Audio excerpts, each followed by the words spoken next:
Chapter 1.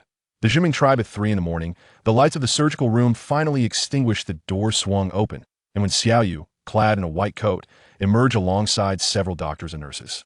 The surgery was a resounding success. Thank you all for your hard work today. Do rest early. She greeted her colleagues, her face betraying her exhaustion. After changing her attire and bidding farewell, she turned off the office lights and stepped into the night. At this hour, the city was dimly lit, with only a few streetlights illuminating the surroundings and the occasional vehicle passing by. As she stretched her limbs, a sudden sensation caught her peripheral vision. Two shadows, one black and one white, swiftly approaching before she could discern their form. A whirlwind of confusion enveloped her, and with a resounding thud, she collapsed, losing consciousness. Director 1. A piercing scream echoed from behind her. Oh no, Lao Bai, it seems we've made a grave mistake. In her muddled state, when Xiaoyu faintly registered a conversation between two voices, like whispers brushing against her ears. Are you kidding? The data clearly stated when Xiaoyu, female, 388 years old, a surgeon take a good look at her face. She's clearly only around 25 or 26. How could she possibly be 38? Goodness, you're right. Quickly, we must return her. Have you lost your mind? Didn't you hear the training? Once the soul separates from the body, it cannot be returned. What do we do then? Let me think. Silence enveloped them for a time, and then a voice, brimming with excitement, exclaimed, I've got it. The tone was filled with joy. Let's consider this a grand opportunity for her. Off you go. As the words fell, when Xiaoyu felt a sharp pain in her backside, as if she had been kicked fiercely, and once more, she succumbed to unconsciousness. Time passed unmeasured, and when Xiaoyu regained her senses, she perceived several pairs of curious eyes surveying her intently.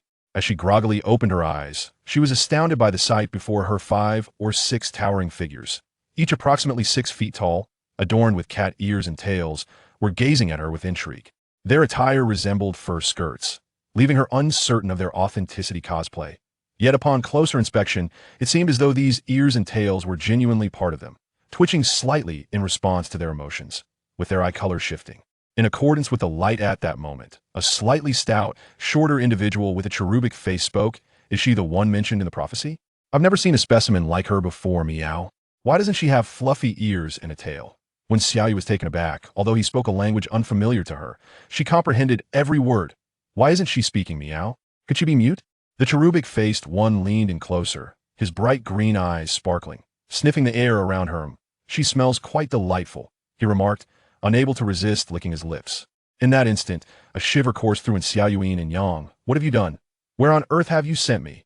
At that moment, another fair-skinned individual shook their ears and glanced in a certain direction, exclaiming, Stop playing around, Lord Shin.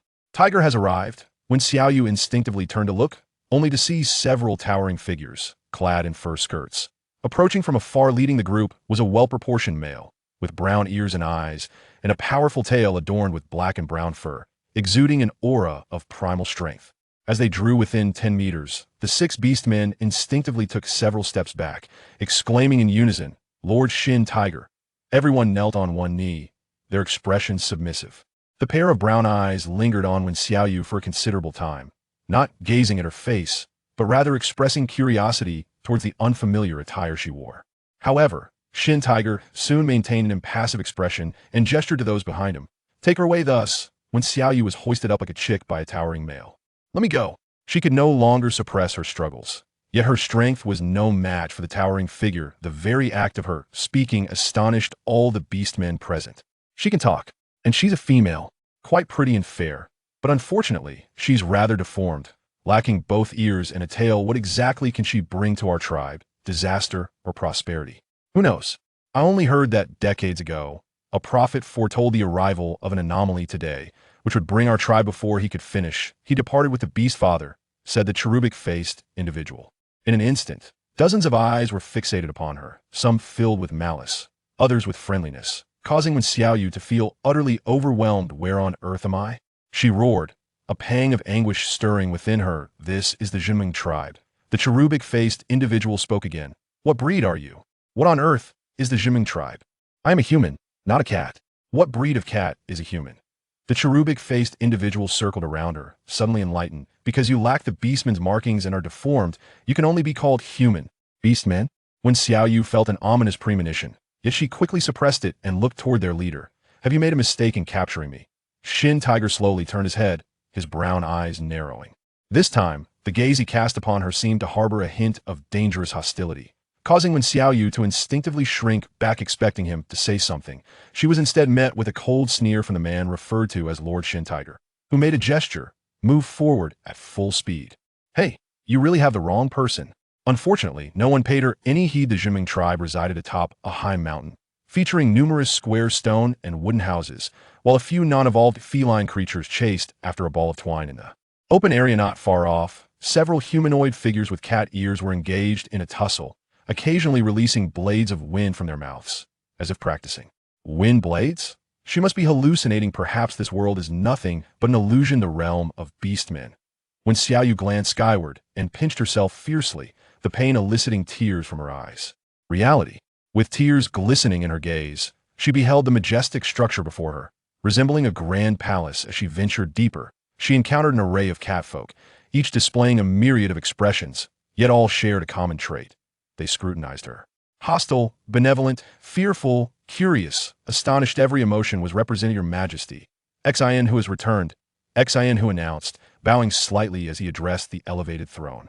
It was then that when Xiaoyu noticed a golden dais at the forefront, where a strikingly handsome man with white hair reclined. At the sound of Xinhu's voice, he gracefully shifted his position, one leg folding beneath him, his hand resting casually on his knee. The white ears atop his head twitched slightly as his golden eyes regarded her with languid interest. Chapter 2. To kill or to spare. When Xiaoyu took a deep breath, clutching her racing heart, oh my, I have fallen in love again. This was hardly surprising given the man's captivating appearance in the grand hall. Which woman could possibly divert her gaze? What is your name? Came a languorous inquiry from the king, who rested his chin on his hand when Xiaoyu. Her words had scarcely left her lips when a woman interjected. Your Majesty, this female is so grotesque in appearance that she will surely bring misfortune to our tribe. The women in the hall towered at around 6 feet, their robust physiques making Wen Xiaoyu, at 5'6", appear exceedingly petite in contrast. Their sun-kissed skin bore hues of deep brown or wheat, lacking the porcelain pallor that characterized her complexion. Though the woman spoke with disdain, a flicker of jealousy flashed in her eyes. Your Majesty, I believe precisely the opposite. Since the seer has mentioned her, she cannot be an ordinary beast man. A man countered, his gaze fervently fixed upon Wen Xiaoyu's fair visage. No, such deformity should be eradicated. She should be preserved. Kill her. Spare her. In an instant, the hall erupted into discord as the beastmen divided into 3 factions, some advocating for her execution, others for her veneration, while the remaining faction maintained neutrality amidst their heated debate. When Xiaoyu gleaned significant information, this was a realm devoid of humans, where the beastmen believed that their creator, the Beast Father, had fashioned everything. The Beast Father was their object of devotion. Throughout countless ages, certain tribes would witness the emergence of prophets, whose prophecies served as keys to leading their tribes towards prosperity. Yet, inexplicably, decades prior, prophets from various tribes had met with bizarre ends, resulting in their subsequent disappearance. The seer of the Jiming tribe had suddenly perished mid-prophecy, thus igniting the current discord among them. Having organized the information she had received, when Xiaoyu exhaled in relief, this world still lived in a primitive state of survival. Dealing with the ignorant was far simpler than the political intrigues and spiritual cultivation found in other tales. As she was determined to put on a show of sorcery, a disheveled orc rushed in, crying out in a panicked voice, Your Majesty, the team from Bianyun has been ambushed and severely injured by the Linyan tribe. They are on the verge of collapse. The once languid king's expression shifted dramatically, and even Xin, who appeared incredulous. Where are they now? They are with the high priest. The high priest said, they won't survive the night. As he spoke, the orc's eyes reddened, and he could not hold back his tears. Bianyun was one of the most formidable warriors of the tribe, and to find him in such dire straits was unfathomable. As the king and Xin who made their way outside, when Xiaoyu raised an eyebrow, declaring, perhaps I can be of assistance. Many had previously advocated for her demise. If she could save even 1 or 2 lives, the catastrophic prophecy she had foretold for this tribe would be rendered meaningless. However, to her astonishment, upon her utterance, several Orcish gazes turned mocking. Even if you wish to survive, you must present a more compelling reason. In this world, it was common knowledge that only priests possessed sacred healing arts aside from the divine realm and the Dragon Horse clan. No woman could become a priest. How could she claim to offer help? Reason? When Xiaoyu scoffed, if it were anything else, perhaps I would hesitate. But as a surgeon, deceit is unnecessary. Your comrade is on the brink of death. I must go. There is at least a glimmer of hope if I do not. We shall merely await our demise. She fixed her gaze upon the king, Her eyes resolute and self-assured, the king regarded her for a few moments. Then a subtle smile crept upon his lips. Xin Hu, take her there. Your Majesty, Xin Hu exclaimed, taken aback. If he had previously held a neutral stance towards her, he now felt a burgeoning distaste. How could a woman who would lie to save her own life possibly lead them towards prosperity? Unexpectedly, the king waved his hand dismissively. If she proves to be of no help, execute her at dawn, and let her eternally accompany the brave warriors of the Jiming tribe. A shiver ran down Xiao Yu's spine, and in the next moment, she was seized by the impassive Xin Hu, who dragged her towards the palace exit. Behind the grand hall was a spacious stone dwelling. Before they could approach, a heavy scent of blood assailed their senses. Upon a stone bed lay 8 gigantic cats, each measuring 3 meters in length, of various breeds among them. A golden-hued feline bore particularly grievous wounds, its front left leg positioned at an unnatural angle. Its left hind leg was marred by a gruesome gash from top to bottom. The blood, a dark hue, staining the surrounding herbs. The abdomen and head were also ravaged by lacerations. The other cats bore numerous injuries, yet none were as critical as his. Your Majesty, an elderly figure said, having just finished applying herbs to the last one. His ears drooped sadly, and his expression darkened. Their injuries are far too severe. The implication was clear. There was no hope for salvation. Xin Hu's brown eyes quivered as he approached Bianyun, observing his tragic state, a wave of sorrow washing over him. After a lengthy pause, he clenched his fists, roaring in fury. The Linyan tribe. I will ensure they pay for this. What are you doing? Suddenly, the king's cold voice resonated, revealing that Xiao Yu had already scraped off the herbs from one of the giant cat's bodies.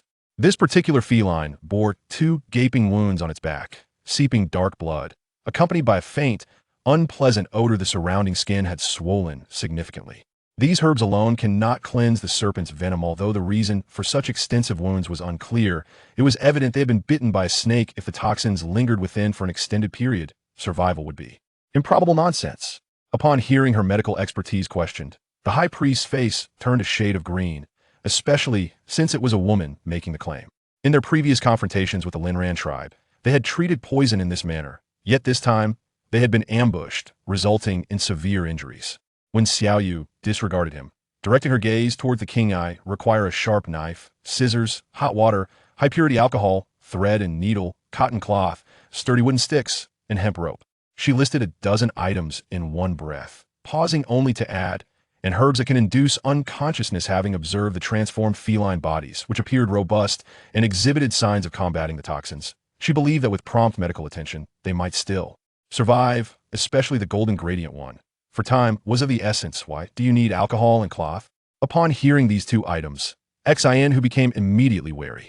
It was known that while the other items were manageable, alcohol and cloth were exceedingly precious. Only the divine realm produced alcohol, and the merfolk manufactured cloth. For any tribe to acquire these items, they had to exchange them for substantial quantities of food to treat the wounds, of course. When Xiao Yu glared at him, if we delay further, I assure you none will survive. Are you skilled in medicine? The high priest's expression morphed into one of incredulity. Even if you were, we never require such items to save lives. Who are you? What is your true intention? Chapter 3. I might become a great leader. Intention. When Xiao Yu was nearly amused to the point of exasperation, disinfecting with alcohol, bandaging with cotton cloth, are these worthless items something I would claim for myself? To her surprise, the high priest stared at her in utter confusion. What did disinfecting with alcohol mean? What did bandaging with cotton cloth signify? At this point, when Xiao Yu found herself utterly speechless, in any case, I can save them, but I require these items. The king's golden eyes scrutinized her for 3 full seconds before he finally waved his hand. Do as she says. Xin Hu hesitated for a moment, about to depart, when he suddenly recalled something. We can provide the cloth and alcohol, but the knife and scissors, she mentioned those we have never heard of. When Xiao Yu was nearly driven to turn away in frustration, was this era truly so backward that they lacked even a knife? Wait. A sudden thought struck Xiao Yu. If she brought these people the inventions they lacked, would she not be revered? Would she not become a significant figure here? It felt like a glimmer of hope had emerged from the darkness. She could already envision the beastmen prostrating themselves in admiration at her feet. To him. With this thought, Xiao Yu felt an exhilarating surge of passion, her tone softening considerably. It is a sharp object capable of slicing through skin. Hurry, for any further delay could render our efforts futile. You had better be able to save them. Xin Hu cast a penetrating glance at her before turning to depart. When Xiao Yu shrugged, noticing a multitude of heads pressing curiously at the doorway, their eyes filled with intrigue. Even the air within the room grew thick with tension, prompting her to frown, keep them away from here, and also summon someone who can breathe fire. What exactly do you intend to do? This time, the high priest could no longer contain his curiosity. I have stated my purpose. To save them, when Xiaoyu replied, furrowing her brow as she directed her gaze towards the king. Do as she says. As soon as the king's voice fell, the previously childish face squeezed in. I can breathe fire, Miao. What do you need me to do?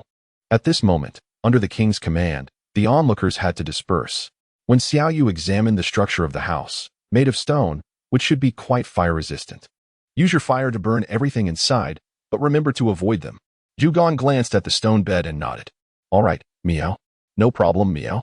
Saying this, she opened her mouth, and a red flame shot out a full meter long. Before long, the temperature inside the stone house gradually rose. And once it reached a certain degree, when Xiaoyu finally called for a stop. Meanwhile, the king propped himself up on one side, seemingly unaffected. His golden eyes fixed intently on Wen Xiaoyu, lost in thought.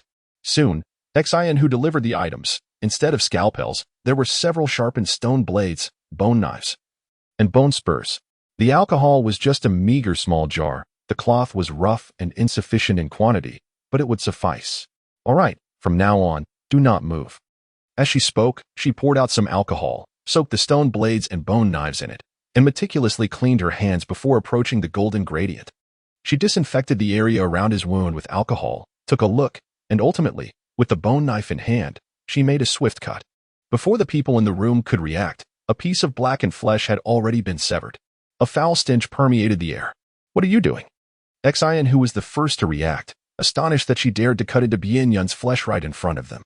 This female was indeed not harboring good intentions from the very beginning. Unexpectedly, when Xiaoyu raised her head, her cold gaze piercing through him. Step back.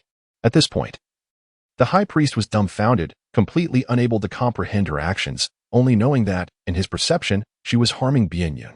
Zhugan was also startled by her audacious move, instinctively glancing at the king, who, although initially shocked, remained propped up and said nothing.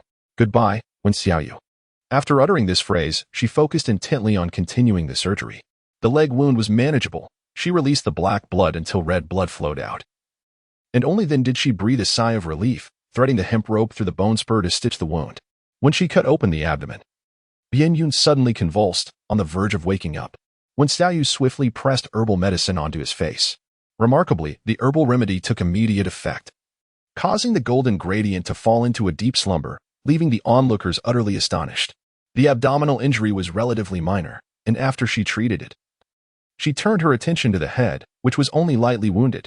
She applied some alcohol, placed a hemostatic herb on it, pressed a cloth over the wound, and bound it with hemp rope. After completing these tasks, she glanced at his left front leg, relieved to find it was merely dislocated. However, due to the cat's immense size and weight, she had to find the right angle and look towards Zhugan. Come here for a moment. Me? The orange-hued figure pointed to herself in confusion. Yes, it is you, Wen Xiaoyu said, adjusting her angle. Please come over and help me. You need to forcefully lift this leg up here. Remember to be swift. Bewildered, the orange figure approached Bianyun, extending her hand to touch the leg and making a lifting gesture. Like this? Exactly.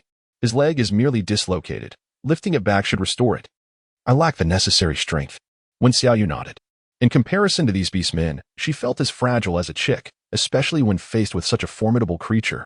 The orange figure instinctively glanced at the high priest, only to find him more perplexed after hearing her words, mumbling to himself, What do you mean dislocated? Isn't it broken? What is a dislocation? She pursed her lips, diverting her gaze. For reasons unknown, she felt an inexplicable trust in this female. From the very first moment she laid eyes on her, she believed she would usher prosperity to the Jinming tribe. Thus, following her instructions, she grasped the leg and pulled it upwards with all her might. A resounding crack echoed, and miraculously, the leg returned to its rightful place. Wen Xiaoyu then examined the joint, wiping her brow in satisfaction. This should suffice. Once he awakens, a bit of detoxifying herbs will expel the remaining toxins. With that, she proceeded to the next one. The orange figure observed curiously, noting that Bianyun's breathing had become significantly more stable, and a sense of joy washed over her. What else can I assist you with, Miao?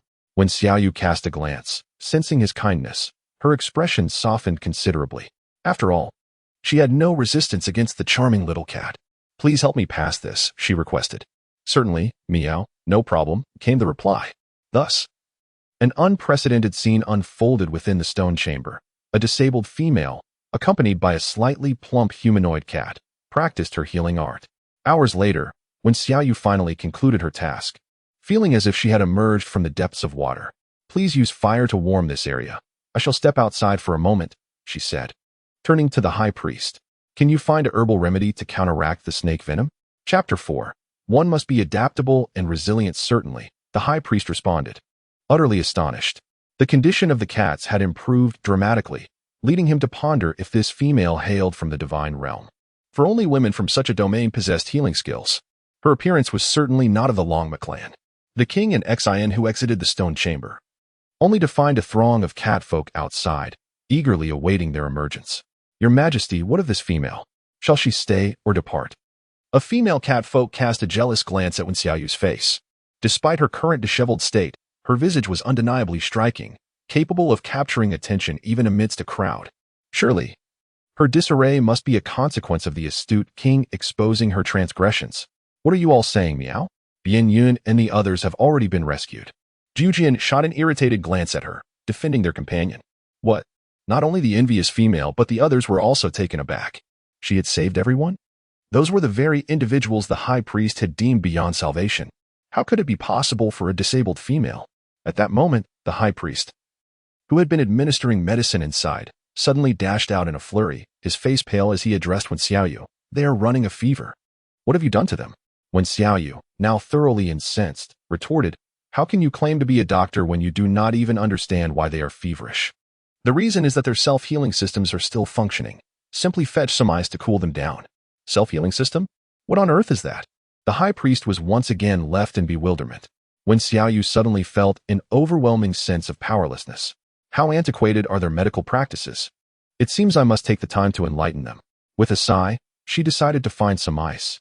If none was available, she would dampen a cloth with cold water and apply it until the temperature subsided. Once I have the opportunity, I shall impart my knowledge to you properly. Upon hearing this, everyone was taken aback. How audacious of this female to claim she would instruct the high priest.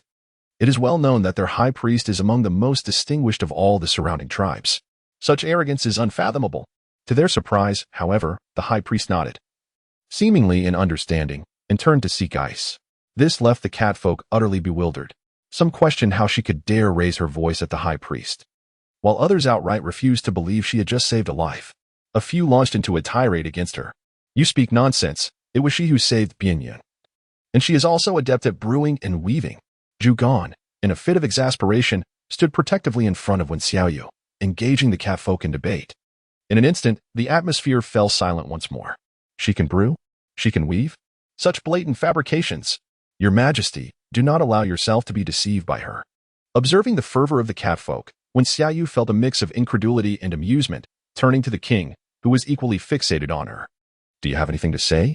Wen Xiaoyu endeavored to maintain a smile, pondering the truth of my words. They would soon discover it upon awakening. All eyes turned towards the king, hoping for a judicious decision. After a prolonged silence, the king's golden-hued eyes flickered slightly as he proclaimed, wait for Bian Yun to awaken. Zhu Gan breathed a sigh of relief, while Xin, who regarded Wen Xiaoyu with a gaze laden with complexity. The others, albeit somewhat reluctant, dared not challenge the king's resolution. With her life preserved, Wen Xiaoyu felt an overwhelming wave of fatigue wash over her. The hours spent in surgery had drained her completely. Glancing around, she found a corner and settled down to catch some sleep. After all, it was inevitable that the cats would awaken eventually, and she bore no concern. Observing this unfazed female, the king raised an eyebrow, his thoughts a mystery to those around him. Yet, it was apparent that she appeared more serene in slumber than in wakefulness. Setting aside her disability, her beauty was undeniable. Her fair skin alone could eclipse all the females in the tribe. Moreover, her visage bore a gentle softness. At this, the king's fingers twitched, and he reached out to prod her. Indeed, she was quite soft. The women of the tribe, while lacking the muscularity of men, did not possess such a supple texture. Intrigued, the king squeezed gently, watching as her fair skin flushed a delicate pink.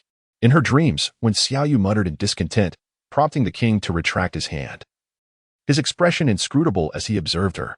However, Wen Xiaoyu merely turned her head to the opposite side, dreaming of an exceedingly bothersome white goose that relentlessly pecked at her face.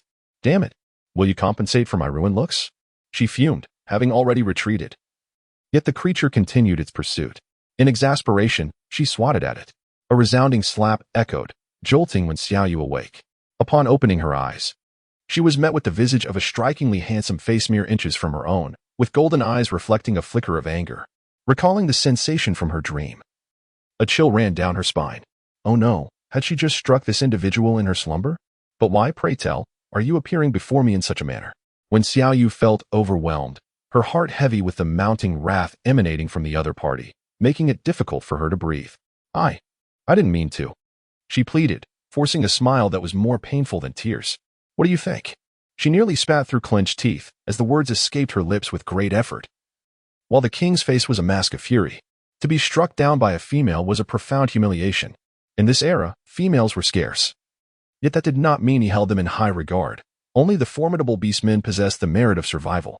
I believe you, when Xiaoyu replied with a dry chuckle. Shall I give you a massage? Tentatively, she extended her hand, but before she could make contact, a joyful voice emerged from behind her. Your Majesty. Bianyun and the others have awakened. When Xiaoyu felt an overwhelming sense of relief wash over her as she straightened her back and retrieved her protective talisman, freeing herself from the shackles of humility. However, a cold glance from the king caused her to bend her spine once more. They have awakened. Shouldn't you take a look? She thought. One must possess the ability to endure and retreat. When the time comes for me to unveil my true prowess, you shall find yourself groveling at my feet, singing the song of submission. She comforted herself inwardly. Fortunately, the king's attention had shifted away from her. For Bianyun was a brother with whom he had faced life and death numerous times. Inside the stone dwelling, the 8 cats, now transformed into humanoid forms, curiously inspected their wounds, an experience they had never encountered before. As the light outside dimmed, all eyes turned in unison, their gazes filled with profound respect. Your Majesty, how do you feel? As Bianyun attempted to sit up, the king pressed him back down, casting a glance at his wounds. Although his complexion was pale, it had improved significantly since before. Bianyun's expression darkened as he bowed his head in guilt. I am sorry, Your Majesty. My oversight nearly led to the annihilation of our entire team. Chapter 5. Where do you come from? No, Captain Bianyun, if it were not for your protective efforts, I would not be in this predicament, another cat person interjected hastily. Your Majesty, it is my fault. I assumed the serpent people had truly abandoned the supplies and fled. Before he could finish, the king waved his hand dismissively. It is fortunate that we returned alive. Let us consider this a lesson learned. We have engaged with the Linran tribe multiple times. We should be acutely aware of their cunning. Bianyun nodded, his countenance still somber. However, our supplies were meant for escorting back home. Now, not only are our people injured, but our provisions have also been stolen. The tribe will face dire hardships in the days to come. This time, the king remained silent. The final wave of the harvest season was upon them. And without sufficient provisions stored, many lives would be lost during the winter months. I shall go, Xian who finally spoke after a long silence. While we still have a few days, I will take a team to harvest once more and ensure that the supplies are safely returned. After this incident, they realized they had nearly lost an elite squad, and ambushes were likely on the road ahead. Bianyun's expression darkened. What if something happens to you? Xian who pressed his lips together, acknowledging the validity of Bianyun's concern. The Linran tribe would certainly seize such an opportunity. As he turned away, he happened to catch sight of Wen Xiaoyu, and suddenly his eyes brightened. Didn't you mention that you could brew liquor and weave fabric? Your Majesty, if we have liquor and cloth, we might be able to barter with other tribes for food. What? Bianyun and the others exclaimed in astonishment, having heard upon awakening that they were saved by a disabled female's medical skills. They were taken aback to learn she could also brew liquor and weave fabric. This is impossible. As their gazes converged, Wen Xiaoyu couldn't help but twitch her lips. These beastfolk truly did not understand. The liquor must be brewed from grain. Thus, at the core, you still need to acquire food. After silently adding a thought, Wen Xiaoyu suddenly became curious about the food consumed by these catfolk. Was it akin to what humans eat, or something entirely different?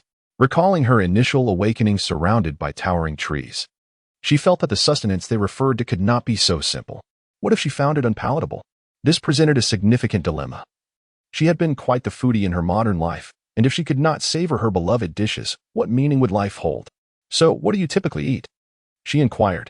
I adore wheatgrass, replied Zhu Gong with palpable excitement, a look of ecstasy on her face as if she were indulging in it at that very moment. It seemed that their diet was not vastly different from that of modern cats, which was a relief. In fact, if we can find realgar, it should help deal with the serpent people, when Xiaoyu remarked. Realgar? In simple terms, it is a type of yellow stone, she elaborated, using all her knowledge to describe its appearance in terms they could comprehend.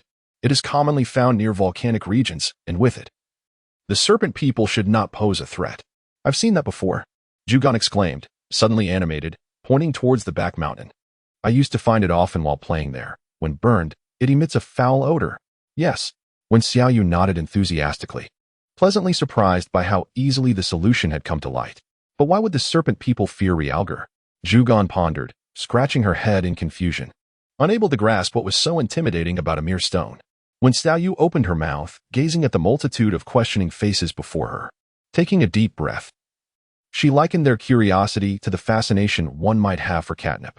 Catnip, a plant that serves as an intoxicating delight for felines, holds a similar allure. Earlier, she had mentioned a fondness for wheatgrass or catgrass, which offers significant benefits to them, thus revealing that their habits are not so different from those of contemporary cats. Upon hearing this, the king's white ears twitched, and he narrowed his golden eyes, directing his gaze towards Xin. Take a few individuals with you and accompany Zhugan to the back mountain to locate that particular stone. Yes, Xin replied. And noticing Zhugan's eagerness to bombard Wen Xiaoyu with a barrage of inquiries, he swiftly pulled him away. You all should rest for now. Come with me. The king instructed Bian Yun and the others, casting a lingering glance at Wen Xiaoyu before making his exit. That glance sent a shiver down Wen Xiaoyu's spine. Goodness. Surely, he wasn't still fixated on that slap she had received, was he? Wen Xiaoyu, feeling anxious, followed him back to the grand hall. Suddenly, he turned around, and an overwhelming aura surged towards her. His golden eyes abruptly narrowed, emanating a signal of imminent danger. At that moment, Wen Xiaoyu felt a wave of submission wash over her hands clasped together, nearly bringing her to her knees. I was wrong. I should not have struck you. I am guilty. I am less than human. However, after her exclamation, she sensed that her counterpart remained still, a flicker of astonishment lingering in his golden eyes. Orcs are known for their combative nature, charging forth with unwavering resolve, yet this female displayed an unexpected timidity before he even spoke, observing her trembling figure. The earlier anger he felt dissipated like smoke, and he inquired, How do you know that catfolk are fond of camphor grass, and that serpent folk fear realgar? When Xiaoyu was momentarily taken aback, realizing he was not seeking retribution. Instantly, she straightened her posture, clearing her throat and feigning nonchalance as she replied, I possess a wealth of knowledge. From where do you hail? The king asked, turning towards his throne, leaning slightly against it. The divine realm? The divine realm, long considered an unattainable domain for orcs, is said to elevate the status of females, bestowing upon them numerous skills. Any male who wishes to enter this realm must relinquish his orc identity. Within its confines, male orcs are relegated to lowly roles, mere laborers. Yet they also gain access to abundant resources. The divine realm is a land of unparalleled beauty and wealth, a paradise for all females. Could it be that this individual before him hails from such a place? Not at all. When Xiaoyu shook her head, to be truthful, she had yet to comprehend her true origins. At that time, following the words of the spectral duo, she should have had her soul tethered, rendering her unable to return to her own body. Thus, it was impossible for her to be clad in anything else. Yet now, she indeed possessed a human form and awoke dressed in animal hides. With this thought, when Xiaoyu suddenly paused, her tone urgent as she asked, Is there a mirror here? No. Is there any water? The king, taken aback by her sudden inquiry, merely gestured with his hand, revealing a large stone basin filled with water resting upon the table.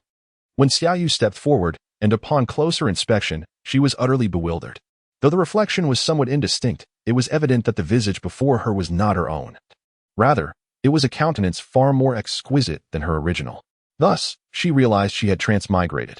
This world still bore the presence of humanity. When Xiaoyu was taken aback, gazing incredulously at the king. Chapter 6. The Giant Grape. Are you certain you have never encountered someone like me? The king raised an eyebrow, finding her reaction to the term divine realm rather peculiar, yet he still shook his head and replied, No. When Xiaoyu lowered her head, suppressing her astonishment at this visage. What realm had the black and white impermanence delivered her to? If what they claimed was true, that only those from the divine realm engage in winemaking and weaving, then did this divine realm harbor others who, like her, had traversed dimensions? Regardless, she felt an irresistible urge to venture into the divine realm. Gradually, when Xiaoyu composed herself, she had already formulated her words. I hail from a distant place, where civilizations exist beyond your wildest imaginings. Everyone is clothed and free from the worries of hunger. And the medical arts are remarkably advanced. Yet, for reasons unknown, I find myself here. Having spoken, when Xiaoyu awaited his response in silence, the king, twirling his white hair, cast his gaze downward, and the smile that had graced his lips began to fade. The hall was enveloped in an eerie silence, and after what felt like an eternity, a deep, resonant voice broke the stillness. Why would you choose to instruct the high priest? When Xiaoyu had anticipated that she would pose some constructive question. But to her surprise, the inquiry was quite different. With a hint of exasperation, she replied, "It is because his medical skills are woefully inadequate. If he could improve, many orcs in your tribe would be spared from death. So, you intend to impart your knowledge to us without reservation?" His golden, radiant eyes were profoundly deep, devoid of any emotional nuance. Yet, when Xiaoyu recognized that he was testing her, lingering on the precipice of life and death, despite his outward demeanor suggesting otherwise. Though he was an orc, he understood the harsh truth that what one cannot possess, one must seek to destroy. He harbored a fear that if she aided other tribes, the Jinming tribe would inevitably face annihilation. Do I still have a choice? She shrugged, feigning indifference. After a prolonged silence, the king suddenly chuckled softly. You are far more astute than I had imagined. You shall witness much more in the future. When Xiaoyu replied with a smile that failed to reach her eyes. As their conversation concluded, a guard approached to report, Your Majesty, the high priest wishes to meet this cripple. When Xiaoyu's previously tranquil heart was suddenly unsettled. How dare you? You are the truly impaired one, and so is your entire family. In my world, you are but a deformity. With her hands clenched into fists, she refrained from retorting, her face adorned with a smile while her heart seethed with indignation. The king cast a glance her way, a smirk involuntarily curling his lips at the mention of her name. When Xiaoyu, he exclaimed, nearly grinding his teeth. If one were to inquire about the source of her ire, one might ask, does rage require justification? From this day forth, she shall be our tribe's guest, and none shall harbor disdain for her, the king declared, waving his hand. Now, go meet the high priest. The high priest, a man wholly devoted to the art of healing, had spent much of his life regarded as the most formidable priest among the catfolk. However, upon witnessing Wen Xiaoyu's extraordinary medical skills today, he felt a profound sense of inadequacy, realizing that there existed vast knowledge beyond his comprehension. Consequently, the way he regarded Wen Xiaoyu underwent a significant transformation. You have an abundance of questions, he remarked. Let me start from the beginning. Upon entering, Wen Xiaoyu was met with a barrage of inquiries from the high priest. Feeling somewhat overwhelmed, she took a seat and began explaining. I have previously mentioned that alcohol can serve as a disinfectant. This is due to the invisible elements present in the air we breathe, which can lead to infections and wounds, exacerbating the condition. Disinfection reduces this likelihood, and the same principle applies to the use of fire.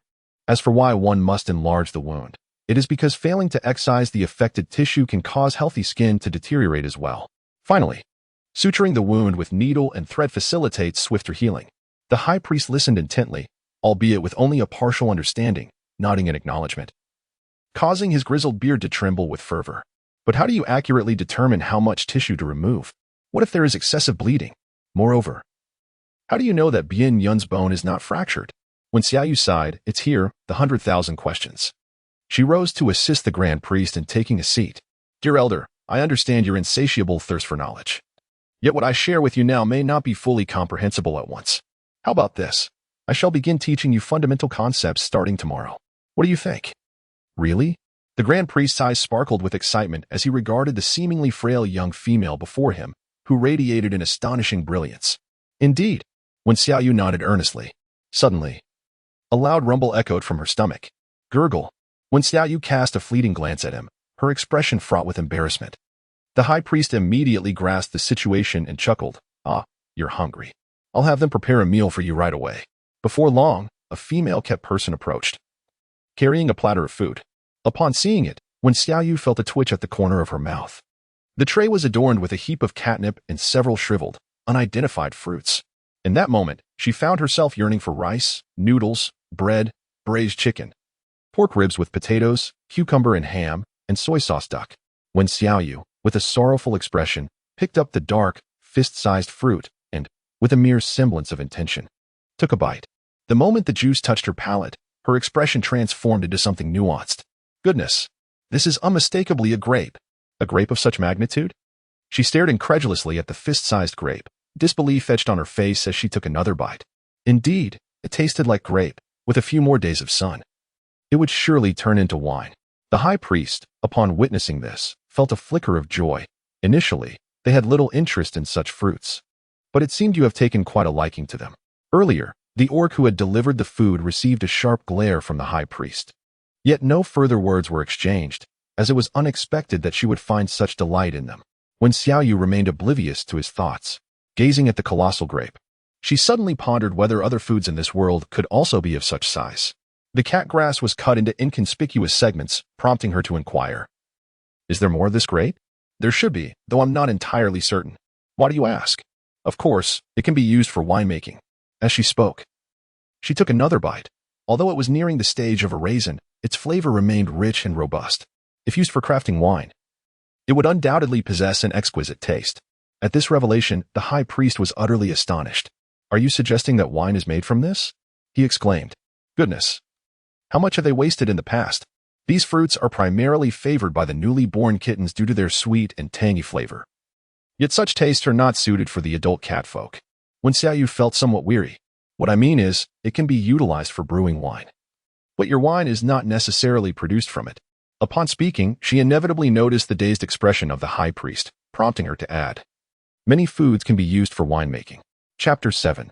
The simplicity of winemaking. As soon as these words escaped her lips, the high priest nearly lost his composure. "Then let us commence brewing at once," he exclaimed.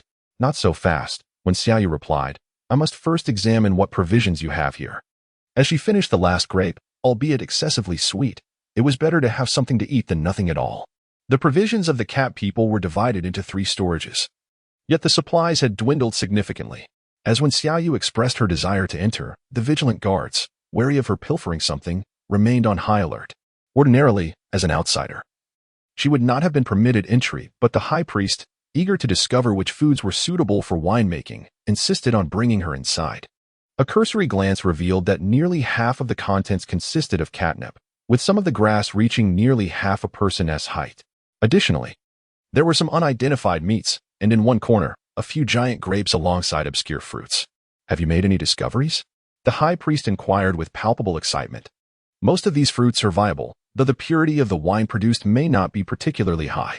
If we could find glutinous rice or something similar, the flavor would be enhanced," when Xiaoyu replied, somewhat disheartened by the lack of rice, indicating that her wish for a proper meal remained unfulfilled.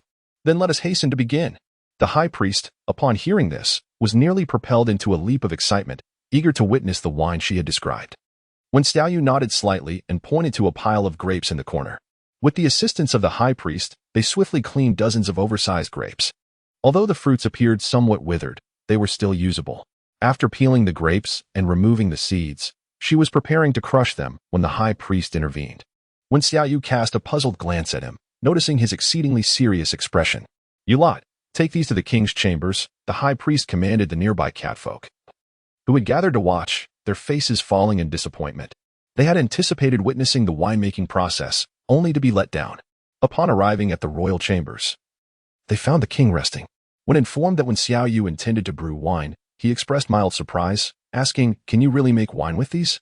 When Xiaoyu nodded slightly, noting that the flavor might differ from what they were accustomed to due to the variance in ingredients. If honey and white sugar could be procured, the taste would undoubtedly be enhanced. However, given the current limitations, they would have to make do for now. In her solitary days at home, she had often crafted fruit wines and pickled delicacies, thus possessing a fair degree of skill in these endeavors. Yet, she found herself curious about how the wine produced from the grapes of this otherworldly realm would taste. The high priest nodded eagerly, affirming the need to commence the process. "We must crush the fruit, correct? Allow me." With that, he hastily seized a large stone bowl, filled it with the fruit, and began to mash it with fervor. The king observed as the fruit rapidly yielded its juices, releasing a sweet and sour aroma that wafted through the air. He could not help but wrinkle his nose in confusion, pondering how such a concoction could be transformed into wine. "Once we have mashed it, what is the next step?" the high priest inquired, diligently continuing his task. We must cover the container with a layer of cloth and place it in the sun to dry, Wen Xiaoyu explained. And then, there is nothing more to follow, she replied, taking a sip of water and glancing into the massive bowl, where the grapes had been thoroughly crushed. She nodded in satisfaction, contemplating how long it would have taken her to complete this task alone. However, upon hearing her words, both the high priest and the king were momentarily stunned. Is it truly that simple? It cannot be. Yet, when Xiaoyu clarified, it is not so straightforward. The temperature must be meticulously controlled during the drying process. A moment's negligence could render it undrinkable. She continued, after drying, it must be placed in a cool, dark location to ferment. Once that is done, you need not monitor me any longer. Go find some cloth and twine to seal the opening. At her words, the high priest gazed at the king in astonishment, who, though equally surprised, ultimately acquiesced to her instructions and sent the high priest to fetch the necessary materials. After pouring all the crushed fruit into the stone vessel and sealing it, Wen Xiaoyu directed that the container be taken outside to bask in the sunlight. As they stepped out, they were met with a multitude of curious gazes from the catfolk, who eyed the jar in the high priest's hands with intrigue. Had they truly completed the wine so swiftly? Shoo shoo. Get back to your tasks and stop causing a ruckus here. The high priest waved his hand dismissively. While protectively guarding the jar, his eyes vigilant against the onlookers, the king stood alongside Wen Xiaoyu, who appeared diminutive in stature compared to him.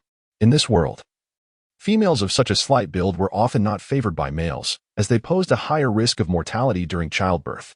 Females unable to bear children held no status. Yet, she seemed undeterred, finding her worth in other capacities. If the wine were indeed successful, this female might become an object of contention among the beastmen, prompting the king to ponder how he might safeguard her amidst such diverse races. With a deep breath, he cast his golden gaze upon his kin, declaring, "Hear me. From this day forth, no one shall divulge the news of rain and wine. Those who contravene this order shall face death." Upon hearing the news, the catfolk were momentarily taken aback, their curious expressions transforming into shock, yet they soon found solace in the revelation. The tidings of you brewing wine had already circulated discreetly. Should other tribes become aware, it could ignite a new wave of warfare. Their tribe, not particularly formidable, would likely suffer grievously in conflict. Indeed, we shall remain vigilant, the catfolk proclaimed in unison, their voices resounding like thunder. When Xiaoyu merely blinked, having lived for so long, she could easily comprehend the king's earlier implications, including the high priest's reluctance to allow others to learn the art of brewing. However, she paid it no mind, even if they attempted to learn. None could surpass her skill. Around midday, Zhu Gan and Xian who returned with their entourage, each individual cradling a massive block of realgar. The sight nearly caused Wen Xiaoyu to faint. "Could you not have brought a basket?" she exclaimed. "Ah, I see, you lack the skill." Rubbing her aching head, she added, "I will teach you how to make one later." Though Zhu Gan was puzzled, he obediently nodded, his cherubic face smeared with yellow powder, oblivious to his appearance. "All right then. Is this enough? If not, we can go again."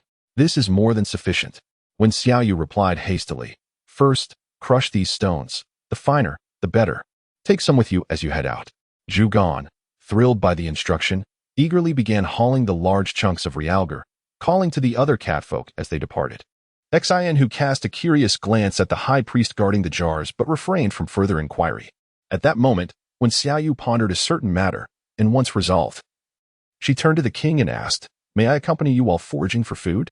Chapter 8. The charming ragdoll Xian whose brown eyes narrowed instinctively.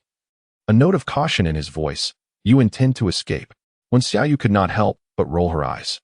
She could not fathom why she consistently sensed a subtle animosity emanating from this orc, who treated her with the same wariness reserved for a thief from the very moment their eyes met. Could he not employ a modicum of intelligence? If I wished to flee, would I need to be so overt about it? Moreover, I am in unfamiliar territory. Where could I possibly escape to? Suddenly, Xian whose expression shifted dramatically. In an instant, Wen Xiaoyu perceived a blur before her, as a tawny and black-striped tiger leaped forth, pinning her to the ground with its powerful forepaws. A formidable black character, signifying king, was emblazoned upon its forehead, and its amber eyes glinted with danger as it spoke. "Do you dare to insult me?" Wen Xiaoyu was nearly taken aback by the scene before her. Had it not been for those familiar brown eyes and the well-known voice, she would scarcely have recognized the figure before her as Xian Hu. His powerful forelegs exuded explosive strength, rendering her utterly immobile. Yet this time, she did not resort to her previous subservient demeanor. Instead, She regarded him with a chilling gaze. Was it not so? With a thunderous roar. Xian expressed his genuine fury. How dare this feeble female look down upon him? Just then, the king suddenly spoke up. Xian, release her. The high priest, equally alarmed, interjected. Xian, what are you doing? Do not harm her. Your Majesty. High priest. This female's origins are dubious. Xian had never anticipated that after a mere brief absence, they would both come to her defense, and the murderous intent in his eyes intensified. If he had felt a modicum of resistance upon first encountering Wen Xiaoyu, it had now escalated to a near fever pitch. This anomaly, though skilled in healing arts, could potentially disrupt the tribe in unforeseen ways. The fact that she could so swiftly alter the king's and high priest's perceptions indicated that she was no ordinary character. As these thoughts coursed through his mind, the sharp claws concealed within his flesh began to extend. Sensing the sting, Wen Xiaoyu's gaze grew even colder. Her suspicions were indeed confirmed. This Catman had intended to kill her from the very outset. Xian, I shall say this once more. Release her. The king's expression was grave, his golden eyes radiating the authority of a ruler.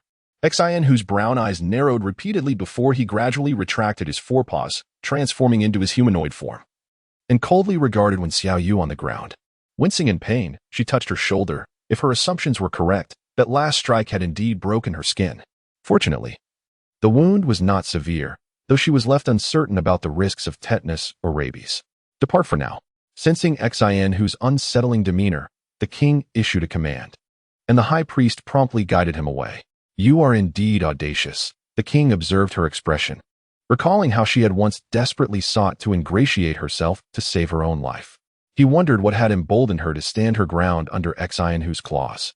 It had been a long time since anyone had dared to reprimand Xian. Wen Xiaoyu wore a smile that did not quite reach her eyes and chose not to respond. The king, aware of her displeasure, chuckled softly and shifted the topic, inquiring. What is this basket you mentioned earlier? Do you not see that I am upset? Wen Xiaoyu, still fuming, continued to rub her shoulders, wondering if he was truly oblivious to her mood. Nevertheless, the king smiled once more, suggesting that she find something else to occupy her mind, believing it would help her quickly forget her frustrations. Indeed, it was no wonder he was the leader of the tribe, adept at resource management and skilled at redirecting attention. Though she had no intention of working while injured, the thought of their impending departure the next day urged her to prepare everything today. Before long, in the tribe square, a variety of vines and hemp ropes were laid out, encircled by a curious gathering of catfolk who watched Wen Xiaoyu intently. She picked up 2 lengths of hemp rope and stated flatly, I will demonstrate only once. The outcome depends on your efforts. With that, her fingers moved deftly. Her neighbor's grandmother had once specialized in such crafts, using bamboo strips, but the principles remained largely the same. Having been familiar with these tasks since childhood, she executed them with ease. In a short span, a charming little backpack took shape, capable of holding a substantial amount, making it far more efficient than carrying with their arms. The eyes of the beastmen widened in awe, and they quickly attempted to mimic her. Though their efforts resulted in crooked creations, only one female catfolk captured Wen Xiaoyu's attention. This catgirl had striking black and white ears reminiscent of a ragdoll cat, and her beauty was enchanting, her pale blue eyes seemingly filled with the cosmos. Before long, she approached with a backpack twice the size of Wen Xiaoyu's original. Is this correct? Indeed. Very well done, Wen Xiaoyu replied, nodding appreciatively. With her naturally radiant features and soft, melodic voice, Wen Xiaoyu found it difficult to remain unaffected. This female catfolk must surely have many admirers in the tribe. As anticipated, upon receiving her praise, several male catfolk displayed looks of admiration. Now, please assist them in completing the rest. We shall need them for tomorrow. Prior to this, the king had informed them that this unusual being would accompany Xian to gather food the following day, so there were no objections to her words. The female catfolk, having gazed at her for some time, revealed a charming smile. I am called Ragdoll. The items you create are quite useful. Thank you.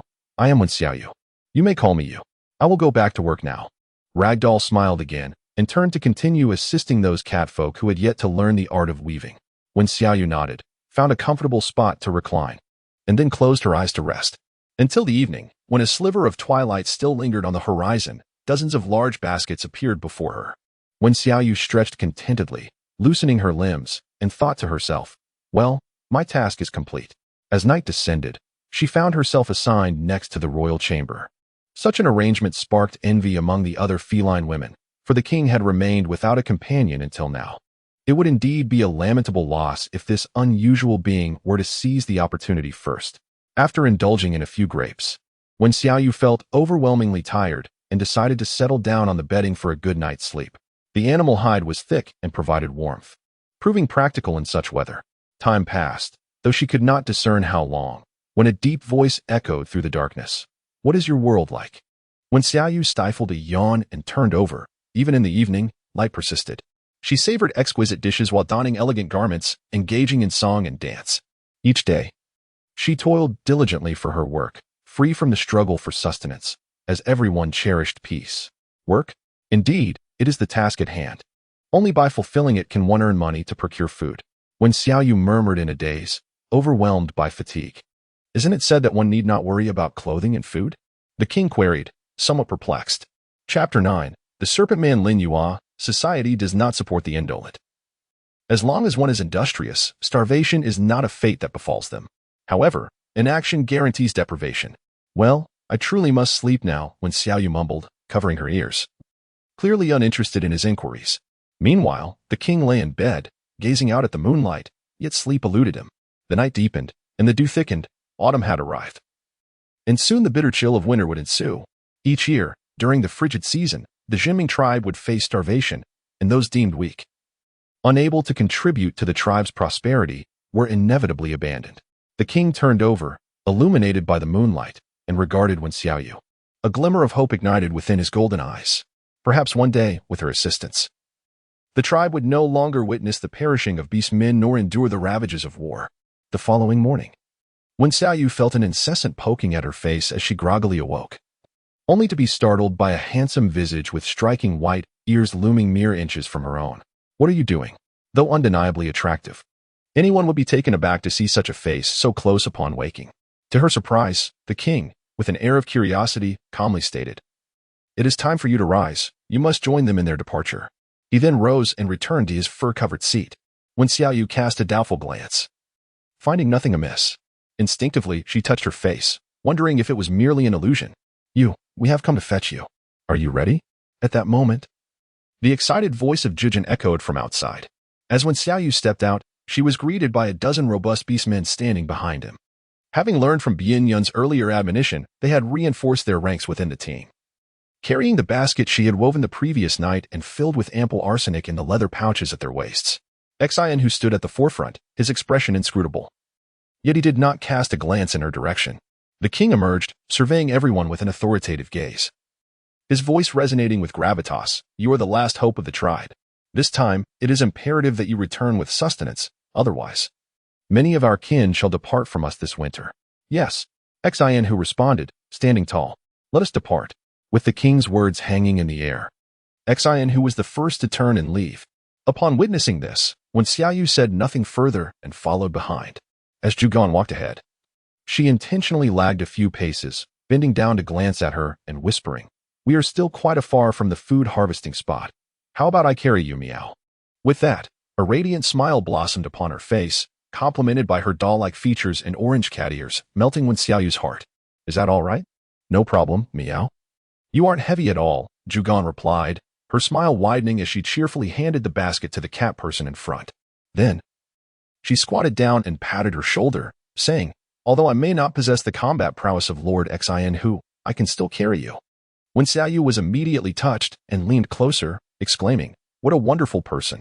No, what a splendid cat." Wen Xiaoyu's weight was indeed negligible for these robust catfolk. However, the leading figure, Xian Hu, momentarily hesitated in his stride, perched upon the back of Zhugan. Wen Xiaoyu couldn't help but fixate on the pair of orange ears before her, a spontaneous urge to caress them blossoming within her heart, curious about the sensation they might evoke. "Rain, what brings you to our tribe all alone?" Upon hearing Zhugan's inquiry, Wen Xiaoyu struggled to divert her gaze, swallowing hard as she noticed Xian Hu walked ahead, perk up his ears, which struck her as amusing. "Truth be told, I'm not entirely certain myself. It seems I've forgotten a great deal." "I see." Zhugan quickly reassured her, "No worries. From now on, you will be one of us, and we shall protect you." "Thank you." When Xiaoyu smiled faintly. It must be said that among the entire tribe, this orange cat was the only one who showed her kindness. Its striking appearance and adorable nature made it akin to an indispensable little companion in modern households. After her musings, when Xiaoyu gazed upon the vast expanse of the forest, where towering trees obscured the sunlight and rendered any signs of sustenance invisible, she then inquired, "Do you have to travel such great distances to gather your food each time?" The orange cat nodded in affirmation, explaining that only that particular area provided their sustenance. "Then why not relocate the tribe there?" she asked. "That is unfeasible," came the reply. "The other tribes would not permit it, and combat is prohibited in the gathering zone." When Xiaoyu was somewhat taken aback. Could it be that these beastmen harbored some unwritten regulations? As she pondered this, the foremost figure, Xin, suddenly came to a halt, prompting the other catfolk to become vigilant of their surroundings. Zhugan swiftly turned around, motioning for silence, and then narrowed her eyes, commencing a thorough examination of the area. When Xiaoyu surveyed her surroundings twice, yet found nothing. Above her were trees, beneath lay underbrush, and the forest was enveloped in an eerie silence. However, it was this very stillness that alerted her to something amiss. It was far too quiet. After a while, Xin suddenly gazed in a particular direction and called out loudly, "Come out, do not hide." Following his gaze, she beheld a creature 100 meters away, hanging upside down from a tree, possessing a serpent's tail and a human form. Upon hearing Xin's words, the creature smirked coldly and righted itself, speaking in a gravelly voice, "I did not expect you to dare to venture out. Linyu." Xin uttered the name, his voice tinged with frost. "You are the one who harmed Bianyun." The serpent-like being, named Linyu, chuckled once more, its long tongue flicking across its lips with a hint of arrogance. "What? Do you wish to join him in the embrace of the beast father?" Xin scoffed but refrained from revealing that Bianyun was still alive. At that moment, Linyu's gaze abruptly fell upon Wen Xiaoyu, and for a brief instant, surprise flickered in its eyes, quickly replaced by disdain. "What? You brought along a female to gather food?" The chilling look sent shivers down Wen Xiaoyu's spine. She furrowed her brow and scrutinized him in return. From her distance, she could only discern his outline. His lower half was adorned with green scales, and a slender tail trailed behind him, while his head resembled that of an ordinary human, devoid of ears. Suddenly, the underbrush rustled, and a dozen more serpent beings emerged. Linyu gestured, prompting the serpents to slither towards them, causing Wen Xiaoyu's heart to leap into her throat. Although she had envisioned this moment in her mind, the reality was far more striking. The snake bodies, as thick as barrels, left long trails upon the ground, each scale gleaming with a metallic luster. Zhugan swallowed hard. It was his first encounter with the serpents of the Lin Ran tribe, and he felt a twinge of anxiety. "How do we use those malevolent yellow powders?" he inquired, unable to contain himself as they drew nearer. "Scatter them," when Xiaoyu narrowed her eyes, sensing the imminent danger of the scene before her. To be honest, she was not afraid of snakes, but the beings before her appeared truly terrifying. At a distance of 20 meters, she could clearly discern their features, narrow eyes with distinct vertical pupils. Though they possessed oval faces and handsome appearances, an air of coldness made her shudder. Linyu swayed its tail and suddenly laughed, pointing to a long scar on its chest. "Xin, it's time to settle the score for our last encounter." With that, it licked its lips and commanded, "Kill them all, but leave the female." Even though slender, she is still a female. Excessive frailty can hinder reproduction. Yet she possesses other functions. As Linyu concluded her statement, she was taken aback when a sudden cascade of yellow powder descended from the sky, enveloping the surroundings. Upon initial contact, Linyu felt a wave of dizziness, teetering on the brink of collapse within mere breaths. The other serpent people, upon inhaling the substance, were overcome with discomfort and weakness, soon collapsing to the ground, utterly bewildered by their sudden condition. "This is remarkably effective. You are truly extraordinary," Zhugan exclaimed with excitement, preparing to scatter the remaining powder from her pouch, only to be halted by Wen Xiaoyu. "That's enough. We must conserve it," she cautioned. She could not accurately gauge the effects of Realgar on these serpent beings, and since it had already stripped them of their combat capability, it would be prudent to depart swiftly, leaving just enough to prevent their return. However, Xin had no intention of retreating. Bianyun was his brother-in-arms, and he had nearly perished this time. This debt demanded reckoning. As he moved forward, Wen Xiaoyu urgently commanded, "Stop him. Our mission is to secure food, not to settle personal scores." Nevertheless, the cat people exchanged glances, ultimately hesitating to intervene. Xin, who was one of the fiercest warriors of their tribe, and attempting to restrain him seemed like a futile dream. "Xin, Wen Xiaoyu shouted once more. Yet her words fell on deaf ears as Xin, who transformed into his beastly form. His sharp claws extended, pressing against Lin Yu's serpentine body. His brown eyes brimming with murderous intent. What you have done to Bianyan, I shall make you feel. His claws glided across Lin Yu's scales, producing a hissing sound, prompting a low growl from her. With determination, she whipped her tail, coiling around his front legs, and without hesitation, she sank her teeth into him. Xin, who, in pain, retaliated with a fierce swipe, sending Lin Yu sprawling several meters away, gasping for breath as her head swam. Lord Xin, who? The cat people were astonished that Lin Yu could retaliate even in such a dire state, witnessing Xin, who revert to his human form, now adorned with 2 large gaping wounds on his arm, oozing dark blood. Lin Yu offered a cold smile. It seems today you are destined to meet the beast father. Go and reunite with your brothers over there. No sooner had she spoken than Zhu Gan rushed to Xin Hu's side. You, please save Lord Xin Hu. When Xiaoyu cast a faint glance, but remained unmoved. To speak candidly, she felt a profound annoyance at Xin Hu's recent actions. He had the opportunity to depart unscathed, yet chose to vent his frustrations instead. How reckless. A fool. Chapter 10. This mad world. Lin Yu observed their audacity in seeking assistance from a frail female, unable to suppress a laugh. How could you have sunk to such depths? Instantly, all the cat people turned their furious gazes upon him, their eyes narrowing ominously towards the serpent man lying on the ground. For an extended period, their tribe had been embroiled in conflict with the Linran tribe. To label them as mortal enemies would not be an exaggeration. At long last, an opportunity had presented itself. As the cat people began to stir restlessly, when Xiaoyu felt a surge of anger. Calm yourselves. Do not forget your mission. Do I need to remind you repeatedly? She gestured towards Zhu Gan. You, assist him in extracting the poison blood from his arm. I shall fetch some herbs. Recalling that she had seen the heavy flower grass in the thicket earlier, she turned and entered the underbrush. Before long, she returned with a few stalks in hand, only to find Zhu Gan still staring blankly at Xin Hu's wound, which incensed her further. What are you still looking at? If you keep this up, he will succumb to the poison. Zhu Gan hesitated before speaking. If I touch the poison, will it harm me? When Xiaoyu was on the verge of collapse. As long as you do not treat the poison as if it were water, and expel it after ingestion, there will be absolutely no problem. Hurry, and you lot. Crush these herbs. Once his blood turns crimson, apply them promptly. Oh, Zhu Gan pouted, approaching with a hint of trepidation.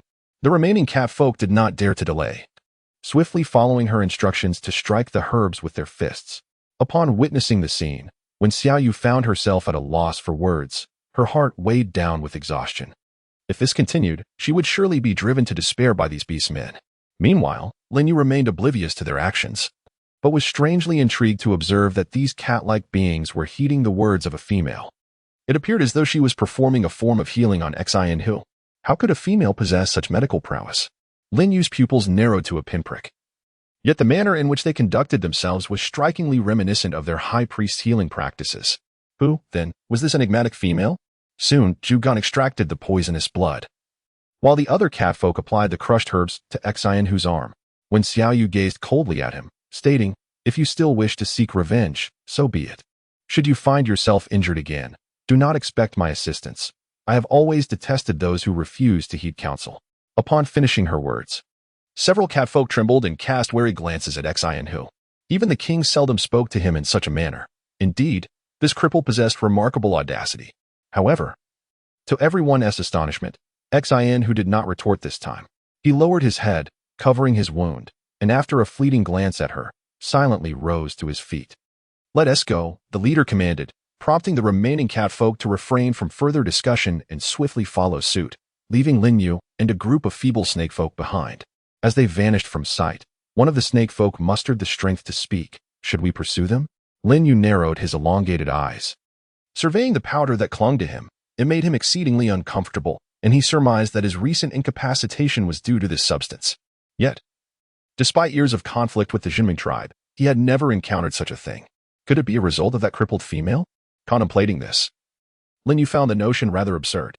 He waved his hand dismissively, feeling a sense of reluctance, and declared, let us return for now, and take a sample of this powder with us. I am most curious to discover what it truly is. When Xiaoyu sat upon the back of the orange, acutely aware that the atmosphere had shifted from its previous warmth, apart from eating and resting, this group had scarcely exchanged words. Time passed unmeasured until, suddenly, The joyful exclamation from the orange pierced the silence. "We have arrived." When Xiaoyu groggily opened her eyes, only to be astounded by the scene before her. The fading sunlight bathed the earth in a warm glow, as if every plant were adorned with a golden hue. Enormous fruits dangled precariously, with only a few remnants of verdant green visible, yet they were obscured by the yellowing leaves. This was autumn, the season of harvest. Soon, when Xiaoyu spotted gigantic grapes at the periphery, intertwined with vines that bore plump strawberries and tomatoes. "Let me down," she exclaimed joyfully, patting the back of the orange. As soon as she descended, she dashed towards these two plants. Just as she was about to reach them, the orange's expression changed dramatically, and it cried out, "Stop." However, it was too late. The vine she had touched had already coiled around her ankle, swiftly retracting. Suddenly, a human-sized hole appeared at the plant's root, threatening to drag her in. "Oh no!" When Xiaoyu let out a loud cry, grasping a strawberry vine with her bare hands to alleviate her predicament. Yet the tendrils ensnaring her feet strained with fierce determination, continuing to pull at her. At that moment, a thunderous roar erupted, flames spewing forth, causing the vines that had just wrapped around her legs to instantly release their grip, trembling as they concealed the hole from which they had emerged. "Are you all right?" Zhu Gan rushed over, taking 2 steps at a time. Fortunately, his timely assistance prevented a dire outcome. When Xiaoyu stared wide-eyed, rendered speechless, her mind engulfed in an unsettling strangeness. At that moment, Xian Hu cast her a fleeting glance, his brown eyes reflecting an air of indifference. "If you seek to end your life, we shall not hinder you," he remarked, his tone eerily reminiscent of the earlier reprimand she had delivered to him. When Xiaoyu felt a lump rise in her throat, left bereft of a sharp retort, and could only inquire, "What is that?" "It's a grapevine, meow," Orange Citrus replied, his expression oddly perplexed. "Haven't you ever eaten grapes before?" When Xiaoyu was nearly overwhelmed with disbelief, which household's grapevine could possibly possess such sentience? Yet, upon closer inspection, it was evident that the vine had indeed detached itself. After a moment of contemplation, an audacious thought took root in her mind. If even cats could transcend their nature, what else might be deemed impossible in this world? "How do you usually harvest?" she inquired. "It's quite simple, really. One merely needs to pick them up from the ground. Who in their right mind would dare to touch the fruit above? A moment's carelessness could lead one to be ensnared," meowed Jujin, scratching its head, its gaze growing increasingly perplexed. After a moment's thought, and fearing she might not believe him, he picked up a small clump of mud and hurled it towards the grapes on the vine. However, before the mud could even reach the grapes, a vine shot out suddenly, slicing down with a fierce stroke, reducing the mud to mere powder in an instant. When Xiaoyu, "What about other fruits?" When Xiaoyu pointed silently at the strawberries and tomatoes, surely they could be picked, right? However, Zhu Gan's expression changed dramatically, shaking his head vigorously like a rattle drum. "These are inedible." "What? You're telling me strawberries and tomatoes are not edible?" At that moment, a scoff came from behind. Xian Hu chuckled. "The more vibrant the fruit, the less likely it is to be edible. You really didn't know that?" "No. How could they not be edible?" When Xiaoyu was utterly perplexed, this world was truly bizarre. How could perfectly good fruit be deemed inedible? Zhu Gan shook his head once more. "Regardless, we have never eaten them. Let us collect some grapes instead, as we must venture deeper shortly." As he spoke, several catfolk had already begun to gather the large, withered grapes that had fallen to the ground. Chapter 11. Is this fish difficult to catch? You mean to say you have never eaten them? Now it was when Xiaoyu's turn to wear a strange expression. If they had never eaten them, how could they possibly know they were inedible? "The Prophet said so, meow," Zhu Gan replied, yet his hands did not cease their activity, collecting a few before asking, "Is this amount sufficient?" Observing that they had already filled nearly half a basket, when Xiaoyu grew anxious. These could also be used for winemaking. She should gather some. If she could only consume grapes every day, how would she survive the winter? "Are you certain?" The other catfolk looked astonished. Could it be that everything was fermentable? Generally speaking, most fruits are suitable for that purpose. When Xiaoyu said, her eyes fixed eagerly on them. "Please gather a few."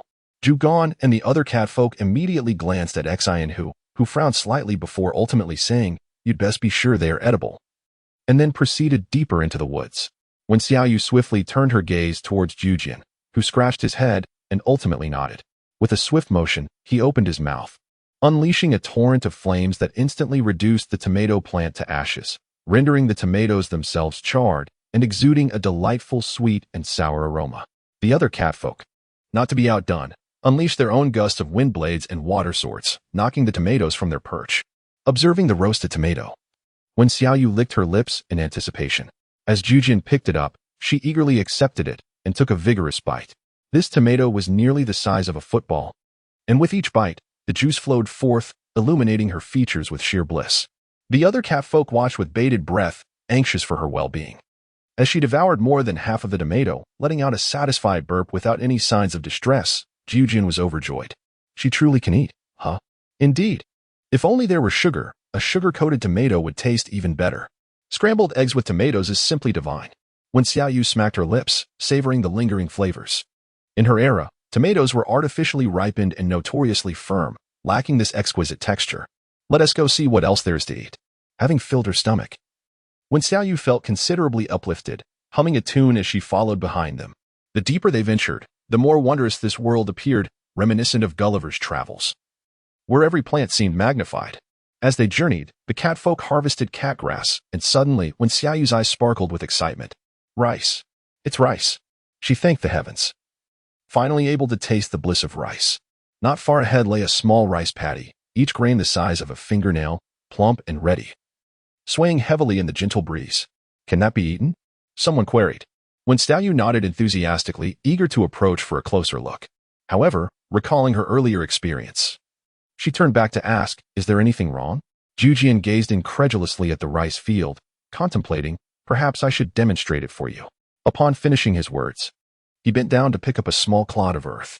The catfolk, upon witnessing this, instantly felt a surge of alarm and retreated a full 20 meters. Halting with palpable tension, Jugan took a deep breath, raised his arm, and hurled the clod, subsequently fleeing the scene at lightning speed. The clod traced a perfect parabola, landing on one of the rice stalks. In the next moment, the previously bent stalk stood upright, spinning like a top. As the grains of rice shot forth with reckless abandon, the neighboring stalks, upon being touched, followed suit in launching their grains. A cacophony erupted in the rice field.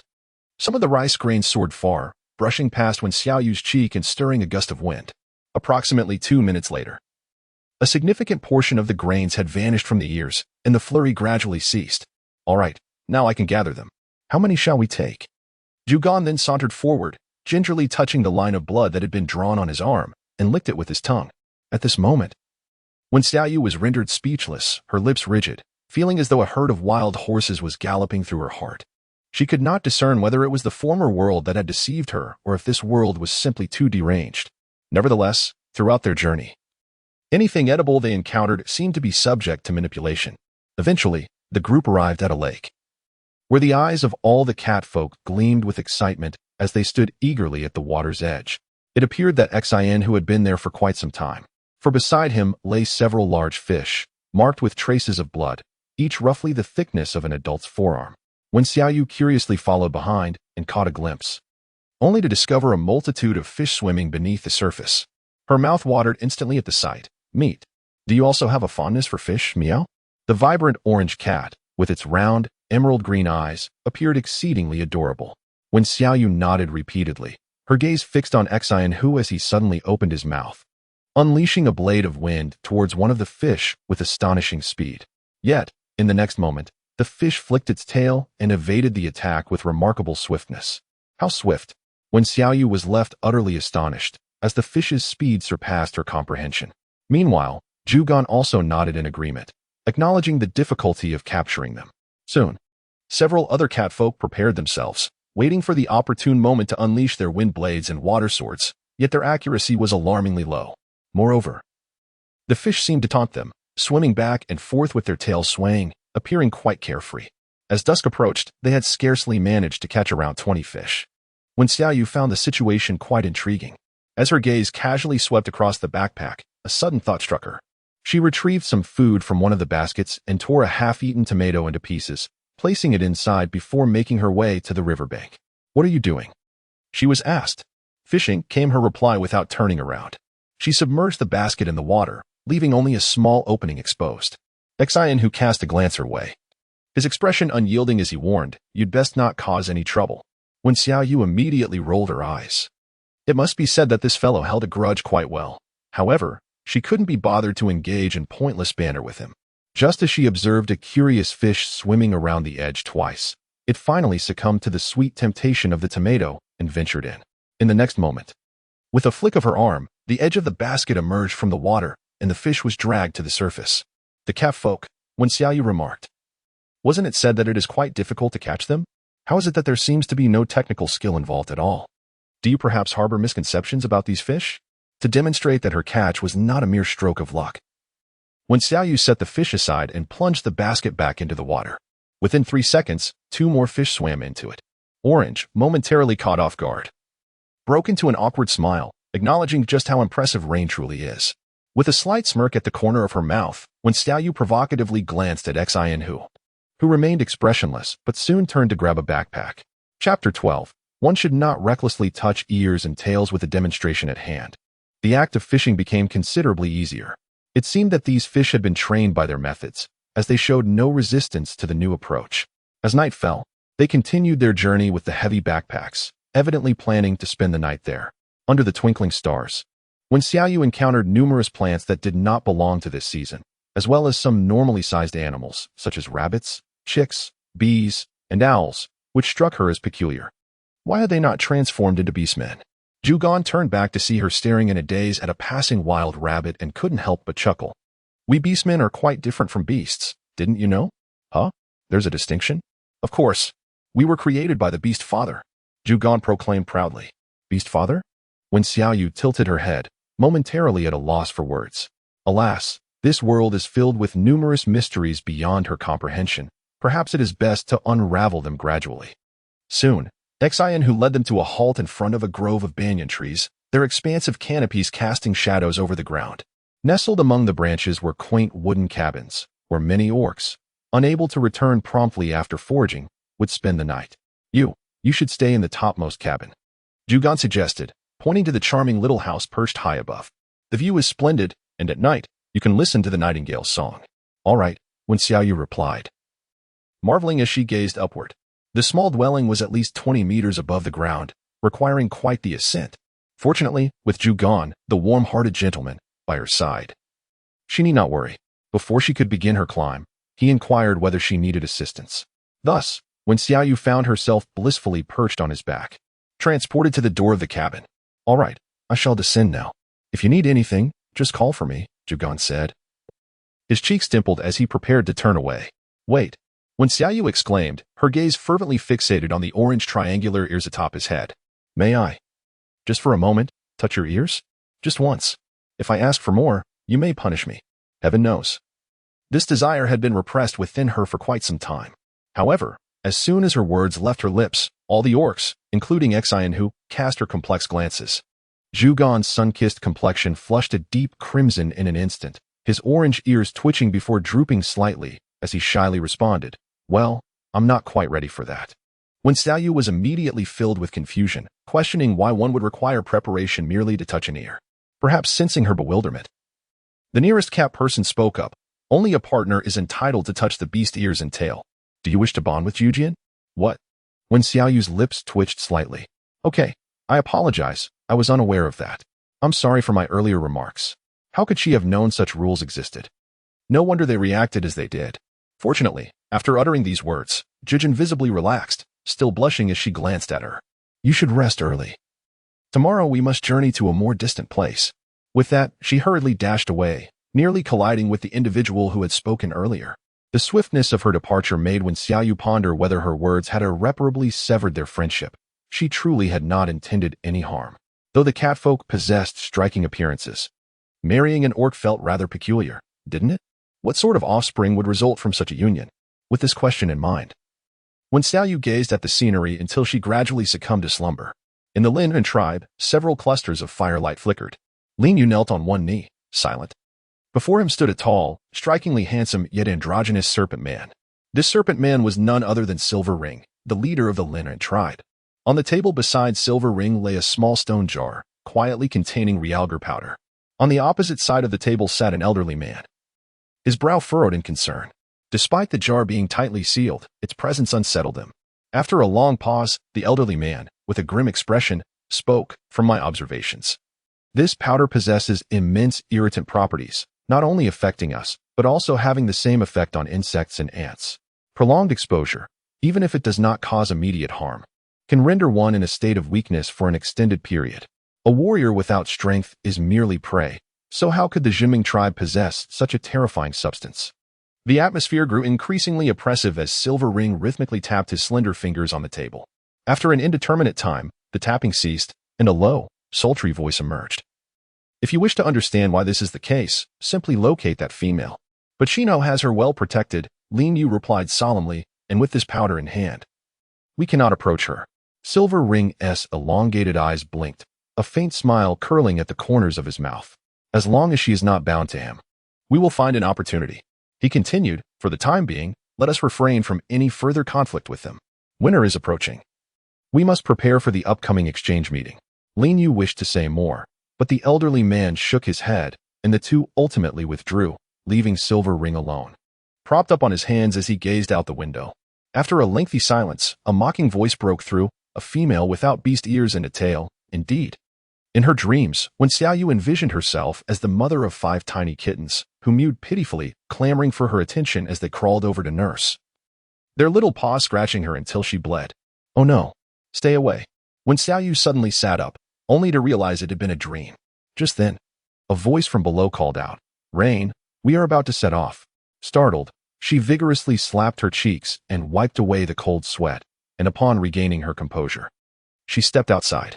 At this moment, the horizon was just beginning to blush with the light of dawn, as nature awakened and the birds in the forest chirped incessantly. For the better part of the day, when Xiaoyu accompanied the beast men, successfully capturing numerous chicks and wild rabbits, as well as collecting ample honey, they continued until their baskets could hold no more before beginning their journey back. This time, there were no ambushes from the serpent people, and their path was clear and unobstructed. As they approached home, laden with their bounty, the high priest rushed forward, his face etched with worry. Rain, you are finally back.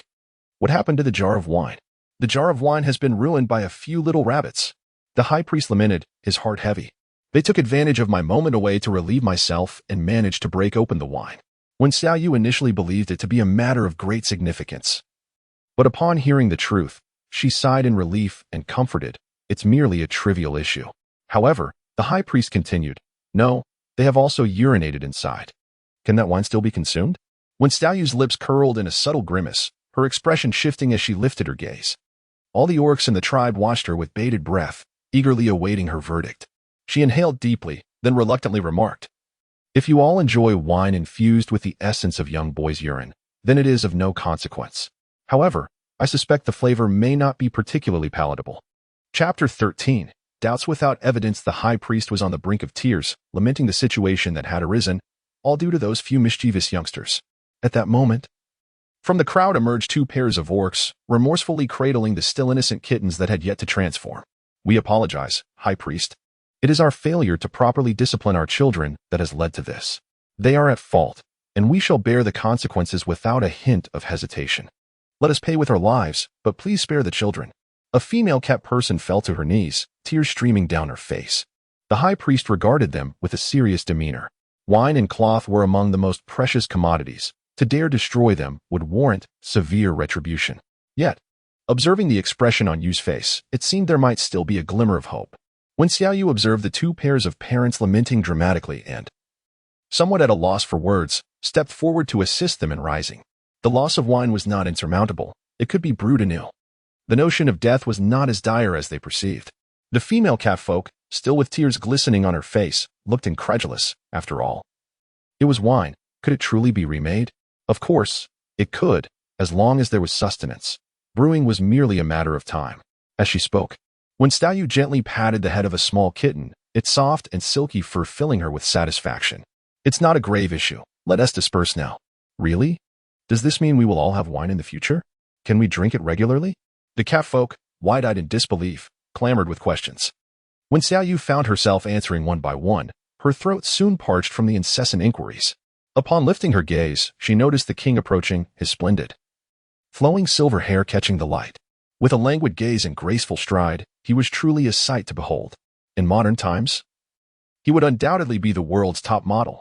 Just as the king made his way toward them, 2 familiar voices could be heard from behind. As when Xiaoyu turned her head, she noticed the doll joyfully spinning around Zhugan. You weren't hurt, were you? Zhugan straightened her back and replied, of course not. Although we encountered those snake people led by Lin Yu, we scared them off. How impressive. Upon hearing the doll's praise, several males cast envious glances at Jugon. She scratched her head and chuckled. Actually, it's all thanks to you. If she hadn't guided us to find Realgar, we wouldn't have returned unscathed. Oh, and you mentioned that these tomatoes and strawberries are edible. At this, the doll glanced at the backpack with a hint of disinterest, politely responding with an "oh." Yet, when it came to Wen Xiaoyu, Jugon seemed unable to contain her excitement. Look at these fish. If it weren't for her, we wouldn't have caught so many. Her methods are incredibly effective. Let me tell you, she taught us to soak the backpack in water. Is she really that remarkable? The doll pouted, casting a sidelong glance at Wen Xiaoyu. The latter smiled awkwardly, thinking, this doll clearly has a fondness for Jugon. But Jugon is such a straightforward child. It's a pity that such an adorable, warm-hearted doll face is wasted on her, praising others right in front of her. Of course she's impressive. You is the most formidable beast man I've ever met. Jugon shot a dissatisfied glance at the doll, sensing a lack of interest, and pouted before heading toward the warehouse. Noticing this, the doll turned back, and Wen Xiaoyu immediately feigned looking up at the sky, indicating she had heard nothing and knew nothing. Ultimately, the doll stomped her foot and bit her lip before following. Wen Xiaoyu shook her head in exasperation, pondering that if this continued, Jugon would surely remain a late-stage straight male, and she worried about how he would find a partner. She suddenly felt an overwhelming concern for Jugon's future happiness, lamenting the unfulfilled potential of such a charming and beautiful girl. What are you mumbling about? Came a languid voice, and Wen Xiaoyu felt a shadow cast over her, blocking the sunlight. When she looked up, she was met with the mesmerizing face of the king, his golden eyes sparkling with an otherworldly beauty. Wen Xiaoyu instinctively inhaled, covering her rapidly beating heart, overwhelmed by this infernal sensation of love. Could you possibly refrain from getting so close, my lord? It's quite suffocating. Upon witnessing her reaction, the king's lips curled into a slight smirk as he bent down until his face was level with hers, lazily whispering in her ear, "Welcome back." How infuriating. Wen Xiaoyu felt her heart racing faster. I suspect you were trying to seduce me, yet I possess no evidence. Are you afraid I might flee? With great difficulty, Wen Xiaoyu responded, clinging to the last remnants of her rationality. A low, teasing laugh brushed against her ears, tickling her senses. Of course, if you were to escape, who would brew the wine for me? In that instant, Wen Xiaoyu's heart shattered into 1,000 pieces. Humph, you glutton. It turns out it was not her he desired. But the wine, had she known, she would have fled halfway. Nevertheless, despite such thoughts, she had no intention of truly leaving. After encountering the serpents of Linyu and the frenzied Flora, she had come to realize that this world harbored dangers at every turn. Although it was far from ideal, it was still a safer haven compared to the outside world. Let us brew then. Ensure they prepare ample jars, the more the better. And wash the fruits brought back thoroughly. After a moment's contemplation, she added, we can also bring some honey. Honey? The king's golden eyes were filled with confusion. Wen Xiaoyu turned her head away and hummed, urging, if you wish to do it, then proceed.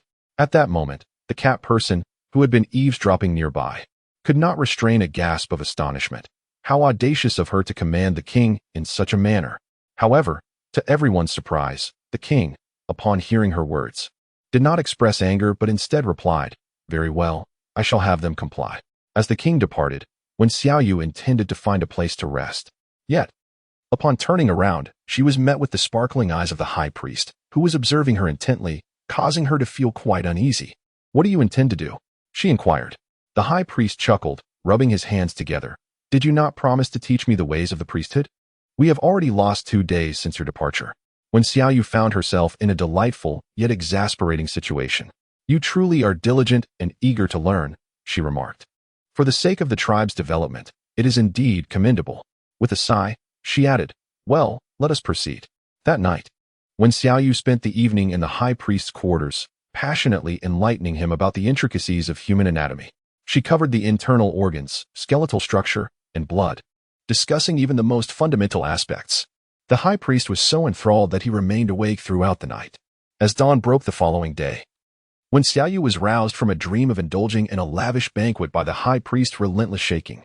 The jars and fruits are ready. Let us commence the winemaking. Wen Xiaoyu gazed at a pair of eyes laden with dark circles, on the verge of tears, lamenting how an elderly person could possess such vitality. Let them wait. I shall rest a while longer, she muttered indistinctly, preparing to recline when a languid chuckle resonated above her. Chapter 14. Mistaken for a rival upon encountering such a lethargic female for the first time, one could only pity your future partner. This remark instantly banished Wen Xiaoyu's drowsiness. As she opened her eyes, she found a strikingly alluring face before her, prompting an indignant glare. What does that have to do with you? If he is not anxious, why should you be? How absurd. It's barely dawn, around 5 or 6 at most. Why the laziness? The king squinted, the golden glimmer in his eyes fading as he casually inquired, Do you already have a partner? Never mind. I am certain there is nothing here that meets my desires. Wen Xiaoyu retorted, pursing her lips. Although these handsome men were indeed eye-catching, they were ultimately not akin to ordinary individuals.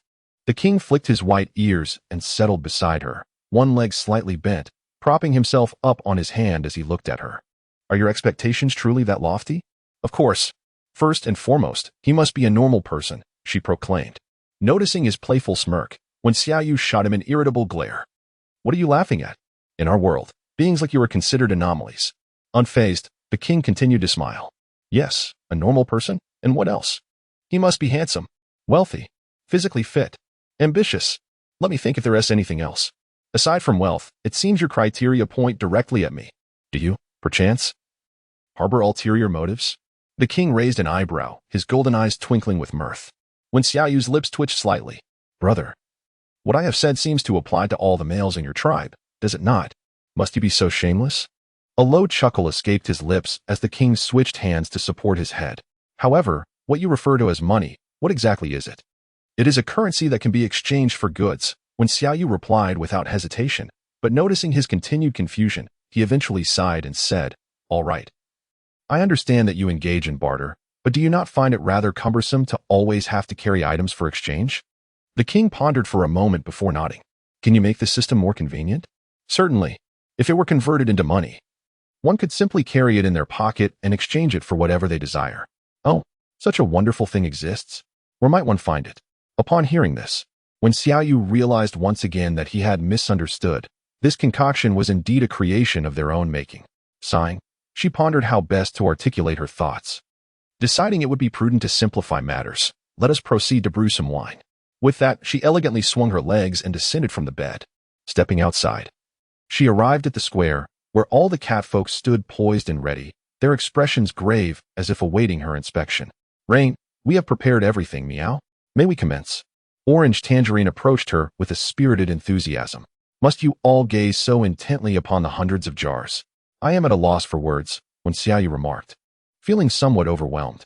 Although she had encouraged them to be thorough, their fervor felt excessive. Those fruits you brought back could hardly suffice for such a quantity, she sighed inwardly.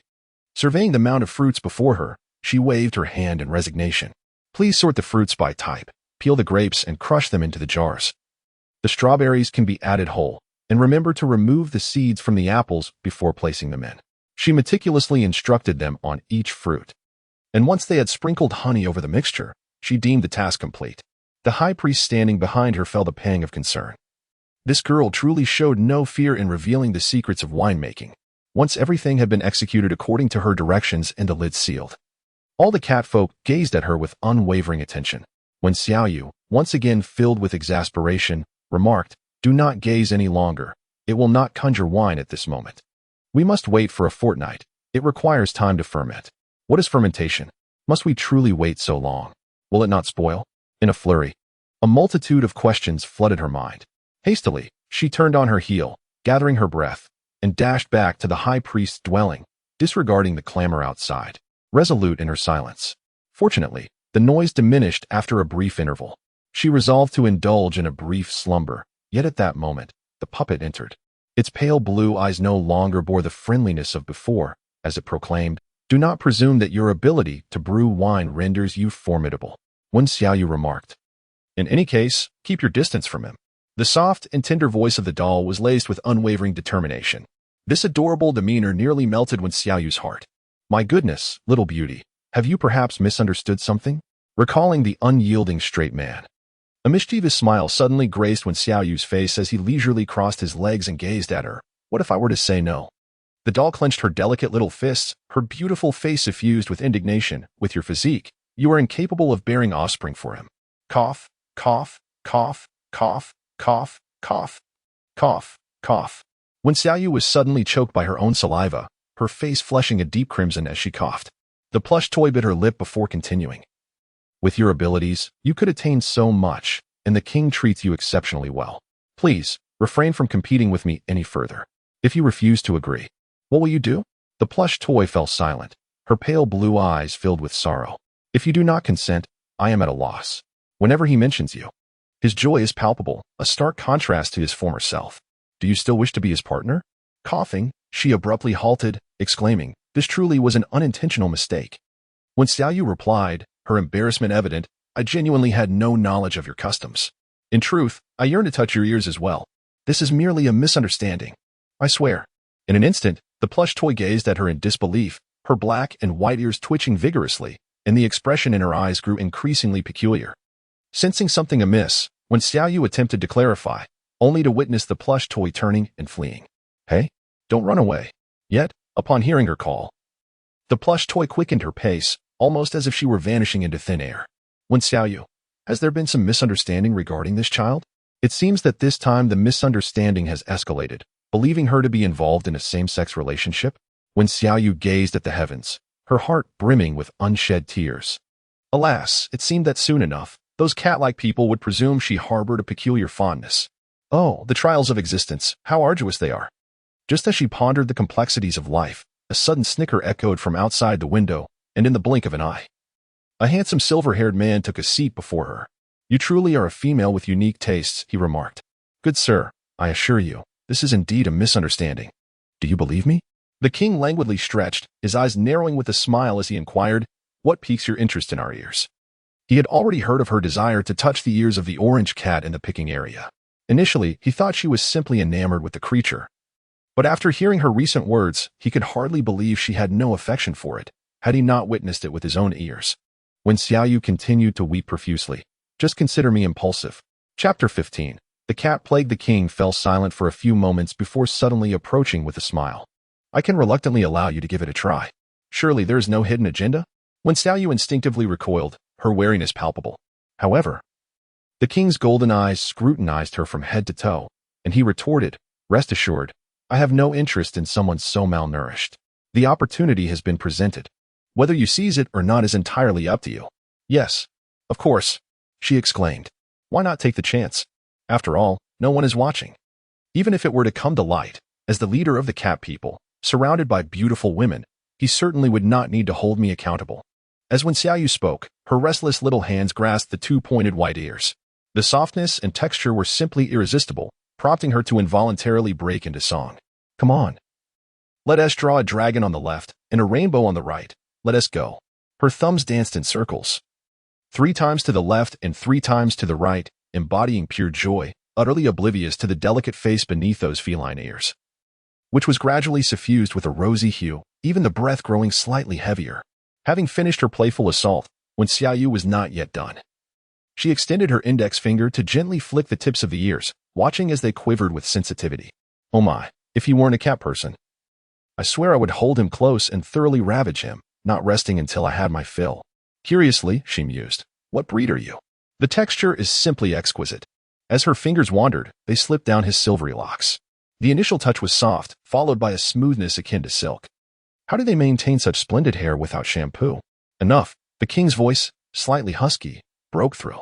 Yet, when Xiaoyu seemed oblivious, her small hands continuing to torment those white ears with fervor.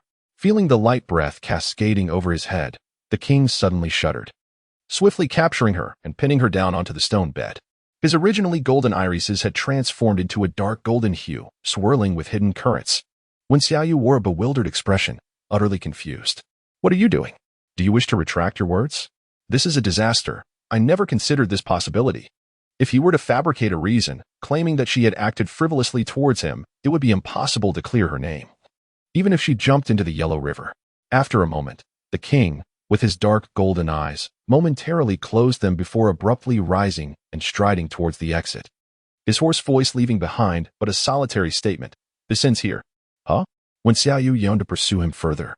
Yet she witnessed his figure flicker and vanish in the blink of an eye. Brother, you haven't yet revealed to me your breed. Reflecting upon that tactile sensation, she felt his ears were somewhat thicker than those of the felines she had previously caressed, their tips sharp yet pleasantly rounded. Could he possibly be a Persian cat? Yet, do Persian cats possess golden eyes? The following day, as the blinding sunlight roused Wen Xiaoyu from her slumber, she realized it was already midday. This was peculiar, logically. The high priestess should have awakened her early to inspect the wines. Moreover, outside, the presence of cat folk was almost non-existent, as if they had abruptly evaporated into thin air. Wen Xiaoyu felt an unsettling sense of foreboding and hurriedly traversed the tribe. After a considerable effort, she managed to catch a glimpse of a hurried cat person, from whom she learned that they had all retreated to the back mountain. What could possibly draw them there? Noticing the sheer terror etched across his face, as if the apocalypse were imminent, Wen Xiaoyu furrowed her brow. The atmosphere felt distinctly eerie. The cat person was on the verge of tears, explaining that the tabby was afflicted with cat plague, and the king had summoned all cat people for the high priest to conduct examinations. Should any be found with the illness, they would face expulsion, and those who refused to depart would be buried alive. Trembling, the cat person spoke and then fled in the direction of home. The cat plague was a dreadfully terrifying affliction for them. Encountering it meant certain death, and it spread with alarming ease. She recalled an outbreak over a decade ago that nearly led to their extinction. Naturally, the current consensus was to flee as far away as possible. Wen Xiaoyu's brow furrowed with concern as he hurried towards the source of the commotion. Along the way, he encountered numerous distressed catfolk, and without needing further guidance, he soon laid eyes upon the royal entourage. The scene before him was one of utter chaos. A group of felines, diagnosed with cat flu, were bound together. Some displayed vacant, despairing gazes, while others appeared pale, with occasional bouts of vomiting. The remaining catfolk kept their distance, anxiously awaiting the high priest's examination. Once confirmed healthy, those examined felt a weight lift from their shoulders. However, should the high priest show even the slightest hesitation, their fate was sealed. As the turn came for the ragdoll cat, the high priest lifted her eyelids, his expression darkening, revealing a profound lethargy. In the next moment, Xianhu's voice rang out, "Take her away." Shortly thereafter, two warriors emerged, casting a regretful glance at the ragdoll before escorting her away. Meanwhile, despair flickered in the ragdoll's eyes as she turned back for a final, sorrowful look at Zhugan, her pale blue irises brimming with sadness. Zhugan hesitated before speaking. "Your Majesty, the ragdoll is merely unwell. She has not yet exhibited any of those symptoms. What if she is not infected?" The king turned, regarding him with a stoic gaze. "I cannot gamble with the lives of my entire clan. Even if that person is myself, I would willingly depart from here." In that moment, Wen Xiaoyu was profoundly shaken. He was a stark contrast to the jovial figure he had encountered the previous day. The pain and determination in his golden eyes were unmistakable. It was clear that their leader would rather risk wrongful death than allow any potential threat to their tribe to escape. As more catfolk were taken away, a number of those effectively sentenced to death, particularly the females, began to weep uncontrollably. "I do not wish to die," one sobbed. Another, cradling her newborn kitten, lamented, "My child has only just been born. How will we survive once we leave this place?" In an instant, the atmosphere grew heavy with sorrow, and even some male beastmen found their eyes glistening with unshed tears, though they dared not plead with the king for a reprieve. To return would spell doom for the Jinming tribe, having faced such devastation over a decade ago. They wished never to witness the sight of bodies strewn across the land again. After the king underwent his final examination, the high priest finally felt a sense of relief, though his gaze soon turned sorrowfully towards the gathered catfolk. The king looked deeply at them, his eyes slightly reddened. "You were once my tribe's kin. But for the sake of our survival, today we must part ways. I express my gratitude for your sacrifice on behalf of us all. This food is our final token of appreciation." Upon finishing, Xianhu picked up the basket beside him and placed it beneath a nearby tree, bowing deeply before silently returning. "Let us go," the king declared, casting one last resolute glance back before turning away. Wen Xiaoyu could not help but furrow her brow. Wait a moment. Chapter 16. It is the doctor's duty to save lives. Have they truly been abandoned in such a manner? The high priest nodded solemnly, his expression one of profound sorrow. It is an inevitable circumstance. After all, this affliction is beyond remedy. How can one ascertain the impossibility of salvation without even attempting? To cast them aside in this way is to deny them any hope for survival. Wen Xiaoyu felt a twinge of indignation. A single basket of provisions shared among nearly 20 orcs would scarcely last long, even with the utmost frugality. Moreover, as they journeyed towards the harvesting area, who could predict what perils awaited them along the way? At that moment, the king, who had remained silent for quite some time, finally spoke. If it were within my power, I too would wish for them to be free from ailment. Yet, the cat plague has remained untreatable since its inception. Unless you possess a solution. When Xiaoyu fell into a sudden silence. She had never owned a pet before and was only vaguely acquainted with the term. She understood that if a cat were afflicted with such an ailment, the treatment would be exceedingly complicated. In this world devoid of antibiotics and numerous medications, the prospects of healing were daunting. However, she did not believe that every cat human among them was necessarily afflicted with this illness. As a physician, she could not bear the thought of neglecting them. I am willing to give it a try.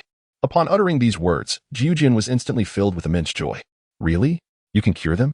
In that fleeting moment, hope rekindled in the eyes of those condemned cat humans. I lack certainty, but I still wish to attempt it. Fortunately, there has been no recorded case of humans contracting feline distemper, and although this world differs greatly, with cautious actions, significant issues should be avoided. Your Majesty. Let her give it a try. Jiujin exclaimed with excitement, as the high priest seemed poised to interject, when Xiaoyu directly stated, Please inform me of the specific symptoms associated with this disease. Rest assured, from this moment forth, I shall not step into the tribe again and will cause you no trouble. The high priest looked silently at the king, who lowered his gaze.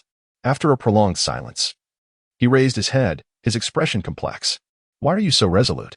Because I am a doctor, it is my duty to save lives. As soon as the words left her lips, the high priest's gaze shifted to one of complexity. After a moment's hesitation, he spoke, Your Majesty. Perhaps we should allow her to try.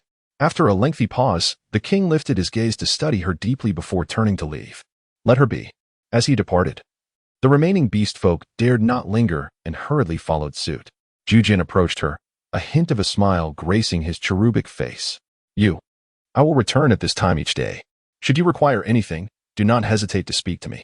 When Xiaoyu nodded, observing the high priest who seemed hesitant to speak. Ultimately, he articulated the symptoms following a feline distemper infection. In addition to lethargy, the afflicted may experience anorexia, vomiting, and diarrhea, with viscous secretions emanating from the mouth, eyes, and nose. With my limited knowledge, this is all I can ascertain. Upon hearing this, when Xiaoyu hesitated no longer and directly approached the puppets and others. After freeing them from their bindings, they gazed at her in disbelief. Yuyo, can you truly save us? When Xiaoyu shook her head, expressing her unfamiliarity with such an ailment, yet she vowed to exhaust all means to save them. Now, please listen to me.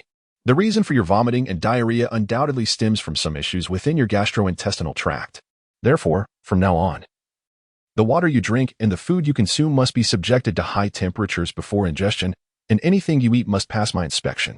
She glanced at the contents of her basket, which contained not only 2 rabbits and a chicken, but also some wheat, rice, and fruit. Remembering a cave she had seen earlier, with a small stream nearby, she mused that it would be the perfect place to settle. Are you all right? Upon approaching the puppet, she could clearly perceive that its spirit had waned, uncertain whether it was due to the recent blow or other factors. The puppet managed a faint smile, its light blue eyes reflecting a hint of melancholy. I'm fine. Given the circumstances, please follow me. It is imperative that you keep warm during this time. For those whose symptoms are somewhat milder, I kindly ask for your assistance. We will heed your guidance. Hope ignited within them, and at that moment, when Xiaoyu became their last thread of salvation, they would likely comply with any request she made. When Xiaoyu nodded in satisfaction, upon counting, there were a total of 23 cat people, among whom one resembling a tabby cat was in a particularly dire state, having been unable to stop vomiting since the beginning, continuing until there was nothing left to expel, only sour bile. First, carry the most severely affected ones with me. A large group made its way to the cave, which, in autumn, was relatively dry and well ventilated. When Xiaoyu arranged for the 3 gravely ill individuals to be placed at the innermost part of the cave. Who among you can breathe fire? I can. So can I. Soon, a male and female beastfolk couple stepped forward. Although their complexions were far from ideal, they were still able to work. Excellent. From now on, you 2 will be responsible for cooking. I shall instruct you on how to proceed. The rest of you. Can you shell the rice and wheat? Lacking tools, they could only peel the rice and wheat grain by grain with their nails. At that moment, a ragdoll stepped forward. Her soft voice tinged with a slight rasp. I can do it. All right. Find some stones to carve into pots, then boil water. We will proceed to shell the rice and wheat. Under Xiaoyu's guidance, everyone, except for the 3 ailing ones, busily went about their tasks in an orderly fashion.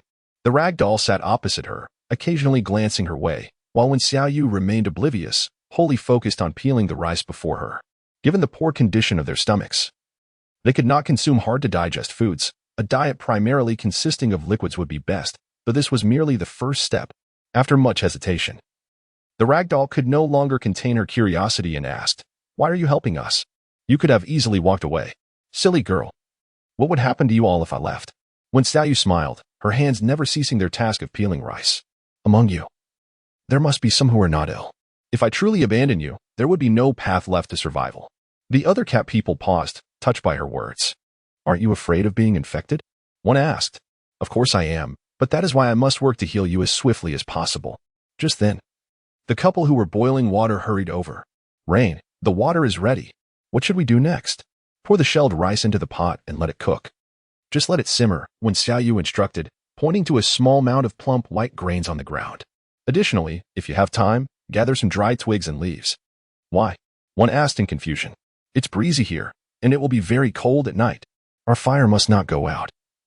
If the temperature of the sick individuals drops, it will be exceedingly difficult to save them." Upon hearing this, the ragdoll immediately stood up. "I will go gather some." Chapter 17. The salt field. Approximately half an hour later, the fragrant aroma of rice porridge wafted from the stone pot, enticing the orcs who greedily inhaled the scent, their eyes gleaming with desire as they gazed into the pot. They had never encountered such a delectable aroma. The taste must surely be exquisite. Observing the porridge gradually thickening, Wen Xiaoyu stirred it with a washed branch. Once satisfied with the consistency, she ladled 3 small bowls and presented them to Li Hua and the other 2. The trio was instantly moved. Their stomachs, having long since been emptied, now rumbled with hunger. The delightful scent of the porridge only intensified their appetite, causing them to swallow hard. "Please, do enjoy. Although there are no side dishes, this will be much gentler on your stomachs. If it's insufficient, do let me know." Li Hua, with her light brown ears and captivating dark eyes, looked at her, yet when she spoke, her voice resembled a rusty bell. "You, thank you." Initially, when Wen Xiaoyu first arrived at the tribe, she had felt a twinge of jealousy towards Li Hua, even fearing she might bring misfortune to the tribe. Yet, she had set aside her grievances to assist them, leaving Li Hua feeling quite ashamed. "Enough said, eat slowly. I must attend to other matters," Wen Xiaoyu instructed, directing the fire-breathing couple to kindle a fire for them. After distributing the porridge, she proceeded to cook 2 more pots, finally resolving the lunchtime dilemma for everyone. Fortunately, porridge consumed significantly less rice than cooked rice itself. At this rate, they could last another 5 or 6 days without issue. The fruits and honey contained the necessary glucose, so that was not a major concern. The most pressing matter was acquiring saline solution. However, salt had never been a part of their usual diet. To produce saline solution, obtaining salt was imperative. "By the way, do you know where there is an ocean?" "The ocean? It's far, far away, at least a 4 or 5-day journey," replied a male orc. "Great. It seems we have little hope now. By the time we make the round trip, who knows what condition these orcs will be in." At that moment, a ragdoll approached, clutching a branch. "Is there something you need from the sea?" Wen Xiaoyu nodded. "Salt. I need salt." The moment the word escaped her lips, the orcs looked utterly bewildered. It was simply a white crystalline substance, savory to the taste, and if consumed excessively, one would find themselves incessantly thirsty. If one were by the sea, they could even boil some seawater for it. At this thought, a wave of melancholy washed over Wen Xiaoyu. They were so far behind, so very far behind. However, the puppet perked up its ears, its light blue eyes blinking. "While we cannot journey to the sea right now, it seems there is salt nearby." "Really?" Wen Xiaoyu exclaimed with uncontainable joy. "Let me there at once." The puppet nodded and glanced at the 2 robust cat folk, who immediately understood. "We shall go together." Although it was nearby, it was not exactly close. After traversing the forest for half an hour, their surroundings opened up, revealing a landscape of undulating terrain, with a colossal mountain range looming behind, towering at least 5 or 6,000 meters high. There, the puppet pointed to a depression at the base of the mountain. True to expectation, there was a patch of white, not very large, perhaps around 100 square meters. "I visited this place a few times in my childhood. It was always different. Sometimes there was nothing, other times it was completely white. I secretly tasted it once. The flavor was both bitter and salty." The puppet recounted as it guided them. The other 2 orcs nodded in agreement. "Now that you mention it, I recall this place. It is indeed quite peculiar." "Rain, can this salt save us?" Wen Xiaoyu inquired. "If it is real, then there is hope." Her eyes sparkled with excitement as she gazed into the distance, eagerly rushing forward. As the view expanded, she joyfully discovered that this was not merely a salt flat. There were also various shellfish, shrimp, and crabs nearby. Although these protein sources were not suitable for their current needs, she could partake in them. Quickly, scoop up some salt and help me catch some shrimp and crabs. When Xiaoyu's eyes widened in delight, had there not been others present, she might have drooled. These shrimp and crabs were each as long as half a baby's arm, frolicking joyfully in the water. Perhaps unaccustomed to human presence, they showed no fear. Enchanted by the stick when Xiaoyu wielded, 2 large pincers clung tenaciously to it. The puppet and the other 3 gathered 3 stone bowls, fearing they would not suffice, and plucked leaves to wrap up a considerable amount. Just as they prepared to head back, when Xiaoyu suddenly cast a curious glance at the mountains behind the salt flat. Do you know what lies beyond those mountains? I do not know. Those mountains are too high. Even the strongest cat folk would feel dizzy and weak halfway up, replied the 2 male cat folk, their faces pale with fear. We seldom venture that way. I see, when Xiaoyu mused, stroking her chin in contemplation. The puppet, noticing her unusual demeanor, couldn't help but glance over. It found the mountains to appear quite ordinary and asked, "What is it?" Since there are salt fields here, it suggests that we are not far from the sea. And it is quite possible that the vast ocean lies just beyond, analyzed when Xiaoyu, who then added, albeit with some uncertainty, "Now that we have found salt, do we still need to seek out the ocean?" queried the plush toy. Not necessarily, however. If we are near the sea, it could bring about numerous unforeseen advantages. Upon hearing this, the 3 catfolk furrowed their brows in unison. The ocean is the domain of the merfolk, and typically we terrestrial beastmen seldom engage with them, unless under exceptional circumstances. Should they discover us harvesting creatures from their waters, they would likely declare war. When Xiaoyu was momentarily taken aback. Is that so? Perhaps it would be best to let it be. The notion of mermen, with their fierce reputation, was daunting indeed. It was best to abandon the idea of pursuing marine delicacies. Soon, the group returned to their cave, where they procured some salt to test its purity. To their pleasant surprise, the flavor was quite acceptable, albeit with a slight bitterness that was easily overlooked. Subsequently, when Xiaoyu sprinkled some salt into a stone pot and poured in the boiled water, the result was merely a low-concentration saline solution, but it was certainly better than nothing. She then mixed the saline solution with the juice of fruits and distributed it among them. "Remember, you must consume this 3 times a day as I instructed." The beastmen nodded in understanding and, without hesitation, drank it down, finding the taste peculiar yet not entirely unpleasant. "Now, let us roast this area over the fire, and we shall repeat this process periodically." Once she had settled these arrangements, when Xiaoyu, weary from the day's exertions, rubbed her sore legs and found a quiet corner to rest, laying her head upon the soft leaves and drifting into slumber. The day's fatigue weighed heavily upon her, and although one of the beastmen seemed inclined to speak, a puppet intervened, signaling for silence. Chapter 18. Expelling her time passed, though its measure was uncertain, until an urgent voice roused when Xiaoyu from her slumber. "The tabby is overheating. What should we do?" The catfolk were in disarray, their voices overlapping in a cacophony of concern. "Do not panic. Let me see," she commanded. By the fire, the tabby, with its tawny skin, was flushed with a crimson hue, its delicate face contorted in distress, curled up tightly, and continuously murmuring something. As she approached, she discerned that it was calling for its father and mother, and upon touching its forehead, she found it to be alarmingly hot. When did this begin? When Xiaoyu inquired. Glancing back at the others, the beastmen hesitated, stumbling over their words. "We are not certain. It was already in this state when we discovered it." When Xiaoyu furrowed her brow, instructing, "You must remain vigilant at all times regarding the movements of the 3 of them. Do not regard this as a nuisance, for even the slightest oversight could very well cost her life." "Understood," several orcs, who shared a close bond with the tabby, replied, their heads bowed in remorse. "So, what shall we do now?" When Xiaoyu glanced around, tore off a piece of animal hide, and fetched some cool water to soak it, applying the dampened hide to her forehead. As soon as the moisture warmed slightly, she would re-soak it. Having spoken, she cast a glance at the sky, now shrouded in darkness, devoid of any moonlight, and a chill swept over her, prompting an involuntary shiver. Autumn had already set in, and although the animal hides they wore offered warmth, a drop in temperature could potentially lead to more severe complications. From tomorrow onwards, you must gather dry twigs and leaves, aiming to fill half the cave, and also try to find some large stones to block off half of the cave entrance.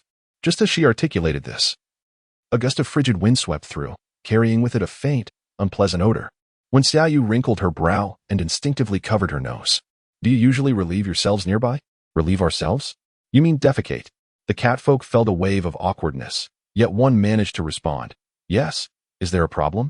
Excrement may likely harbor viruses, so it would be wise for you to bury it deeper. Upon hearing this, the expressions of the catfolk shifted, and they nodded vigorously. By midnight, the temperature of the tabby had finally begun to decline, but the other two were now experiencing issues, though they did not have a fever. They began to suffer from vomiting and diarrhea, and the cave was permeated with an unpleasant stench. When Xiaoyu had no choice but to relocate the other catfolk to the cave entrance. Witnessing their dire situation, fear spread across their faces, rendering them hesitant to provide assistance. Ultimately, it was the ragdoll who stepped forward, declaring, I shall accompany you. Throughout the night, the two were engulfed in a flurry of activity, intermittently tending to the cleanup of vomit and excrement, while also preparing porridge, administering saline solution, and fructose.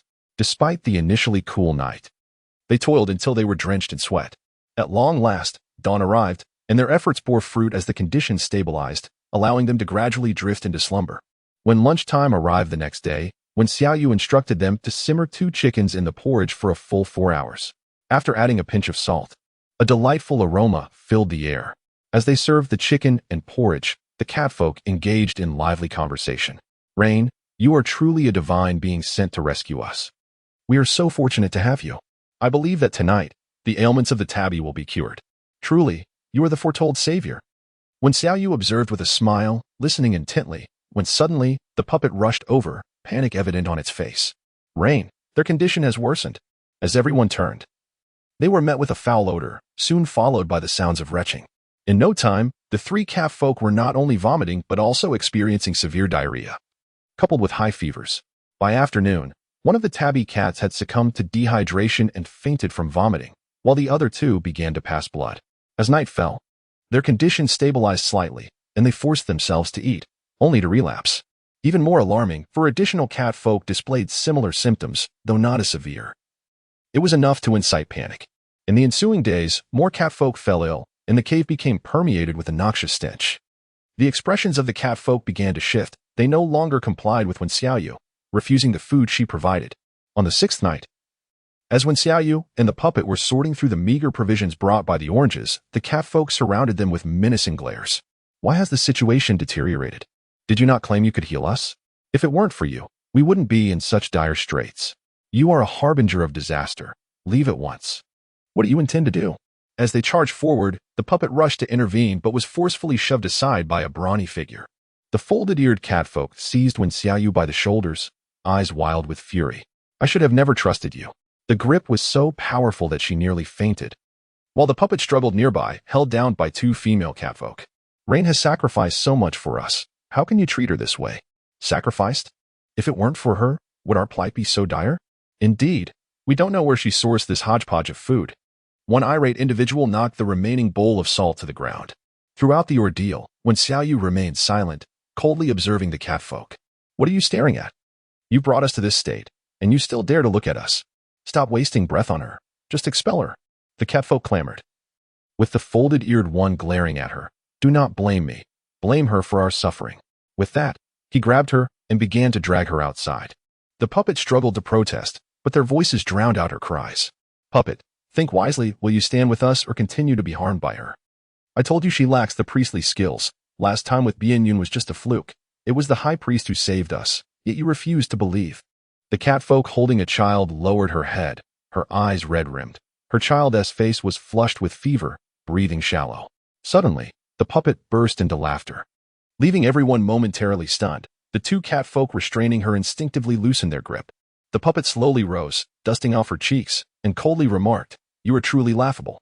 With that, she resolutely turned and strode towards the cave entrance. If you leave, do not return. The puppet paused for a moment, yet did not turn back. With a cold sneer, it continued to stride forward. Upon exiting the cave, Wen Xiaoyu stood upright and pressed ahead, prompting a hurried pursuit. Why, wait for me. Wen Xiaoyu turned in surprise. How did you get out? I shall accompany you. Wen Xiaoyu's gaze was serene. Are you not afraid that the situation may worsen? Regardless, our fate is sealed in death. Since I chose to believe in you before, I shall not abandon my conviction. However, do not blame them. They are merely driven by fear. Upon hearing this, when Xiaoyu suddenly smiled, such is human nature, there is little to be said. Let us proceed. Chapter 19. Indigo Root. After walking for a while, the two finally came upon a large tree with a hollow. Let us spend the night here. The temperature had plummeted in the evening, and given that the doll possessed wind attributes, when Xiaoyu had no choice but to emulate the ancients by attempting to create fire through friction. Unfortunately, she lacked the requisite talent. After half an hour, the wood remained wood, and the stick remained a stick. Ultimately, the two had no choice but to gather some dry leaves to lay beneath them, yet the cold made sleep elusive. When Xiaoyu rose and wandered aimlessly, unaware of how far she had gone, when her steps suddenly faltered. "What is the matter?" the doll inquired. With a complex mix of emotions, when Xiaoyu replied, "Indigo root." "What is indigo root?" "It can clear heat and detoxify, treating plagues, though I am uncertain of its efficacy for you." Upon hearing this, a layer of joy graced the doll's beautiful face. "Are you saying it can cure our ailments?" "Perhaps," when Xiaoyu replied nonchalantly, turning towards the tree hollow. After so many failed attempts to alleviate their suffering, only to be treated as a harbinger of harm, it was best to refrain from further involvement. The doll, gazing at her retreating figure, bit her lip and gathered a substantial amount of indigo root. "Rain, how do we use this indigo root?" "Slice it and brew it for drinking," when Xiaoyu answered before closing her eyes, clearly indicating her desire to sleep. The doll looked at her, then at the indigo root in her hands, her pale blue eyes lost in thought before she ultimately headed towards the cave. The night watchman intercepted her upon her return. "Didn't you go with her? Why are you back?" "These might save you," the doll said, pushing the indigo root forward with a beaming expression. "Do you really believe her words?" The doll fell silent for a moment, her tone growing cold. "If we're destined to die, why not give it a try?" Ears folded in anger. "What do you know? Without her words, we might live a few more days." This outburst startled several beastmen awake, including the tabby cat, who looked at them in confusion. "Regardless, this can be brewed to treat the plague. Use it if you wish." Tossing the indigo root aside, the doll turned to leave, but was halted by the tabby cat's weak voice. "Wait, I am willing to try." At this declaration, all the beastmen looked at her in disbelief. "Tabby, understand that if it weren't for Rain, you wouldn't be in such dire straits." The tabby managed a faint smile. "If death is inevitable, wouldn't it be better to depart sooner than suffer?" Seeing their silence, the tabby pleaded, "I beg of you all." The fire-breathing couple exchanged glances before finally picking up the indigo root. Throughout the night, when Xiaoyu experienced a myriad of dreams, none of which she could recall clearly upon waking, her mind still foggy. After a sniffle, she realized she seemed to have caught a cold. I should continue to gather wood for fire and brew some indigo root. This remedy could also alleviate colds. Though she was a surgeon, she possessed considerable knowledge of traditional Chinese medicine, understanding the efficacy of these herbs well. "I'll do it," the doll said, somewhat nervously taking the stick, hesitating several times before finally recounting last night's events. With the doll's assistance, the fire quickly blazed to life. After brewing the indigo root and consuming it, when Xiaoyu soon felt invigorated, her nasal congestion alleviated. This remedy is quite effective. When Xiaoyu squatted down beside, perplexed by her observations, how could the efficacy be so remarkable, despite being twice the size of those on Earth? At that moment, a figure emerged in the distance, a lively orc bounding towards them. Rain. Plushie. By the time he reached them, panting heavily, she recognized him as the fire-breathing man named Alan. Alan, brimming with joy, gazed at them and exclaimed, "The tabby is well." "It's truly well?" Plushie, filled with disbelief, recalled their earlier state of affliction and glanced uncertainly at Xiaoyu. The latter, with an expression of indifference, continued her examination of the indigo root. "It has indeed recovered. It can jump and frolic now, without burning, vomiting, or any other distress. Everyone is drinking it.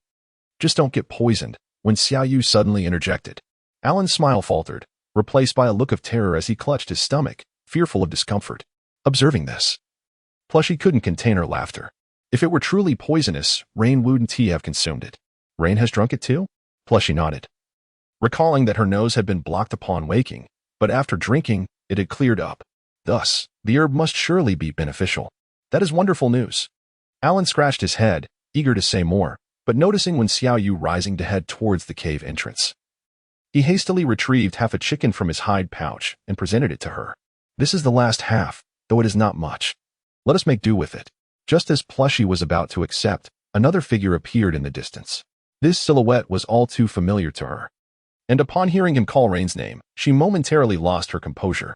Rain, are you all right? Originally intending to check what they still needed. Zhugan had rushed over in a state of urgency after hearing that when Xiaoyu and Plushie had been driven away, crossing the boundary marked by the king without hesitation. When Xiaoyu turned in astonishment, clearly noticing the plush doll, gazing forlornly at Zhugan. What brings you here? How could they expel you? Observing the leaves strewn inside the tree hollow, Zhugan's doll-like face was filled with fury as she clenched her fists and directed her gaze towards a lawn. So you crossed the boundary? Once that line is crossed, the possibility of return vanishes. Crossing it signifies enmity with the tribe, resulting in merciless extermination. Zhugan was taken aback by the question, momentarily stunned, and awkwardly scratched her head. I forgot for a moment. Upon hearing this, the plush doll pressed its lips together, accepting the chicken from Alan's hands, and silently retreated to a corner. When Xiaoyu swiftly cast him a glance, signaling him to extend his greetings to the puppet. However, this ironclad man immediately became anxious. Are your eyes uncomfortable as well? When Xiaoyu sighed as she patted his shoulder, there is no hope left. Oh, Yugen, do you realize that it is quite possible you may end up spending your twilight years in solitude? Yugen looked perplexed, wondering how, at such a moment, she could still be concerned about such matters. When Xiaoyu shrugged, otherwise, should I concern myself with the lives of your kin? Alandon immediately felt awkward and turned his head away, stammering, I should head back now. With that, he hurriedly departed. Although their health seemed to have improved, it was prudent to remain vigilant, as a relapse could occur. Once he left, only Zhugan and Wen Xiaoyu remained, exchanging glances. After a prolonged silence, when Xiaoyu could no longer endure it and rubbed her aching eyes, Zhugan, do you not care for the puppet? The puppet's eyes suddenly sparkled with hope. Zhugan tilted her head. She appears quite robust. Is there really a need to inquire? Chapter 20, I have come to take you home. When Xiaoyu choked slightly, suddenly realizing the folly of her expectations for a response from a steadfastly unyielding man. Observing the dimming gaze of the plush toy, she sighed and resolved to contemplate more pragmatic matters.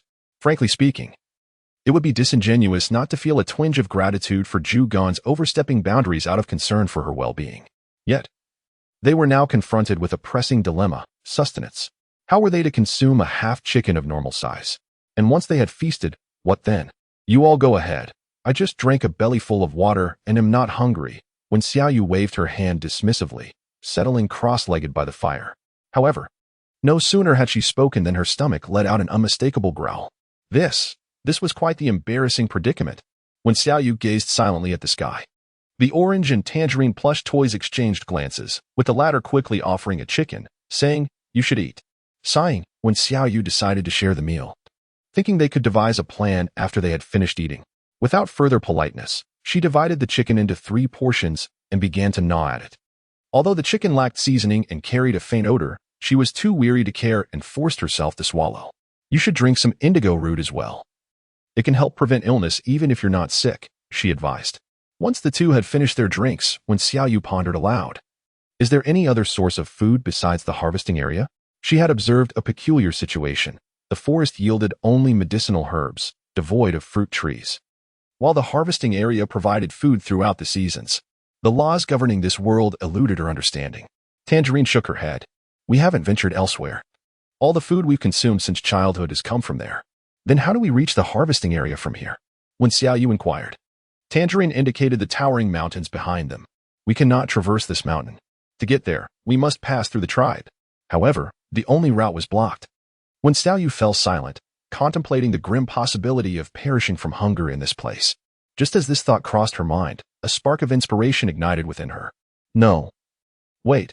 Many grasses are edible. Moreover, they are quite common. Let us explore, she exclaimed, eagerly leading the two deeper into the forest. As anticipated, it wasn't long before they stumbled upon purslane, mint, and okra. Can we eat these? Tangerine asked incredulously, unable to believe that these vibrant greens were consumable. However, when Xiaoyu nodded emphatically, absolutely. They are also beneficial for health. This is wonderful. Tangerine clapped her hands and promptly gathered a considerable amount to take back to their hollow tree. Time swiftly passed, and 3 days later, visitors arrived. This time led by the king, accompanied by the high priest and a group of catfolk. The 3 were enjoying purslane when they turned to see the high priest gazing at them in astonishment. What are you eating? The plush toys and Tangerine were equally surprised by their arrival, But when Xiaoyu merely cast a glance and understood immediately, the tabby cat appeared to have recovered. Otherwise, the high priest and king would not have come in person. It's called porcelain, she replied, while Tangerine joyfully introduced it. Have you all recovered? The high priest nodded excitedly. Yes, I have checked, and their ailments have completely vanished. Now, I have instructed the tribe's people to prepare food using your methods. Oh, congratulations. That's splendid, when Xiaoyu responded nonchalantly. The tabby and others lowered their heads. The rest dared not speak, until finally, the tabby summoned the courage to say, Rain. We misunderstood you. We are sorry. If it weren't for you, we would have surely met our end long ago. Another beastman nodded, offering an awkward smile. Indeed. We cannot entirely blame ourselves. The situation was dire, and we were frightened. Yes, you should have spoken up sooner, someone else chimed in. A group of orcs engaged in animated conversation, and Ulung could not help but furrow his brow, unable to endure their words any longer. You are all well now. How can you still blame the rain? He interjected. The catfolk merely scoffed, eager to retort, but the king cast a sudden glance their way. And the atmosphere grew tense in an instant. A few moments later, the king withdrew his gaze and approached Wen Xiaoyu. His tone softened as he said, I have come to escort you home. Wen Xiaoyu's expression remained impassive as she remarked, I have no home. That is your abode. The king smiled gently, reaching out to touch her forehead, acknowledging her grievances. Rest assured, I shall make amends for your suffering. There is no need, she replied. Consider this my unwarranted interference. I will accompany you back, but from this day forth, if you wish to seek my assistance, you must offer compensation in return. Everything I have provided to you shall require remuneration. When Xiaoyu's gaze swept over the 20-odd cat people, perhaps due to the sharpness of her stare, they all lowered their heads. Yet, one could not help but speak up. It can't be that serious, can it? You seem fine. In an instant, the king's penetrating gaze shot towards him, causing the cat person to tremble, swallowing the remainder of his words. When Xiaoyu was infuriated to the point of laughter. I am neither your maternal figure nor your leader. Why should I impart my knowledge to you without compensation? I remember all your faces, save for Li Hua and Alon. Henceforth, anything I provide shall not be for your benefit. With that, she provocatively cast a glance at the king. If you consent, I shall return with you. If not, then so be it. She was neither a saint nor a martyr. Having been wronged, she would retaliate. Given their demeanor, there was no need for her to feign kindness, for their earlier words had genuinely irked her. Zhugan had not anticipated her to be so enraged and was about to speak when Bu-O pulled her back. The atmosphere soon grew heavy. The king observed her indignation with a fixed gaze, then suddenly found amusement in her expression, gently tapping her forehead. Very well, your word is law. Now, can we return? The catfolk looked up in disbelief, their faces painted with shock. The high priest was equally astonished. While he understood her anger, the conditions she proposed seemed rather harsh. Are you questioning the king's judgment? The king suddenly cast a cold glance, his golden eyes seemingly shrouded in an eternal frost, causing everyone to bow their heads once more. Since there are no objections, let us depart. After the king spoke, his gaze softened slightly as he looked down at Wen Xiaoyu. Do you require me to carry you? All the catfolk inhaled sharply, for this statement was even more startling than his previous decision. The king had never carried anyone before, among their kind. One would only entrust their back to those they held in the highest regard, and yet he was now offering this to her. No need. I have legs and can walk, she replied, further shocking them with her cold demeanor. How ungrateful! An irate female beastman thought, though she dared not voice it. Yet, as Wen Xiaoyu walked ahead, a cold smile tugged at her lips. She did not believe the king's sudden kindness stemmed from trust. In the king's chamber, Wen Xiaoyu and he exchanged a silent stare. Is there something else? The king asked as he sat beside her. She subtly shifted away, not wishing to reveal her discomfort. There is indeed a matter that requires your confirmation. When will the wine be ready? Are you in such a hurry? Wen Xiaoyu glanced at him. Taking a spoonful of steaming rice porridge enriched with fish, shrimp, and crab, the flavor exquisite. In a few days, the time for free exchange among the tribes will arrive. If the wine is ready beforehand, we can barter for more goods. Generally, it takes about 15 days for the best flavor, but it should be ready in a few days. After I finish, I will check. The king nodded slightly, his gaze drawn to the corner of her lips. Suddenly, his golden eyes dimmed, and he instinctively reached out. Wen Xiaoyu immediately sensed something amiss, furrowing her brows as she looked up. What do you intend to do? Do you wish to save it for dinner tonight? The king raised his hand slightly, yet ultimately refrained from approaching, merely gesturing towards the corner of his mouth. when Xiao Yu reached out and felt a grain of broken rice, which made her cough awkwardly. I have finished eating. Let us go. The two swiftly made their way to the square. During her absence, the high priest had diligently followed her instructions, carefully moving the jars in and out to avoid direct sunlight. Upon hearing that she wished to inspect the wine, the high priest hurried over, his expression pained as he watched her open one of the jars. The moment the lid was lifted, a fragrant bouquet of fruit wafted through the air, infusing even the atmosphere with a sweet aroma. Unable to resist, the high priest inhaled deeply, his eyes fixated on Wen Xiaoyu as she took a large bowl, looked inside, and then scooped out a portion. How could this be the color? Gazing at the deep purplish-red hue in the bowl, the high priest was momentarily stunned, his mind racing as he instinctively feared that the wine was surely ruined. When Xiaoyu cast a fleeting glance at him, the wine, undoubtedly, was a deep crimson. After speaking, she inhaled its fragrant aroma, which was quite pleasant, though she was uncertain of its taste. Contemplating this, she nudged the bowl forward and turned to the king. Would you care to try? The king, inhaling the peculiar scent, discerned that it indeed possessed the essence of wine, yet with an additional fruity aroma and a hint of honeyed sweetness. Would such lang be palatable? With a touch of skepticism, he accepted the bowl, hesitated for a brief moment, and then gently took a sip. What is your verdict? The high priest swallowed hard, eagerly awaiting his feedback, initially harboring modest expectations. The king's golden eyes widened in astonishment the instant the liquid touched his lips. It was sweet and refreshing, a stark contrast to the harsh spirits he had previously encountered, and remarkably smooth. However, upon swallowing, there was a slight astringency, albeit negligible. Oh, do speak. The high priest, unable to contain his excitement, seized the bowl and downed a large gulp, instantly rendered speechless. In the distance, a few Cat folk observed with curiosity. Ever since Wen Xiaoyu's return, they had heard tales of her exploits. Although she had healed their kin, they understood that any future favors from her would require a trade.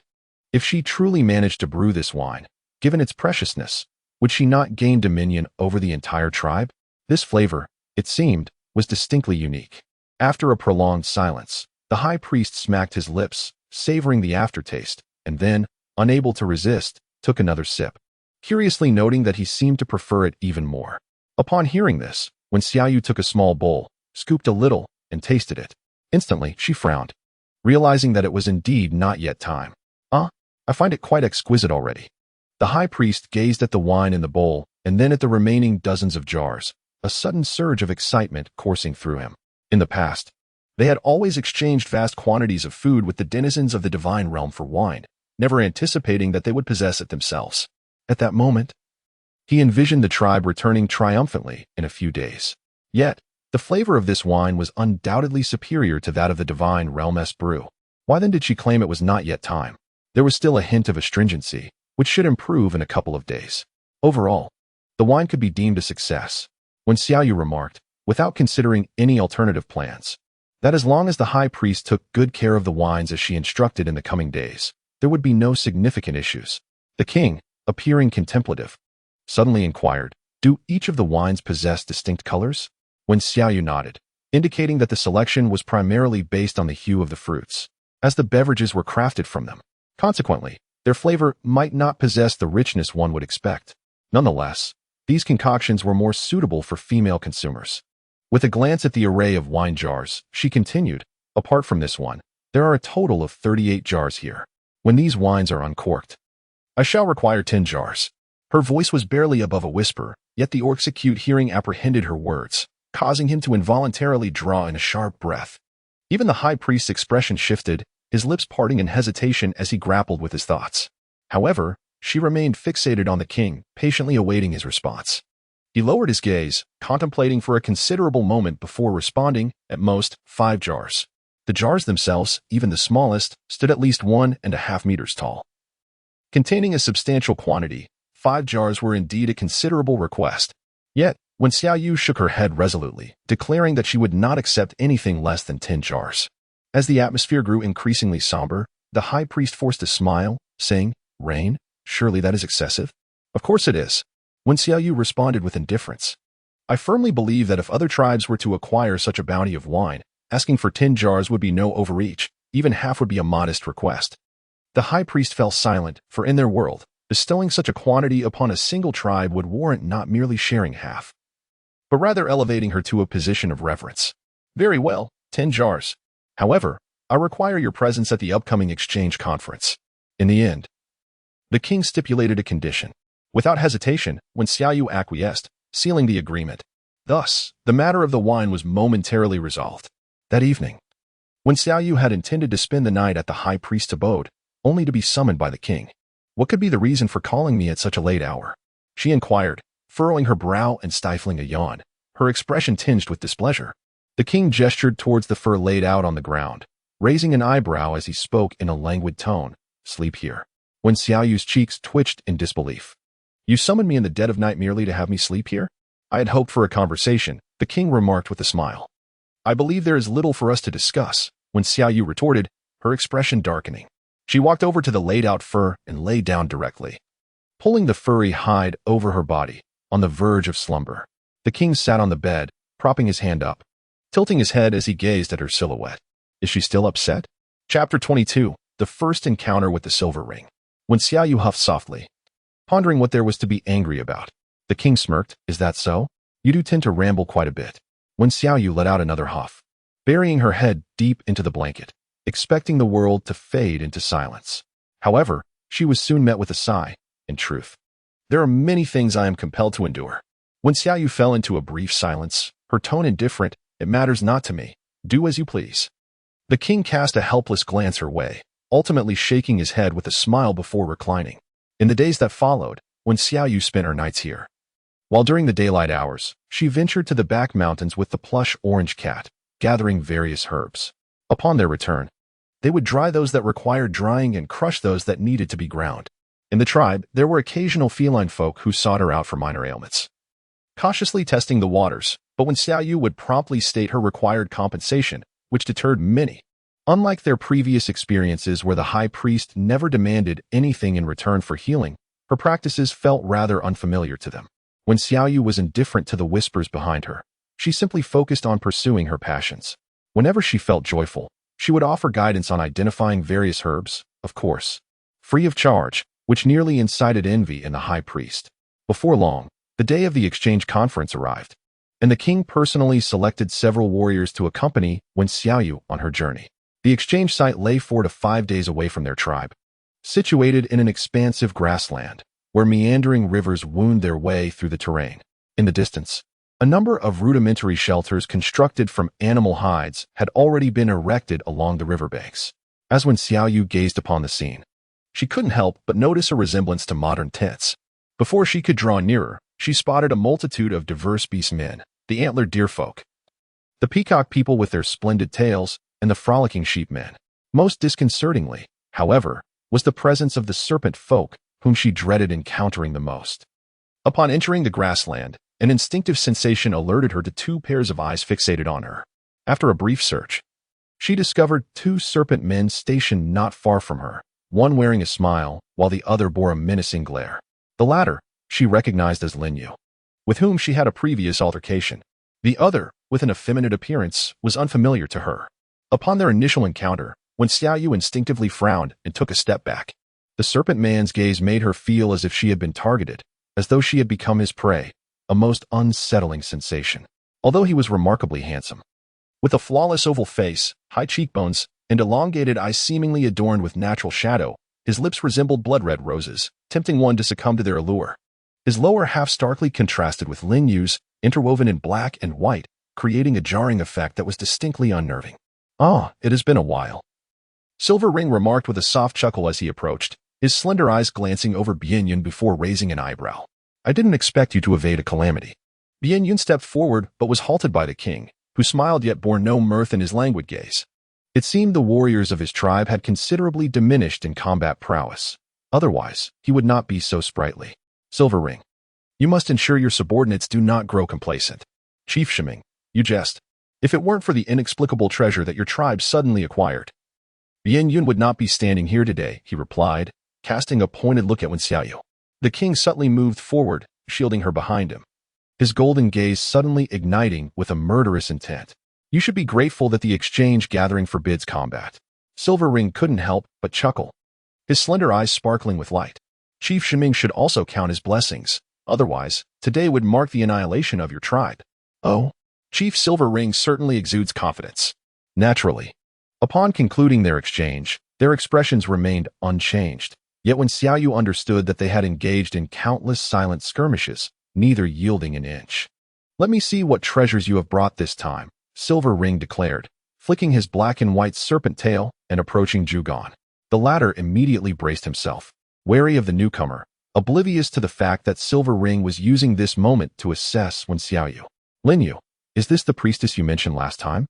Silver Ring inquired with a smile, glancing back at him. Linyu's brow furrowed, reluctant to acknowledge it, yet he nodded. "Indeed, it is her." "Oh? It is my first encounter with a priestess, devoid of beastly ears and tails, yet her appearance is rather pleasing. What is your name?" When Xiaoyu remained silent, leaning slightly against the king, while Zhugan took the opportunity to step forward, their bodies effectively concealing her. Silver Ring, unfazed, continued to smile at them. No matter how much they tried to hide, she was undeniably a unique presence here. The king offered a slight smile, indicating that this matter did not require Silver Ring's concern. After sufficient pleasantries, they were ready to depart. With that, he led the catfolk towards the center of the river, where every tribe that had passed through was required to register, overseen by the orcs from the divine realm. As they gradually receded from view, the smile on Silver Ring's face vanished. "They did not carry that powder," Linyu remarked quietly. Silver Ring shook her head, unable to say for certain, but expressed her curiosity about the jars they carried. As she spoke, she narrowed her eyes, for some unknown reason. She detected a remarkably familiar scent as the catfolk walked by. Wine. Suddenly, Silver Ring's pupils dilated to a fine point, fixating intently on the last catfolk's jar. If her memory served her correctly, that fleeting aroma resembled wine, yet it was distinctly different. The Jinming tribe typically arrived with ample provisions, but this time, their offerings appeared woefully scant. Moreover, judging by the king's reaction to the female catfolk, she seemed to hold significant importance. At that moment, a ludicrous thought surged within her, but she quickly suppressed it. "What wine?" Linyu asked, perplexed. "Are you suggesting they came here for wine?" Silver Ring inhaled deeply, shook her head, and then, with a teasing smile, replied, "We shall soon discover their true intentions. Come, let us take a look." Meanwhile, the king and Wen Xiaoyu arrived at the registration desk, where the gazes of the orcs remained fixated on them. Some even began to whisper among themselves, "Look, the Jinming tribe has brought a female this time. Is she a cripple? Perhaps the tribe has run out of food and had a trader for sustenance. Haha." In an instant, several orcs erupted into laughter, their greedy eyes roving over Wen Xiaoyu's face. Despite her disability, she was still quite pleasing to the eye. Chapter 23. The Iron of the Golden Kajira Rabbit. Upon hearing those words, the others joined in the laughter with ill intentions, as Wen Xiaoyu's expression turned frigid. The languid voice of the king resonated. "Which tribe do you belong to?" His words, light and airy, carried an unmistakable air of disdain. The orc who spoke first could not contain himself, lifting his head proudly. "We are from the Crane tribe." "What? Does the leader of the Jinming tribe fail to recognize our appearance?" The king smiled faintly, his gaze suddenly icy. "Then what of those from the Parrot tribe, who delight in gossiping behind others' backs?" With an immediate surge of imposing presence, the three Crane individuals paled, their legs trembling as they nearly collapsed to the ground. "Why you dare to brawl here?" the gray Crane exclaimed, eyes wide, struggling to maintain composure. "This is a venue for the exchange conference."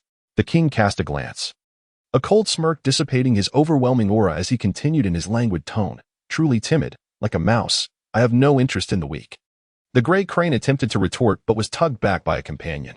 "However, should I hear any further slanderous remarks from you, rest assured, after the exchange conference, I shall pay a proper visit to your noble leader," the king concluded leisurely, taking a step forward to continue on his way. Wen Xiaoyu followed closely behind, suddenly experiencing a sensation akin to the power of a tiger lending its majesty to a fox.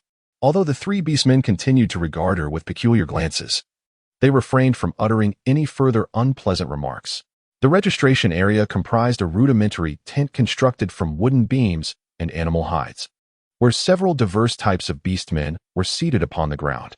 Upon the arrival of the king and his entourage, one of them, resembling a monkey, lifted his eyelids and spoke. "How many have come this time?" Xian, who instinctively furrowed his brow, but still responded with a tone of utmost respect. 23. "Please provide your names," the monkey-like creature demanded arrogantly, his eyes nearly rolling to the heavens. As he scanned the group, his gaze fell upon Wen Xiaoyu, and he couldn't help but frown, questioning why a disabled female had been brought along. When Xiaoyu's lips momentarily pressed into a straight line, she refused to be angered. She would not stoop to the level of these creatures whose intellect resembled that of a walnut. The king cast a glance, his smile noticeably waning. You is from my Zhenming tribe, and there are no regulations prohibiting the presence of females at the exchange fair. The expression of the monkey suddenly darkened, glaring with disdain. What do you mean? Do I require your guidance on these matters? Subsequently, several other beastmen rose with unfriendly gazes. At that moment, when Xiaoyu felt a jolt as her eyes fell upon a werewolf at the back, wielding an axe-like weapon. It was indeed this axe that astonished her. Having spent considerable time in the Zhenming tribe, she was aware that this world possessed few weapons, yet this individual held a true axe. She had often heard that these beastmen hailed from the divine realm. Could it be that the divine realm truly harbored a higher civilization? However, judging by the demeanor of these beastmen, she could not help but frown. Their air of superiority made her quite uncomfortable. At that juncture, Zhugan swiftly stepped forward, offering a conciliatory smile. Your Majesty did not mean it that way, Miao. It is simply that you is very important to us. We kindly ask that you refrain from speaking of her in such a manner. The monkey sneered dismissively, scoffing, a cripple is still considered a treasure? After much bowing and scraping from Zhugan, the registration was finally completed, and the group proceeded towards the river. Bianyun. You all go ahead and set up the accommodations. I shall take you for a stroll, commanded the king, casting a glance at Wen Xiaoyu. Noticing her keen interest in the various stalls, he smirked. Come, allow me to show you something.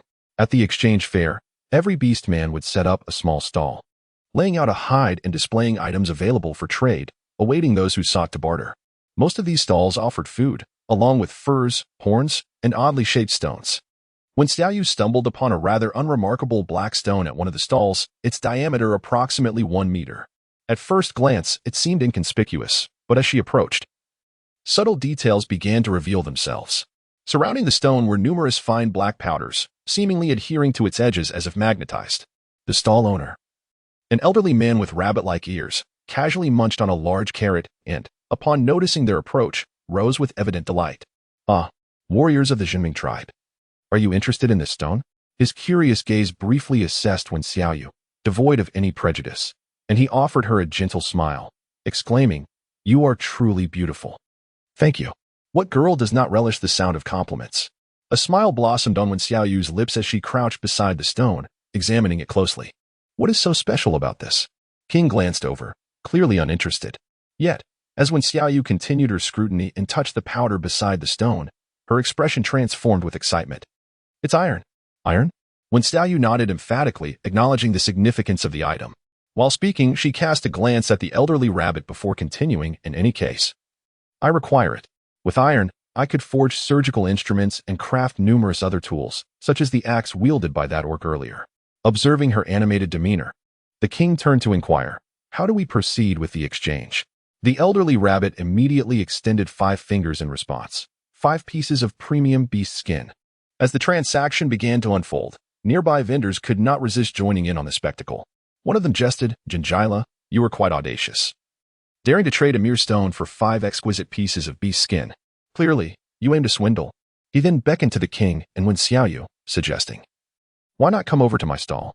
I have the finest fish, and a single piece of beast skin will suffice for one. Jinjila scoffed, unimpressed. Fish are plentiful, but this stone is a rare find. With a glimmer of excitement in her eyes, she turned to Wen Xiaoyu and chuckled, At least you recognize its true value. Wen Xiaoyu raised an eyebrow, realizing that his gaze seemed to regard her as an easy mark. It was indeed her fault for being overly cheerful earlier, allowing him to feel emboldened in his demands. With this thought, she couldn't help but smile and asked, Dear sir, from where did you acquire this stone? Upon hearing this, Jinjila immediately grew wary, questioning her motives. Why do you want to know? She inquired. Wen Xiaoyu simply wished to ascertain how many such stones he possessed. Jinjila's eyes flickered momentarily, responding ambiguously. Let's just say I have plenty. Do you truly wish to acquire one, or shall I trade it with someone else? Wen Xiaoyu cast an amusing glance around, wondering who would exchange with him. Apart from myself, would anyone else desire your possessions? This rings true. As Jinjila merely picked up a stone from the roadside to participate in the exchange fair. Initially, he believed he could deceive 1 or 2 individuals. Yet to his astonishment, no matter how grandly he embellished his tale, the orcs remained astutely discerning, leaving his offerings utterly disregarded. Chapter 24. The price of wine has increased again, however. Reflecting on her prior reaction, Jean Gila instinctively sensed that this item was indeed a treasure. Since it was something valuable, he was even more reluctant to part with it. How can you be certain that no one would want it? In any case, I shall not trade even a single piece of this top-quality beast hide for less than 5. With that, he feigned a casual glance at her, all the while nervously scrutinizing her response. When Xiaoyu, having discerned the situation, furrowed her brow and turned to leave. What? Are you not taking it? Jean Gila, taken aback by her decisiveness, felt a sudden urgency. I simply cannot afford it, when Xiaoyu asserted with conviction. Jean Gila hesitated, casting a glance at the king, who remained silent. She then added, she is so fond of it. Why not exchange it for her? The king raised an eyebrow and stretched lazily, indicating, if she wishes to decide, then so be it. This implication was a clear refusal. As the two prepared to continue on their way, Jean Gila hurriedly stepped in front of them, smiling ingratiatingly. Surely this can be negotiated. 1 pelt is insufficient. How about this? If you add 2 more, I shall agree to the exchange. When Xiaoyu suddenly came to a halt, a playful smile gracing her lips as she turned and declared, 5 animal hides. Huh? Not only Jean Gila, but the other stall owners were also taken aback. Why had the price increased? Soon, when Xiaoyu alleviated their confusion by adding, I shall provide you with 5 animal hides, but you must reveal the source of this stone. If you refuse, so be it. After all, this item would not be sought after by other beastmen. With a confident smile, when Xiaoyu awaited his response, Jean Gila fell silent, ultimately gritting his teeth and conceding, fine. I shall tell you. After all, he had stumbled upon this stone on his journey, and there were no others around to witness it. So divulging the information posed no risk to him. The cabman had arrived with an abundance of alcohol but had brought only a meager supply of hides, which made Xin Hu's expression darken as he produced 5 hides. Rest assured, the value of this stone far surpasses these few hides, when Xiaoyu remarked, casting a sidelong glance at him, offering a rare explanation. According to Jean Gila, he had found this object while traveling not too far from here, and after the conference. He could take a detour to investigate further. If iron or could be discovered, it would be a tremendous fortune. Eugene circled the stone twice, unable to comprehend its significance, and inquired, it seems no different from an ordinary stone. Rain, what do you intend to do with it? A surgical knife. A surgical knife? It can also be fashioned into kitchen utensils and farming tools.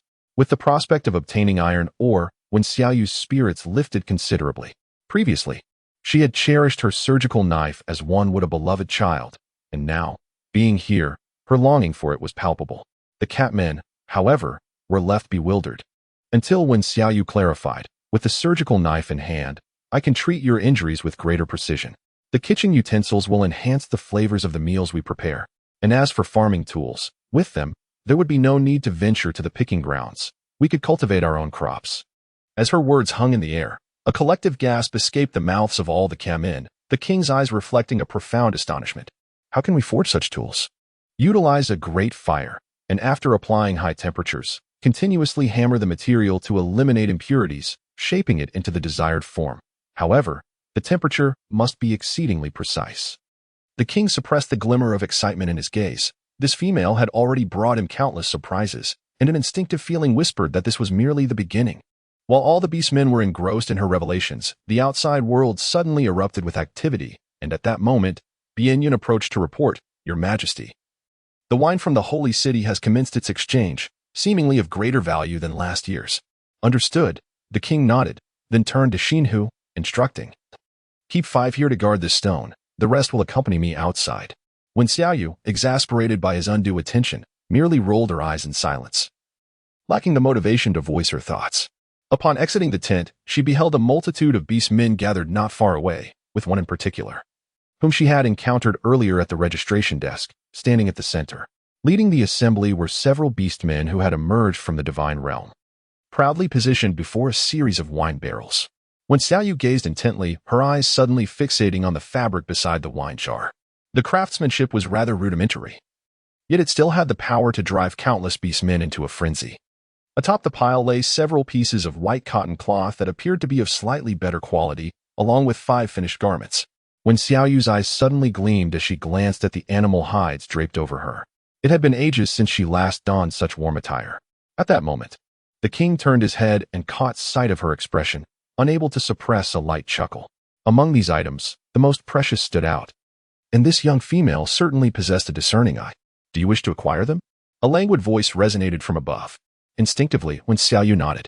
Just then, the monkey man interjected, "What all this commotion about? A jar of wine is worth 50 animal hides, and 50 fish along with 50 chickens. That was last year's rate. This year, the price has increased to 60. Furthermore, the fabric is in shorter supply than last year, making it even more valuable. Do you have any objections?" The monkey spoke with an air of arrogance, casting a dismissive glance.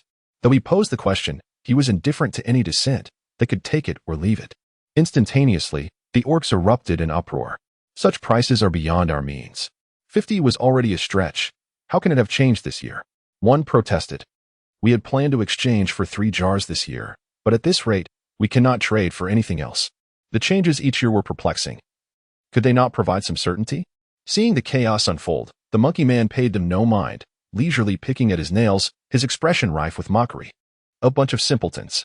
Despite their grumbling, many still harbored intentions to trade, yet they hesitated, waiting to see how others would act. A jar of wine could exchange for so many goods? When Xiaoyu recognized its value but had not anticipated it would be so sought after. "Of course it is." Zhugan nodded vigorously. "The wine you brew surpasses even the flavors of the divine realm. We might be able to trade for even more." However, when Xiaoyu chuckled and shook her head, "Not necessarily." "Why not?" Zhugan inquired, puzzled. "You mentioned that once the people from the divine realm complete their trades, they leave. When we bring out our wine afterward, the orcs will have nothing left to barter, thus causing the price of our wine to plummet. What shall we do then?" Zhugan exclaimed in alarm. "If that is the case, we would incur a significant loss." "Do not fret," when Xiaoyu said, glancing at the composed king. "What is your perspective on this matter?" The king curled his lips in a subtle smile, signaling Zhugan to remain calm. "Typically, after the orcs from the divine realm depart, the price of wine skyrockets, as some will miss out on acquiring enough, while others will find their trades insufficient. Consequently, the items acquired will set a higher market price." Xin, who nodded in agreement. "You are new to this. Our goods will always yield even more in return."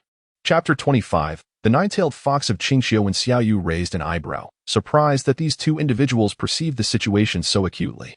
Indeed, it was not long before the previously boisterous orcs began to barter amongst themselves, creating a lively scene.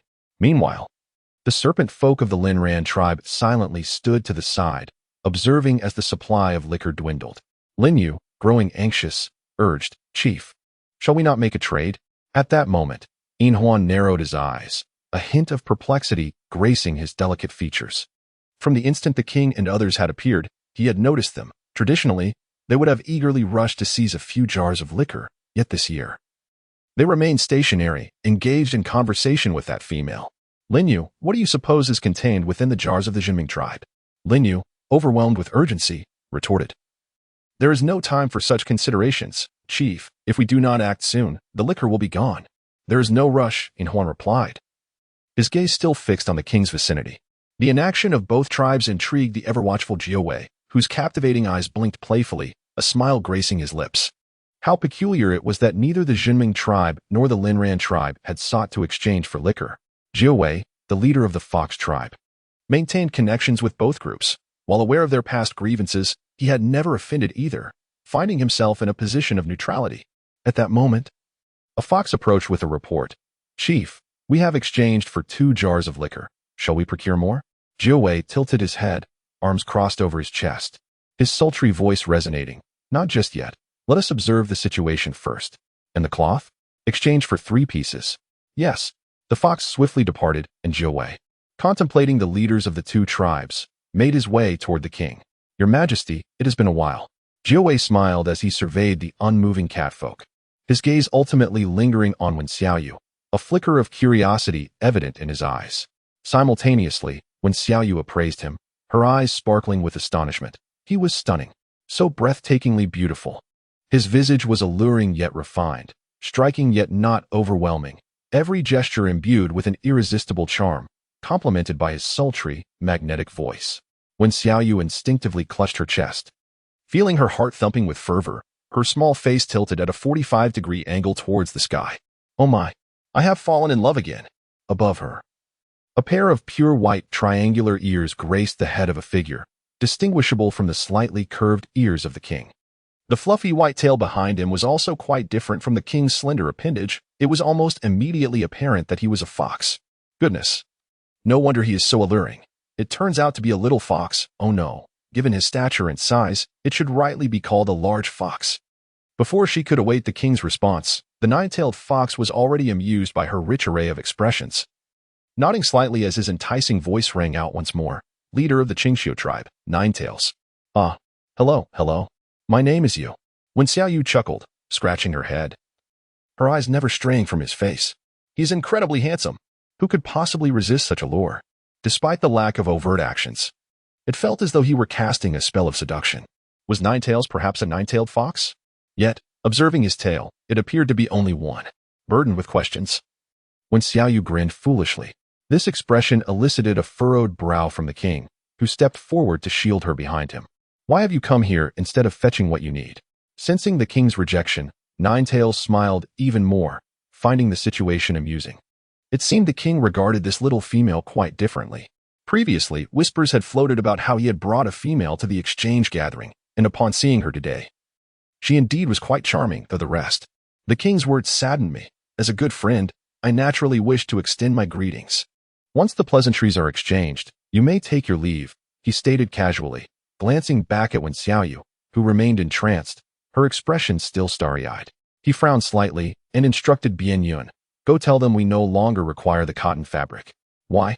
Wen Xiaoyu, abruptly jolted from her reverie by Nine Tails' beauty, questioned in confusion. The king cast a sidelong glance, leaning closer to tease a strand of her hair behind her ear, and whispered in a very soft voice, I noticed you seemed disinterested. Wen Xiaoyu inhaled sharply, freezing in place, not due to his words, but rather because of the face that loomed so closely. Goodness! What day is it today? This fellow suddenly drew so near, leaving her heart utterly unprepared. She could almost feel his breath and the overwhelming surge of masculine pheromones. Despite his seemingly languid demeanor, he exuded an undeniable aura of aggression. Calling him a mere pup would be an understatement. And those stunning, golden eyes reflected her starry-eyed visage. Wait, starry-eyed visage. When Xiaoyu suddenly regained her composure, gazing at her hands that had almost reached out, nearly delivering a slap to herself. How could I not be composed in the presence of such beauty? She thought. Ah, indeed, I desire it. When Xiaoyu chuckled foolishly and, upon turning her head, found the Nine Tails looking at her with keen interest, prompting her to smile even more foolishly. I am called you. The Nine Tails could not help but laugh, covering her mouth with her elegantly defined fingers. You have already introduced yourself. Oh, is that so? When Xiaoyu replied, her embarrassment evident as she attempted to explain. I was merely concerned you might forget. But as she spoke, she felt the air around her suddenly grow markedly colder. Turning her head, she was met with the sight of the king's golden eyes, now enveloped in frost, and his face darkened with an ominous hue, leaving her perplexed. What is wrong? Are you unwell? Perhaps a cold? She recalled him coughing the night before and instinctively reached out to touch his forehead. This action rendered the king motionless, his icy demeanor replaced with shock. The catfolk gasped, and even the smile on the Nine Tails' face faded somewhat, oblivious to the tension. When Xiaoyu's mind was filled with questions, no fever? Perhaps he consumed something unsavory? Hey, if you're feeling unwell, just say something. The king slowly inhaled, straightened his posture, and loomed over her, ultimately uttering two words, foolishness. What do you mean by that? Am I to be reprimanded for showing concern? When Xiaoyu's eyes widened in disbelief. Brother, do you think that after these past few days of familiarity, you can become arrogant? The king's forehead is not something to be touched casually, interjected Zhugan, unable to contain herself. If you wish to touch it, you must first obtain his consent. Otherwise, it is considered an affront. When Xiaoyu's lips twitched in disbelief. Insult? Really? Despite your lack of education, you certainly have an abundance of rules. Faced with the unkind gazes of the feline people, when Xiaoyu felt intimidated. I didn't mean it that way. I was merely concerned about you. Who could have known your expression would suddenly shift? It seems the accusation of foolishness was indeed justified. After hearing this, the king lazily uttered another dismissive remark. Author's note, I humbly request your support and encouragement, lest I unleash the incessant meowing of Zhugan in your ears. Chapter 26, The Transaction with the Nine Tails. Hey, you've gone too far. When Xiaoyu exclaimed in anger, I was unaware of your customs. Before she could finish her thought, the king stretched languidly and glanced towards the exchange center. Do you still desire more cotton? When Xiaoyu instantly swallowed her words, replacing them with a sycophantic smile. Oh dear brother, it was my fault just now. I am no better than an animal. I should not have touched you without your consent.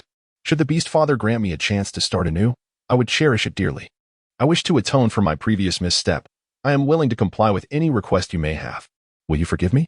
The rapidity of her transformation was astonishing.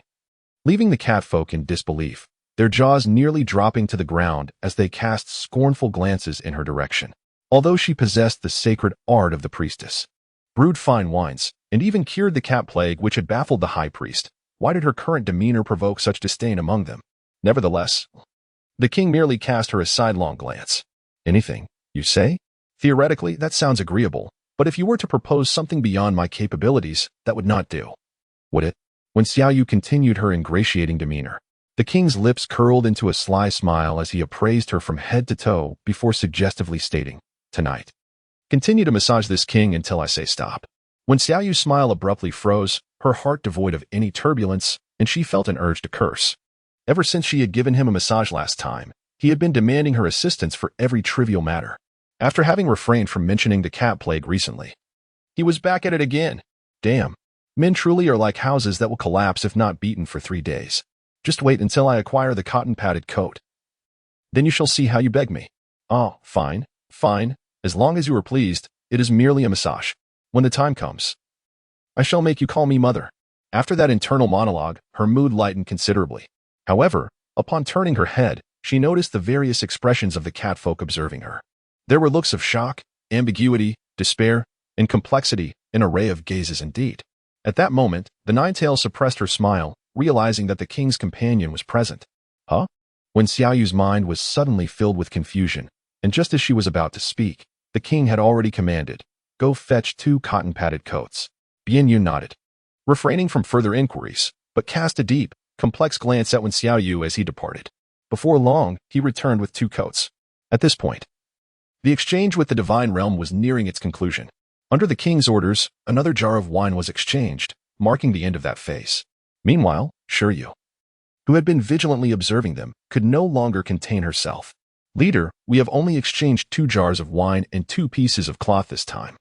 If we wish to trade with other tribes later, we will have to pay a greater price. She wondered what their leader was thinking, as he had been fixated on the Zhiming tribe. In Huan withdrew her gaze, watching the beastmen from the divine realm vanish into the horizon, and soon after, the beastmen began their revelry. The bonfire blazed, and the beastmen sang and danced, some even cleared a space to compete against one another. The winners would claim the possessions of the losers, and in that moment, the mingled sense of blood and food filled the air. It was at this juncture that the king retained the departing 9 tails. Are you interested in trading for something? The king inquired with a smile. Oh, if the king speaks, I shall certainly take a look. 9 tails replied with a smile, following him to a tent. There, a catfolk was laboriously bringing forth a stone jar, cautiously lifting the lid. In an instant, an unfamiliar aroma of wine wafted through the air, causing 9 tails' expression to stiffen. The king glanced at her, raising his wrist. And Orange Gon took a stone bowl, scooping half a bowl of the liquid and presenting it to him. 9 tails' heart raced. Her enchanting eyes were fixed on the liquid in the stone bowl. It bore the scent of wine, yet was distinctly different, its hue not transparent but a pale red. Wine. The king's lips moved slowly, uttering a single word. 9 tails was taken aback once more. Her first instinct was disbelief. But contemplating their recent peculiarities and gazing at the half-bowl of pale red liquid before her, she inhaled deeply. May I taste it? Of course. As the wine was poured, the 9-tailed chestnut-hued eyes dimmed slightly. After savoring a sip, her expression grew nuanced. So, do you find it more enjoyable than those you usually drink? When Xiaoyu inquired with enthusiasm, the 9-tailed offered no reply, taking another sip until the half-bowl was emptied. Suddenly, she broke into laughter. The flavor was delightful. Although it lacked the richness of the divine realm's wine, its smoothness surpassed expectations. When Xiaoyu couldn't help but chuckle, feeling a sense of pride as she remarked, of course. Where did you acquire this wine? Jiawei inquired, handing the bowl to Jiujian, posing the sole question that occupied her mind. The catfolk exchanged glances, and ultimately, the king replied, that is something you need not concern yourself with. I shall ask you one thing. Will you trade? Absolutely. Jiawei responded decisively. How much do you possess? In this category, there are 4 jars, combined with other varieties. The total amounts to 20 jars, the king answered. Initially, After when Xiao Yu took 10 jars, there remained 28. Yet they had no intention of revealing all the wine, as they too had their needs. Is there more? Jiao Wei's reddish-brown eyes narrowed suddenly, a tempest of emotion surging within her. The king nodded and instructed Zhu Jian to ladle out half a bowl of strawberry wine. Taking the bowl, Jiao Wei observed that the color was somewhat deeper than the previous one, and the fragrance was entirely unfamiliar. If her instincts were correct, the earlier aroma was reminiscent of grapes. While this bowl was different, hesitant, she brought the bowl to her lips, only to be greeted by a sweet taste that enveloped her senses. As she sipped slowly, the flavor was a harmonious blend of sour and sweet, perfectly integrated without any clash. Subsequently, she sampled half a bowl of apple wine and then tomato wine, her astonishment gradually giving way to tranquility. The king withdrew his steady gaze from her, smiling slightly. So, how shall we trade? Jiao Wei inquired. Since we are friends, let us exchange based on last year's prices in the divine realm. Jiao Wei fell silent, but after a few moments, she lifted her gaze once more, a smile breaking through that she could no longer contain. For each type, I will take 1 jar. Upon uttering her words, Zhu Jian immediately began to bustle about. Shall I deliver this to your tent? Jiao Wei nodded, casting a meaningful glance at the king, realizing why they had previously shown little interest in items from the divine realm. The king glanced back, a wry smile on his lips. You are perceptive. You recognize that I possess valuable items. I knew, but I did not anticipate such a delightful surprise, she replied. There will be more in the future, the king remarked, his brow arching and a smirk playing on his lips. Do remember to send the goods promptly. At that moment, as the king's words resonated, a soft voice drifted in from outside. What a fragrant wine. Author's note. Ooh la la. I must ask for collections in various ways daily. Collect one so you won't lose your way. Chapter 27. Interested in snake venom? The expressions of the cat folk shifted instantaneously as In Huan entered, accompanied by a serpent man. The autumn sun was somewhat dim, yet as he lifted the tent flap, scattered rays of sunlight cascaded onto his fair visage. The amalgamation of his delicate grace and masculine strength bestowed upon him a unique allure. When Xiao Yu took a deep breath, gazing at those slender, single eyelids, to be honest, it was her first time realizing how remarkably beautiful single eyelids could be. Feeling her heart race, she shook her head in resignation. Goodness, this was the sensation of falling in love. Yet, it would be wise to admire from a distance. After all, he is a serpent man. One careless move, and she could be ensnared by venom, leading to her untimely demise. The delicate yet masculine serpent man seemed to sense her gaze. Turning his head slightly to glance at her, a faint smile gracing his fair visage.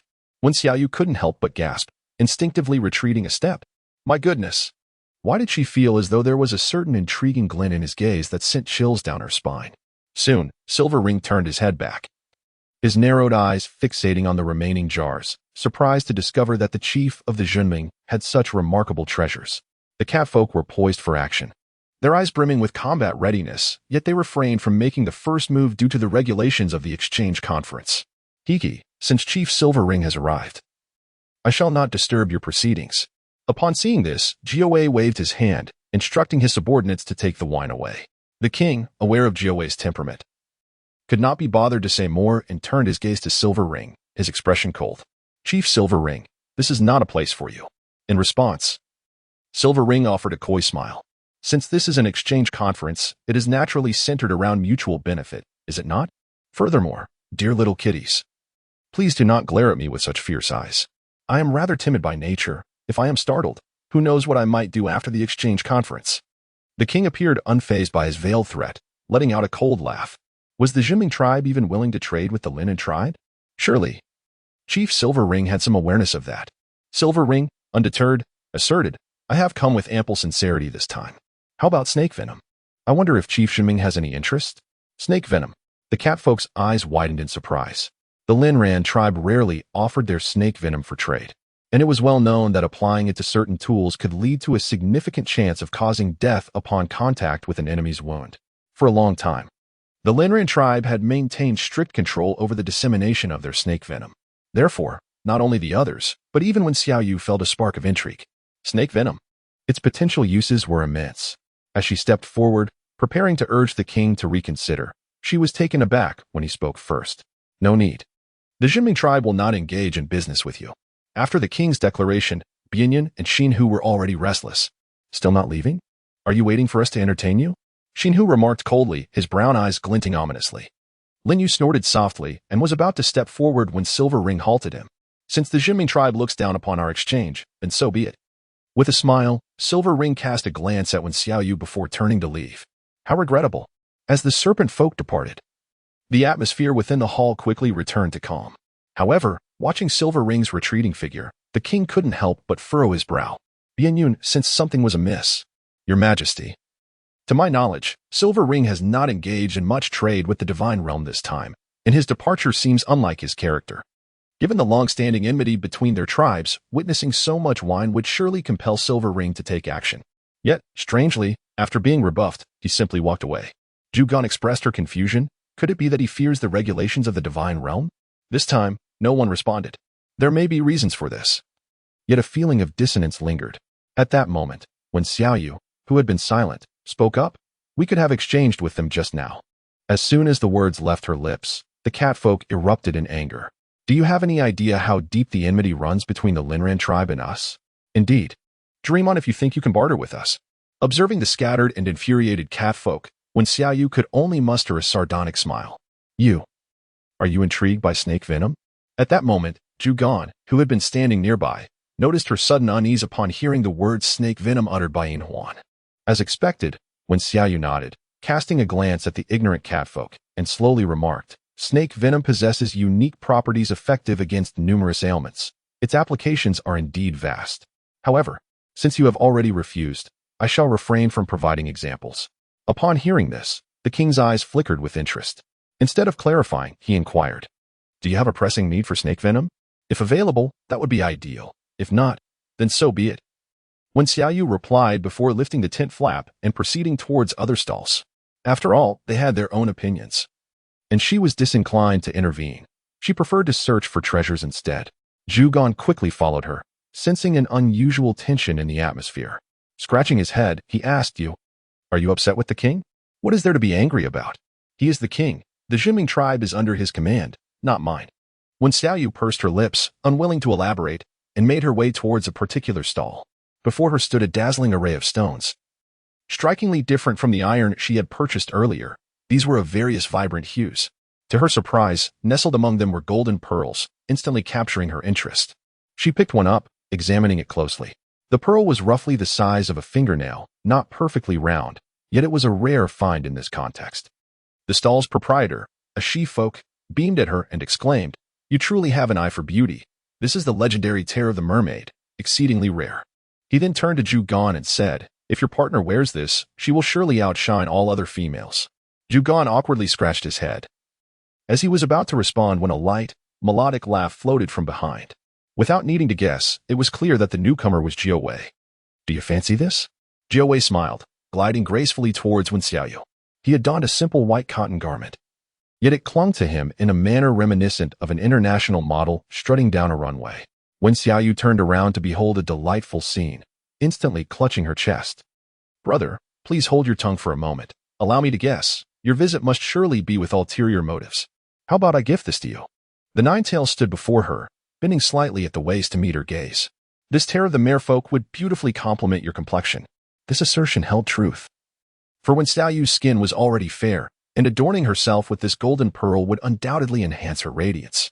The author adds a note, should you enjoy this tale. Kindly remember to bookmark it and cast a few votes. Otherwise, the silver ring shall attend to you. Their bites can be quite painful.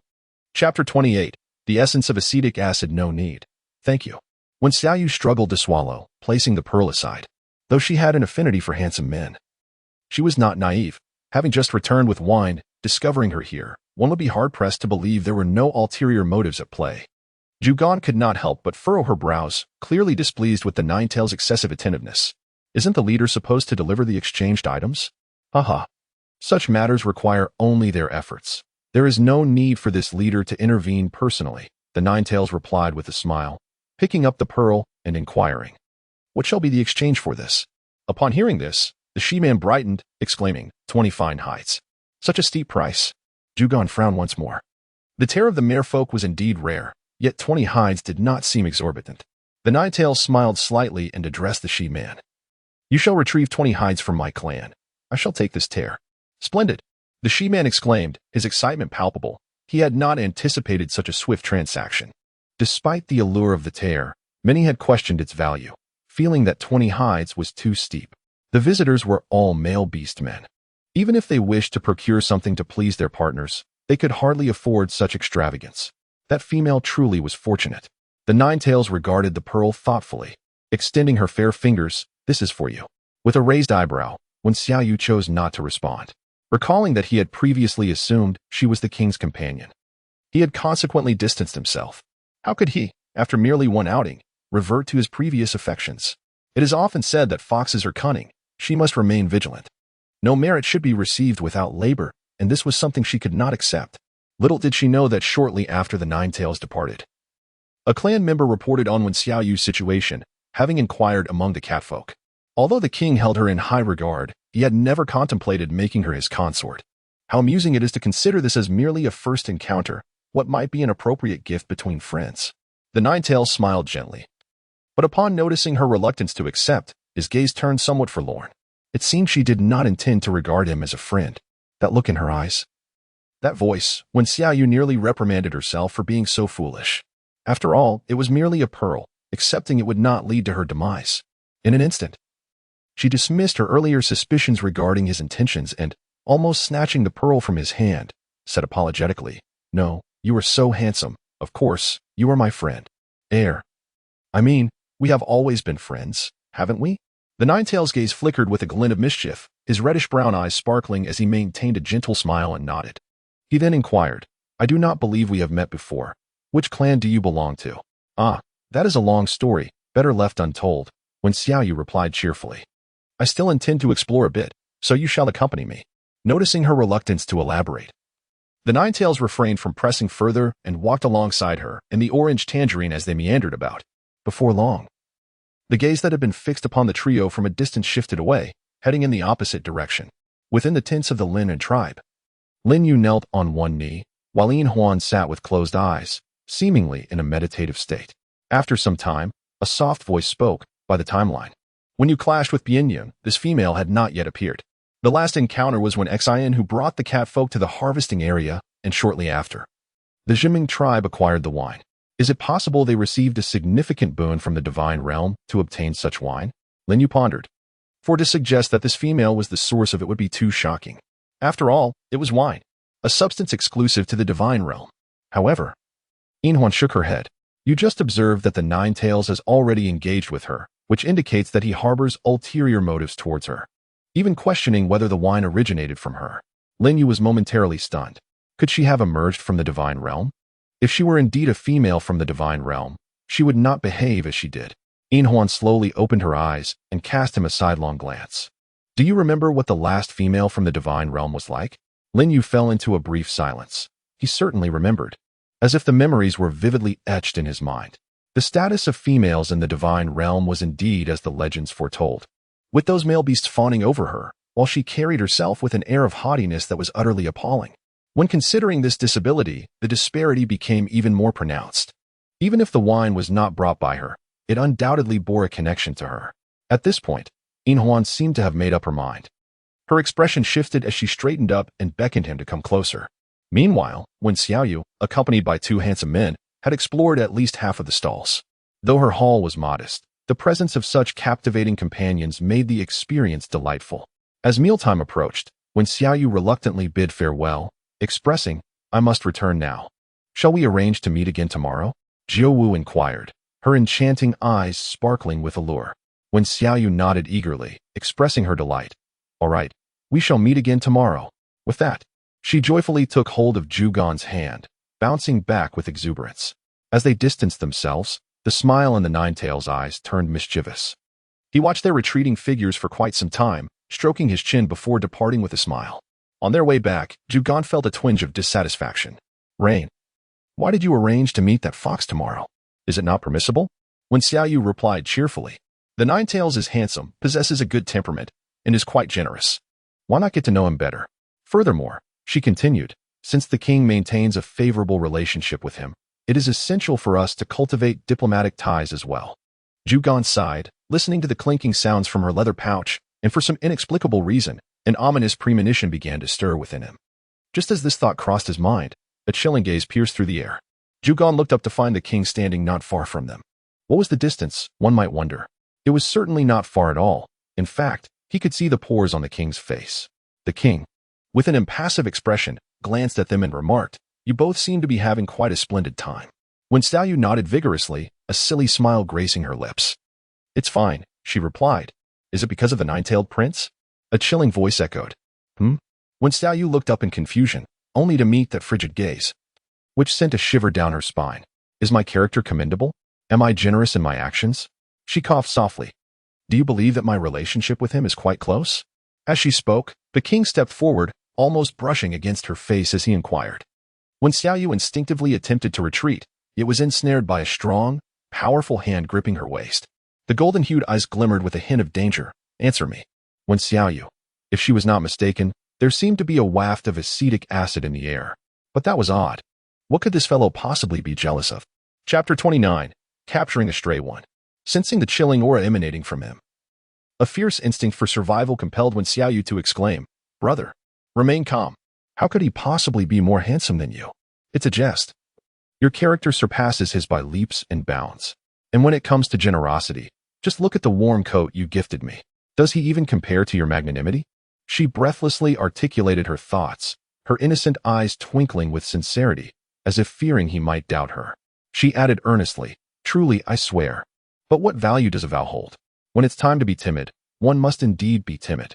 Yet, after scrutinizing her expression, the king eventually averted his gaze, his lips parting slightly. "Look at you, so timid." When Xiaoyu exclaimed in frustration, "Seriously, were you not the one who inexplicably became angry first? Now you dare to blame me for being timid?" However, she refrained from voicing her true feelings, maintaining a facade of amiable laughter as she gently caressed her flat stomach. "Regardless, I speak nothing but the truth. By the way, I'm quite hungry. When shall we be able to enjoy some congee?" The mere thought of that thick, creamy rice porridge made her mouth water. After all, for a person of normal appetite, missing a meal was simply unacceptable. With a dismissive snort, Wang Shang ignored her and strode towards the tent. Observing this, Wen Xiaoyu pouted and followed closely behind, her eyes fixed on his broad back, unable to resist the urge to bare her teeth and clench her fists in frustration. "You wretch. Just wait and see how I will deal with you in the future." Suddenly, Wang Shang halted, a chilling voice cutting through the air. "Are you unwilling to use your hands, or do you wish to offer me a massage at this early hour?" Startled by his tone, Wen Xiaoyu instinctively shrank back, hastily rotating her fists as she forced a smile. No, it's just that my hands feel a bit uncomfortable. I merely need to stretch them." "Do you require my assistance?" he inquired. "Oh, no. I can manage on my own. There's no need for you to lift a finger." When Xiaoyu offered a humble smile, relieved that the king chose not to dwell on past grievances, allowing her to enter the tent. The catfolk had already prepared a stone pot, cooking a generous bowl of rice, accompanied by her favorite shrimp and crab meat, seasoned with salt, the aroma wafting enticingly through the air. In truth, after the incident of the cat plague, she had conducted a thorough investigation, discovering that fructose and saline were not ineffective for them.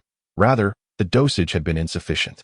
The salt she had brought back was of low purity, and the fructose was not entirely extracted, compounded by a scarcity of food, leaving them with minimal absorption. However, indigo root was different, abundant, and effective, with a higher dosage. It resonated harmoniously with the fructose and saline within their bodies, curing the illness. Thus, she resolved to adhere to her previous dietary habits, while the other catfolk, under the king's strict directive, began to sprinkle salt on their meals and indulge in some fruit afterward. Within a few days, the catfolk's complexions had transformed to a healthy, fair glow, silencing any doubts about her prior methods. After their meal, as night fell, the bonfire illuminated the surroundings as if it were day. The daytime stalls had been dismantled, and the catfolk gathered in groups to engage in primitive combat. When Xiaoyu had little interest in such displays, while the king and his companions watched with rapt attention, Yin even joined in, soon overpowering his opponent, leaving them battered. As Xian who entered the fray, when Xiaoyu stifled a yawn, feeling the urge to relieve herself, she glanced around, then made her way toward the darkness. Unfortunately, the beastmen had a tendency to relieve themselves anywhere on the grasslands. The catfolk, having learned from the cat plague, had somewhat improved their habits, but others from different tribes had not. Consequently, when Xiaoyu tiptoed carefully around high piles of excrement, striving to distance herself, being a woman, She was determined not to be seen by any men during such a private act. Guided by the moonlight, she finally discovered a clean spot, lowered her animal hide, and prepared to relieve herself. Unexpectedly, a rustling sound erupted behind her, followed by a sharp pain at her neck, plunging her into unconsciousness. Time passed, and when she regained awareness, the cacophony outside was overwhelming. A cold sensation brushed across her face, discomforting her, and the urgency of her need became nearly unbearable. As the icy object traveled down her cheek to her neck and then to her collarbone, seemingly intent on continuing its journey. When Xiaoyu summoned all her strength to open her eyes, instinctively grasping the chilling thing, rubbing her aching skull, she suddenly found herself locked in the gaze of golden brown eyes, elongated and piercing. Goodness! Silver ring! When Xiaoyu jolted in shock, instinctively retreating. Yet, she was already precariously positioned at the edge of the bed and tumbled down with a soft thud. Upon rising, she discovered Silver Ring had moved closer.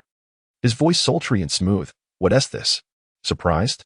Well, obviously. I ventured to relieve myself, only to be ambushed along the way. Upon regaining consciousness, I found myself gazing upon you. Is it not surprising? When Xiaoyu silently complained, unable to suppress a frown as she glanced around. The tents appeared to be constructed from serpentine skin, and an ominous premonition surged within her, prompting her to regard him with caution. Why have you abducted me? She demanded. Naturally, it is to invite you as a guest in the Linran tribe, Yin Huan replied, licking her crimson lips, her fair fingers extending towards her.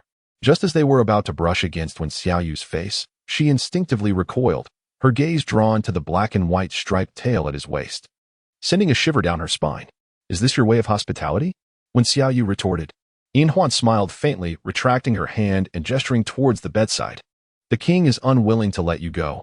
Thus, one must employ certain unconventional methods. Upon hearing this, Wen Xiaoyu's heart sank, her expression darkening. Yet she refrained from moving closer. She maintained a keen awareness regarding this serpent.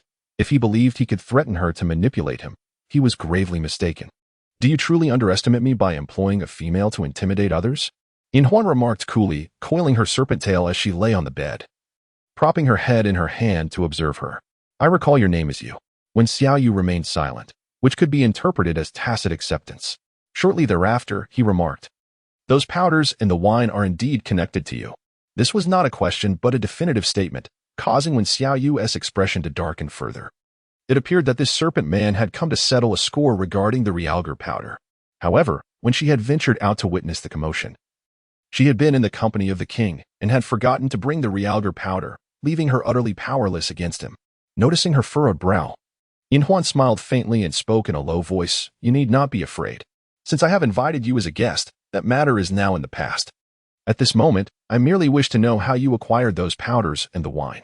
In the afternoon, he had expended considerable effort to procure a few bowls of wine from the Qingqiu tribe, and after tasting it, he found it utterly enchanting, further solidifying his resolve to abduct her. Fortunately, the operation had proceeded smoothly, and he had managed to capture her when she was alone. After a prolonged silence, Wen Xiaoyu took a deep breath and asked, what if I choose not to speak? Chapter 30. A twist to your head should you choose silence. There are ways to compel you to speak, Yin Huan replied, glancing outside. In the next moment, Lin Yu entered, gripping the feeble Zhu Gan, whose wrist bore 2 small black puncture wounds. Upon seeing Wen Xiaoyu, a faint smile appeared on Zhu Gan's otherwise pale face. Rain. The Jinming tribe had mobilized nearly all the catfolk to search for her after her disappearance, with Zhu Gan being one of them. Unfortunately for him, he had strayed too far and had been captured by Lin Yu, who ultimately brought him back. His complexion was ashen, clearly indicating that the poison had spread. Wen Xiaoyu felt a surge of anger. So you disregard the rules of the exchange conference? Fighting is prohibited here. Fighting? Yin Huan shook his head. These two are merely my invited guests. Wen Xiaoyu sneered, for the individual was now in her grasp, and whatever they uttered would hold sway. However, the cacophony outside suggested that the revelries of those gathered had yet to conclude. It would be prudent to refrain from summoning those playful kittens, otherwise, I cannot guarantee that this little orange cat will witness the dawn of another day. Just as she cried out for help, Yin Huan's words floated lightly through the air. Of course, if his fate does not concern you, you may simply call for assistance. Upon hearing this, Wen Xiaoyu suddenly regained her clarity. The nature of the poison afflicting Zhu Gan remained a mystery, and acting recklessly would only hasten his demise. Despite the feline folk's disregard for her, Gan had sincerely regarded her as a friend from the very beginning, and therefore, she could not gamble with his life. If I divulge the origin of that powder and the wine, will you release him? Huan blinked his slender eyes, a glimmer of appreciation evident within them. He offered a slight smile, and, with a voice imbued with a soft elegance, remarked, "That will depend on the value of what you claim. However, are you certain you will not employ your priestly arts?" When Xiaoyu finally realized that this serpent man was not merely interested in the origins of the wine and realgar powder, he was eager to witness her method of saving the individual. What a cunning strategy he devised. Without tools, how could she possibly effect a rescue? With a cold expression. When Xiaoyu observed the increasing pallor on Zhijian's face and the deterioration of his demeanor, "First, you must neutralize the poison and release him. Once he is freed, will you then speak the truth?" It was evident that Huan had no intention of fully believing her words. "I swear by the beast father, should you release him, I shall divulge everything you wish to know. Yet," she warned, "if you utter another word, I assure you, the secrets of the wine and realgar powder will remain forever beyond your grasp." With unwavering resolve, when Xiaoyu delivered her words, locking her gaze onto him fearlessly. The orcs held the beast father in the highest regard, and swearing by his name compelled them to act with utmost sincerity. However, she herself held no faith in such matters. It was merely a vow. The serpent man paused briefly, casting a glance at Zhijian before stroking his chin and then gesturing with his hand. Linyu was taken aback by his unexpected acquiescence. He intended to caution against this female, but Huan had already spoken. "Neutralize the poison and release him." His voice brooked no refusal. Linyu furrowed his brow, compelled to comply, and retrieved a pill-like substance from the leather pouch at his waist. Zhijian hesitated momentarily, but ultimately resolved to turn her head away, exclaiming, "No, I will not consume it." When Xiaoyu gazed in confusion, only to hear Gan remark, "It's merely a life. Once lost, it cannot be reclaimed." In his mind, the significance of wine far surpassed that of an individual's life, akin to the comparison between it and the potent arsenic powder. Should the Linran tribe truly become aware of this, the Jinming tribe would undoubtedly find themselves ensnared at every turn.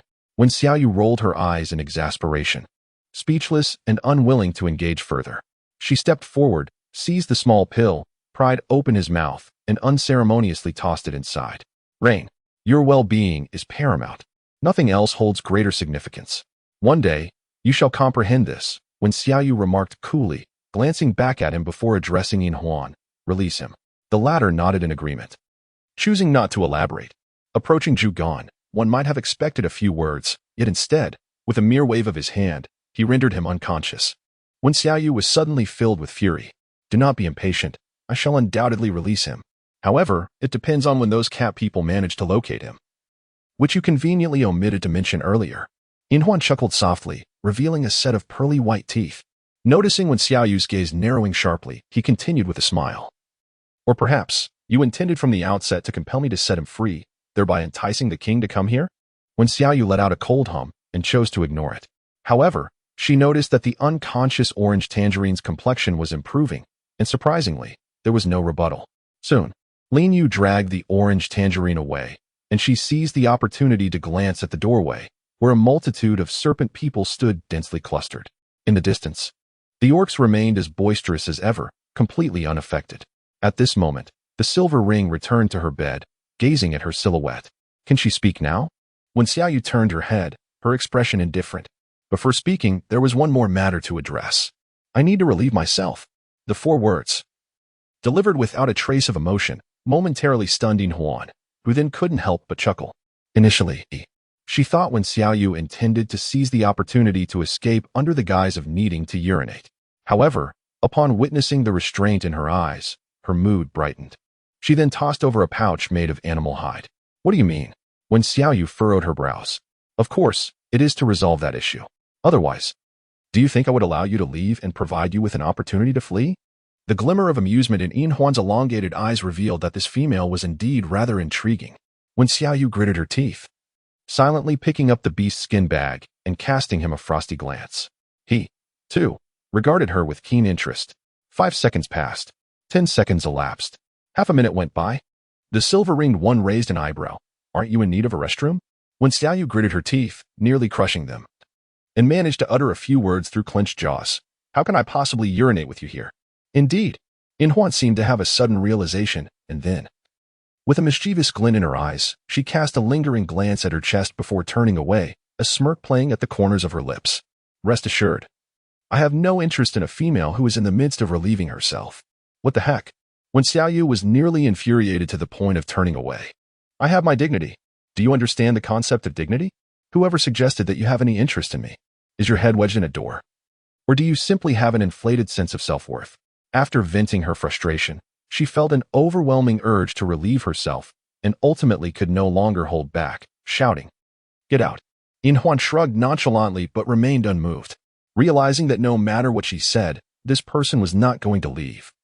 When Xiaoyu took a deep breath and threatened, "If you dare to turn around, I'll make sure to knock your head askew. Rest assured. It's not like I'm particularly interested in your naked form, and besides, your height is a significant disadvantage." In Huan teased in response, when Xiaoyu's lips twitched, and the flames of fury within her intensified. Yet, sensing the imminent release of her pent-up emotions, she could not restrain herself any longer. She hurriedly positioned herself behind the bed, removed her trousers, and squatted down. A long sigh escaped her lips, and she felt an overwhelming sense of relief wash over her. At that moment, a soft chuckle broke the silence. Chapter 31. Feminine yet not effeminate. When Xiaoyu was taken aback and quickly looked up. Fortunately, he remained with his back turned, but he smiled and said, "You truly are quite extraordinary." When Xiaoyu chuckled softly, hastily donning her trousers and securing the leather pouch with an air of feigned composure. "Where shall I discard this?" she inquired. "That is not a concern you should bear, as you well know." In Huan turned to face her, noticing the faint blush upon her cheeks and the dimming of her golden brown eyes. However, he swiftly licked his crimson lips, regaining his poise and stating, "As per our prior agreement, it is time for you to disclose the origins of those powders and the wine." When Xiaoyu cast a fleeting glance at him, setting the leather pouch aside. After a moment of contemplation, she remarked, "The powder is realgar, specifically used to combat snakes, insects, and rodents. As for the wine, it is homemade." "Who crafted it?" Silver Ring's pupils suddenly contracted, swiftly honing in on the crux of the matter. "I did." "How is it made?" "Using fruits. Other foods can suffice as well." "How did you come to know this?" "That falls beyond the scope of my response," when Xiaoyu retorted. She then added, "Now that you are privy to the information you sought, may I be permitted to leave?" Silver Ring offered no reply. Instead, he lowered his head, lost in thought, his long lashes obscuring his eyes, rendering his expression inscrutable. After what seemed an eternity, he lifted his gaze once more, revealing a fervent desire for possession gleaming in his golden brown eyes. With a flick of his serpentine tail, he glided toward her. When Xiaoyu suddenly felt a sense of foreboding and instinctively attempted to retreat, only to trip over a beast skin bag filled with urine, teetering on the brink of a fall. In that fleeting moment, In Huan leaned forward, his strong and powerful arm extending to grasp her by the waist, lifting her up. In an instant, their gazes locked, and under the scrutiny of his vertical pupils, when Xiaoyu involuntarily shivered, the chill radiating from his hand, along with the coldness of his body pressed against hers, was palpable. Despite being the most exquisitely feminine man she had ever encountered, wherein femininity did not equate to effeminacy, he was, after all, a creature of cold blood. When Xiaoyu instinctively wanted to retreat, yet the vertical pupils of the silver ring gradually softened into a rounded shape. "Do you seem to fear me?" I still recall the first moment I laid eyes on her, where there were subtle signs of withdrawal. Although she appeared unafraid during the negotiations and moments of anger, these involuntary gestures ultimately betrayed her. When Xiaoyu remained silent, tacitly acquiescing, In Huan observed her, his fingertip brushing against her waist, provoking a shiver that coursed through her, leaving tiny goosebumps upon her neck. In that instant, In Huan grasped her feelings, and the smile on his face waned considerably, wondering if she deemed him heartless. In a fleeting moment, when Xiaoyu shot him a glare, astonished that her innermost thoughts had been discerned, yet she quickly lowered her gaze to mask her reaction. However, In Huan saw through her facade with clarity. He let out a cold laugh, released his grip, turned his back to her, and after a prolonged silence, began to speak. Thousands of years ago, the Linren tribe endured relentless bullying from other beastmen, and only when forced to retaliate did they discover that the venom they possessed could bring about death. Over millennia, various tribes waged numerous wars for sustenance and mates, and the Linren tribe gradually grew powerful through their venom. Yet, at this juncture, In Huan abruptly spun around, his pale visage now suffused with frost, and declared, "But we have also lost many of our kin." Is it merely because we are born with low body temperatures and inherent venom that we must be ostracized? When Xiaoyu's gaze flickered slightly. The history of your tribe holds no interest for me, nor does the manner in which the orcs have treated you concern me in the slightest. I have shared all that you need to know. It is time for me to depart. With that, she turned to leave. Be it the catfolk or the serpent folk. She had no desire to engage in their disputes. Regardless of the creature, her sole wish was to survive. Though the catfolk of the Jinming tribe were not particularly remarkable, her inner balance ultimately leaned towards warm-blooded beings. It was inescapable. Humanity's inherited fear of serpents has persisted through the ages. One naturally harbors an inexplicable dread towards certain creatures. Be they the soft-bodied serpent, the plush rodent, or the peculiar insect. While she once feared serpents, her medical training helped her overcome many of her fears. Yet that terror lingered, compelling her to leave regardless. What if I insist on keeping you here? Just as she reached the door, Yin Huan spoke up. When Xiaoyu paused, her expression cold. Are you having second thoughts? I never consented to your departure, Yin Huan replied slowly, his serpent tail swaying as he approached her. His demeanor had returned to normal, even softened slightly. Stay. Remain in the Lin tribe. And if I refuse?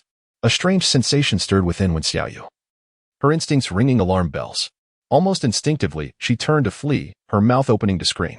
In the next moment, a force seized her wrist, and simultaneously, pain shot through her neck, plunging her world into darkness. Inside the tent, silence reigned for a considerable time. Yin Huan held her without saying a word. His gaze fixed upon her pale face, his cold fingers brushing against her ear. Then, a low voice emerged. Then I shall forcibly retain you. As dawn broke, the area surrounding the Jinming tribe's camp was eerily quiet. After a night of revelry, the orcs had long since succumbed to slumber. As the catfolk returned one by one, they waited in vain for the appearance of Zhugan. Ultimately, Bianyun had no choice but to report, Your Majesty, Zhugan has not returned. And we have found no trace of you. The king's expression darkened, his usual languor replaced by a tense resolve, his golden eyes gleaming with fury. Have the other tribes searched for her? Xian, who hesitated before responding, we dared only to search discreetly, not wanting to raise alarm. After all, news of the Jinming tribe's festivities has spread, and everyone awaits the morrow for more drink. We cannot offend other tribes over a female, for it would bring trouble upon us all. Unbeknownst to them, the king's rage ignited at these words. He advanced towards Xian, who, Do you truly believe this will lead us to her? The catfolk had never witnessed the king in such a fury, leaving them speechless. Seeing this, Xian, who immediately knelt, his subordinates speculating that there were only two possibilities. She had either defected or was hiding in some corner, lost in play. With the temperament of that madman, such a thing is certainly within the realm of possibility. Upon uttering these words, a number of the catfolk quickly concurred, acknowledging the wisdom in Lord Xianhu's assertion. Perhaps he was lurking in some corner, observing our anxious demeanor. No sooner had this been said than a chilling glare pierced the air, prompting the catfolk to fall silent. Awkward smiles adorning their faces. The king, seething with rage, replied with a sardonic tone, enunciating each word. What if it were a third possibility? Xian, who narrowed his eyes, clenched his fist to his chest, and stated solemnly, If it were a third possibility, then I would. His words were abruptly interrupted by the panicked voice of Zhugan from outside, exclaiming, Your Majesty, you has been captured by the Linran tribe. Chapter 32. Transactions suspended. The catfolk could hardly fathom that within a single night, the Linran tribe had stealthily departed from the exchange conference. When they arrived at the Linran tribe's encampment, it was devoid of all presence. Silence enveloped the catfolk as they realized that the serpentine beings had dared to seize individuals right under their noses, blatantly disregarding the regulations of the conference. Very well. Now tell me how this matter is to be resolved. The king's tone was calm, yet anyone could detect the underlying fury, akin to the stillness before a tempest. Zhugan rubbed his neck, his eyes ablaze with indignation. It was evident that Yin Huan wished to have you brew wine for their tribe. I shall retrieve her. On the way, he succinctly relayed the events following his capture and his encounter with Wen Xiaoyu. Recalling the covetous glint in Yin Huan's eyes when she mentioned the yellow powder and wine, it was clear she intended to claim you for herself. With that, he turned and dashed outside, only to be intercepted by Xian, who, at this moment, Zhugan was truly infuriated. Get out of my way. Once, he had held Xian in high regard, but now, due to their blunder that resulted in Yu's abduction, Xian had the audacity to impede his pursuit. Calm down. It is impossible for one person to reclaim her alone. Would you rather stand idly by like them? Zhugan scoffed. I know you harbor a bias against you. Unwilling to see her, and that's your choice. However, do not forget what she has brought to our tribe. That wine is sufficient to prevent us from freezing this winter. As beast folk, gratitude is paramount, and if you cannot even fulfill this basic duty, what right have you to hinder me? A cold glint flashed in Xianhu's eyes as he lunged forward, tackling Zhugan to the ground, gripping his throat and coldly stating, Do you believe you are speaking to whom? Upon witnessing this, Bianyun rushed forward to intervene, but Xianhu's strength was considerable, rendering him unable to separate them. Continue arguing. Perhaps it will yield a conclusion. Just then, a chilling voice broke through the tension as the king approached, his golden eyes devoid of emotion, scrutinizing both men. Zhugan and Xianhu shivered involuntarily. The latter instinctively released Zhugan, regaining composure and kneeling on one knee. Your Majesty, we have no knowledge of how long the Lin tribe has been gone. As the sun is about to rise, trading with the other tribes will commence, leaving us no time to pursue them. No, you are clearly afraid of the Linran tribe, terrified of Lin Yu. Xianhu, you coward! Zhugan exclaimed. For Rain is so frail, who knows what they might do to her? Upon hearing this, the king astonishingly chose not to intervene in their quarrel. Rising from his seat, his golden eyes glimmered as he gazed towards the sun gradually ascending in the distance and proclaimed, The transaction is suspended. Xianhu, keep 2 individuals here while the rest follow me. Your Majesty! Xianhu exclaimed in shock, The Linran tribe is numerous. We cannot act recklessly. I have my own measures. The king replied coldly, his piercing gaze locking onto Xianhu. You best safeguard everything here. Should any misstep occur, you will be deemed a traitor of the Zhiming tribe. With that warning, the king averted his gaze and leaped forth, transforming into his beastly form as he sprinted ahead.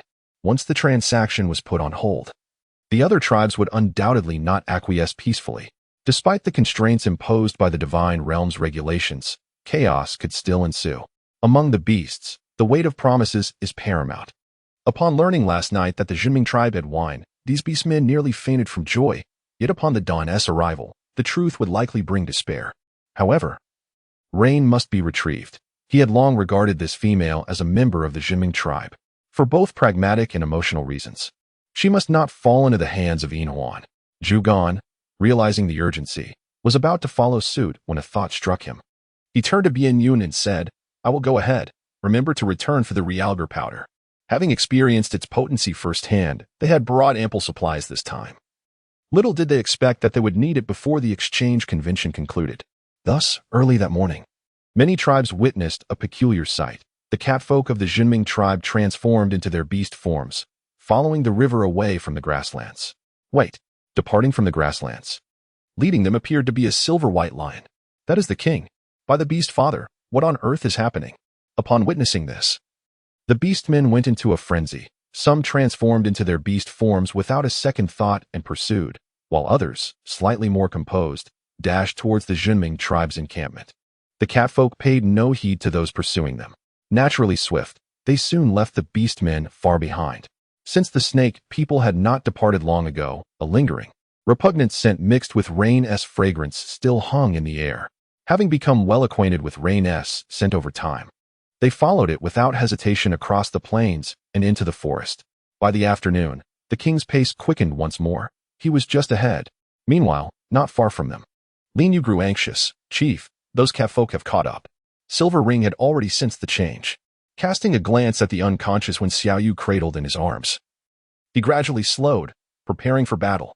Having spoken, he glanced around and discovered a hollow in a tree. With utmost care, he placed her within and covered her with leaves. Lastly, he retrieved a small stone jar from his leather pouch and sprinkled the venom around the base of the tree.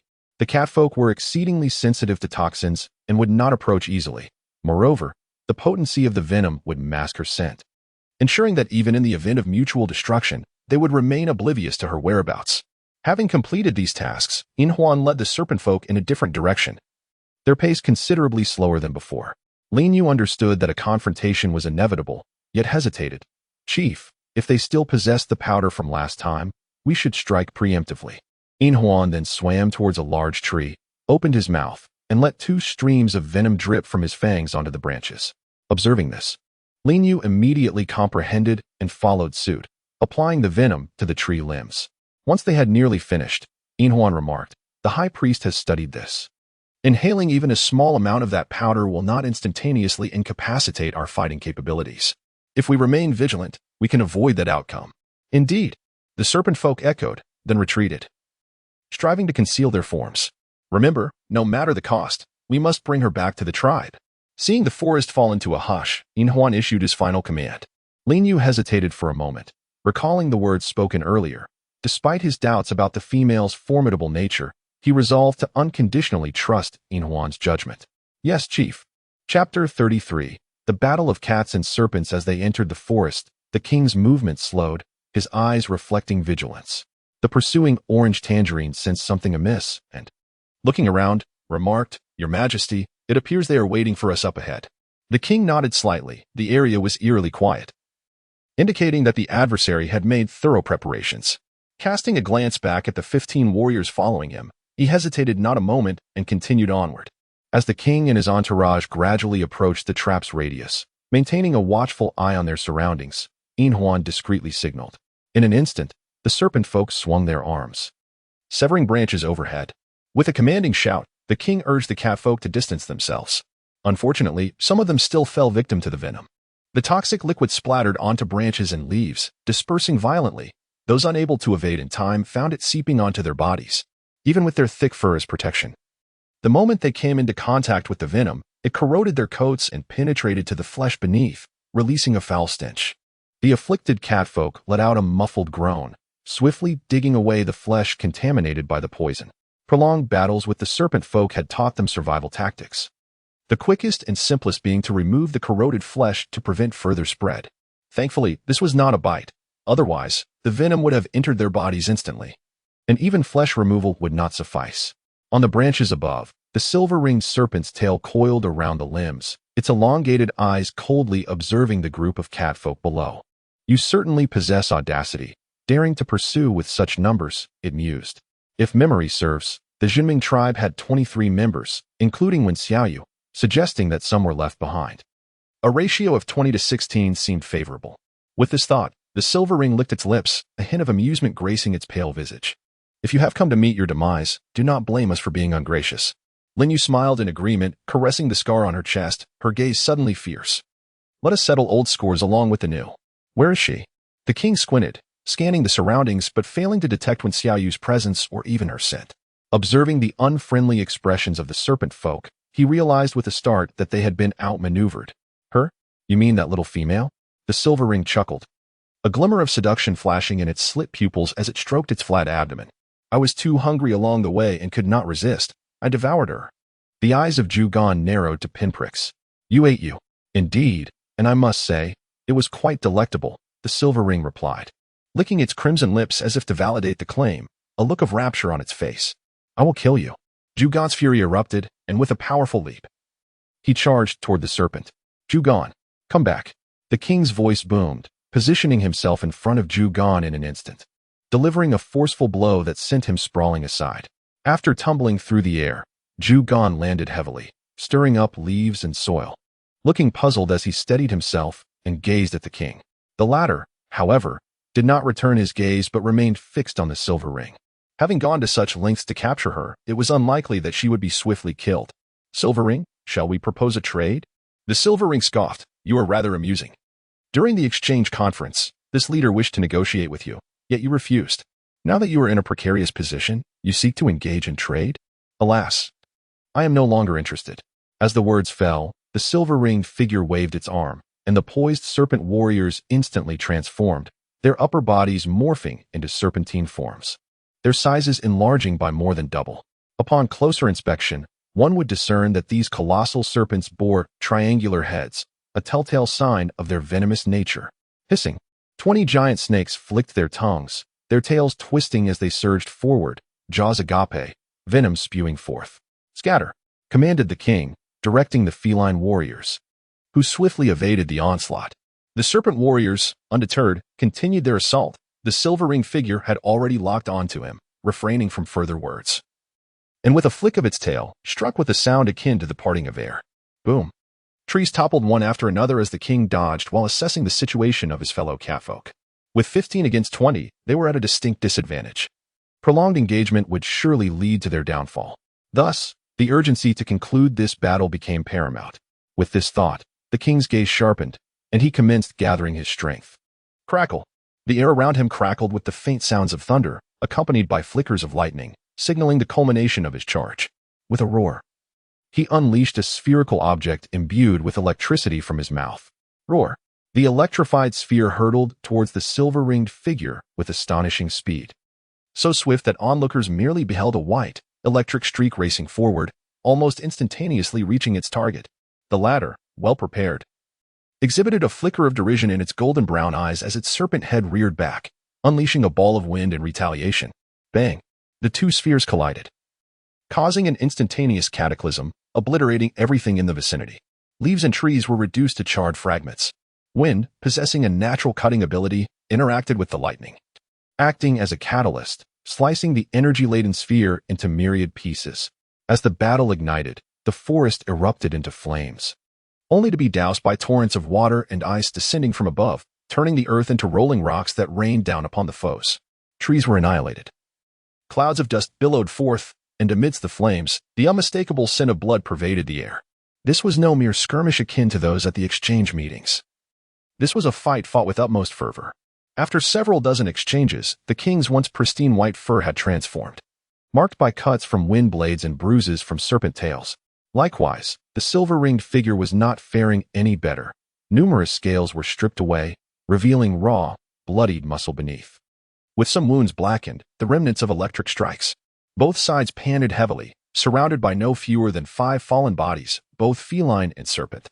Linyu disdainfully spat out a mouthful of blood, casting a cold smile at the trembling orange feline, exclaiming, "Is this all you can muster, little orange cat?" Orange Jiang, lacking experience in battling serpent warriors, had managed to hold on until now, a feat in itself, yet his retreat had been ensnared by Lin Yu's serpent tail, and it was unlikely he had escaped unscathed. Return the rein. With a trembling hind leg, the orange cat declared each word, continuing to move forward. Silver Ring observed this scene with a sinister smile curling at the corners of his mouth. "It seems your little kittens are reaching their limit." The king's expression remained cold, his golden eyes reflecting a frigid amusement. "Is that so?" Just as his words fell, Silver Ring's countenance suddenly shifted, and he turned sharply to look behind him. Chapter 34. Resolute not far away, the beastly form of Bianyun approached, accompanied by 2 enormous cats, carrying a large beast skin bag. Even from a distance, Silver Ring could sense an unsettling aura in the air. "Retreat." In an instant, he commanded, and the serpent people scattered without hesitation. However, the cat people, noticing the incoming reinforcements, were unwilling to let them pass, exerting all their might to obstruct their escape. The king leaped forward, blocking Silver Ring's path, his gaze icy. "Hand her over." Silver Ring's elongated pupils narrowed slightly as he caught sight of a giant cat attempting a sneak attack. A disdainful glimmer crossed his eyes, and almost instantaneously, he turned to bite. Crack! The cat's neck snapped in response, a cruel glint flashing in Silver Ring's narrow eyes. "If you have the capability, come and seize." With that, he discarded the corpse aside and unleashed several gusts of wind blades. The king dodged immediately, but to his astonishment, the wind blades were laced with countless toxins, forcing him to retreat repeatedly. Seizing this opportunity, Silver Ring turned to flee. The king attempted to pursue, but as he took a step, dizziness overwhelmed him. Upon closer inspection, he discovered that he was surrounded by Silver Ring's venom, which, under the high temperature, was evaporating and infiltrating his nostrils. The other serpents followed suit, and after releasing a substantial amount of venom, they too became lethargic, their speed significantly diminished compared to before. The poison had been stored for over 6 months, and its release inflicted considerable harm on the serpent people's bodies. It was a tactic that could harm both friend and foe, reserved for dire circumstances. At that moment, Bianyun, accompanied by a yellow powder, arrived, and they could no longer afford to consider the consequences. The king, Orange Cat, and the remaining cat people struggled to breathe, wishing to pursue, yet feeling utterly drained. Bianyun, pursue. The king strained to steady his expression, attempting to avoid inhaling, yet he still felt his senses dulled. Bianyun, observing this, hesitated for a moment before leading the remaining 2 to circumvent the battlefield, heading in the direction of Silver Ring and the serpents. Having released a significant amount of serpent venom and after the fierce battle, the serpents were already exhausted. It wasn't long before Bianyun caught up with them. However, Silver Ring remained unperturbed, surveying his surroundings. 14 serpent people remained, while only the 3 of them were left. Despite the troublesome powder, they were ultimately outnumbered. With a flick of his azure tail, Lin Yu positioned himself at the forefront. "Chief, you go ahead. I will handle them." Silver Ring did not wish to linger any longer, nodding in agreement. "Wu Xiao, Qi Lian, stay to assist. The rest, follow me." "Understood." A serpent adorned in golden hues interspersed with crimson and ebony emerged, following closely behind Lin Yu. Silver Ring promptly led the remaining serpents onward, their eyes filled solely with resolve. This departure may well signify their final farewell, yet for the sake of the tribe, their sacrifice would yield greater benefits, making it a worthy endeavor. As the sky gradually darkened, the atmosphere grew oppressive, hinting at the imminent deluge that would soon engulf them. Leaving them unaware of the tempestuous scene to come, they traversed towering mountains and forded rivers, consuming dried meat to stave off hunger and thirst, never pausing in their relentless journey. Accompanied by Silver Ring, a total of 12 serpent folk, utterly exhausted, returned to the Lin Ran tribe only to find that the rain had poured incessantly for 3 days and nights. "Chief," amidst the mist and rain, Cui Qing let out a piercing cry. Shortly thereafter, a dozen weary serpent folk collapsed at the entrance of the tribe. When Xiaoyu awoke once more, she was beset by a profound dizziness, her nose congested, and an unusual chill enveloped her, as though she were drenched to the bone. Blurrily, she opened her eyes, only to be met by an impenetrable darkness. After a moment of adjustment, she realized she was confined in a place reminiscent of a dungeon.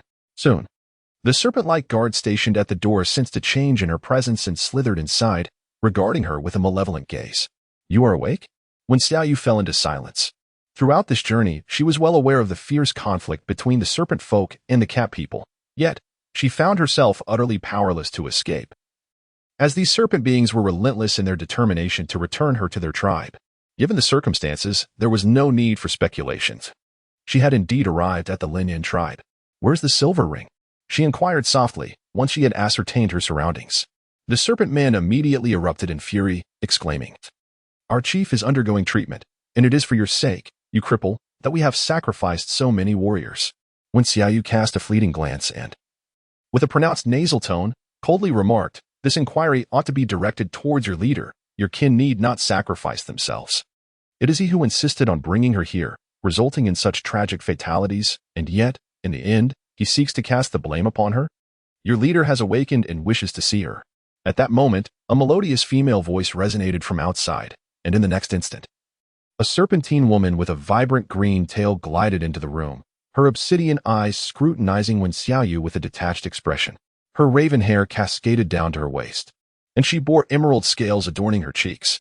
If one were to overlook her serpentine lower half, one might perceive her as an exceptionally enchanting woman in a serpentine guise. The green scales harmonized flawlessly with her form, even imparting an air of wild allure. "Are you the rain they speak of?" The serpentine woman assessed her before continuing in a nonchalant tone. "Follow me." Xiaoyu cast a glance before ultimately following suit. She traversed the lengthy dungeon and emerged onto the surface.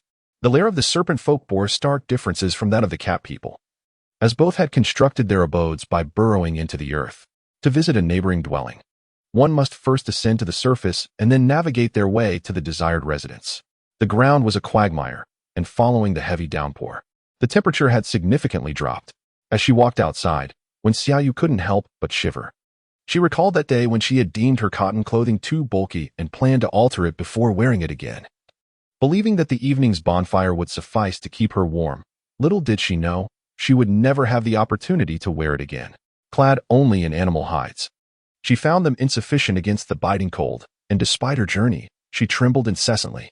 Upon reaching a grand tree, Suiqing tapped the ground with her serpentine tail, and a stone slab shifted aside, revealing Lin Yu, who peeked out with half of his head. Upon seeing the two, he quickly made way. "The chief has just awakened," Lin Yu remarked, limping as he led them deeper within. Xiaoyu could even detect the earthy scent of the soil mingling with the dampness in the air, which intensified as she moved forward, making her feel increasingly cold. After traversing for at least half a minute, her surroundings finally opened up, revealing a chamber illuminated by torches. Divided into 8 sections dispersed around a circular space, Lin Yu pushed open one of the doors and beheld an elderly woman with flowing white hair, yet possessing a serpentine tail. Coughs echoed within, heavy and suppressed, causing Cui Qing to grow anxious as she hurriedly stepped inside. "Chief, are you all right?" Chapter 35. Negotiation. All is well. Granny Shui has already employed her priestly incantations, Silver Ring replied with a feeble voice, unable to resist glancing toward the entrance. Aren't you coming in? When Xiaoyu was acutely aware that he was calling for her. Taking a deep breath, she stepped inside. The room was warm, illuminated by 2 torches, with 2 ventilation holes nearby. There, she beheld Yin Huan reclining against the earthen wall, nestled in a pile of dry straw. By the flickering light, she could discern that his body was smeared with green and black herbal juices, his pale face drained of color, yet his eyes sparkled with a fierce brilliance. Sit. Yin Huan gestured towards the straw beside him, casting a glance at Cui Qing. The latter pursed her lips, turned, and followed Granny Shui and Lin Yu out, closing the door behind her. Soon, the room fell into a profound silence, but when Xiaoyu remained motionless. Noticing her uneven breathing, Yin Huan coughed lightly twice and inquired, "Are you unwell?" "Thanks to you," when Xiaoyu replied, her voice thick with nasal congestion. After a brief sniff, she continued, "What must I do to be released? Is this not a pleasant place?" Yin Huan's tone softened, a rare gentleness emerging. "Your aversion stems from unfamiliarity. Should you choose to stay?" "I do not wish to," she interrupted. Yin Huan lowered his gaze, stifling his cough, and lapsed into silence for a long while. Upon witnessing the scene, when Xiaoyu furrowed her brow and retreated to a corner, hugging her knees as she sat. After a prolonged silence, Yin Huan finally spoke, asserting that regardless of her willingness, she was bound to remain there. The Wuxiao Qilian had perished, and only through utmost exertion had they managed to return Lin Yu. His injuries were even more severe than hers. Granny Shui had declared that he would no longer be able to participate in battle, and they would not simply allow her to depart. At this, when Xiaoyu's anger flared, "Please understand. It is not your desire to abduct me that has led to this predicament. I require your assistance. I do not wish to stay. Why? I have learned the truth. The words of the last prophet have designated you as a harbinger of calamity in the eyes of the cat folk. Had it not been for the wine you brewed, they would have long since taken your life. And with the cat plague, you have wielded priestly powers for them, yet they regard you as an enemy. Do you truly wish to remain in such a tribe?" Yin Huan's tone remained calm, devoid of any persuasive intent, resembling more a declaration of a commonplace fact.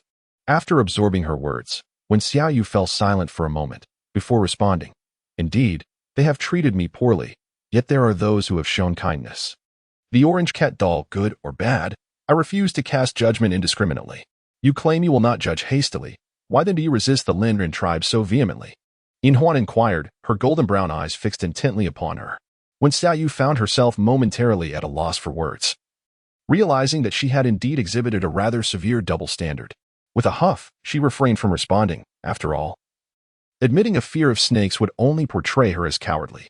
For the next 3 days, when Xiaoyu was confined within a quaint wooden cabin, receiving visits from various serpentine beings only during mealtimes, each encounter devoid of conversation and laced with hostility. No one attended to her ailments, nor did she solicit assistance, allowing her condition to languish. As the weather gradually brightened, the distant sounds of children's laughter occasionally reached her ears. Through the small window, she glimpsed slender serpent children frolicking in an open space. It was during this time that Lin Yu pushed open the door, his expression inscrutable as he regarded her. The wounds on his face and body had evidently begun to heal, and he held a small bowl containing a deep crimson liquid.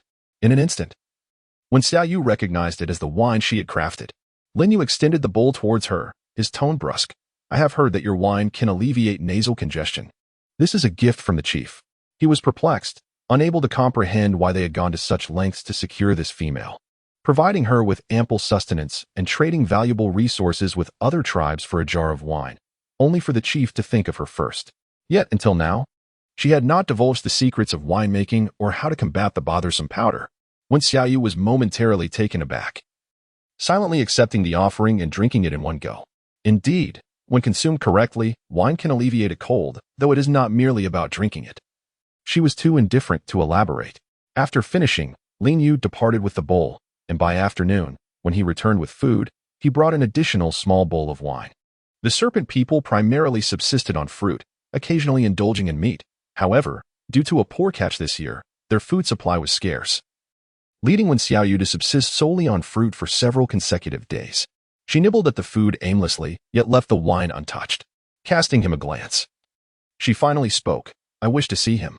While fruit does satiate hunger, A prolonged diet of it can adversely affect the stomach for the sake of her health. She knew she must make concessions. This time, Inhuan was fully recovered, basking in the sun atop a stone, his gaze fixed on a group of children at play. Beside him was Suiqing, who was massaging him. Upon noticing her arrival, he merely glanced her way and continued his task in silence. Shall we make a trade? When Xiaoyu stated bluntly, you wish to learn the art of winemaking. I can impart that knowledge to you, but only on the condition that you let me go. Suiqing's eyes widened. Though he had heard rumors that the wine was brewed by her, hearing it confirmed from her own lips was still astonishing. If they were to learn the craft of winemaking, their tribe would undoubtedly grow strong. With this thought, Suiqing's gaze transformed entirely. Inhuan did not turn his head, scoffing lightly. Return to the Zhiming tribe to assist them? When Xiaoyu pressed her lips together, contemplating the possibility of finding a place conducive to her existence. She was not necessarily bound to the Zhiming tribe. Any location that promised survival would suffice, as she had no desire to return to the Zhiming tribe. You? Inhuan turned around, a hint of mockery gracing her fair visage. With your limitations, where do you believe you could thrive? Is that why the trade failed? When Xiaoyu retorted. Inhuan shook her head, straightening her posture. I shall not coerce you into revealing the secrets of brewing. However, you must relinquish the notion of returning there. The relationship between the Lin and tribe and the Zhiming tribe had reached a point of irreconcilable conflict. Just yesterday, 3 serpentine beings were assassinated. Their skins flayed and discarded in the forest. Dissenting voices had already begun to echo within the tribe, clamoring for war against the Zhiming tribe. Fortunately, she was not implicated in this turmoil. After some inquiries, it became evident that the Zhiming tribe was on the verge of action, and whispers from the feline folk suggested that should she divulge the art of brewing, her life would be forfeit. Yet, these were thoughts she chose not to disclose. When Xiaoyu gritted her teeth, a surge of anger swelling within her. Elder brother, is your sole intention merely the wine? Allow me to inform you that your objective has indeed been fulfilled, yet you still refuse to let me depart? Upon hearing her words, Suiqing paused momentarily, hesitating before replying coldly. You may not yet comprehend that those little kittens you so ardently desire are harboring intentions to end your life this time. When Xiaoyu was taken aback, and then she heard her continue. In order to prevent more tribes from discovering the secret of brewing, they have privately resolved to eliminate you. Chapter 36. Black Mamba. When Xiaoyu instinctively wanted to exclaim that it was impossible, yet the words failed to escape her lips. Considering the nature of those catfolk, it was difficult to dismiss the possibility of such thoughts. Ponder it well. Aside from the matter of your remaining in the Linran tribe, nothing else shall be imposed upon you. Silver Ring coughed lightly before rising to depart. The sunlight at that moment was sufficiently warm, almost blinding, as when Xiaoyu stood rooted to the spot. In the distance, the laughter of serpent children echoed, and if one refrained from looking, it seemed as if time was perfectly still. However, a mere glance revealed that these children were emaciated and malnourished. Occasionally, a group of serpent warriors brandishing stick-like weapons would pass by, each bearing their own injuries. Some desperately training under the command of Lin Yu on how to strike at their foes. Yet, it was not long before Lin Yu would sit down to rest, his exhaustion evident to all. The atmosphere in the Linran tribe gradually grew tense, and it was at this moment that a commotion jolted the distracted Wen Xiaoyu back to reality. The source of the uproar was none other than the children who had been playing earlier. 6 or 7 of them had cornered one child, their faces twisted in indignation. You, who lack both father and mother beasts, have we not told you countless times that your presence is unwelcome? One shouted. Indeed. You feast on the tribe's provisions while contributing nothing at home. It is truly disgraceful. Look at how well you've grown. Having consumed so much of our food, what can you possibly offer? Are you here to show off? Begone. As they spoke, they raised their fists, directing their ire towards the young boy, their eyes gleaming with jealousy. The boy, though dark-skinned, was sturdier than the others, his eyes strikingly bright. Surrounded by the 6 or 7 children, he clenched his teeth tightly, refusing to utter a sound despite the onslaught. When Xiaoyu furrowed her brow as she caught sight of the blood, unable to restrain herself any longer, she stepped forward and spoke coldly. What are you doing? The children turned around, and upon seeing her bipedal form, they recalled their parents' words. Instantly, they ceased their actions, although their expressions remained sullen. Did they not see? They were merely giving him a beating. They had long heard of the arrival of a 2-legged, disabled beastman in the tribe. And it was a wonder that the chief had instructed them not to offend her, for, in truth, she was merely another competitor for their food. When Xiaoyu was unaware of their thoughts, But she responded in the same tone. Can't you see? He's already bleeding. What does bleeding matter? When have the warriors of our Linran tribe ever feared injury? A child with an unusually small head and a tail resembling a mixture of brown and black retorted. When Xiaoyu scoffed, how brave of you to engage in battle. Bullying your own kind here is hardly a display of prowess. You wish to utter more. But your remaining companions tug at you, exchanging knowing glances. Humph, we shall not stoop to quarreling with the ignorant female. With that, they shot a disdainful glance at the beaten child and departed together. When Xiaoyu glanced back but did not approach, from the creature's tail, she surmised its species. The black mamba, universally acknowledged as the most lethal snake, boasts a near 100 mortality rate within 30 to 60 minutes of envenomation. Are you all right? The mamba wiped the blood from its face, its small eyes glistening with curiosity as it gazed at her, momentarily forgetting to speak. If you are fine, you should hurry back home. As when Xiaoyu finished speaking and turned to leave, she heard a faint voice behind her say, "Thank you, but I have no home." Upon turning back, she saw the little snake person swimming away, clenching its tiny fists. Observing its hasty retreat, when Xiaoyu shrugged and continued on her path, only to find Lin Yu resting beneath a grand tree. After a moment's hesitation, she finally approached.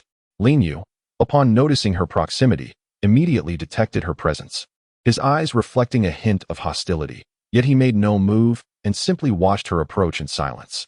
When Xiaoyu chose a position neither too far nor too close, settling down with ease, she then gazed at the serpentine warriors practicing nearby and, with a slight sniffle, remarked, "Your injuries are quite severe." Lin Yu lowered her gaze, momentarily perplexed by the intent behind her words. Shortly after, when Xiaoyu turned her head and added, "The cat folk must be in a similar predicament. It leaves me pondering why you beast men cannot coexist in harmony. It is utterly impossible." Lin Yu retorted coldly, a sardonic smile gracing her lips. "It seems they have shielded you well, rendering you blissfully ignorant and utterly vexatious." When Xiaoyu scoffed with disdain, asserting that it was merely a matter of sustenance and survival. "Was it not? You speak so lightly." "I speak lightly because I possess the capability to act upon it." Once more, when Xiaoyu's gaze returned to the serpent warrior, questioning why their sustenance stemmed from the foraging grounds bestowed by nature, and why they had not considered cultivating and raising their own food, thereby alleviating their reliance on plunder. Lin Yu's eyes narrowed, clearly bewildered by the unfamiliar terms of cultivation and husbandry, as he retorted, "Food is a gift from the beast father. Do you wish to shatter everything bestowed upon us by the beast father?" When Xiaoyu blinked and scoffed, "Every plant possesses seeds. As long as these seeds are preserved well and sown at the appropriate time, you shall reap the same sustenance in the harvest season. The beastly father you speak of is unknown to me. If he truly pities you, then why do the children of your tribe appear so emaciated?" Lin Yu fell silent, and upon noticing his reaction, when Xiaoyu brushed off the dust from her clothes, stood up, and made her way towards the small wooden cabin. For the first time, a look of confusion crossed Lin Yu's face as he slowly rose and hesitantly turned to walk in the opposite direction. Night gradually descended, casting a chill, and the world outside was cloaked in a frost-white hue, with a gentle coldness wafting through the air. When Xiaoyu wrapped herself tightly in the animal skin, her expression blank as she gazed through the window at the sky. Time passed, though it felt like an eternity, when a knock echoed at the door. "Come in," she said, not turning her head. The door creaked open, and Yin Huan entered quietly. Upon her arrival, she found herself gazing at the serene profile of Wen Xiaoyu, who was looking up at the pitch-black night sky. For reasons unknown, he suddenly perceived this scene as extraordinarily beautiful. As the leader, he had encountered countless serpent women, dazzling, seductive, and demure, but none resembled her. In that fleeting moment, she seemed to transcend this world, ethereal and elusive. Suddenly, Yin Huan was startled by this unexpected thought, her expression darkening momentarily before she regained her composure. "I heard from Lin Yu that you told him during the day that you can create food?" When Xiaoyu's lips twitched momentarily, as if the once delightful atmosphere had dissipated in an instant. "I merely stated that one could cultivate independently, not that one could create. Furthermore, my intention stemmed solely from a desire to avoid witnessing your fierce confrontations." "Oh, how should one interpret this?" Silver Ring, poised to settle beside her, noticed her instinctive retreat and took a step back. What distinction lies between the two? Feeling the chill emanating from him, when Xiaoyu instinctively withdrew further. Chapter 37. On the propagation of flora, for instance, the beastmen can reproduce independently. You grasp this concept, do you not? Upon hearing these words, Silver Ring's gaze shifted peculiarly. as she scrutinized Wen Xiaoyu from head to toe. Wen Xiaoyu, it is not merely about having you gaze upon me. Rather, it is to enlighten you that beasts, much like flora, possess the capacity for propagation. If you assist the plants in their reproduction, they shall, in turn, bestow upon you the fruits of their labor. Do you comprehend this analogy? For reasons unbeknownst to her, she felt a pang of frustration, as if her very liver were aching. How dare you assume I am implying something? Plants can reproduce, you say? The words spoken by Silver Ring left her in a state of bewilderment, as her mind began to conjure bizarre images. Wen Xiaoyu's lips twitched once more, barely suppressing her ire. So, you are all unaware of the origins of those provisions? Naturally. They come from the beastly progenitor. Enough said, it seems you lack understanding.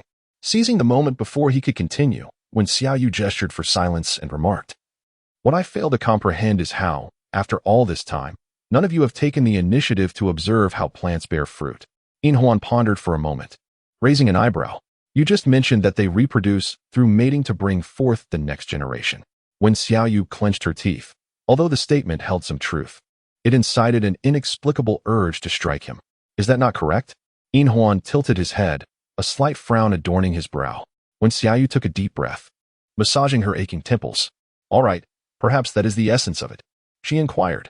"Once your tribes have sufficient food and clothing, will you still engage in warfare?" With sufficient sustenance, the expression in Yin Huan's eyes shifted. He suddenly found himself at a loss, unable to fathom what such a reality would resemble, something he had never dared to dream of. If it were truly so, all orcs would coexist harmoniously.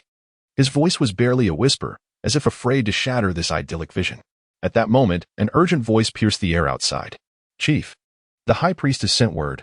Wang Jin, Lu Jin, and Hongzhu are about to give birth." It was Su Eiqing's voice.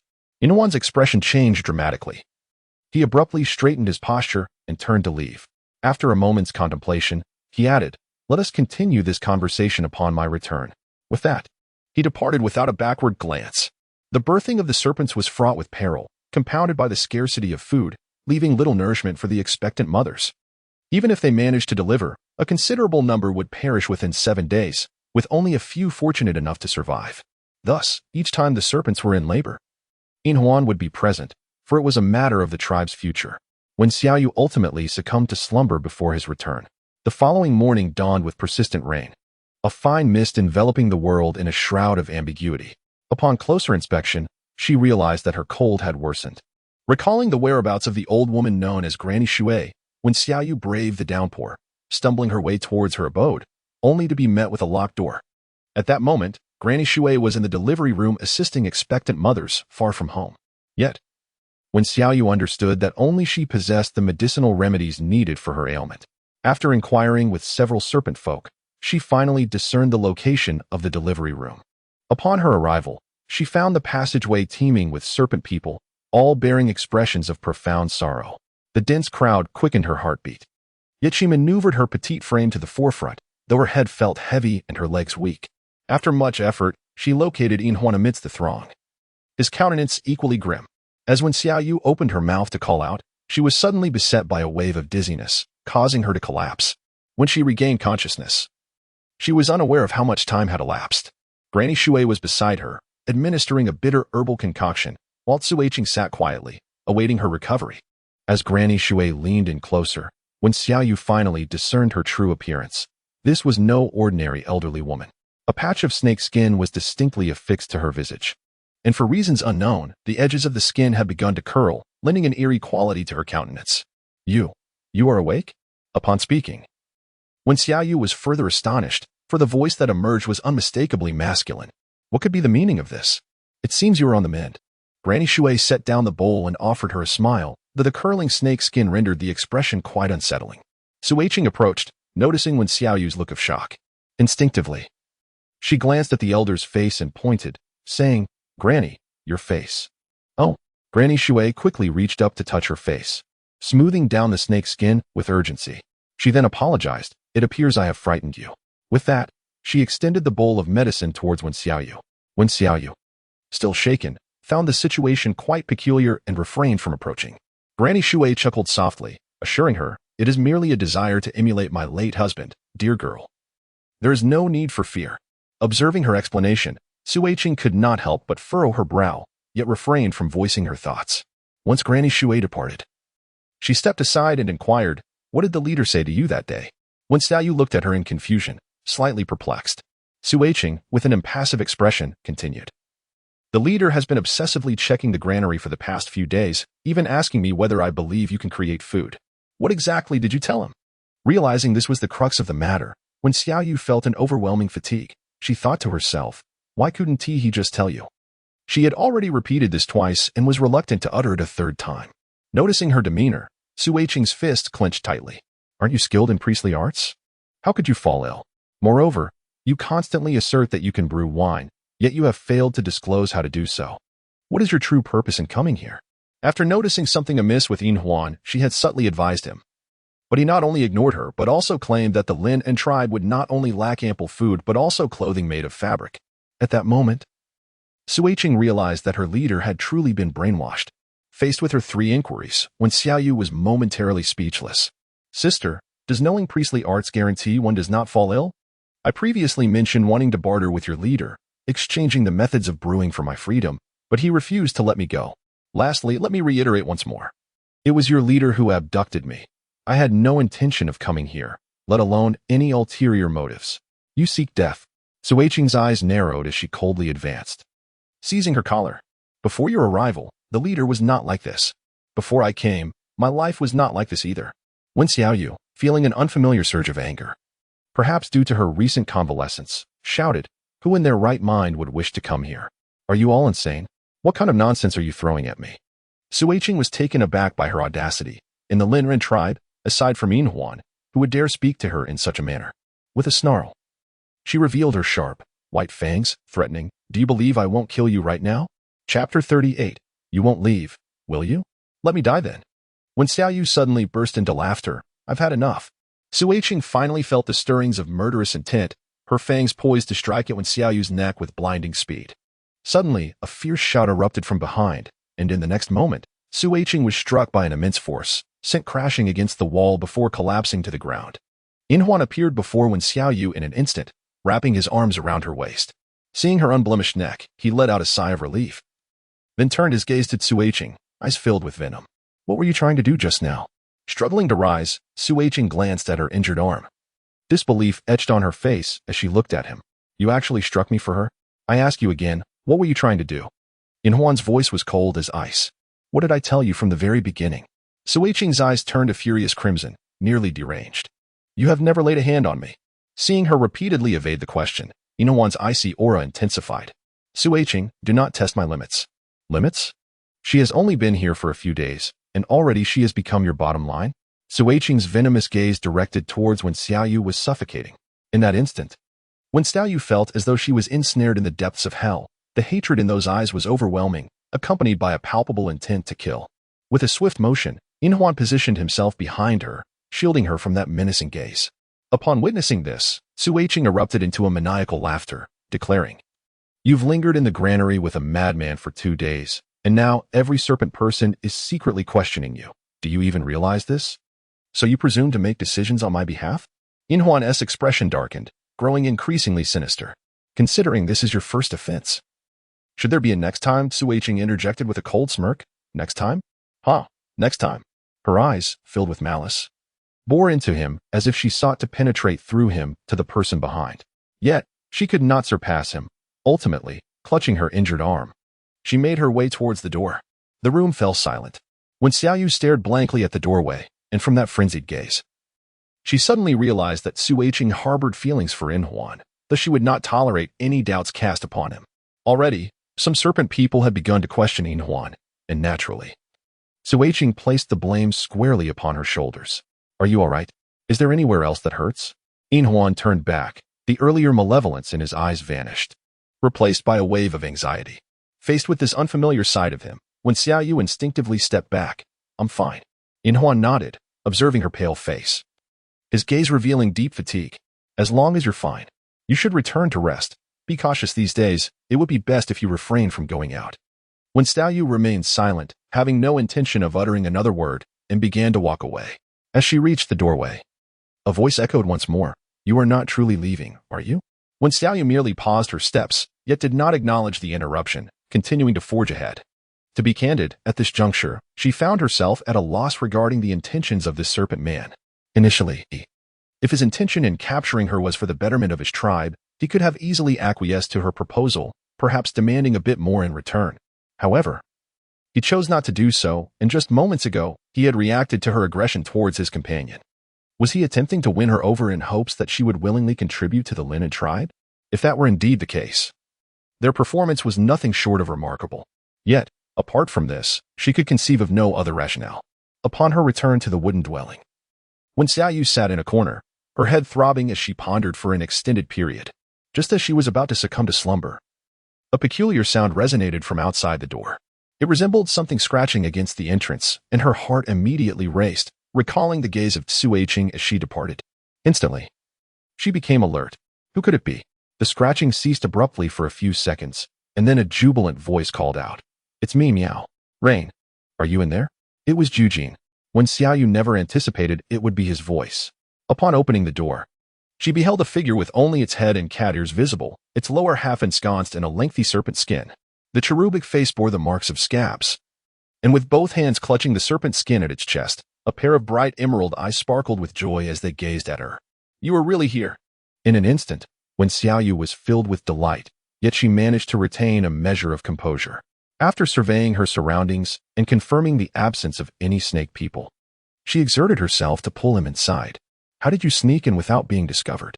Overcome with excitement at the sight of him, when Xiaoyu couldn't help but grasp his doll-like face, rubbing it affectionately until the skin turned a rosy hue, reluctant to release her hold. The figure, Jujin, pouted slightly but remained elated, lifting the serpent skin at his chest. "I crawled and wrapped in this. The serpent skin masked my scent, but it truly reeks in here. It took considerable effort to get in. You have no idea, just a few days ago, when they discovered me, I nearly faced death. Fortunately, I was clever, heh. Just a few days ago? Indeed. The king dispatched numerous warriors intending to infiltrate, but I was the wisest, the first to find you, meow ha ha ha." Jujin swayed with pride, remarking on the arduous efforts they had endured in recent days, when Xiaoyu was suddenly overwhelmed with emotion, nearly succumbing to the urge to gently touzle the orange ears atop his head. However, recalling their established rules, he resolutely restrained himself. "It turned out that you have always been, of course. You as our companion. Meow, we must reclaim him." Zhugan clenched his fist, but then, as if remembering something, swiftly retreated, striving to envelop himself within the confines of the snake skin. When Xiaoyu inhaled deeply, her nose tinged with acidity, and pointed to his face. "Your injury? The high priest has long since healed it. This is merely a scratch I got a few days ago." As she spoke, Jujin cautiously raised her head and peeked through the window, only to hastily retreat. "While they are all asleep, let me take you away." "All right." When Xiaoyu nodded earnestly, gently opening the door. After ensuring no one was outside, she beckoned Jujin to follow. What unfolded before her was a sight of him laboriously pushing forward with the snake skin, his pace so slow it stirred a myriad of emotions within her. "Is this truly how you entered? Did you not encounter any snake people? At such a speed, how did you evade those patrolling serpents? Honestly, I cannot fathom it." Jujin glanced back at his body just outside the cabin, a foolish grin spreading across his face. "I have been trying my best to crawl, rest assured. I will not hold you back. Let's go." Just as he finished speaking, he suddenly froze, his gaze darting behind when Xiaoyu. In the next moment, his hair bristled, and with piercing green eyes, he fixated on a distant tree, a low gasp escaping his throat. "Who is there?" "Step forward." Author's note: I'm not lazy. I simply update in the evenings. For those who enjoy it, you can wake up from your slumber to find the updates awaiting you. 3 chapters daily, unwaveringly, given my diligence. I hope you will bestow upon me your support. Chapter 39, Playing Mind Games. Let's be cautious. When Xiaoyu's heart leapt instantly as she fixated on the grand tree. For there indeed lingered a vague, indistinct shadow. Upon stepping closer, she could not help but be taken aback. It was Suiqing. When Xiaoyu instinctively glanced at Zhugan. "Didn't you claim you wouldn't be discovered?" Zhugan, equally flustered, managed an awkward smile before exclaiming softly, "Do not worry. I shall protect you, meow." Suiqing emerged from behind the tree, her exquisite visage marred by a hint of disdain. She had intended to eliminate you, yet found herself captivated by such an amusing scene. It is truly perplexing why the leader holds you in such esteem, going to great lengths to reclaim you. Despite your lack of contribution, meeting a lover in the dead of night, one can only wonder how the leader would perceive this. In her eyes, There simmered a trifecta of hatred, murderous intent, and jealousy, along with a dash of triumph. Casting a scornful glance at Zhugan, she spoke with increased contempt, "Little kitty, do you truly believe our territory is so easily accessed?" When Xiaoyu, observing her audacious demeanor, suddenly grasped the truth, you deliberately allowed him to enter. Otherwise, how could such a foolish little kitten have evaded detection long before reaching the outskirts of the Linran tribe? Suiqing idly toyed with her nails, remarking, "I never anticipated that this imbecile would take so long to arrive." "You dare to insult me?" Zhugan exclaimed, her fists clenched in fury. No wonder the path had been so unhindered. It was a trap laid long in advance. And what of your humiliation? Do not forget. This is the domain of the serpent people, Suiqing sneered, raising her arm to lick a wound, her gaze suddenly filled with malice. "Tell me, should I summon the leader to witness this splendid drama, or would it be better to eliminate you first before presenting my report?" When Xiaoyu's expression changed dramatically as she discerned the murderous intent in Suiqing's eyes, realizing that the latter was approaching her menacingly, she quickly interjected, "Wait, do you have any final words?" Suiqing raised an eyebrow, inexplicably relishing the sight of Wen Xiaoyu's panic, finding it far more appealing than her previous calm demeanor. "I believe there exists a third option," Wen Xiaoyu stated gravely. "You merely wish to avoid my presence, and I have no desire to remain here either. If you allow us to leave today, it would be a mutual victory, would it not?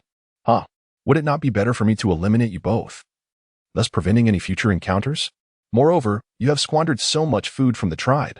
If that food were conserved, perhaps those mothers might still bear children, alas. It is a pity."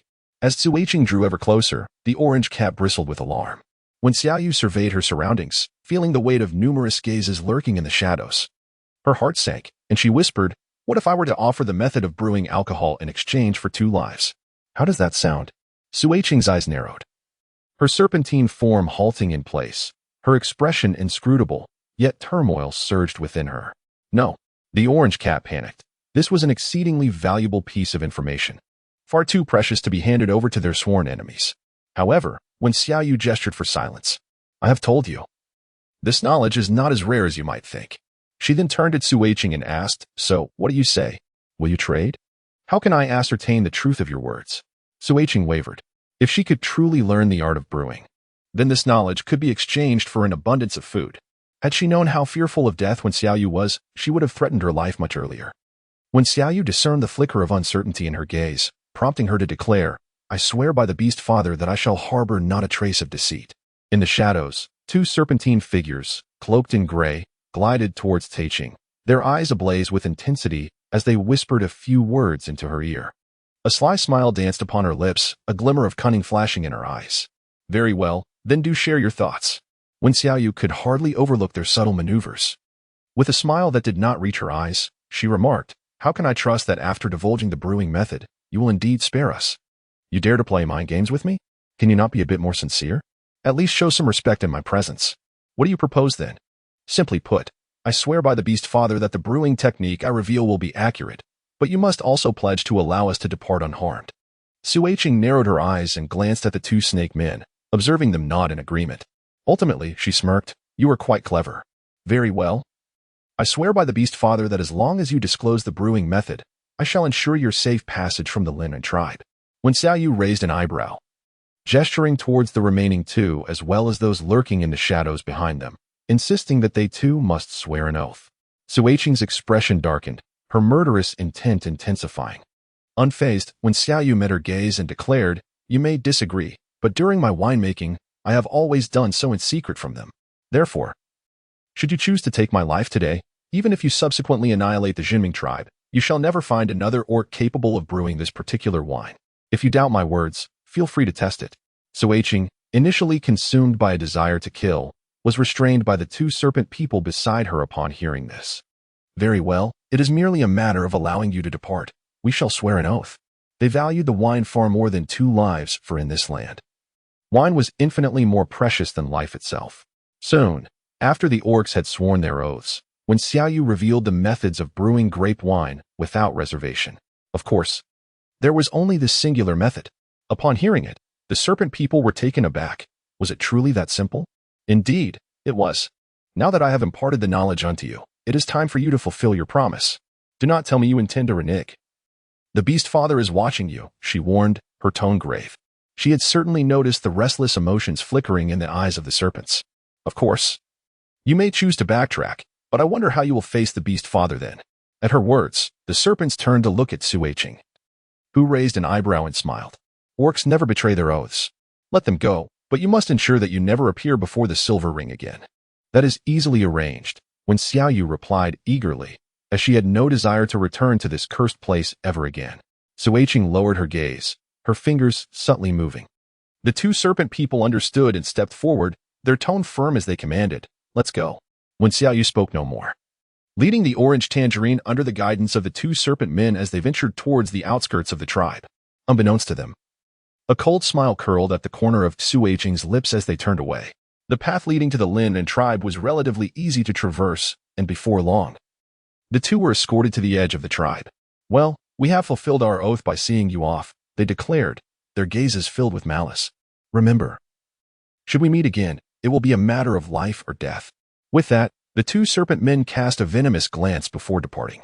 When Xiaoyu gazed at their retreating figures as she assisted Jujin in removing the serpent's skin, the latter's expression was intricate as she looked at her and said, "Yo, if we return this way, we shall be deemed sinners of the Jinming tribe."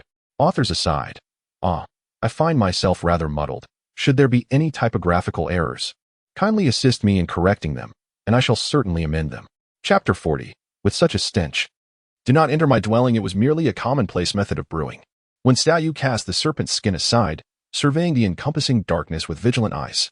However, we should not linger here for too long. It is quite probable they will return. Jujin furrowed her brow, rising slowly and glancing around. Surely not. They have already sworn an oath. "Dear Jujin," she replied, "please recall that their promise pertains solely to our departure from the Linren tribe. We have already ventured beyond their territory. Should they return, it would not constitute a breach of their vow." Jujin stared in disbelief. Is that even permissible? When Xiaoyu sincerely blinked, tugging at his arm as they moved forward. Regardless of whether their escape was feasible, they had to leave quickly. No sooner had he spoken than a sinister laugh echoed behind them. "I must admit, you are somewhat clever."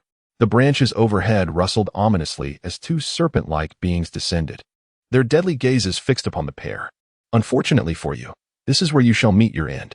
In an instant, Zhugan shielded when Xiaoyu behind him, his emerald eyes ablaze with fury. "How dare you? How dare we? Do we not adhere to our oaths?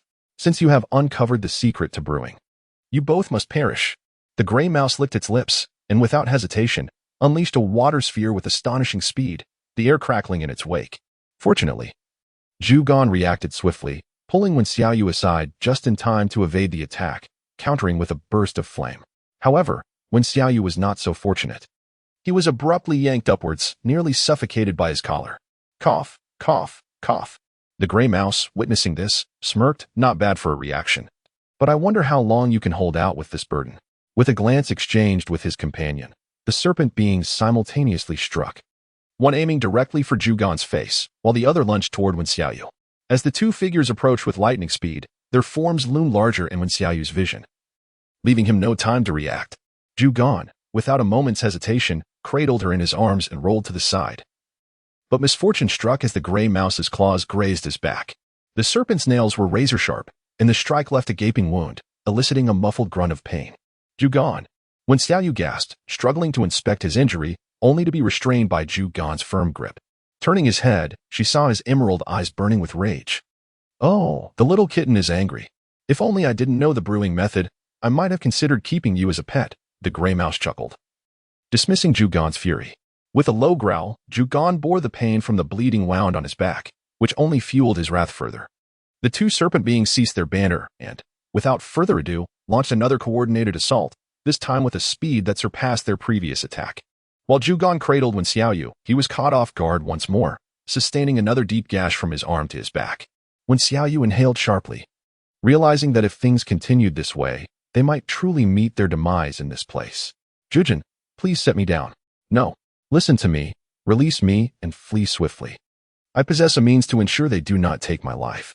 Wen Xiaoyu endeavored to steady his nerves, whispering in his ear, "The orcs place great value on wine and cloth. At worst, we can negotiate another deal. If all else fails, I can buy some time to summon aid." However, Jujin's grip only tightened. "Rain is a comrade. I will not abandon a companion to flee alone. I refuse to allow you to remain imprisoned in the Lin tribe. Like a solemn vow, yet imbued with stubbornness, Jujin clenched his teeth and declared, if they obstruct us, I shall slay them. Should they dare to harm you, I will make them pay dearly. When Xiao Yu immediately surrendered, saying, all right, but could you perhaps loosen your grip?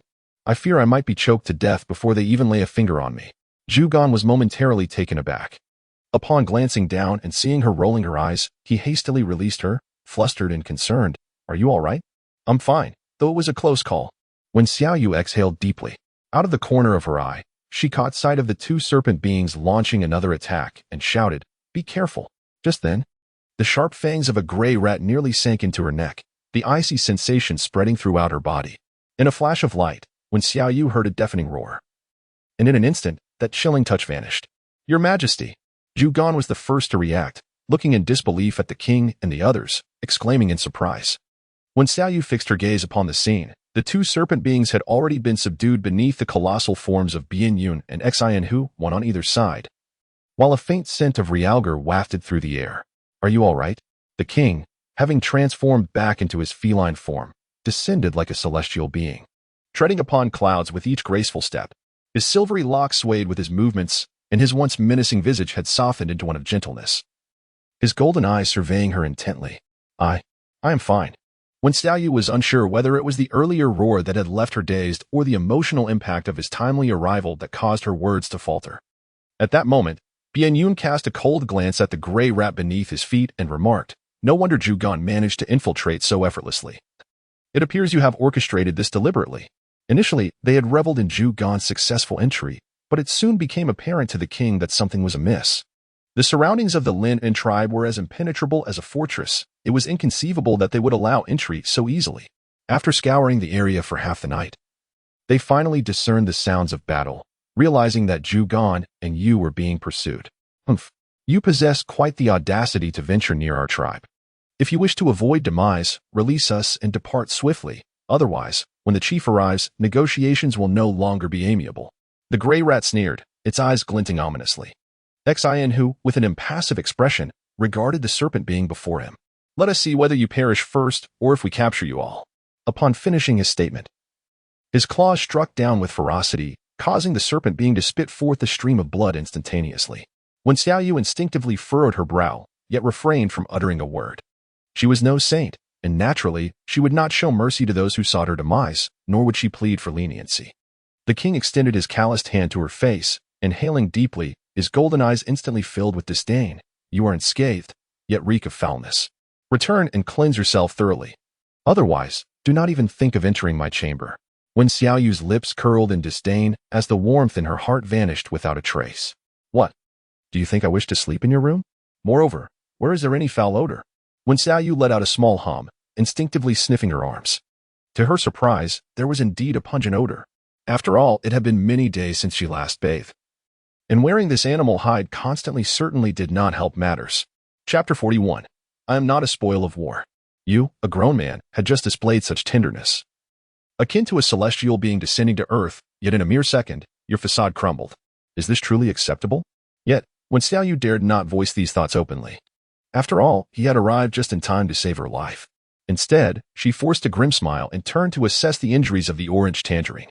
His back bore the brunt of the wounds, blood pooling around him, the flesh gaping open to reveal the underlying muscles and pulsing veins. Fortunately, their nails were devoid of poison, but the situation remained dire. He needed immediate treatment. We must depart swiftly. When Xiao Yu's expression was grave, should tetanus set in, it would pose a serious complication.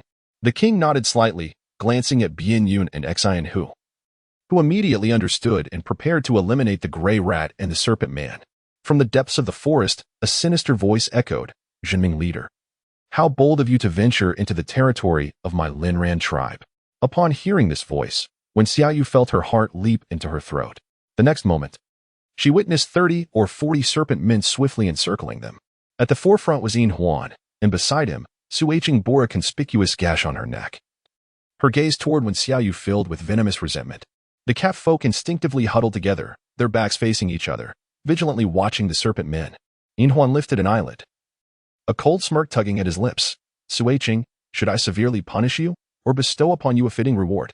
Originally, he had been furious upon discovering Wen Xiaoyu's rescue.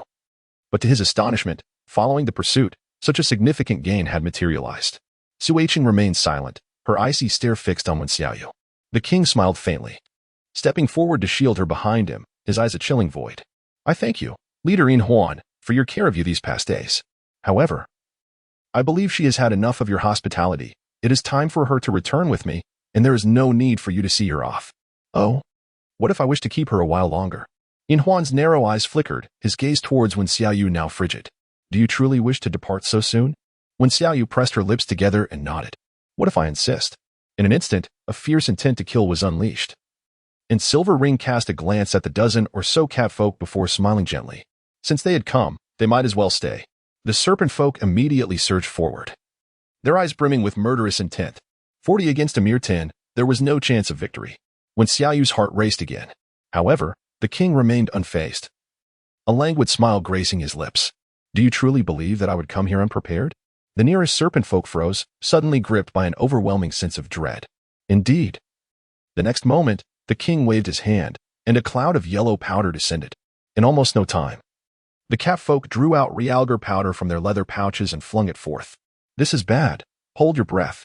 The quick-witted serpent folk hurriedly covered their noses. Yet, the catfolk unleashed far too much powder, with several wind element catfolk blowing the powder further afield, resulting in a haze of yellow dust enveloping the area. The powder clung to the serpent folk's skin, and before long, they collapsed helplessly to the ground. Silver Ring watched with eyes wide in fury and, even while leading over 20 serpent folk away from the realgar powder's range, still felt a slight dizziness. Su Weiqing gaped, her white, venomous fangs glimmering. I will kill her. If not for Wen Xiaoyu, how could the catfolk possess such effective powder against us? Fortunately, their supply of powder was limited and would not last long. In a one-on-one confrontation, the outcome was uncertain. However, Silver Ring reached out to stop her, his elongated eyes locking onto Wen Xiaoyu. Capture her alive. Leader, do not make me repeat myself. Silver Ring shot her a cold glance before turning to the king and licking his lips. What, afraid to engage in a fair duel? The king smiled slightly, his silver hair swaying. It is not that I am afraid. I merely fear your cunning serpent folk employing underhanded tactics. Then let us wager. The victor takes her. Silver Ring pointed directly at Wen Xiaoyu. Her expression darkened, and she could no longer hold back, coldly retorting. I am not a prize to be won. Silver Ring feigned ignorance, provocatively addressing the king. So, do you dare to wager? Why would I not? The king raised an eyebrow, leaping into the air and transforming into a majestic white tiger, his golden eyes surveying all with authority. In the next moment, Silver Ring, unwilling to be outdone, flicked his serpent tail and reverted to his serpentine form. With a thunderous crash, cat and serpent collided, shaking the earth and sending dirt flying. Within seconds, a massive pit was carved into the once level ground. Wen Xiaoyu cast a few cold glances, and her internal fury intensified. Are you all right? Rain, sensing her discomfort, couldn't help but call out, though her voice was somewhat feeble. Wen Xiaoyu turned back, ultimately silent as she returned to his side, tearing off her beast's skin outer garment and pressing it against his wound. After all, whether it be the king or Yin Huan, in the eyes of these beast men, she was merely a tool, an object to be wagered, and regardless of her desires, she could never escape this fate. As she contemplated this, a cold smile crept upon her lips. Zhugan felt an unsettling chill in her laughter and spoke again. You. This time, she interrupted him directly. Is this how you feel too? What? Zhugan blinked, his pale face etched with concern. You, please don't scare me. Observing his distress, a hint of warmth returned to the coldness in Wen Xiaoyu's eyes. Your injury cannot afford to wait any longer. We must leave this place now. If fortune favored them, they might find some herbs for staunching the bleeding, but she had scarcely paid attention to her surroundings during their hurried journey, so they would have to search as they moved forward. Moreover, the area around his wound was contaminated. It required cleansing with water before it could be bandaged. And the longer they delayed, the more complicated the situation would become. But the king, it doesn't matter. Wen Xiaoyu's tone was firm, and for a moment, Zhugan dared not speak further, following her as they pressed onward. Just as they prepared to slip away amidst the chaos, Cui Qing and several serpent men barred their path. Wen Xiaoyu abruptly turned around, gazing at the catfolk standing nearby. Are you all dead? Why aren't you stopping them? By the time the king and Yin Huan determine the victor, Zhugan will have already perished. Bien Yun's expression shifted dramatically as he exchanged a troubled glance with the equally distressed Xian Hu. Ultimately, they reached a silent accord and prepared to confront Cui Qing and the other snake folk. When Xiao Yu immediately grasped the hand of Zhu Gan and continued to move forward, while Cui Qing would not let her escape so easily. With a flick of her serpent-like tail, she transformed into a colossal serpent, intent on blocking their path. Bien Yun, having anticipated this moment, swiftly leaped forward to stand in front of them. You take Zhu Gan and leave. We shall handle this here. With that, the two sides instantly engaged in battle. When Xiao Yu took a deep breath, casting one last glance at the two factions before sprinting deeper into the forest, clutching the tangerine. Chapter 42, A Firm Resolution. The battle between the cat people and the snake people raged ferociously. And it was not long before she and her companion were nearly caught in the chaos. The two tribes had harbored countless grievances, and now they fought with reckless abandon. With the conflict between the Silver Ring and the King being particularly terrifying, as if they were intent on annihilation, the sound of thunder and lightning echoed, nearly deafening. As a spherical bolt of lightning was struck down by the Silver Ring, landing ominously close to her, when Xiao Yu's face turned ashen in an instant. Do not attempt to flee. The Silver Ring hissed, its elongated serpent tail poised to ensnare her. Tangerine, bracing herself, intended to shield her, but was struck violently instead. A spurt of blood erupted from her mouth as she was sent hurtling several meters away. Simultaneously, when Xiao Yu found herself ensnared by the serpent's tail, its golden brown eyes coldly fixed upon her. A chill coursed through her, for though it was a beast, she discerned the complexity of emotions within its gaze: disappointment, obsession, and an overwhelming desire for possession. Release her, the king roared, his voice reverberating through the forest, his white fur majestic as he held a massive, electrified orb in his mouth. The Silver Ring immediately averted its gaze, its tail slowly descending to release her behind it. None shall leave until we determine the victor. With that declaration, the cat and serpent resumed their fierce battle, escalating beyond their previous ferocity. Thunder rumbled, the towering tree behind when Xiao Yu has collapsed, crashing down with a resounding thud, creating a deep crater in the ground. When Xiao Yu found herself ensnared, immobile, surrounded by nothing but barren ground beneath her feet, she observed the scene with a cold gaze, witnessing the Silver Ring entwine around the king's left foreleg, ready to bite. The king, unwilling to concede, brought down his right foreleg with the force of 1,000 pounds. In an instant, scales flew, and the Silver Ring left a long trail of crimson blood in its wake. The excruciating pain ignited his fury, his golden brown eyes gradually turning a deep crimson. As his abdomen writhed, in a matter of moments, a whirlwind began to form around him, kicking up sand and stones. The catman nearest to him, caught in the fray, was unexpectedly swept into the tempest, torn to shreds within seconds, leaving a gruesome shower of blood and flesh scattered across the ground. Meanwhile, the king was undeterred. Taking a deep breath as a sphere over a meter in diameter, crackling with lightning, began to take shape. Bolts of electricity spilled forth, igniting branches and leaves. The earth blackened in an instant. However, after days of rain, the trees still retained considerable moisture, and it wasn't long before the flames extinguished, giving way to thick smoke. A severed limb landed before Wen Xiaoyu, blood dripping onto her face, rendering the scene before her akin to hell itself. She trembled all over, suddenly overwhelmed by an unprecedented sense of fear and despair. "Stop fighting," she murmured. Yet the whirlwind continued to expand, and the thunderous sphere grew larger. "Stop fighting," she shouted. But her pleas went unheard. In the blink of an eye, the Silver Ring and the king hurled forth their respective forces, leaving devastation in their wake. With a resounding crash, the whirlwind collided with the spherical lightning, sending forth an invisible ripple, followed by an explosion of wind and electricity. When Xiaoyu's eyes were devoid of life, and as she watched the approaching ripple, it felt as though the entire world had slowed to a crawl. Yet, her feet remained rooted to the ground, leaving her helpless to witness the ominous wave drawing ever closer. Rain, rain, in the distance. She faintly heard the shouts of two individuals, followed by a muffled groan. Suddenly, darkness enveloped her vision, and she felt as if her body were being lifted by an unseen force. However, in the next instant, a fierce gust of wind swept through, plunging her into unconsciousness. When Xiaoyu found herself ensnared in a haunting dream, surrounded by the dismembered remains of Orcish bodies, the air thick with the acrid scent of smoke and the remnants of battle, with an expression as devoid of emotion as the desolate landscape. She walked through this macabre scene, her form stained with the crimson marks of violence. In this realm, no soul remained alive. and the stench of charred corpses permeated the atmosphere. Suddenly, amidst the carnage, she beheld a familiar visage, Jujin. Stunned, she raced forward, only to discover not just Jujin, but also the puppet and the high priest, their vacant eyes gazing skyward, their bodies broken beyond recognition, incapable of being pieced together once more. Why must there be such slaughter? She thought, her teeth clenched, as her trembling hand gently closed the lifeless blue eyes of the puppet, igniting within her a fierce and indescribable fury. Why could there not be coexistence and peace? She cried out, awakening abruptly when Xiaoyu sat upright, drenched in sweat, realizing it was merely a dream. Bewildered, she surveyed her surroundings, the familiar throne, the well-known fur couch, and a half-filled bowl of wine alongside warm porridge. Yet devoid of any company, it seemed she had returned to the Jiming tribe.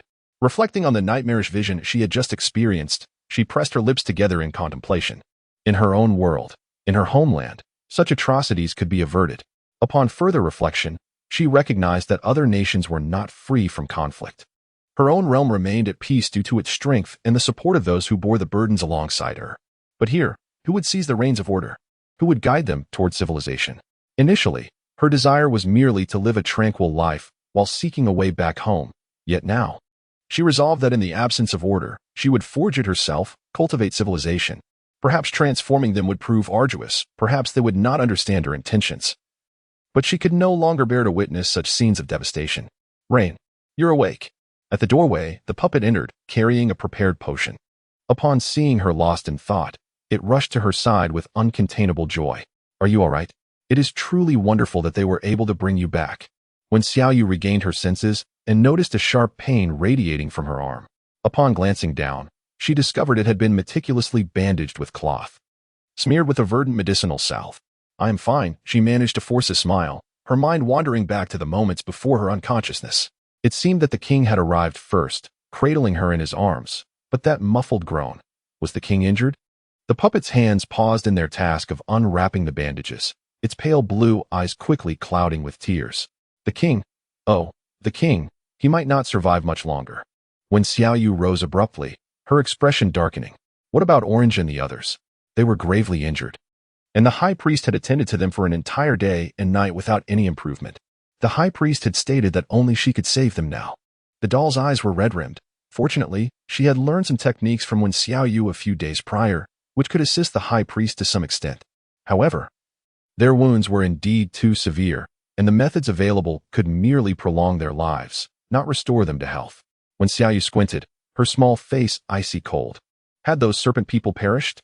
The puppet raised its head in curiosity but responded, it is said that many serpent people have indeed met their demise, yet later, under the protection of their subordinates, Silver Ring was taken away. Upon hearing this, Wen Xiaoyu's expression remained grim. After pondering for a moment, she made her way towards the high priest's residence. Rain, your injuries are of no concern, she stated. Author's note. It seems that more and more adorable readers are leaving messages, which brings me great joy. Thank you all for your support. If you enjoy this, remember to cast your votes for me. For those who do not, I shall resort to thievery. Hand over your votes and your undergarments. Chapter 43. Crafting surgical tools. At that moment, the king was rescued in the nick of time, suffering only minor external injuries, as he had shielded most of the blows. However, the king's current condition was far from optimistic. Aside from various wounds across his body, the most severe was a sharp branch embedded in his back. The high priest dared not remove it directly, for Wen Xiaoyu had previously mentioned the body's anatomy, warning that certain internal organs, if struck by foreign objects, should not be hastily extracted, as this could exacerbate the injuries. The branch had been sharpened by the wind blade, and its point was riddled with barbs at the juncture with the body. As for Zhu Gan, his wounds had been treated, and it was initially thought he would be fine. Yet, each day he coughed up blood, bubbles mingling within, clutching his chest in pain. Several serpent people were also grievously injured, some with severed arms, others missing toes. The stone room was filled with cries and the stench of blood. Seeing the room full of wounded soldiers, Wen Xiaoyu's expression darkened further. Rain, can you save them? The high priest appeared aged, his heart aching as he gazed at them, tears glimmering in his murky eyes. I do not know, Wen Xiaoyu replied coldly. The high priest was taken aback. You do not know? Wen Xiaoyu inhaled deeply and exhaled, surveying the injuries of everyone present before finally stating, if we act swiftly, there may yet be hope. If not, you must select a new leader and nurture other warriors. Upon hearing these words, the catfolk gathered at the doorway were instantly thrown into a state of panic, engaging in a cacophony of discussions. Damn those serpent folk. We shall settle this score with them eventually. If the king perishes, we will fight back. Listening to their fervent remarks, when Xiao Yu abruptly turned her gaze, her eyes ablaze with fierce indignation, startling the catfolk. Why do you look at us like that? One stammered. You are the mightiest priest. We implore you to save them.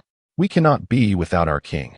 Observing their anxious faces, when Xiao Yu swallowed her words, not out of compassion, but because she deemed it a futile endeavor to reason with them at this juncture.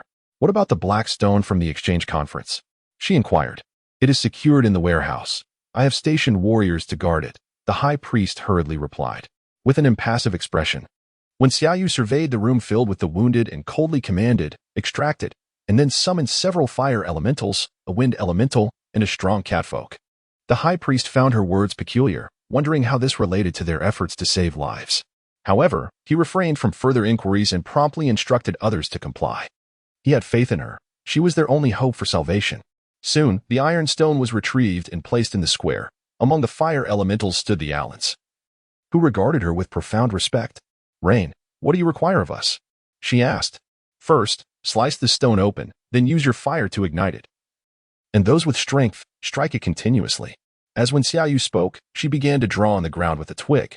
In no time, she had sketched out surgical instruments such as scalpels, scissors, and tweezers. I require these to perform the operation, she stated, before turning to the high priest and adding. I also need a substantial quantity of cloth, fine thread, hemostatic herbs, and wine. It would be ideal to locate herbs that can induce faintness and numb the sensation of pain. The high priest nodded in immediate agreement, saying, Many of the items you mentioned are readily available. I shall instruct them to prepare. However, the herbs that can induce faintness are in short supply within the tribe, and I must venture out to gather them. When Xiao Yu nodded, observing that they had not inquired further and were busily engaged in their tasks, her expression gradually brightened. She could only hope that they might succeed this time. If they could endure until the surgical instruments were crafted, perhaps there would still be hope. However, if they could not hold out, there would be no remedy. The wind blades sliced through the stone with a pace that was not particularly swift, leaving only shallow indentations akin to that of a fingernail.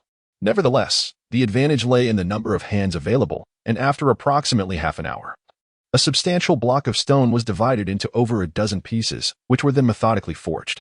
During this time, when Xiao Yu took a moment to check on Zhu Gan's injuries, coincidentally finding him awake, coughing persistently, Zhu Gan's cherubic face was pallid as he expelled flecks of blood. When Xiao Yu furrowed her brow and gently pressed her hand against his lung area, only to feel a small, hard mass. Is this where it hurts? Zhu Gan gritted his teeth and nodded slightly, offering a faint smile as he reassured her. It's nothing, meow. When Xiao Yu's heart plummeted to the depths of despair, and she shot a fierce glare, declaring that it was nothing when her bones had pierced her lung. The term lung was foreign to Zhujian. Yet she sensed that when Xiao Yu was undoubtedly furious. With a foolish smile, she insisted, I'm truly fine. This ailment will surely vanish in a few days. Nonsense. When Xiao Yu exclaimed, cursing vehemently. Lacking the proper instruments, even the most fundamental CT scan was unattainable. When the time came for surgery, they would have to rely solely on instinct. Who could ascertain whether the injury truly penetrated her lung? These catfolk certainly knew how to stir up trouble. Zhujian pouted, intimidated by Wen Xiaoyu's fierce demeanor, and dared not utter another word. She lifted her gaze to the other catfolk and suddenly exclaimed in delight, the king has awakened. Cough. Cough. Cough. Rain. The king has awakened. I see it. I am not blind. When Xiaoyu retorted sharply, striding over to the king's stone bed. The latter lay prostrate upon it, hindered by branches at his back, his white ears drooping atop his head, and even his white hair had lost its luster. Is the rain here? The king lazily lifted his eyelids, his golden eyes glimmering with fatigue. I came to see if you were dead, when Xiaoyu huffed. They say good people do not live long, yet your life seems remarkably prolonged. Zhujian gasped in shock, exclaiming, Rain, do not speak of the king that way. He saved you. Fortunately, the king chuckled lightly, unfazed by her words. It's fine, let her speak as she wishes. I have never taken her words to heart. He then turned his attention to Wen Xiaoyu, noticing the cloth binding her arm, and furrowed his brow, his tone gentle. Does it hurt? Wen Xiaoyu, momentarily taken aback by his concern, found this simple question, as light as a feather, soothing her anger. Yet her tone remained somewhat brusque. You can try it, and see for yourself. It should hurt less than what I feel." The king smiled, his golden eyes gradually regaining their vigor. He glanced at his own back, indicating that his wound was indeed more severe. When Xiaoyu chuckled softly. Although she felt infuriated that he and Yinhuan had treated her as a mere wager, he had nonetheless saved her life. Thus, she believed in acknowledging his deed. However, expressing her gratitude with the simple phrase, "Thank you," felt utterly awkward. After much contemplation, she uttered, in a vague and nasally tone, "Crab. What do you mean by him? If you didn't hear it, then forget it." When Xiaoyu, feeling exasperated, grasped his chin firmly and declared with a fierce demeanor, "Now, let us discuss how you made me a wager." Chapter 44. The operation. It was unclear whether he was pleased by her joy or simply found comfort in her grip on his chin. But the king's profile brushed against her fingertips. "How would you like to calculate this?" His skin was remarkably smooth, yielding a delightful sensation. And coupled with his languid golden eyes that flickered with interest, when Xiaoyu felt her heart race in an unexpected manner. Goodness, is this a handsome man's ploy? Just as her thoughts spiraled in myriad directions, the king licked her palm, leaving a damp and slippery trace behind. In an instant, when Xiaoyu felt a shiver run down her spine, goosebumps erupting across her body, her heart racing as if it were being scratched by a cat. No, she had truly been scratched and licked by a cat. How outrageous. Do you think mere adjustments can resolve the issue? Just as when Xiaoyu was preparing to speak with righteous indignation, she noticed a look of disdain flicker in those languid eyes, accompanied by a foul odor reminiscent of a serpent. "Haven't you bathed?" When Xiaoyu was momentarily stunned, her emotion shifting from shock to anger, and finally to a furious embarrassment. Her expression changing repeatedly until it morphed into a state of agitation. "What business is it of yours?" she exclaimed before turning on her heel and striding away. "Mardo, are you not aware that disparaging a woman for her odor is exceedingly impolite?" Upon arriving at the plaza, when Xiaoyu instructed Alan to boil some hot water. Once back at the king's residence, she vigorously scrubbed herself until her skin flushed a bright red, cleansing away all the grime before she indignantly emerged from the stone basin. However, once she climbed out, a sense of unease washed over her. Was she not seeking retribution? Why had she so obediently returned for a bath? Was this man perhaps toxic? Initially contemplating confronting him, she ultimately deemed it inappropriate. With the surgical instruments still in preparation, she had other matters to attend to. It would be wiser to seize the opportunity for a brief rest and rejuvenate her spirit. This debt would eventually be settled, but there was no need for haste. It was not until midnight, when the high priest arrived bearing the supplies, that when Xiaoyu was roused from her slumber. She had expected that the items they crafted would require further refinement before use. Yet to her astonishment, they were nearly what she required. Though somewhat crude, they were functional. With a bit of sharpening, they would be nearly perfect. When Xiaoyu gestured towards several areas, and upon hearing this, the catman immediately set to work, producing a flurry of sounds as he busily hammered away. Remarkably, in no time at all, the task was accomplished. The other preparations were also complete. "When shall we require them?" inquired the high priest. He had ventured out to gather an ample supply of herbs, concerned that it might not suffice later. And now the collection was already overflowing. When Xiaoyu caressed the surgical knife with a hint of nostalgia before stating earnestly, "We can proceed now." With that, she led the high priest, the puppet, and Alan to the stone chamber. As per tradition, Alan was the first to enter, ensuring the chamber was disinfected by fire and the surgical instruments soaked in alcohol. The king, intrigued, gazed at the knife in her hand, his pallid face reflecting a trace of confusion. "Is this truly the knife forged from stone?" When Xiaoyu nodded, beckoning the high priest to administer the anesthetic herb. He anticipated that the effects would take some time to manifest, but to his surprise, he lost consciousness almost immediately. When Xiaoyu refrained from further words. Fortunate that at this moment, the king was in his beastly form, which bore a striking resemblance to the human anatomy. However, the areas surrounding the wound needed to be scraped away, otherwise, it could easily lead to infection. After completing this task, she examined the injury and made a small incision beside the wound. The doll inhaled deeply, although she had anticipated it. She was taken aback by the swiftness of the so-called scalpel, which effortlessly created a gash. "Do not be alarmed. I must incise the skin to extract the branch within." When Xiaoyu softly explained, assuming the doll was concerned that she was inflicting harm upon the king. The doll opened her mouth to speak but held her tongue, fearing that her hands might tremble. The branch was embedded quite deeply, and when Xiaoyu dared not be reckless, proceeding cautiously and incrementally. To the high priest's astonishment, He discovered that after she had sliced through the muscle, very little blood oozed forth. He initially thought it was due to her skill, and a sense of reverence welled up within him. This young woman's priestly techniques were truly commendable. When Xiaoyu remained oblivious to his thoughts, wholly focused on removing the myriad of fragmented branches. Perhaps due to their relationship being shattered by the wind's blade, some fragments had even penetrated the blood vessels. The king's blood vessels were considerably thicker than those of an ordinary person, necessitating her utmost concentration to avoid any oversight. This surgical procedure extended into the early hours of dawn before she successfully eliminated all remnants. Finally, she could extract the branch. When Xiaoyu breathed a sigh of relief, wiping the sweat from her brow as she grasped the errant twig, an audible intake of breath echoed around the room as everyone watched her hand with bated breath. The hand moved, gradually pulling upwards, and when Xiaoyu held her breath, her eyes fixed intently on the surrounding wounds. Acutely aware that a moment's carelessness could precipitate a catastrophic hemorrhage. Without a syringe, they were utterly incapable of administering a blood transfusion, rendering any significant bleeding potentially fatal. Fortunately, as the branch was gradually extracted, only a small amount of blood trickled forth, rather than a deluge. Upon its complete removal, when Xiaoyu hastily instructed a companion to sew up the wound, while she positioned herself nearby, taking deep breaths to regain her composure, she prepared some chicken soup to nourish him, ready to offer it once he regained consciousness. As the stitching concluded, the king remained in a state of unconsciousness. After speaking her mind, when Xiaoyu made her way towards the orange grove, "Won't you take a moment to rest?" The high priest, noticing her fatigue, could not help but inquire. When Xiaoyu immediately shook her head, stating, "I have time, but they may not." As she spoke, she instructed Alan to remove the orange shirt and proceeded to cleanse the surgical knife with wine. At that moment, Zhugan had awoken from his slumber and, upon seeing her prepare to act, obediently lay back down. "When Xiaoyu, do you believe me?"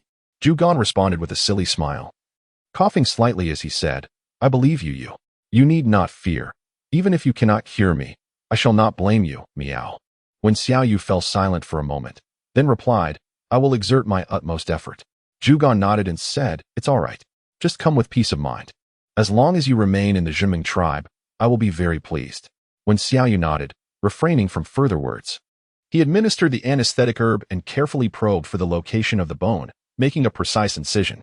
Zhugan's condition differed from the king's. His injury was located in the chest, with the bone protruding into the lung, necessitating greater caution. Upon opening the thoracic cavity, when Xiaoyu immediately spotted the shard of bone, poised to extract it with tweezers when his gaze was drawn to something peculiar near the heart. Zhugan's heart was slightly larger than that of a typical human. Yet what set it apart was a faintly visible red crystal nestled in the center, pulsating in time with the heartbeat. "What is this?" the high priest inquired, glancing curiously at the anomaly, for when Xiaoyu had previously informed him that such a feature was not characteristic of human anatomy.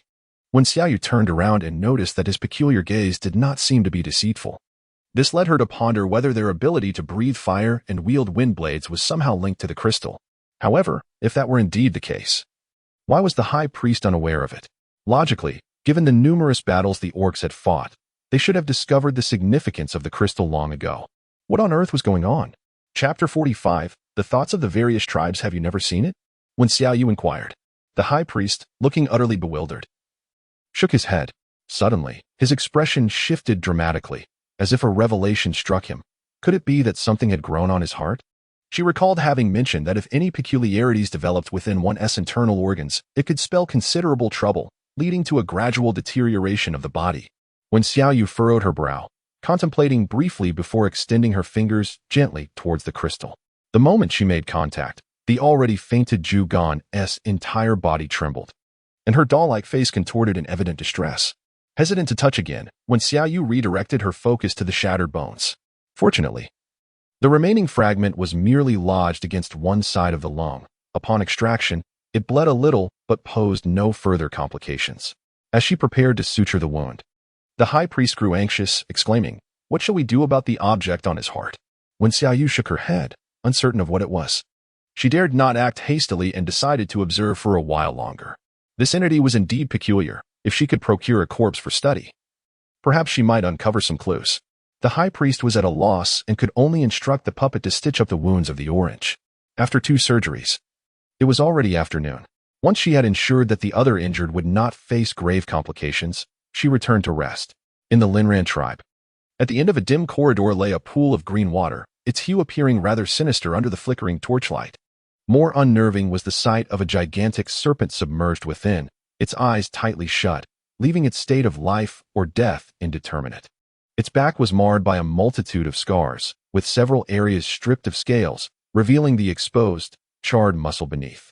On the shore stood Lin Yu and Cui Qing, both covered in medicinal herbs, watching silently. Old water moved with a shaky gait to the side of the colossal serpent, peeling away the old herbs from its body and replacing them with fresh ones. After completing this task, her expression remained grim, sensing its increasingly faint breaths. She could not suppress a sigh. Cui Qing, witnessing this, was filled with rage. It had been 3 days, and still, there was no sign of the chief awakening. The king's strike had been devastating, and the chief had been struck by 2 waves of energy. It was a miracle he had survived this long. Lin Yu lowered his gaze, recalling the moment of the energy collision when the chief had attempted to rescue the female, but unfortunately, he had been a moment too late and had been pushed back by the king's palm, resulting in his grievous injuries. I cannot comprehend it. What value does that cripple possess to warrant such a sacrifice? Cui Qing exclaimed vehemently. Had I known, I should have killed her the moment she revealed the brewing method. The chief was also thinking of the tribe's welfare, Lin Yu murmured weakly, reflecting on the years of worry Silver Ring had devoted to the tribe. Though he never voiced it, Lin Yu had observed how Silver Ring was willing to sacrifice even her life for the tribe's progress. Upon their return, they had followed her instructions to brew the liquor, but whether it would succeed remained uncertain. If it failed, he would pursue that cripple to the ends of the earth, ensuring she met a gruesome fate. Tried. How could he not consider his own well-being? At this, Cui Qing's eyes reddened. It seemed he had lost everything. Old water furrowed her brow, her tone hesitant. I have heard that the Jinming tribe acquired the black stones at the exchange conference and intends to create something to save the king. If it truly works, then the priestess's skills surpass hers. Perhaps seeking her assistance would yield results. Just her? Cui Qing scoffed. Yet Lin Yu suddenly ignited with a glimmer of hope. She possesses the priestess's abilities. I have witnessed it with my own eyes, he declared, turning to leave, only to be halted by Cui Qing. Wake up. She is determined to escape from here for the sake of those catfolk in the Jinming tribe. How could she possibly save the chief? Regardless, one must give it a try. Stop daydreaming. Do you truly believe that upon reaching the Jinming tribe, those catfolk would spare you? Su Qing scoffed coldly. Encounters between tribes have always been a matter of life and death. If Yinhuan were to perish, they would undoubtedly revel in it. How could they possibly come to the rescue? Lin Yu halted in his tracks, realizing that it was highly probable that by the time they reached the outskirts of the Jinming tribe, he would have already been torn to shreds. At that moment, in the pool, the eyelids of a long, straight serpent suddenly twitched, igniting a surge of ecstasy in Su Qing, who had not taken his gaze away. The chief, Qingxiu, tried. The Ninetails stood by the bed, clad in a snow-white cotton garment. After listening to the reports from her clansmen, her enchanting eyes blinked, and a captivating smile graced her lips. Does this mean both sides are currently suffering heavy casualties? The red fox nodded and, with a gleam in his eyes, responded with delight. Chieftain, this battle has long been known to all the major tribes, and with the Jinming tribe possessing the method of brewing wine. Just imagine if we were to take advantage of the chaos. Before he could finish, the Ninetails had already turned, casting him a sidelong glance, her smile vanishing entirely. What you think of, other tribes can conceive as well. However, if the news of the king and Yinhuan being gravely injured is false, and those tribes seek to profit from the turmoil, do you truly believe this winter will bring us peaceful days? But without trying, how can we discern the truth? The red fox licked his lips. Although he had never tasted the wine, merely inhaling its rich fruity aroma convinced him it would surpass the wines of the divine realm. If they were a moment late and the method of brewing wine fell into the hands of other tribes, what a misfortune that would be. The Ninetails shook her head in resignation and gently tapped his forehead, saying, Do you think I have remained neutral for so long without reason? The fire fox, puzzled, replied, Isn't maintaining neutrality meant to lull them into complacency? The Ninetails sat down, stroking the soft fur of the pelt, and said calmly, There are no eternal enemies, nor eternal friends. Despite their long-standing opposition, should an external force disrupt the balance, they might unite at any given moment. Impossible. They have always been a matter of life and death. The fire fox shook his head vehemently. Why don't we place a wager? The Ninetails smiled faintly. If you lose, you shall mimic those little kittens and meow. The fire fox's mouth twitched. And if you lose, chieftain? Then it would signify that this chieftain is not as clever as you, and I shall relinquish the position to you. The firefox thought. If he were to become the chieftain, the other chieftains would surely strip him of his skin to make a collar. It seemed he would be the one at a disadvantage, so he decided against accepting the wager. Contemplating this, the firefox hastily changed the subject. Shall we simply watch as other tribes seize the advantage? Those tribes may not necessarily end up in favorable circumstances. The Nine-Tails' gaze flickered, a petite figure surfacing in her mind. A slight smile curving her lips. Perhaps one might end up losing something significant. If you doubt it, shall we wager again? Chapter 46, Will you take the medicine? The Nine-Tailed conjecture was not mistaken. In recent days, the intense conflict between the Jinming tribe and the Lin tribe has left them severely weakened, and news of their plight has begun to spread. Numerous tribes are now stirring with anticipation, including those with past grievances against the two tribes, but more significantly, many are motivated by the allure of the Jinming tribe's wine. When Xiaoyu was brought to the Lin tribe, the exchange conference was suspended, nearly escalating into conflict due to their breach of trust. Had it not been for the intervention of the Nine-Tails, who facilitated the exchange of all the wine, the anger would have undoubtedly boiled over.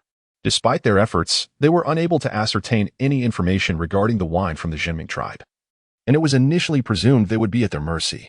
However, to their astonishment, tensions escalated within just a few days, regardless of the reasons. It was undoubtedly an opportune moment for opportunistic gains. The Jinming tribe would surely not part with their wine entirely. If they could subdue them, considerable benefits would ensue. The bear men of the Zhonghuan tribe and the monkey men of the Yuanhou tribe were the first to show signs of impatience. Captain Bianyun. The bear men and monkey men have been frequently appearing at the foot of the mountain these past few days, almost as if they are surveilling us, reported a Catman, his expression grim upon returning from patrol. Could it be that news of the king's serious injury has already spread? Bianyun furrowed his brow. His injuries had formed numerous scabs, allowing him to move freely, yet he doubted his capability for combat. Xian, who was in no better condition due to his fractures, when Xiaoyu had advised him to rest, leaving the safety of the tribe resting heavily on his shoulders. The battle had been so brutal that the other tribes could not have remained unaware, and during the exchange conference, they had learned of their possession of wine.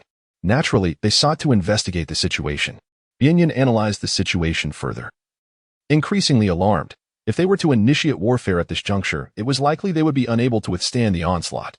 For the sake of wine and cloth, orcs would stop at nothing. The bear men and monkey men had a notorious affinity for alcohol, making treachery a distinct possibility. No, I must report this to His Majesty.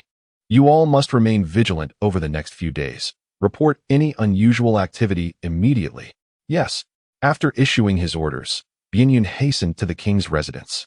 At that moment, within the room, the king reclined comfortably, a smile adorning his face as he gazed at the individual before him. Yet this individual seemed to be brewing in unparalleled fury. With one hand holding a bowl and the other firmly placed on her hip, she was filled with indignation. Are you going to take your medicine or not? The king blinked innocently. I can't even move my shoulder. You're injured in your back, not your arm. When Xiaoyu retorted, the king shook his ears, resting them atop his head, trying to reduce his volume. My arm is also injured. When Xiaoyu exclaimed once more, the abrasion has already scabbed over. It will fall off by tomorrow. Motto. Is a mere scrape truly considered an injury? Are you jesting with me? Just lifting it causes a strain in my back, and the pain is quite excruciating. The king, innocent in his demeanor, remarked, It is unbearable. When Xiaoyu clenched her teeth in frustration, What do you desire? It seemed that this was the cue Wang Shang had been waiting for, as he swiftly uttered two words, then rested his hands on his chest, propping his head up to gaze at her. Have you been drifting lately? I haven't yet held you accountable for treating me like a wager. If it weren't for your critical condition, I would have long since made it, so you could hardly fend for yourself. When Xiaoyu couldn't help but chuckle in anger. It appeared she was being summoned to serve him. Had she not initially been oblivious to his character, she might have foolishly crawled over to fawn upon him. However, now, she held her dignity intact. Wang Shang raised an eyebrow, his golden eyes appraising her petite frame, a gentle smile gracing his lips, yet he refrained from responding. When Xiaoyu, however, felt a profound humiliation from that smile, almost able to discern his unspoken words. With your petite frame, you're merely tickling me. Infuriated, she slammed the bowl down on the table, declaring, If you want tea drink, then so be it. I shall not indulge you any longer. With that, she prepared to rise and depart when a knock echoed from outside. The king subtly furrowed his brow, but still commanded, Enter. Bien Yun complied. And when Xiaoyu's expression softened slightly, "You arrived just in time. Your superior refuses to take his medicine, so you must ensure he consumes it." Bien Yun cast an awkward glance, but dared not proceed in such a manner. Instead, he hastily relayed the situation regarding the patrolling catfolk, awaiting the king's decision. Upon hearing this, the king remained unmoved, glancing at Wen Xiaoyu. "What is your perspective?" She chuckled lightly. "I shall simply observe." Had it not been for the wager with Yin Huan, matters would not have escalated to this extent. With other tribes glaring hungrily, they still sought her opinion? Well said. Then I shall sit back and watch. The king nodded in agreement, responding to Bien Yun. Bien Yun was left dumbfounded, his gaze shifting between the two for an extended moment before he ultimately sighed, "Your Majesty, our warriors are suffering heavy casualties. Should they unite in their assault, the consequences would be dire." In times past, as long as the king remained, no matter the tribulations faced by their tribe, others dared not underestimate them. But this time, is that so? Indeed, it poses quite a challenge. The king tilted his head, turning once more to Wen Xiaoyu. "Do you have any clever solutions?" "None. We shall wait for our demise," Wen Xiaoyu replied with a feigned smile. "Very well, then we shall await our fate." The king exhaled deeply, wearing an expression of helplessness. Bien Yun's lips twitched. Was this truly the king he knew? Could he truly afford to jest in such dire times? "Are you a parrot?" Before Bien Yun could voice his thoughts, Wen Xiaoyu's irritation flared. She felt as though he had awakened a completely different person. Could it be that he had been possessed? "What is a parrot?" The expression on Wen Xiaoyu's face stiffened as she silently walked outside. She feared that if she lingered any longer, she might lose control and strike someone. A blow from her could be quite painful. Perhaps it was best to spare them. In this manner, she stormed her way to the abode of the puppet, only to find the door shut. Just as she was about to leave, she spotted the puppet returning from foraging herbs. "You, what brings you here?" The puppet initially expressed joy, but her lovely face soon clouded with concern. "I just returned and heard that the bear people and the monkey folk are monitoring us from the mountains below. There is a possibility of conflict." Wen Xiaoyu sighed, expressing her frustration at the incessant chatter surrounding this matter wherever she went. She remarked, "Their objective is the wine. Why not simply provide it to them? It is evident that they do not wish to engage in conflict. We could trade that commodity for peace. How straightforward it would be." However, the puppet immediately shook his head in disagreement. "That wine is a precious product of our labor. We cannot simply relinquish it." Faced with the dilemma of not wanting to fight, yet unwilling to part with their valuable creation, Wen Xiaoyu found herself at a loss for words. Furthermore, she continued, "Brewing wine isn't all that challenging, is it?" The puppet paused, contemplating her words. "While it is true that brewing wine was not particularly arduous," he countered, "there is no however in this situation. Instead, let us offer the wine as a reward, enlisting the aid of a trusted tribe to help you navigate through this crisis." Chapter 47. Do you have a particular affinity? In Wen Xiaoyu's mind, a picture of an exquisitely beautiful person, adorned with a captivating smile that could enchant all, emerged. Reflecting on their past interactions, she recalled how the king had shown a degree of trust in him. Otherwise, he would not have been the first to sell wine to him. The thought of encountering such a stunning individual once more due to this incident brought a smile to her lips. However, she was suddenly taken aback and instinctively began to search her body, only to be filled with dread upon discovering that the precious pearl had inexplicably vanished. "What are you searching for?" inquired the puppet. "The pearl," Wen Xiaoyu replied, her mind racing in an attempt to recall when it had gone missing. The puppet, puzzled, asked, "Pearl? You mean the tears of the merfolk, obtained during the exchange festival? I have no idea where it could have fallen." Wen Xiaoyu furrowed her brow as she spoke. "That was the most beautiful pearl I have ever seen. It must be quite a rarity in this world." At this, the puppet was taken aback. "Tears of the merfolk? Who gave it to you?" After speaking, he realized his voice had risen slightly in pitch, and hurriedly lowered his head, though his face was still etched with concern as he gazed at her. Wen Xiaoyu discerned her thoughts at a glance, and couldn't help but pinch her cheek. "Rest assured, it was not a gift from your orange cat, but rather from the 9 tails of the Qingqiu tribe." Upon hearing the words "your orange cat," the doll's cheeks flushed. "I have nothing to do with him. But why would the 9 tails gift you something?" "Perhaps it is due to my charismatic allure." Wen Xiaoyu raised an eyebrow. Noticing the complexity in her expression, she sighed in exasperation. "Well, it might be that they covet my beauty or perhaps my intellect. Foxes are notoriously cunning. The more handsome the man, the more deceitful he tends to be. The only reason for their interest is the potential for gain." However, upon recalling that bewitchingly alluring face, Wen Xiaoyu thought to herself, "Even if I were deceived once, it would still be an experience." Ahem. The doll suddenly found herself at a loss for words and decided to shift the topic. Finding the Qingxiu tribe might prove to be a challenge, wouldn't it? There's nothing inherently good or bad about it. It merely depends on your choices. For now, I shall take a nap here. Please do not disturb me, Wen Xiaoyu declared, promptly climbing onto the couch and closing her eyes. The recent commotion in the royal palace had given her a headache, and with that fellow to bear the burden, she was disinclined to worry. Meanwhile, far away in Qingxiu, the Ninetails inexplicably felt an itch in its nose. After several deep breaths, it finally sneezed a few times. Achoo! Achoo! How peculiar! Why am I sneezing so much? Am I unwell? The Ninetails, perplexed, rubbed its reddened nose and ultimately decided to seek out the Grand Priest for a thorough examination. At that moment, Bianyun stood silently beside the king, hesitating to feed him the bowl of medicine. The king shot her a frosty glance, his tone laced with displeasure. What are you doing? You just said you should take the medicine, Bianyun replied nervously. The king scoffed. Do I not have hands of my own? Do I require your assistance? With that, he snatched the bowl and downed the concoction in one gulp, wrinkling his brow afterward. Just then, the doll knocked on the door. Come in, the king said, setting down the bowl and gazing at the somewhat hesitant doll. What is the matter? The doll, feeling a bit anxious, tugged at her clothing, uncertain of how the king intended to deal with the bear and monkey tribes. Did she go to your place? The king asked, narrowing his eyes and yawning lazily.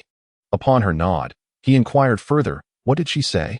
After the doll relayed Wen Xiaoyu's thoughts, the king immediately sneered. She is quite clever. The doll quickly looked up, her expression one of confusion. Does the king think the same? More or less. But does she truly wish to meet the Ninetails?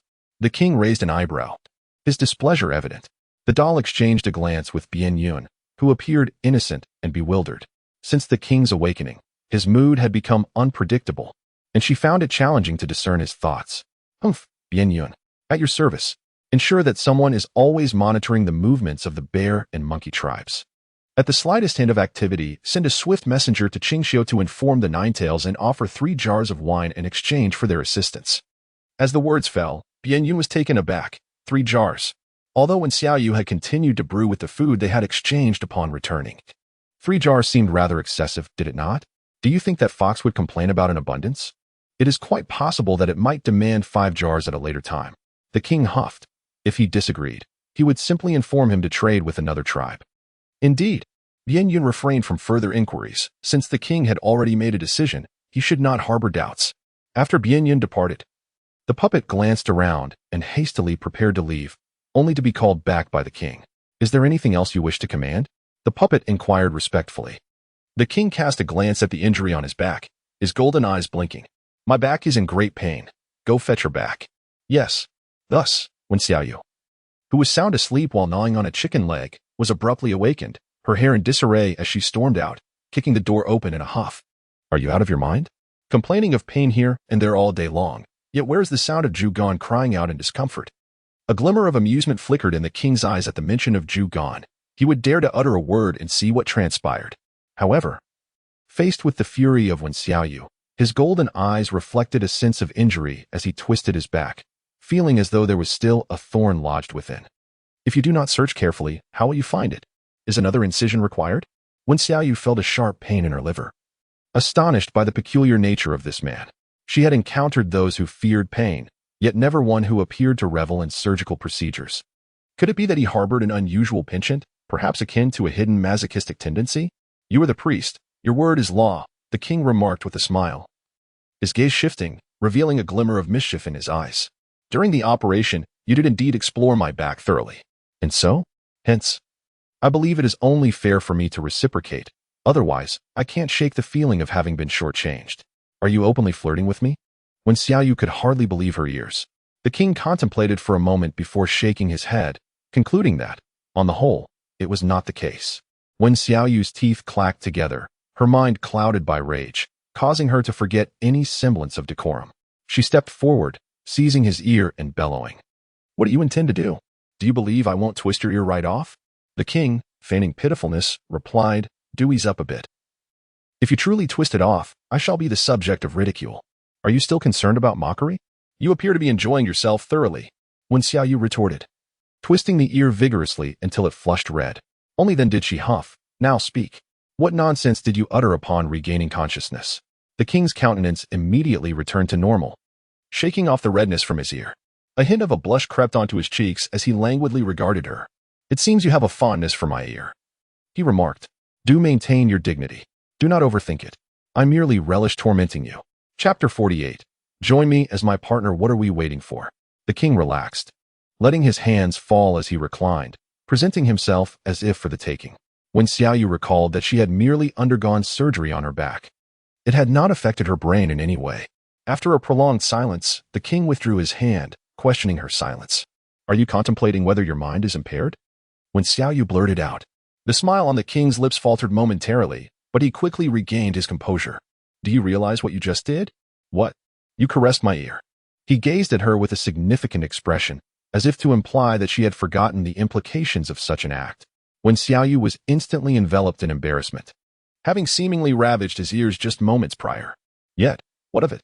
You mentioned before that it was permissible. Besides, was it not your intention to provoke?" The words were uttered with a lack of conviction, and his gaze wavered uncertainly. Observing this, the king blinked, resting his chin upon his hand, and remarked, "What transpired last time is in the past. This occasion is altogether different, for I have not granted my consent. Therefore, let us forge a bond as partners." The golden depths of his eyes shimmered with boundless tenderness, as if capable of melting one's very soul. When Xiaoyu suddenly shivered, "What did you say? Is there something wrong with her hearing, or has this fellow truly lost his senses?" The king smiled faintly. "Let us become partners and remain together forever." "Why? Is this a confession? Or perhaps a proposal? How exceedingly hasty. Is this truly the nature of the orc world?" At this moment, when Xiaoyu felt a tumult of emotions within her, it was undeniably difficult to refuse the confession of such an extraordinary beauty.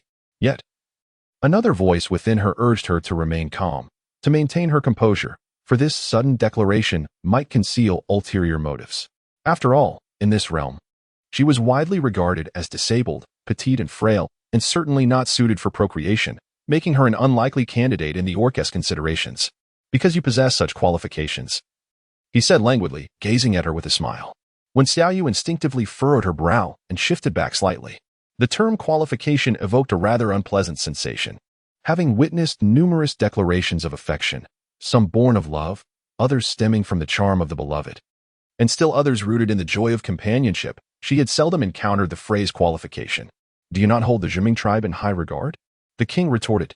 When Xiaoyu wore an expression devoid of emotion, neither expressing affection nor aversion.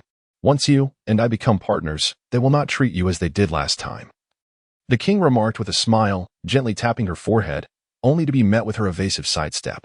With a sigh, he continued, "Is it not your desire to return here that prompts you to accompany me?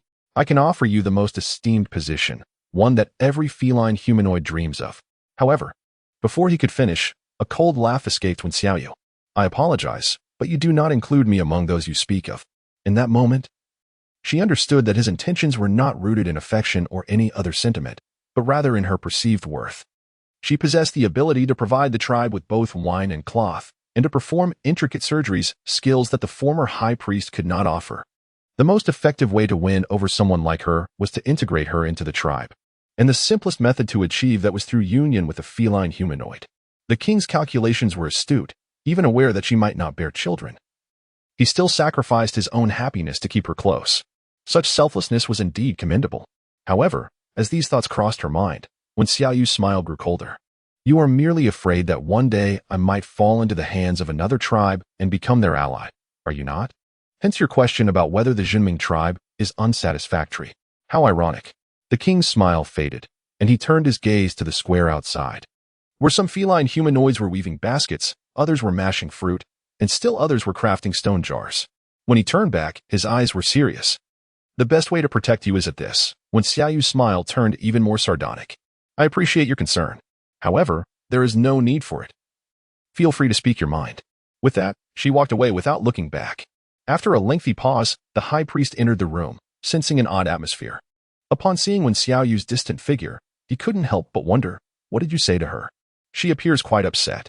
The king pinched the bridge of his nose, weariness evident in his voice. "I proposed becoming her partner, and she rejected me." "What?" The high priest's hand, holding the medicinal jar, trembled in disbelief. "Are you serious?" The king hesitated but nodded, revealing that the Linyan tribe had already developed brewing methods, which caused the high priest to furrow his brow. You're being reckless. This will only reinforce her negative perception of feline humanoids and lead her to believe that you do not genuinely wish to be her partner. Am I not sincere enough? The high priest shook his head in silence. You seemed more like you were coercing her. After all this time together, you should know that she responds better to gentleness than to force. Perhaps if you continue to use your charm and treat her kindly, things might turn around. However, you have chosen to protect her, and I fear this may complicate matters. The king remained silent, while the high priest, with a look of disappointment, inquired, Is your desire to unite with her born of love, or is it a self-sacrifice aimed at bestowing great benefits upon the tribe? Both, the king replied. The high priest's lips twitched, and his beard quivered as he remarked, You must have recognized her extraordinary priestly skills. Indeed, the king acknowledged. The high priest paused, momentarily speechless, and then lamented, Herein lies the problem. As you relayed earlier, the girl has indeed developed some feelings. However, upon hearing your subsequent words, she realized your intentions were muddled, which led to her anger and departure. What should I do then? The king asked. What do you want me to do? I have no partner. The high priest retorted with a pained expression. In his youth, he had loved deeply yet could not attain his heart's desire, vowing never to seek a companion. Now, being asked for advice on courtship felt like pouring salt on old wounds. After a moment of contemplation, the king, who was renowned for his affectionate nature, quickly replied, Call Ulling to me. The high priest, sensing the king had finally grasped the situation, nodded in approval and said, Wait here, I shall fetch him. Remember to heed their counsel closely. Chapter 49. The convergence of two great tribes. The lifespan of an orc is not particularly long. Thus the matter of choosing a partner is approached with utmost seriousness and solemnity. An orc may have many acquaintances, but once a partner is chosen, loyalty to one another is imperative. Should one party retract their commitment, they would surely be scorned by all orcs. If the king were to unite with you, it would indeed be a fortuitous event. With this thought, the high priest walked with newfound vigor. Ulung soon arrived at the king's residence, initially apprehensive, but was taken aback when the king asked him how to win the affection of a female. The females of the tribe should all be fond of you. As long as you express your intentions, they would not deny you, Ulung asserted. The king envisioned the image of Wen Xiaoyu in a fit of anger and shook his head. You are mistaken. She does not belong to that group. Have you prepared any gifts for her? Ulung inquired further. Gifts? The king replied, shaking his ears and tilting his head in confusion. Things she likes. If you wish to become her partner, how could you not bring her something she cherishes? Ulung's excitement grew as he spoke, his eyes alight with curiosity. Who is this female? She seems to have turned down the king. How impressive. The king pondered what the young female might enjoy. Indeed. If one day does not win her heart, then try again the next, and if that fails, the day after. Speak more of what she delights in. And showcase your prowess in battle. Success should be within reach. Is it truly that simple? Absolutely. With unwavering confidence, Alan declared. Many of the catfolk in the tribe have found their partners by heeding my counsel. The king, appearing somewhat perplexed, nodded in acknowledgement, saying, All right, I understand. You may leave now. Certainly. Alan replied cheerfully, yet hesitatingly approached the doorway. Ultimately, his curiosity prevailed, compelling him to inquire with others instead. Meanwhile, as the king contemplated the appropriate gift, not far from the mountain's base, the monkey folk had reached an agreement with the bear folk. The leader of the monkey tribe, Bai Yuan, and the chief of the brown bear tribe, Zhong Xiong, had united their warriors. Gazing upon the picturesque Zhenming tribe, a flicker of greed flashed in Zhong Xiong's eyes. By joining forces this time, we shall undoubtedly annihilate the Zhenming tribe. We will split the wine we find and acquire the method of its production, freeing ourselves from the disdain of those orcs in the divine realm. Bai Yuan chuckled and nodded, filled with sentiment. It is truly regrettable that we could not exchange for that wine at the recent trading event. However, with Chief Zhong Xiong by our side, I have no doubt that those cat folk will willingly surrender the wine this time. Flattered by the praise, Zhong Xiong puffed out his chest. Glancing back at the warriors he had brought, come nightfall, when those little cats are scurrying about, I believe Chief Zhong Xiong is in need of a pet. After all, the king has been quite arrogant. Capturing one to raise as a pet sounds splendid, doesn't it? Once again, Bai Yuan offered a compliment, leaving Zhong Xiong feeling quite pleased. What a splendid idea. Why settle for one? I shall raise 3. Then I shall take responsibility for capturing the remaining 2. Bai Yuan replied. The two exchanged knowing glances and erupted into laughter. Meanwhile, at the Zhenming tribe, Bian Yun, with a grim expression, returned to the king's residence. Your Majesty. I did not expect both Bai Yuan and Zhong Xiong to arrive. I initially thought they would send scouts. But it seems the allure of the wine has driven them both into a frenzy. On the Ninetail front, my subordinates have already dispatched someone. But support from Qingxiu may not arrive swiftly. Bian Yun expressed his concerns. Both he and Xin, who were still recovering from their injuries. And the king was in no condition to fight. Should war break out, the tribe would undoubtedly suffer significant losses. First, instruct the elderly, the infirm, and the young to take refuge in the rear mountains. Hide the wine and food. As for the rest, remain vigilant and prepare for battle at a moment's notice. The king commanded coldly. After a moment's reflection, he added, bring out the remaining honey. Understood. Bian Yun nodded. The bear folk had a particular fondness for honey, often performing remarkable feats to obtain it. This time, he hoped that the honey might serve as a deterrent. However, the monkey folk were different, especially Bai Yuan, whom he regarded as one of the most contemptible of the beastmen, known for his underhanded schemes. Even as many beastmen were enamored with his words. As Bian Yun relayed the king's orders, chaos erupted within the Jinming tribe. You, what are you doing here?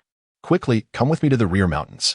The ragdoll was the first to find Wen Xiaoyu, who was still wandering in a secluded area, and hurriedly pulled her towards the back mountain. What is happening? Wen Xiaoyu asked, bewildered. The leaders, the white ape and the brown bear, had already reached the foot of the mountain. It was only a matter of time before they would advance. The king has commanded us to seek refuge in the back mountain and not to emerge until the conflict has subsided.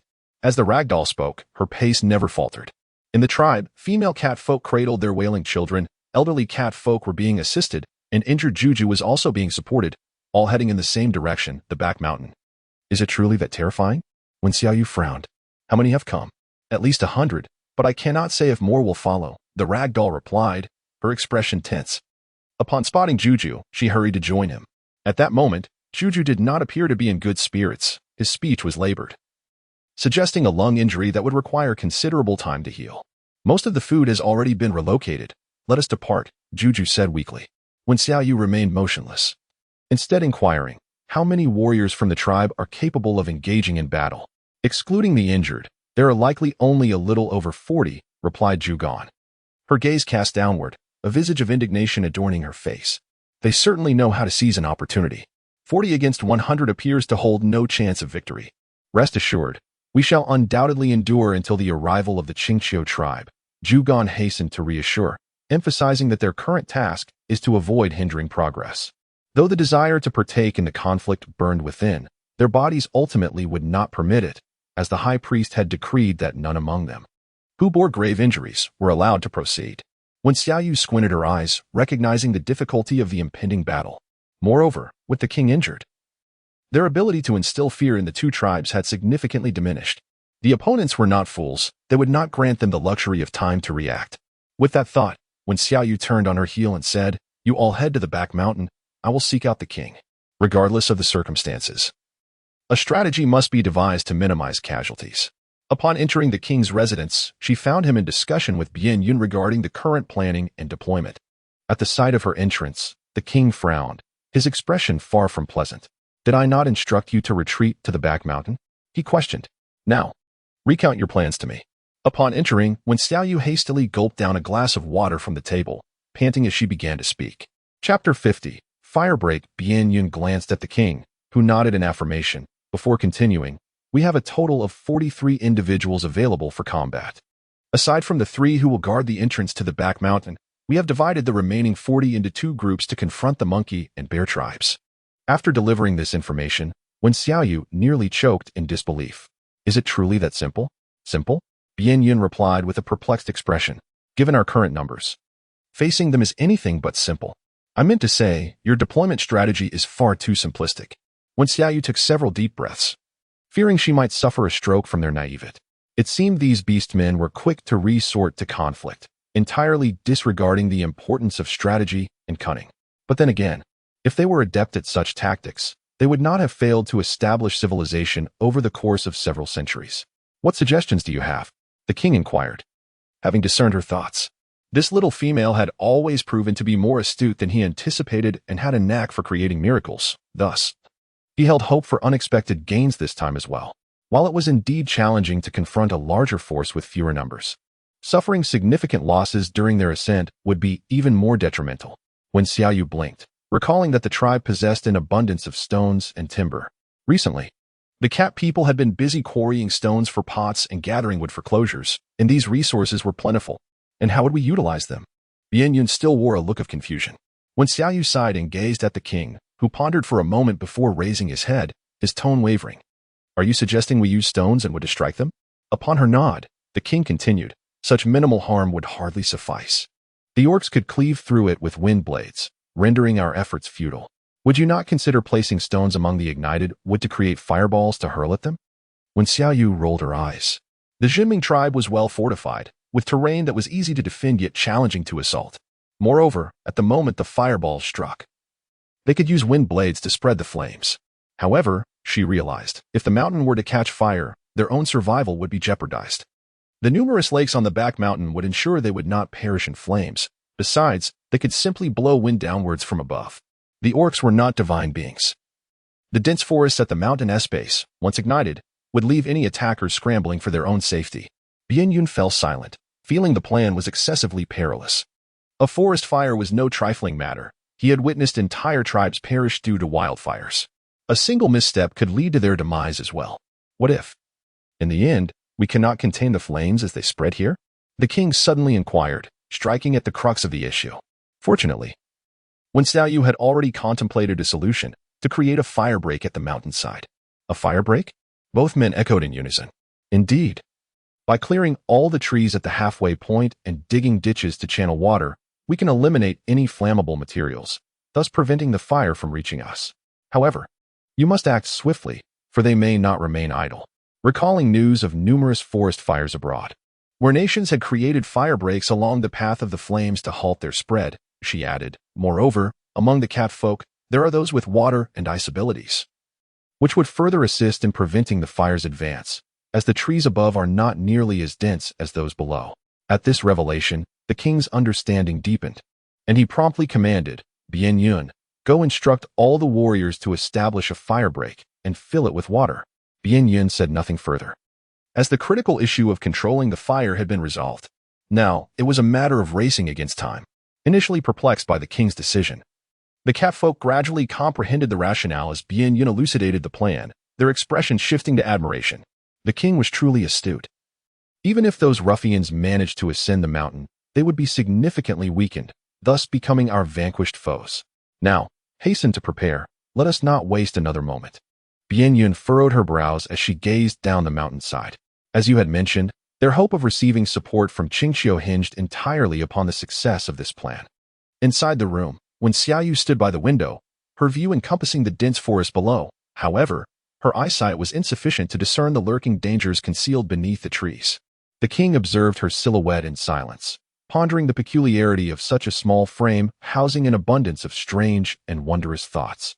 As the commotion outside intensified, one could faintly discern cat-like beings in the mid-slope, utilizing wind blades, water blades, and ice blades to fell trees, while others efficiently managed the transportation of the timber. Their pace was remarkable. After felling trees that two people could barely embrace, the timber was swiftly removed within mere minutes. The sole cause for concern was the realization that their strength was not inexhaustible. 2 hours later, the cat-like beings, having exhausted their ability to conjure wind blades, slumped to the ground, panting heavily. Observing this, when Xiaoyu furrowed her brow and turned to meet the king's gaze. What is it? The king inquired. When Xiaoyu hesitated, recalling that the surgery involved the crystal from the orange heart, and inquired, does each beastman possess their own elemental attribute, such as the ability to breathe fire or expel water? You cannot? This time, it was the king who appeared perplexed, for it seemed he had not witnessed her exhibiting such abilities in recent times. When Xiaoyu shook her head, asserting that she had never encountered such a phenomenon, the king, with his golden eyes reflecting a hint of surprise, offered reassurance. It matters not if you are unfamiliar. I simply wish to inquire if you understand the reason behind your peculiar condition. When Xiaoyu interrupted him, her gaze fixed upon the still weary cat-like being. If she could unravel the intricate connections within this scenario, perhaps it would enhance her comprehension of this world. It is a natural gift, a unique ability bestowed upon us by the Beast Father, the king proclaimed with pride. Ordinary beasts do not possess such traits. This delineates us from the wild creatures. The Beast Father. When Xiaoyu furrowed her brow even more, Are you aware that there is something peculiar here at your chest? As the king followed her, he beheld her ample bosom and exquisite collarbone, his golden eyes tinged with a shadowy hue, momentarily parched. He licked his lips, pondering, what strange thing. Crystals. Have you not examined the bodies after all the battles you have fought? The king shook his head, explaining that after death, the beastmen return to the embrace of their beast father. Even former foes are honored with burial upon their return. The corpses of the beastmen are sacred and inviolable. Who would dare to inspect them? That would be a desecration of the beast father. At this moment, when Xiaoyu finally comprehended the reason behind their stagnant medical knowledge. Without a thorough understanding of the anatomy, these beastmen would forever remain oblivious to the secrets hidden within their own bodies. Chapter 51. Fires on the mountain just like now. They felt fatigued, yet were unaware of how to expedite their recovery. It seemed that in the aftermath of this ordeal, her research would need to delve even deeper. However, considering the king's words that the corpses must remain untouched, how could she possibly conduct her studies? When Xiaoyu was lost in thought, Bian Yun arrived. His expression grave as he reported, Your Majesty, the monkey men and bear men seem to have noticed something amiss and are preparing to launch an attack. How is the isolation zone progressing? The king, nursing an injury on his back, could only move within the confines of the bed and was oblivious to the outside situation. Bian Yun, filled with guilt, lowered his head and replied, We have barely completed half of it. The front of the isolation zone has been transformed into a substantial water pool, filled to the brim. But to properly separate the mountain from the valley will require at least half a day as time. Then we must attack while continuing our work, the king commanded. Gather half of the warriors. Following Yu's method, stuff the ignited branches into stone jars and hurl them from the isolation zone downwards. The rest should continue with the construction of the isolation zone. The stakes are a matter of life and death. The isolation zone must be fortified. For even if we vanquish the monkey and bear men, it would all be in vain otherwise. Bian Yun accepted the orders and departed once more. At this point, when Xiaoyu could see the trees swaying below the mountain and occasionally catch sight of a few leaping monkey men, it seemed they were no longer willing to wait. Just then, the king's voice echoed behind her, You should head to the back mountain to join the high priest and the others. When Xiaoyu turned around, contemplated for a moment, and nodded, advising him to exercise caution. If the monkey and bear tribes truly managed to mount an assault, her presence would only serve as a burden. She had no faith that a horde of orcs capable of annihilating other clans for the sake of liquor would spare her. With her directives given, it was now up to the catfolk to demonstrate their capabilities. As she traversed the square, it lay in disarray. Littered with the playful vine balls of kittens, animal hides, and stone benches, vividly illustrating the anxiety of the catfolk in the face of impending conflict. Standing there, she could even hear the fervent cries of excitement echoing from the valley below. Not far off, flames flickered as the catfolk had ignited branches, which they stuffed into the stone vats prepared for brewing. When Xiaoyu inhaled deeply, the arid autumn air would inevitably render this conflict sanguinary. Yet, she had no alternative. Without such measures, survival was unattainable. Down the mountain, the white ape, feeling a twinge of unease, observed the industrious catfolk halfway up the slope. An ominous premonition surged within him. What could these felines possibly be concocting? Their actions suggested they had already sensed their presence, yet instead of preparing for battle, they were engaged in logging. What could be the reasoning behind this? The brown bear scoffed, dismissing their endeavors, asserting that a simple approach would reveal their intentions. After all, how could they withstand the combined might of their two tribes? The white ape feigned a chuckle, gesturing towards the path they had traversed. Let us not forget, Chief Brown Bear, that we have those behind us watching closely. Merely an hour prior, warriors from various tribes had approached this vicinity, few in number, yet intent on reconnaissance. Should chaos ensue, these opportunists might seize the moment to benefit from the turmoil. The brown bear grunted, fists clenched tightly. If they dared to pilfer, they would soon witness whether he would consent or retaliate. The prowess of the brown bear chief was unquestionable. The white ape chuckled nervously, his gaze shifting as he subtly lagged behind. Raising his head to peer at the mountainside, he spotted flames flickering and dark smoke billowing, leaving him perplexed. He signaled to his kin to remain vigilant. The monkey's pace gradually slowed, while the bears, oblivious, charged ahead. There was liquor to be had. If they could secure it amidst the chaos, they could savor a taste, and the monkeys would hardly protest. With such thoughts, he grew increasingly disdainful of their timidity. As they neared the catfolk, the bear quickened his pace, ready to surge forward. Just then, a deluge of stones rained down from above. Thud, thud, thud. Stone jars and rocks, intertwined with flames, cascaded upon them, and the bear suddenly comprehended that these were the last desperate attempts of the small felines. He eagerly unleashed a gust of wind, intending to shatter the irritating projectiles. Unbeknownst to him, numerous ignited branches lay within, as the stones fragmented. The fiery twigs scattered in all directions, landing on trees and upon them. What on earth? The brown bear barked, cleaving a jar with his bare hands, only to be splattered by sparks. Fortunately, he swiftly managed to deflect the flames, preventing his fur from igniting. Yet, it was enough to provoke a torrent of invective. Cunning catfolk, resorting to such underhanded tactics. Roaring fiercely, they ascended with increasing speed. Soon, colossal stones fell from the sky, severely hampering their progress. Not only did they have to evade the falling rocks, but they also needed to avoid the sparks igniting around them.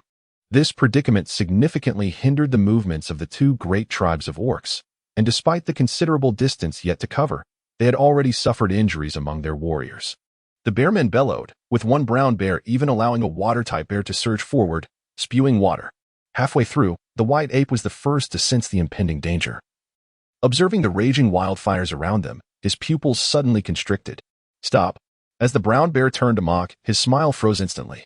We are surrounded by flames, the white ape said, his expression grave. Who could have anticipated that those sparks would ignite the trees in their vicinity?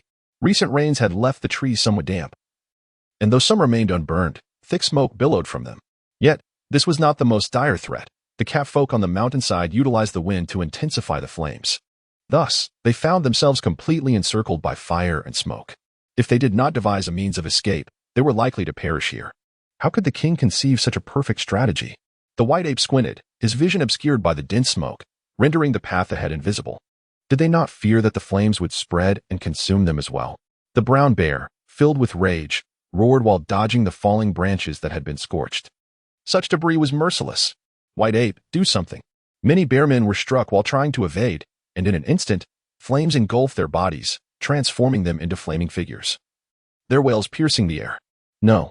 Suddenly, a realization struck the white ape, leaving him shocked. What do you mean no? Hurry and save them. The brown bear, exasperated by the white ape's inaction, attempted several times to break through the inferno, but he could find no escape. What a clever tactic. Clearing such a vast area was clearly to prevent the fire from spreading. The white ape seethed, understanding the situation. No wonder. Chapter 52. You cannot shame the tribe. What the hell are you mumbling about? Don't drag me down with you. After cursing, the brown bear shouted to the bearmen still resisting, all water and ice types, come here. Form a barrier with water and ice in front of us. I refuse to believe we cannot charge through. He was preoccupied with thoughts of the richly fragrant wine and had no intention of considering a retreat. After gathering the bearmen, he pressed on without looking back. White ape, don't blame me for not warning you. If you're unwilling to continue the assault after this, our prior agreement is null and void. The brown bear said without glancing back, laboriously advancing behind the shield formed by the bearmen's water. The white ape's pupils constricted once more as he surveyed the sea of flames above them, gritting his teeth. Everyone, follow my orders and quickly dig a large pit. The monkeys were utterly astonished, and one could not contain himself, remarking, Chief, the bears have already ascended. If we delay, all the wine will belong to them. The white ape cast him a scornful glance, sneering, for that to happen, they must first have the breath to seize it. While the flames have yet to fully engulf us, we must act according to my directives. Anyone who dares to question will face death. Yes, a portion of the monkeys, now silenced, promptly began to dig pits. The remaining ones, upon sensing the nauseating atmosphere surrounding them, ultimately joined in the endeavor. Before long, the large pit was excavated, and the white ape issued another command, fill it with water and ice. He had fully grasped the reasoning behind the catfolk's method of felling trees and digging ditches to fill with water. To survive, they must learn from their practices. As the monkeys filled the pit, the white ape urged them to jump into the water. The inferno roared, and the monkeys concealed themselves within the water, continuously adding more water and ice. Those who dared to expose even a part of their bodies were instantly scorched by the searing flames. On the mountainside, a barren expanse lay before the catfolk, who gazed at the raging fire and glanced at the half-finished isolation barrier. Even from their vantage point, they could feel the oppressive heat rising from below. Finally, the edge of the clouds commanded, retreat. Observing that several bears had already broken through the sea of flames, they deemed their fiery projectiles futile and decided to withdraw, regrouping as per the king's strategy to confront their foes in a decisive battle. Thus, more than 20 bears, having just emerged from the inferno, witnessed the catfolk fleeing in disarray. They turned to see the charred corpses behind them, their fury igniting even further. They had not even glimpsed the faces of their enemies before being consumed by the flames, those detestable catfolk. Today, the Jinming tribe shall pay for the lives of my brothers. Charge! Roared the brown bear, leading the remaining bears into the fray. On the mountainside, all the catfolk gathered by the lake. Their expressions fraught with anxiety as they gazed into the distance. Though they could only see the billowing smoke, it did little to quell their trepidation. Will our king truly prevail? Mused the puppet, her face marred by worry as her fingers anxiously fidgeted with the fur draped over her. She had heard tales of those tribes that had been obliterated, where no one met a favorable fate. Females reduced to mere playthings, and males subjected to daily lashings or conscripted for relentless labor. I do not know, replied Wen Xiaoyu with calm composure. The clamor of battle echoed ominously ahead, and she too was uncertain of the outcome of this war. Yet, should their king falter, she, along with the aged, the young, and the infirm, would surely not fare any better. All that remained was to pray for their victory. Among the crowd, a woman could no longer contain her tears. Her voice filled with despair. Why must we endure this? What have we done wrong? As the tears flowed from one, others could not help but join in sorrow. I do not wish to be reduced to a mere vessel for their offspring. Who will come to our rescue? Generally speaking, it is inconceivable for individuals of different races to bear children for one another. Yet exceptions exist. Once conceived, the offspring will forever endure disdain from other orcs. For mixed heritage is regarded as the utmost disgrace among them. Those hybrid children born under such circumstances will not receive equal treatment. Their fates will either lead them into slavery or transform them into mere killing machines, all while enduring contempt. In recent years, due to the king's strength, the tribe has remained formidable, deterring others from provoking them. However, this time is different. This time, it is a coalition of two tribes. Rather than be captured by them, I would prefer to perish here. An elder cast a cold gaze upon several beautiful feline females, declaring that those like them, if captured by the bear men, would surely be subjected to torment. Should they bear mixed offspring, it would be an unparalleled disgrace. Among these feline females was also a ragdoll, and the elder's eyes fell upon her face with a flicker of disdain, as if he could already envision her giving birth to a hybrid for the bear men. Especially you. The ragdoll shrank back under his gaze, fearfully responding, but we currently know nothing of the situation ahead. So you would rather wait until those bear men arrive? Strip you of your fur, before you would willingly accept your fate? As his words left his mouth, Wen Xiaoyu and Zhu Gan instinctively furrowed their brows. Zhu Gan spoke first, implying that you do not believe the king will triumph? The elder snorted, merely feeling that they should possess the resolve to sacrifice for the tribe, to survive by becoming breeding tools for those outsiders. Such tribesfolk fill me with shame.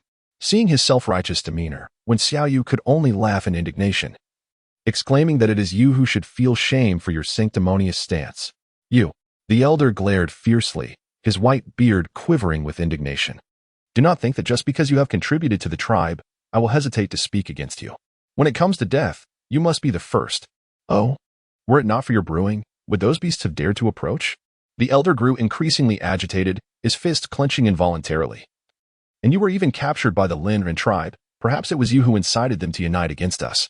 Wen Xiaoyu, instead of expressing anger, smiled faintly. Just as she was about to speak, the puppet frowned and interjected, your words are exceedingly harsh. Rain has contributed immensely to our well-being. Yet you dare to speak of her in such a manner. What have I said about her? Is it not she who brewed the wine? Did it not attract the bear folk and the monkey folk? The elder retorted, his voice laced with indignation. Moreover, the countless warriors of our tribe who have perished, was it not due to her actions? In summary, should the bear folk and monkey folk launch an assault, you shall face dire consequences. As he spoke, he panted heavily, placing a hand on his chest, only to find the surroundings enveloped in a profound silence. Upon glancing around, he noticed several female catfolk casting him disapproving glances. What do you glare at me for? Do you wish to bring shame upon the tribe? Wen Xiaoyu sneered. Why do I feel that if anyone is to die, it should be you first? What did you say? The elder's expression turned to one of shock. His trembling finger pointed at her. At my age, you would actually wish me dead? Why not? You're already so old, unable to lift or carry anything, and merely wasting food. Why shouldn't you go first? The authoress aside, a little darling asked who U.S. companion is. Hiki, that essay secret. I cannot disclose it. Chapter 53. Surrounded at the granary, the cat people were taken aback by Wen Xiaoyu's words. Though they sounded harsh, they were undeniably satisfying. Berman failed to grasp this and turned to Xianhu, speaking sternly, "Captain Xianhu, aren't you going to do something?" Upon mentioning Xianhu, those who had intended to support when Xiaoyu suddenly swallowed their words, anxiously awaiting Xianhu's response. He cast a brief glance at Berman, his expression icy. "If you find it uncomfortable here, feel free to go ahead and fight the bear people and monkey people." Berman wished to say more, but the high priest interjected, his tone chilling. "If you remain silent, no one will consider you mute.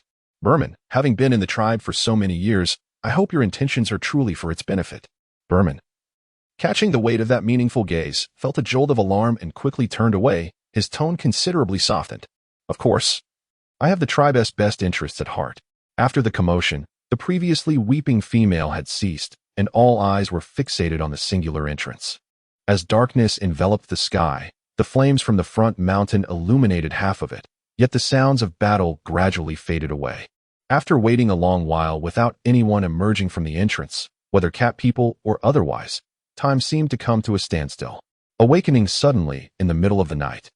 When Xiaoyu looked around again, still seeing no one, furrowing her brow, she glanced at Xianhu, who was keeping watch, and then rose. "Where are you going?" Xianhu squinted and asked, "To assess the situation. Waiting like this is not a solution. It's too eerily quiet ahead, aside from the crackling of the flames. There is no other sound. If one side had one, there would surely be some commotion, yet no one has come. Here, only the old, weak, and infirm remained." After much contemplation, she realized that she was the most suitable to scout, given her petite stature, which would allow for greater agility compared to the towering beastmen. Xianhu paused, a hint of confusion in his eyes. "Aren't you afraid of being torn apart by those beastmen?" "Of course, I'm afraid," she replied calmly. "But waiting here to die is even more terrifying. Unless you have a better plan?" Naturally, Xianhu did not have one. Raising his head, illuminated by the light of the nearby fire, he could see her resolute face. Despite her occasional displays of timidity, she now dared to venture out alone to gather information. What could be going through this female's mind? "If you remain silent, I'll take it as your agreement." When Xiaoyu softly uttered her words and proceeded towards the entrance. After taking a few steps, a faint voice suddenly resonated behind her, cautioning, "Be careful." Pausing momentarily. When Xiaoyu shrugged, caution was indeed imperative, for she possessed but a few lives, and they would scarcely suffice for her demise. Exiting from the rear mountain, she sought a piece of beast hide for cover. At that moment, the tribe was reeking of blood and charred flesh, sporadically illuminated by flickering flames and littered with corpses of indeterminate origin. The path she traversed was a scene of utter devastation. She crouched low, cautiously infiltrating the king's abode. Curiously, the interior was in disarray. Aside from a few pools of blood on the floor, it was devoid of any presence. This was puzzling. Where had everyone gone? Given that the king was incapacitated due to his injuries, his absence was suspicious, as he had likely been discovered by the bear men. But what transpired after that? When Xiaoyu furrowed her brow as she surveyed the scene, noting that a canister of wine in the corner had long been emptied. Everything lay toppled on the ground, stripped bare. It seemed that the bear folk and monkey folk had occupied this place, and after a series of skirmishes, had vacated. The bloodstains were not entirely fresh. And following a few pools of blood, she ventured outside, guided by the faint flicker of firelight. There, she spotted several drops of blood leading her towards the granary. Before she could approach, a coarse voice echoed, one she had never encountered before. "I advise you to come out quickly, lest you be burned alive inside." The air still faintly carried the scent of strawberry wine, prompting Wen Xiaoyu to stealthily retreat to a corner. To her surprise, she discovered that the entrance of the granary was surrounded by 7 or 8 bear folk, who sat upon the ground, stone bowls in hand, gnawing on jerky and casting disdainful glances at the granary's heavy door. This location was of great significance to the Zhengming tribe, formed from a massive hollowed-out boulder, with a door weighing a myriad of pounds. If the stone door were to be braced from within, it would be nearly impossible to force it open from the outside. The brown bear had succeeded in cornering the king and his cohort of catfolk here, yet they were met with resistance, no matter how much they shouted. The catfolk remained hidden. In exasperation, they had resorted to scavenging for food and the remaining fine wine within the tribe while they waited. The bear folk were resolute. Believing that those cunning catfolk could not remain hidden indefinitely, the chief had already scoured the tribe 3 times without finding any other wine. At that moment, a dark-furred bear folk approached, his expression grim. Initially, upon breaching the premises, they had stumbled upon a considerable amount of honey. However, during the ensuing scuffle, they had been caught off guard by the catfolk.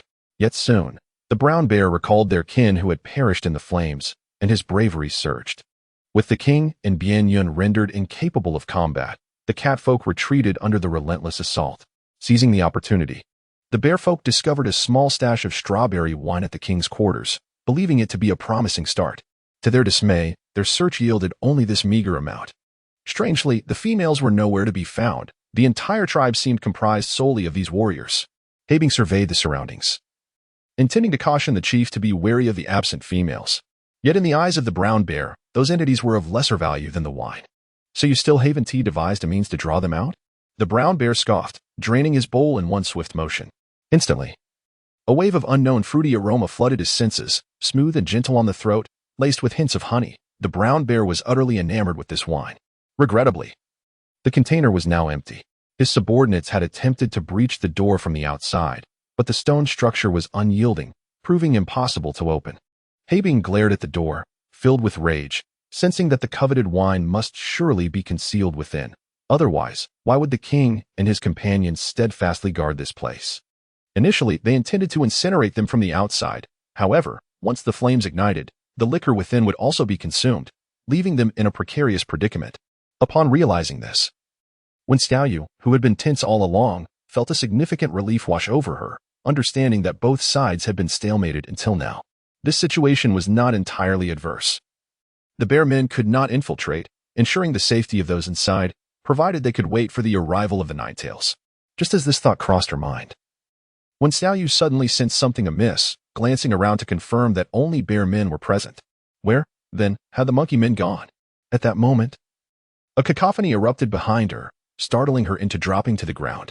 Out of her peripheral vision, she spotted a towering figure accompanied by 5 monkey men, all reeking of charred flesh, racing towards her. Chapter 54. If burning is not an option, douse it with water. These monkey men appeared quite disheveled, with numerous blisters from the flames dotting their bodies, their fur cloaks soaked and flapping in the wind as they struggled in the inclement weather. Yet, despite their plight, a fierce determination burned in their eyes. Leading them was a bearded white ape, whose appearance bore an uncanny resemblance to the golden lion from a television series, save for his white fur. As the white ape passed within 5 meters of her, when Xiaoyu instantly discerned the scheming glint in his eyes. However, upon nearing the brown bear, he donned a facade of friendliness, greeting the bear chieftain with a familiar smile. The brown bear, upon recognizing him, wore a contemptuous expression, his eyes betraying wariness. Was he this the white ape who had cowered in the forest? How could he still be alive? Truly a fortunate creature. The white ape chuckled. Hiding was unavoidable, yet it seems the brown bear chieftain finds himself in a predicament. In that fleeting moment, he had surmised the circumstances well enough. With so many brown bears present and only one wine jar in sight, their ire directed at the stone dwelling. It was evident they had failed to locate the Catman's liquor. This meant he still had a chance. When Xiaoyu's countenance darkened as she realized that this white ape appeared significantly more astute than the brown bear, whose gaze was fixated on the granary. If he were to discover a way inside, the king and his companions would be truly doomed. Just as she pondered this, the brown bear spoke. If I recall correctly, our pact was nullified when we were halfway up the mountain. Does the white ape chieftain still wish to partake in the wine? The white ape replied with a grin, wringing the moisture from his fur cloak. Partake in the wine? Has the brown bear chieftain even seen a glimpse of it yet? Since the brown bear chieftain is in trouble, I would be quite willing to assist in resolving this issue. However, the wine we find must still be divided as per our previous agreement, 1/2 for each. As for this jar, consider it a gift from me to the brown bear chieftain. Dream on. Before the brown bear could respond, a bear man interjected harshly, You monkeys, slyly lurking in the forest, now that we've vanquished the catmen, you dare to emerge? Let us dispense with the pleasantries. If you can find a way to open this stone dwelling, the wine shall rightfully belong to you. But the question remains, do you possess the capability to do so? The white ape cast a fleeting glance, his expression smiling, yet his eyes glimmered with a chilling sharpness. He could flatter the brown bear, but what were his subordinates to dare shout at him? Sensing his piercing gaze, the bear man instinctively recoiled, momentarily startled. Just as he was about to muster the courage to confront him, he was halted by Habing. Chief, Habing whispered beside the brown bear. We are outnumbered at present. It would be wise to acquiesce for now and reassess the situation later. If we linger, the catmen may recover and emerge, compelling us to face them along with these cunning monkeys. Upon hearing this, the brown bear's thoughts shifted slightly. He glanced at the 6 monkey men and snorted coldly. Very well. We shall proceed as such. He then turned to the white ape. What means do you propose to entice them to willingly emerge? That is quite simple. The white ape replied, his countenance icy. Since fire cannot be employed, we shall resort to water. Just moments ago, they had endured immense suffering in that pit. Above them was fire, and below, the frigid water, a juxtaposition of extremes that had even caused some warriors to perish in the icy depths. Ultimately, only a few had managed to escape. Initially, he had contemplated leaving as the flames dwindled. But the thought of over 50 warriors perishing in less than a day fueled his anger. If he did not impart a lesson to the catmen, it would be difficult to justify the loss of those valiant souls. Thus, he had hastened to their aid. Surprisingly, despite such a clever stratagem, the catmen proved utterly feeble, which genuinely astonished him. Nonetheless, this was fortuitous. After all, the bear men were a band of fools, and soon they would fall under his persuasion. Water? How do you intend to use water? They are inside, and we cannot drown them from outside. Besides, what if the water contaminates the wine? The brown bear sneered. Do you even possess any sense? The white ape endeavored to maintain his smile. Have you not noticed the gaps in this stone house? Can water not seep in? Moreover, as he spoke, he picked up a wooden stopper from the ground, which was intended for sealing, and pressed it firmly against the stone jar. The catmen are clever. Thus, even if we invert the jar, the wine will remain intact. And once you pour in the water, it will indeed flow in. The wood was of exceptional quality, waterproof, selected after much deliberation by Wen Xiaoyu. Without such sealing, the wine would likely spoil. The brown bear was taken aback. Glancing at the gap beneath the stone house, and then back at the white ape, a dawning realization washing over him. Indeed, how did I not consider that? Surprising. Isn't it? The white ape thought with a silent chuckle, though he did not reveal it. He sighed, alas, my warriors are already exhausted halfway up the mountain. Otherwise, we could continuously supply the water. Upon hearing this, the brown bear's face lit up with delight. Then there is no need for you to concern yourself. My dear white ape, this task shall certainly fall to us. He chuckled. After all, they will be the first to charge in, though we agree to share. Who can truly say how it will unfold? It will ultimately depend on whose fists are stronger. As he pondered this, the brown bear grew increasingly delighted. Fortunate that those by his side possessed water and ice abilities, thus simplifying matters considerably. You all come here, and pour water into this crevice. I am eager to see how long they can endure. My dear subjects, do ensure you hold on. The brown bear laughed heartily, as if envisioning a room brimming with wine at his command. Observing this, the white ape refrained from further comment, stepping aside to gaze into the stone jar, which contained but a meager amount of wine. He lifted it and greedily drank it down in several gulps, savoring the taste that lingered at the corners of his mouth. Indeed, it was fine wine. He could only wonder if its flavor would deepen within, as the bear folk systematically poured water into the crevice. Any overflow was promptly transformed into ice by their companions, ensuring a continuous flow of water into the depths. When Xiaoyu's heart gradually sank. The stone chamber possessed but a single exit, its thickness formidable. Even if one were to strike it with the utmost force from within, it would leave little trace. This was precisely why the catfolk utilized it as a granary. Now, if the king and his companions did not emerge, they could only confront death. Yet, should they choose to exit directly, the bearfolk and monkeyfolk would certainly not grant them leniency. What course of action should be taken? As when Xiaoyu found herself in a state of despair within the stone dwelling, Bian Yun's complexion had also turned grave. Observing the mere 10 injured catfolk that remained, she could not help but inquire, Your Majesty, what shall we do? In Chapter 55, Living to Protect the Tribe, the king lay upon a makeshift bed of wooden sticks, his expression somber as he watched the incessant flow of water rising around them. He spoke in a low voice. First, we must ignite a fire to evaporate the water. At that moment, the granary was utterly devoid of provisions, with no trace of liquor in sight, save for some useless timber intended for making corks. The foolish bearfolk and monkeyfolk had mistakenly believed that the liquor could be found there, which, for the time being, meant they would not venture to the back mountain. Among the remaining catfolk, only Alon possessed the fire affinity. The flames erupted, yet the water evaporated at a far slower pace than anticipated. As the water began to boil, a thick mist enveloped the space, making it increasingly difficult to breathe. Before long, the catfolk began to experience varying degrees of dizziness. "Your Majesty, we cannot continue burning the fire. If this persists, we shall suffocate." Bianyan gasped for air. The sole means for air circulation was a narrow crevice, which now allowed a relentless influx of water while the raging fire consumed the oxygen within. Although they were unaware of the nature of oxygen, they could sense the dire urgency of their predicament. The king endeavored to maintain a steady breath, calculating the time it would take for Jiawei to arrive. Even if that catfolk was swift, they could only bring the Qingxiu forces by midday tomorrow. Thus, they could rely solely on themselves for the time being. With this thought, the king made a resolute decision: follow my command, extinguish the flames, and open the stone door. In that moment, he began to grasp the reasons behind Yu's frequent cowardice in the face of survival. He was not afraid of death, rather, he feared leaving behind those who required protection after he was gone. To live held infinite possibilities. But death would surely spell the end for the Jinming tribe upon the Beast World continent. He was unwilling to face the annihilation of his kin. Thus he needed to buy more time. Yet, there was no but. Stepping outside could still present a glimmer of hope. "We do not fear death," declared several catfolk, their eyes reddened, filled not only with anger but also with a sense of tragic resolve. As warriors of the tribe, they accepted the possibility of sacrificing themselves for their kin. While sacrificing for the tribe was noble, now was not the time for their demise. With unwavering determination, the king raised his hand, prompting Bianyan to step forward and assist him to his feet. "If we perish, there will be no one left to safeguard the tribe. I hope, in the end, you all can return safely to the embrace of your loved ones." As his words lingered in the air, a profound silence enveloped the catfolk. Indeed, they were the last hope of the tribe. If they were to die without reason, what would become of the elderly, children, and the infirm in the back mountain? "I will heed your command, Your Majesty. We shall do as you say." Alan was the first to voice her support.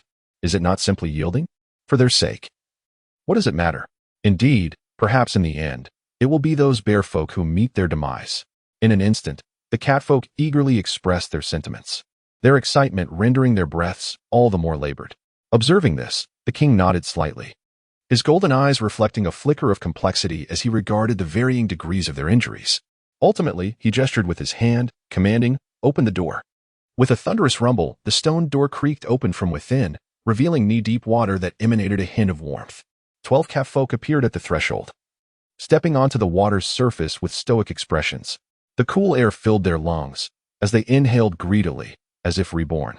The bearfolk, sensing the impending confrontation, instantly transformed into their beastly forms, ready to engage in battle. Xiaoyu's heart leaped into her throat as myriad thoughts raced through her mind. At that moment, she noticed the king casting a fleeting glance her way, subtly shaking his head. She was momentarily taken aback. Was this an indication for her to refrain from acting impulsively?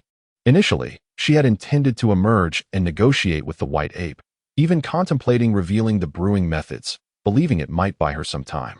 However, it appeared that the king had his own plans. The brown bear was momentarily stunned, having anticipated that their emergence would take considerably longer. To his surprise, they had come out so swiftly, truly terrified of death. "Ha ha ha, I thought the king would endure until the water was filled to the brim before emerging. Who would have guessed he was such a coward?" Supported by Bianyan, the king felt a piercing pain with every step he took. Once outside the granary, his gaze immediately fixed on the white ape standing not far away, scrutinizing him. The white ape smiled faintly, his eyes betraying a hint of vigilance. Yet he did not transform into beast form. "Your Majesty, it has been a long time," he remarked. The king remained expressionless, withdrawing his gaze, a trace of mockery gracing his lips. "It seems you have returned from the exchange conference not long ago." The white ape shrugged off the comment, the smile fading from his lips.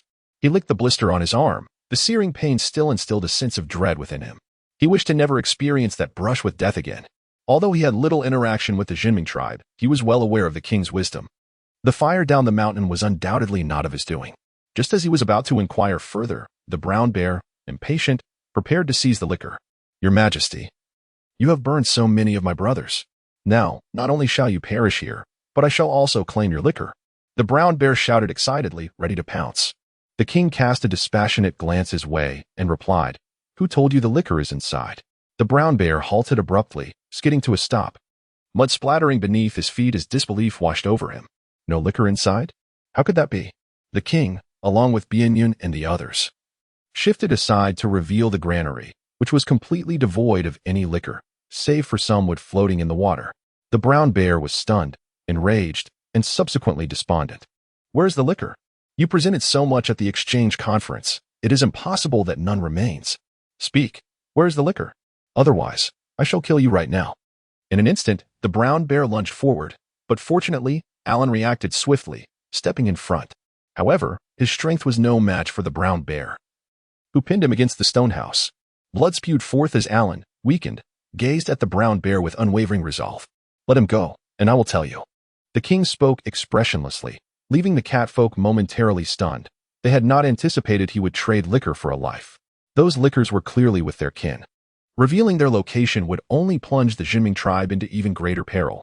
"Your Majesty." A robust feline humanoid was about to speak when he was restrained by Bien Yun, who gestured silently for him to remain silent. The king then stated, "Such a precious item would naturally not be hidden in a place beyond your reach. If you wish to know where the wine is, release him first, and I shall lead you there." "Really?" The brown bear's emotions began to stabilize. As he fixed his gaze upon Alan, gradually relaxing his grip and transforming into his beastly form, his expression dark as he approached. "What if you deceive me? We currently lack the capacity for combat." The king replied calmly, "Should you be misled, even united, we would still not stand a chance against one another." The brown bear hesitated, glancing back at the silent white ape, asking, "What do you think?" Author's note: how exactly will the king delay time? Will the white ape allow his plans to succeed? We shall reveal the answer tomorrow evening. Chapter 56. Discovered. The white ape observed the injured feline humanoids, pondering deeply before eventually nodding. Receiving the signal, the brown bear scoffed, releasing his hold, warning, "You better not play any tricks, otherwise you are not even enough to fill my gaps." The bearfolk, possessing immense strength, while less agile than the feline humanoids, were more than capable of dealing with their injuries. The king did not glance at Alan on the ground, his expression impassive as he turned and headed down the mountain. Noticing their bewilderment, he spoke in a calm tone. "Do you not desire the wine?" Upon hearing the word wine, the brown bear could no longer contain himself and followed closely behind. The other feline humanoids, understanding the situation, silently trailed after them. In the shadows, when Xiaoyu remained motionless, realizing that the king intended to draw these individuals away himself. How long this would take was uncertain. But she knew that with the white ape's intelligence, it wouldn't be long before he discovered the truth. However, the senses of the beastfolk were always acute. Despite her disguise in animal skin to mask her scent, following them would inevitably draw their attention.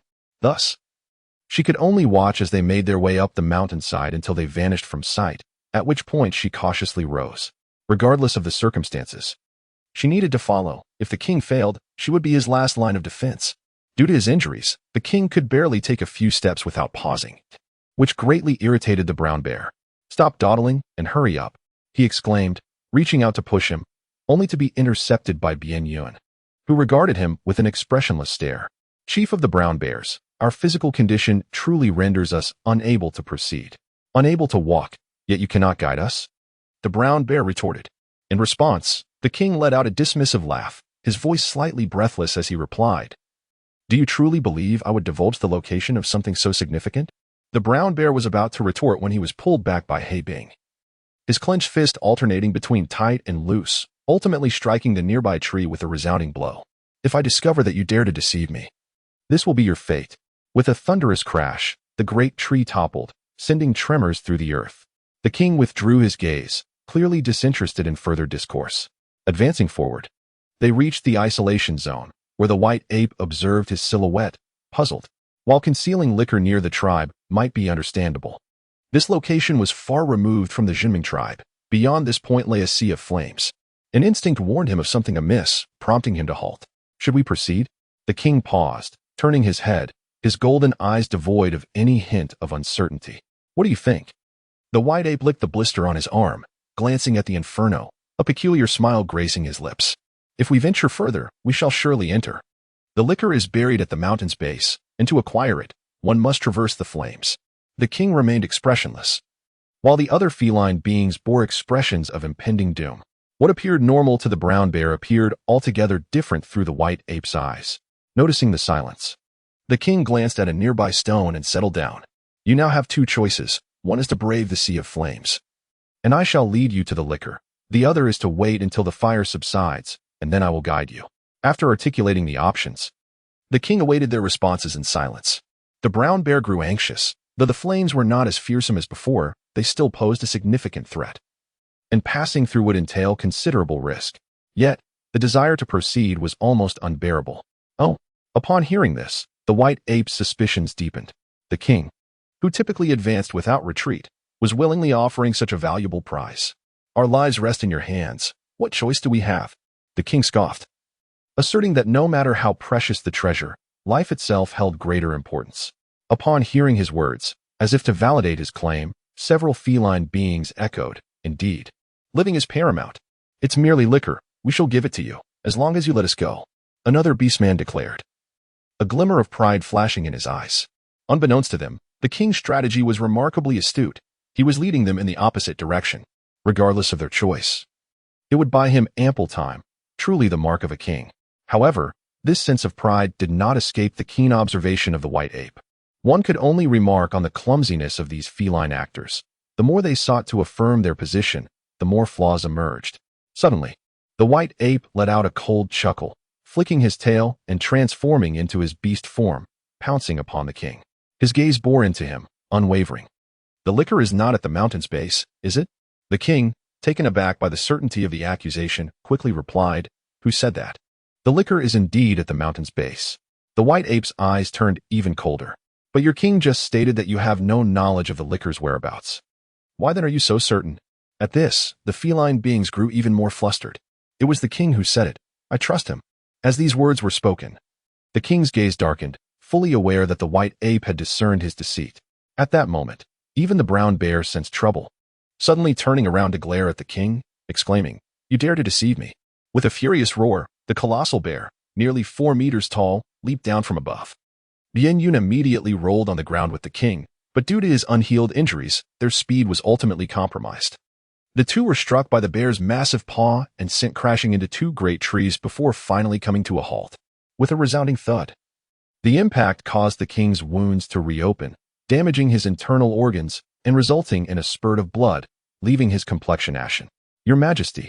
Bien Yun gritted his teeth to suppress the pain, eager to check on him, but the brown bear was quicker, seizing the king by the neck and bellowing, "You cunning rascal, I shall send you to meet the beast father."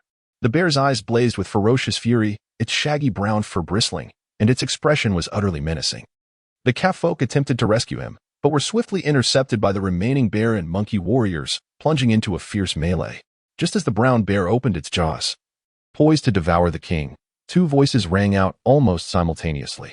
"Stop! Stop!" The white ape, taken aback by the bear's reckless intent to slay the king, was about to intervene when a crisp female voice called out. Instantly, he turned around to see a petite female sprinting toward them. The king's expression shifted dramatically, his eyes narrowing as he exclaimed, "What are you doing here? Hurry, mighty sir, I implore you to hand him over to me."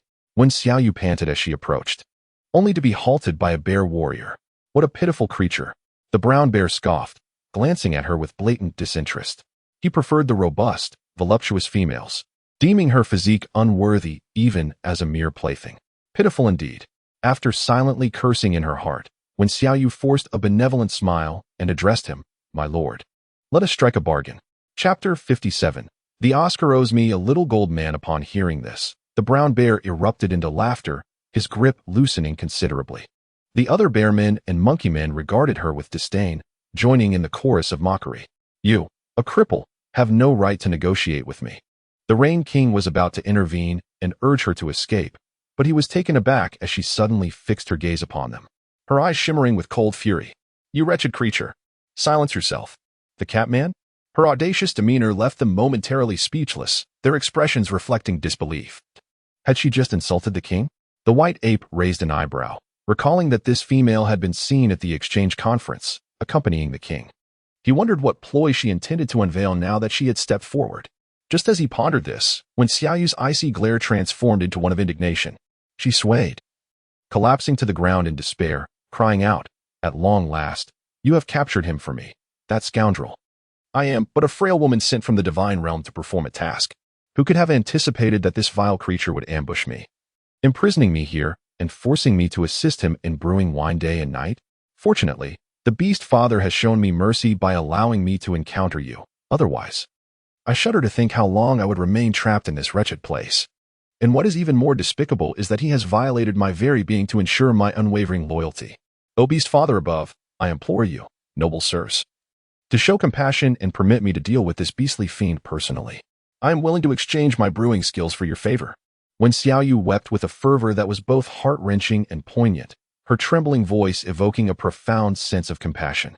Such acting prowess deserves accolades akin to a golden statuette.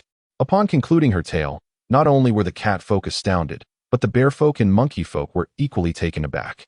Although some words eluded their understanding, the essential narrative was grasped in its entirety. This female, astonishingly, hailed from the divine realm. A female from the divine realm, forced under the king's duress to assist them in brewing, and even more shockingly, had been violated for selfish desires. Each revelation was more explosive than the last. Yet what captivated them most was her willingness to exchange her brewing skills. In an instant, the gazes of the bear folk and monkey folk ignited with fervor. Her demeanor and comportment were far from that of a typical female, and she uttered incomprehensible phrases, her pitiable appearance nearly convincing them in an instant that she indeed originated from the divine realm. Otherwise, how could the brewing of the Jinming tribe be explained? Meanwhile, the cat folk were utterly bewildered, never anticipating her betrayal at such a moment, nor her audacious inversion of truth. This was utterly outrageous. In a flash, their anger was kindled. How dare she speak such nonsense when it was she who had declared her intent to assist in their brewing? When Xiaoyu, her face streaked with tears of sorrow, resolutely rose to her feet, her voice trembling with emotion as she implored, "Are you all intent on taking my life? Must I not seek a means of self-preservation? I have yet to fulfill my duties, and I can only endure this humiliation to survive. My lords, I beseech you to grant me this chance." Her sincerity was palpable, her tone laced with both indignation and resentment, and with that, she cast a fierce glare at the king. The king, having been unceremoniously tossed aside by the astonished brown bear, met her gaze with a stoic expression. After a prolonged silence, his face contorted with rage, he bellowed as he advanced towards her, "You dare betray me, do you not? You would disclose the secrets of the brewing technique? I shall see you dead this very moment." In a shocking turn of events, he lunged forward. Yet his speed was woefully inadequate. Almost simultaneously, the white ape intervened, remaining in its beastly form as it rescued her from the king's grasp, and with a cold smirk, remarked, "I never would have anticipated that the king was such a pitiful beast." When Xiaoyu lingered between life and death for several seconds, nearly losing her grasp on reality. In disbelief, her gaze fell upon his forepaws, and after a moment of intense scrutiny, she turned and embraced the white ape, bursting into tears. "Thank you, my lord, for saving my life. I never imagined that he remains unrepentant even now. Had it been in the divine realm, he would have long faced the harshest of punishments." She lamented her current weakness, sobbing softly. The unexpected warmth of the soft jade in her embrace caused the white ape to stiffen momentarily, as he sensed a fragrance emanating from her that he had never encountered on any other female monkey. He instinctively softened his grip. "It is all right now. I will protect you, and I shall ensure your safe return to the divine realm," he said thoughtfully. If he could forge a favorable relationship with her in the divine realm, the ensuing benefits would be boundless. Such an opportunity was not to be missed. However, upon hearing this, when Xiaoyu cast a fleeting glance at the bewildered brown bear, a brief smile flickering across her lips before her expression shifted to one of terror. Her beautiful face, streaked with tears, exclaimed, "No. When you rescued me just now, I had already resolved to follow you from this day forth." "What?" The brown bear panicked, nearly convinced he had misheard her. When Xiaoyu wiped away her tears and extended her hand, gently resting it against the side of the white ape's face, her eyes brimmed with deep affection. This majestic and handsome figure had just risked his life to save her. She had resolved, from this day forth, to remain by his side, not seeking to become his mate, but rather to serve him wholeheartedly, imparting all that she knew. The cat folk were once again taken aback, followed closely by the bear folk, but the most astonished of all were the few monkey folk. Happiness seemed to arrive with an unexpected swiftness. Yet, considering their leader's valor, who among the females could possibly resist such a lure? Though this female bore a disability, she hailed from the divine realm. Having her was akin to possessing wine, rendering her an object of envy among other tribes. It was hardly a loss from any perspective. The white ape clung to a shred of rationality. But upon witnessing the adoration in her eyes, feeling the softness of her hand on his cheek, and the faint fragrance that lingered, his heart could no longer contain its fervent beating. The beastmen did not overly concern themselves with whether their companions were pure, as long as there was love and loyalty. It sufficed. Moreover, her lineage was unmatched by many females. Observing the brown bear, seething with rage and stomping about at that moment, the white ape felt a surge of exhilaration. Just as he was about to speak, he heard the bear's voice, tinged with suppressed fury. "Little girl, do not be deceived by that cunning white ape. What good is following him? Is he stronger than I am? You have no idea how, during the great fire, he trembled and cowered right here. A coward like him cannot protect you. Trust me, if you follow me, I will ensure." "Ensure what?" The white ape interjected with a cold laugh, pulling Wen Xiaoyu behind him. His voice grew increasingly menacing. "You brutish fool, do you think you are worthy? How dare you insult me?" The brown bear, thoroughly provoked, roared and lunged forward. The white ape, upon seeing this, refused to back down. With a flick of his tail, he sent Wen Xiaoyu to safety and met the brown bear's charge head-on. This battle was not merely one of honor. It was a contest for the female who had emerged from the divine realm. Only the victor would be deemed worthy of her. Author's note: Little Wu, crying Wen Xiaoyu is forcing me, insisting that unless I garner your votes, the king shall bite me. I am left with no choice. At my age, I am compelled to appeal. Please, dear readers, grant me a few votes. Chapter 58.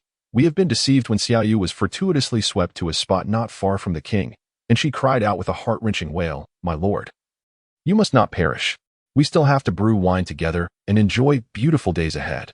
As her voice faded, she witnessed the white ape intensifying its onslaught. The other bear men, seeing their leader nearly compromised, could no longer contain themselves and prepared to launch an assault, only to be intercepted by the monkeys nearby. Soon, a fierce melee erupted, with both sides entangled in a chaotic struggle. Indeed, let them beat me to death. I care not who survives. It would be best if they all perished. With this thought, Wen Xiaoyu sniffled, calmly wiping away her tears and occasionally cheering, though she was uncertain whom she was supporting. "My lord, once you subdue him, please help me capture the king. I do not wish for his death, but rather for him to live in torment." "Ah, my lord, you are magnificent. Strike him." "Oh, my lord, how could you be struck? Strike back swiftly." Nearby, the king remained silent, his golden eyes unwaveringly fixed upon her, brimming with turbulent emotions.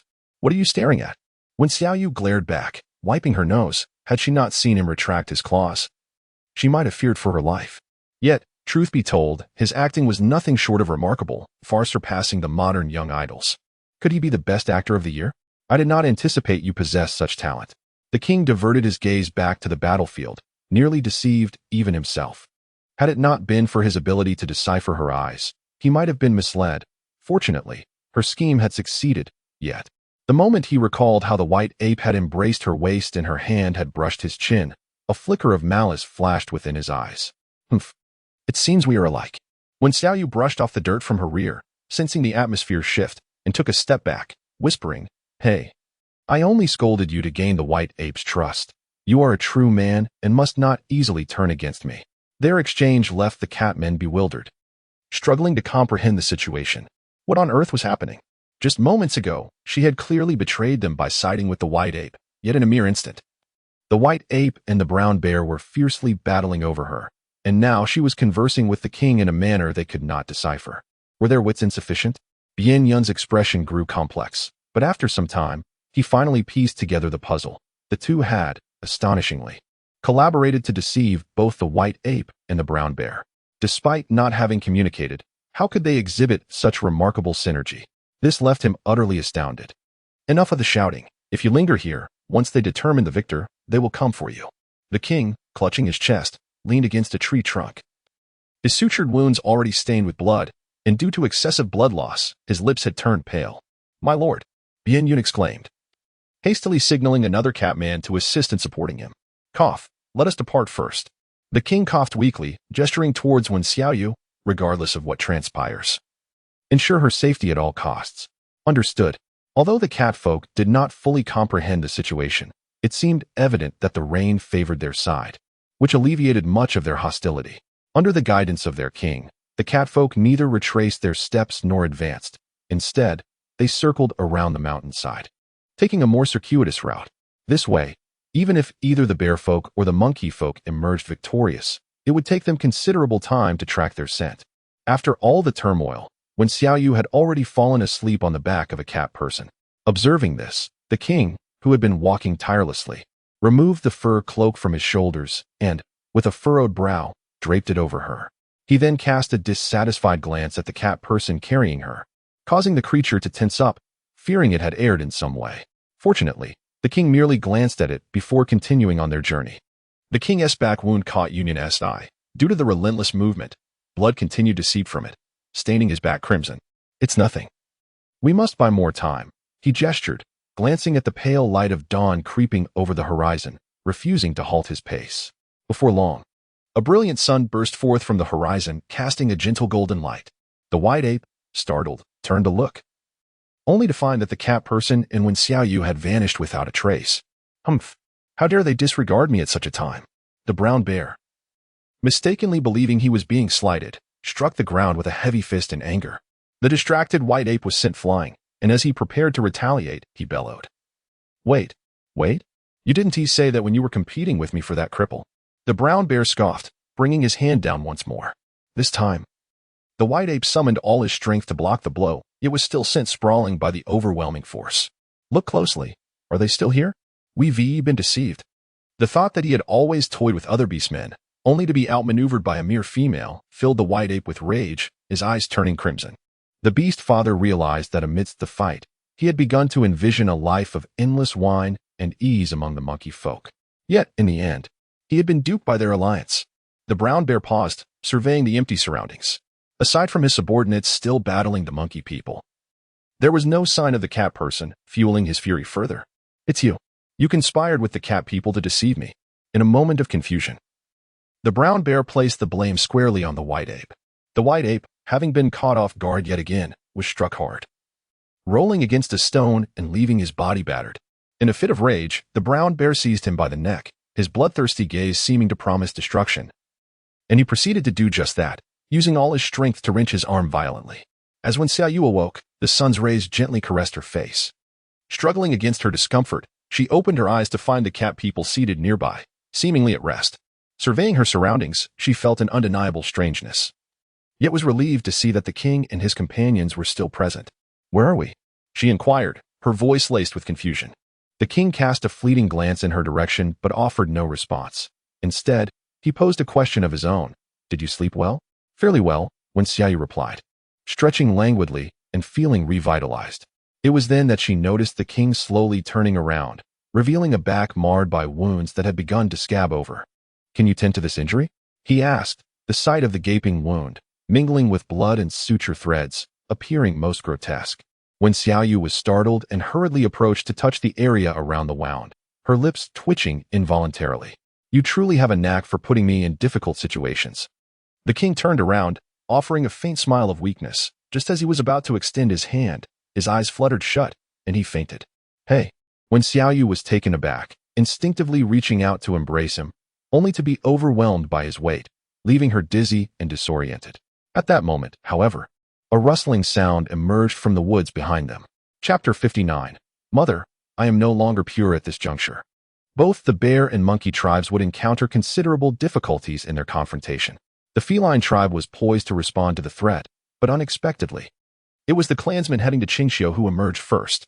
Shortly thereafter, the nine-tailed fox appeared, accompanied by dozens of foxkin, some of whom were dragging the barely conscious monkeys and bears. The white ape and the brown bear were also among them. Wen Xiaoyu's eyes suddenly sparkled with delight, her entire being radiating joy. The nine-tails, under the sunlight, the enchanting visage of the nine-tails appeared as if adorned with gold, resembling a divine presence descending from the heavens. The elegant petals of her lips, reminiscent of cherry blossoms, bore a subtle smile, while her alluring peach blossom eyes curved gracefully, akin to the luminous moon in the sky.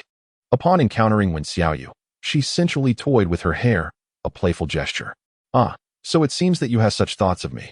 Wen Xiaoyu was filled with excitement, nodding vigorously. Goodness, the timing couldn't be more perfect, and they even managed to capture those monkey and bear men. The nine-tailed leader, Bian Yun, half-squatted, supporting the king's body, nodded solemnly at him, expressing gratitude for the timely assistance. Since the white ape and brown bear had been apprehended, we must hasten back to the tribe. As he spoke, a hint of vigilance lingered in Bian Yun's eyes.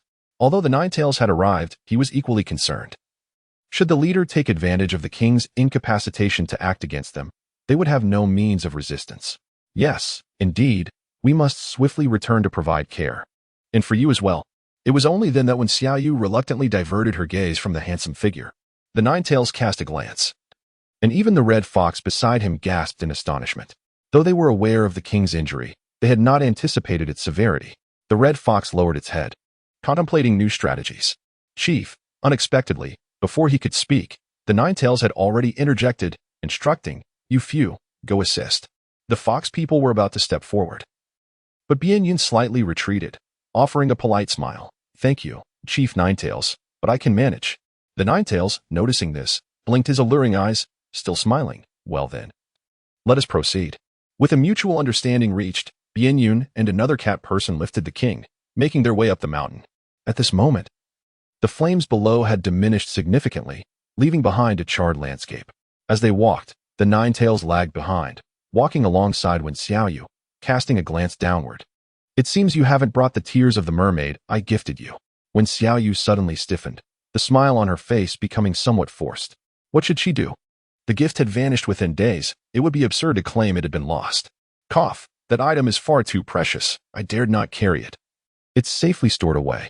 Jiawei blinked, uncertain whether to believe her, and with a flick of her wrist, she presented a violet pearl. It was perfect for pairing with the previous one. Under the sunlight, the violet pearl radiated an air of mystery, its size impressive and, importantly, more lustrous than the earlier golden one. However, when Xiaoyu hesitated to accept it, offering an awkward smile. "Where did you acquire such a valuable gift? Perhaps it is best you keep it. I truly have no need for it." "No matter," Jiawei insisted, her peach blossom eyes revealing a flicker of confusion. "Is there a specific reason for your refusal?" "Who said there was a reason?" When Xiaoyu immediately retorted, grasping the pearl tightly in her hand to convince him. "Hee. That's wonderful." Jiawei smiled, casting a deep glance before suddenly bowing his head and extending his hand. And when Xiaoyu's heart, an alarm suddenly blared, what on earth was he attempting?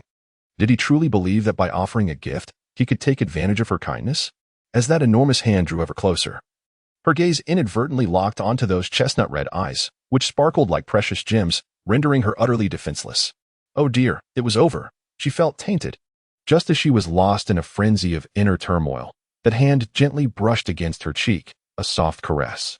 The peach blossom eyes radiated a dizzying smile. Oblivious to the traces of blood, what a charmingly scatterbrained individual. Blood? When Xiaoyu was momentarily taken aback, lowering her gaze, she discovered a brownish mark on her fair index finger. "Don't move, there's more," a gentle voice whispered in her ear, sending a tingling sensation across her earlobe. After brushing against her cheek, that hand glided to her neck, trailing down along her throat. Gulp. When Xiaoyu swallowed hard, inexplicably feeling parched at that moment, her fingertip grazed her collarbone, reminiscent of a feather's caress, igniting a tantalizing itch within her, sending a shiver coursing through her entire being. Goosebumps erupted along her neck, and sensing that hand inching lower, she instinctively grasped it, finally regaining her composure, albeit with a tinge of annoyance at her earlier weakness. Fortunately, her reflexes were swift, or else that hand would have ventured to an indescribable location. "You haven't cleaned it properly," Jiawei remarked. "You're doing this on purpose." When Xiaoyu averted her gaze, her cheeks flushed. Heaven knows, she had nearly succumbed to temptation. A fox is indeed a fox. Every gesture and movement seems to beckon one closer, and the most terrifying part is the utter lack of resistance. "You misunderstand me," Jiawei replied, his tone tinged with melancholy as he innocently withdrew his hand, revealing several brown, dried stains of blood upon it. The sound of his voice, the expression on his face. When Xiaoyu could not help but clutch her chest, contemplating whether she had indeed misunderstood him. He had been genuinely kind-hearted. Yet she had presumed the worst of him. How could she have been so ungrateful, thinking so poorly of him?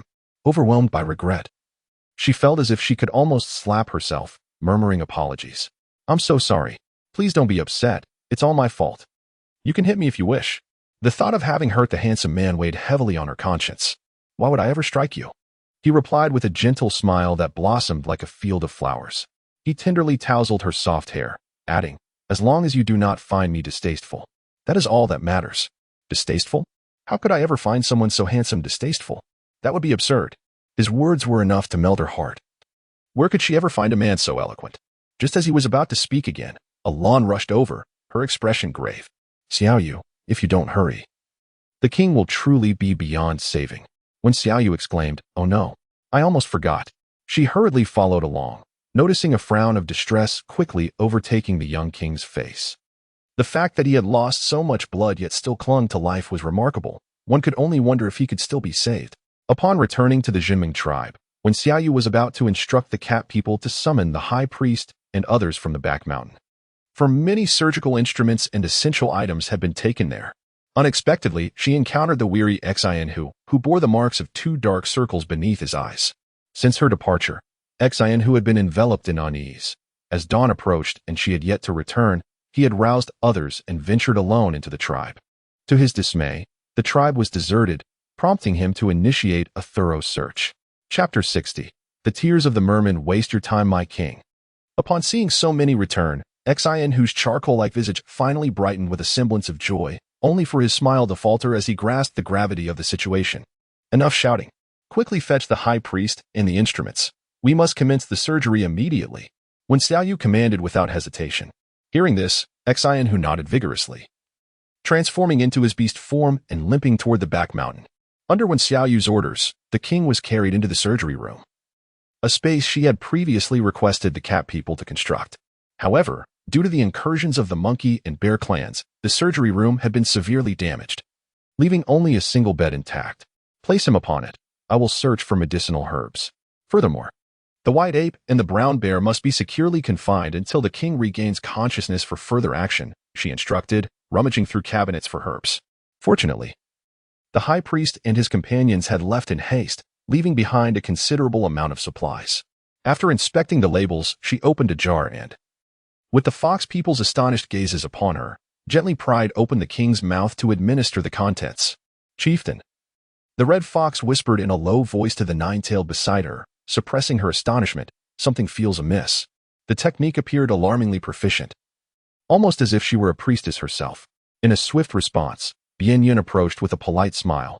Chieftain of the Nine Tails, you have traveled far. Allow me to escort you to your quarters for some rest. Observing Wen Xiaoyu's diligent efforts, the nine-tailed leader's gaze flickered momentarily before she nodded. Then I shall rely on you, Captain Bianyun. Before long, the surgery room was vacated, and Wen Xiaoyu, unaware of her surroundings, examined the king's back. After cleansing the bloodstains with water, the high priest arrived with the surgical instruments and various herbs. What shall we do next? The high priest asked, his heart racing as he gazed at the gaping wound, sensing the king's weak breaths.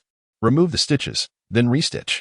Wen Xiaoyu, with a calm demeanor, picked up the scissors and carefully snipped the sutures, making every effort to avoid the exposed flesh.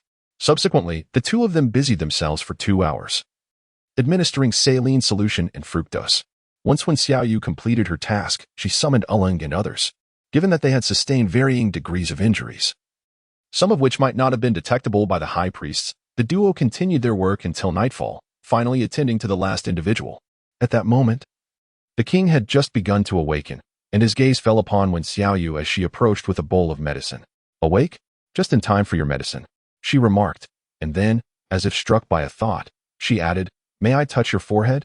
The king paused briefly, a hint of amusement flickering in his golden eyes as he languidly replied, Oh, are you now interested in my forehead? Wen Xiaoyu's lips twitched slightly. Brother, could you refrain from being so narcissistic? I merely wish to check if you have any signs of a fever. Honestly, if they hadn't mentioned previously that your forehead should not be touched casually, would I need to ask in advance? The king's smile froze momentarily, and then, feeling somewhat awkward, he turned his head away. Go ahead. Wen Xiaoyu let out a soft hum, extending her hand to probe. Fortunately, it was not excessively feverish. Her resilience was truly comparable to that of a cockroach.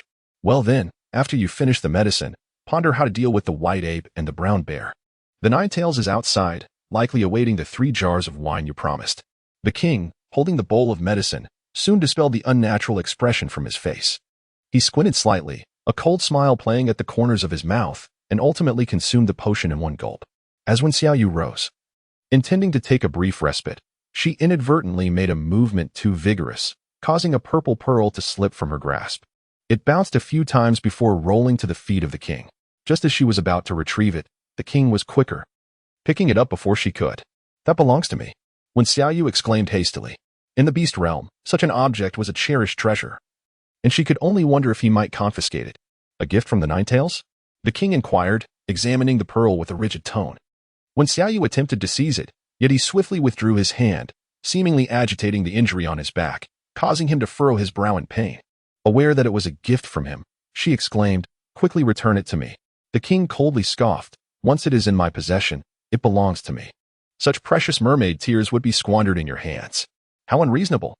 You dare to steal my belongings and still find justification for it?" When Xiaoyu retorted angrily, feeling as though she were dealing with a petulant child. "You had better be cautious. My body cannot withstand a third surgery," he warned. Observing her animated attempts to reclaim it, raising an eyebrow in admonition. When Xiaoyu was infuriated, exclaiming, "Then return it to me. How could one relinquish what belonged to the prince?" Ultimately, she stormed out of the operating room, her eyes landing on the nine tails beneath a nearby tree. "What has you so riled up?" Noticing her pouty expression, Nine Tails felt an urge to laugh, yet feigned concern instead. "Don't even mention it. That rogue snatched away the item you gifted me." When Xiaoyu retorted, her demeanor quickly shifting to one of guilt as she added, "I'm terribly sorry." "That rogue?" Nine Tails soon realized this was a reference to the king. After a moment's contemplation, she smiled and said, "No worries. I shall have a word with him shortly." However, contrary to expectations, the king neither hurried to confront the white ape and brown bear nor sought out Nine Tails for the promised 3 jars of wine. Instead, he claimed to feel unwell and retired to rest. Not long after, Nine Tails was summoned by Bianyun to the most secluded quarters of the tribe, under the pretense of ensuring his comfort amidst the bustling tribe. As night fell over the Jinming tribe, Nine Tails leapt onto a large tree, finding a comfortable perch from which to gaze at the heart of the tribe with her chestnut-hued eyes.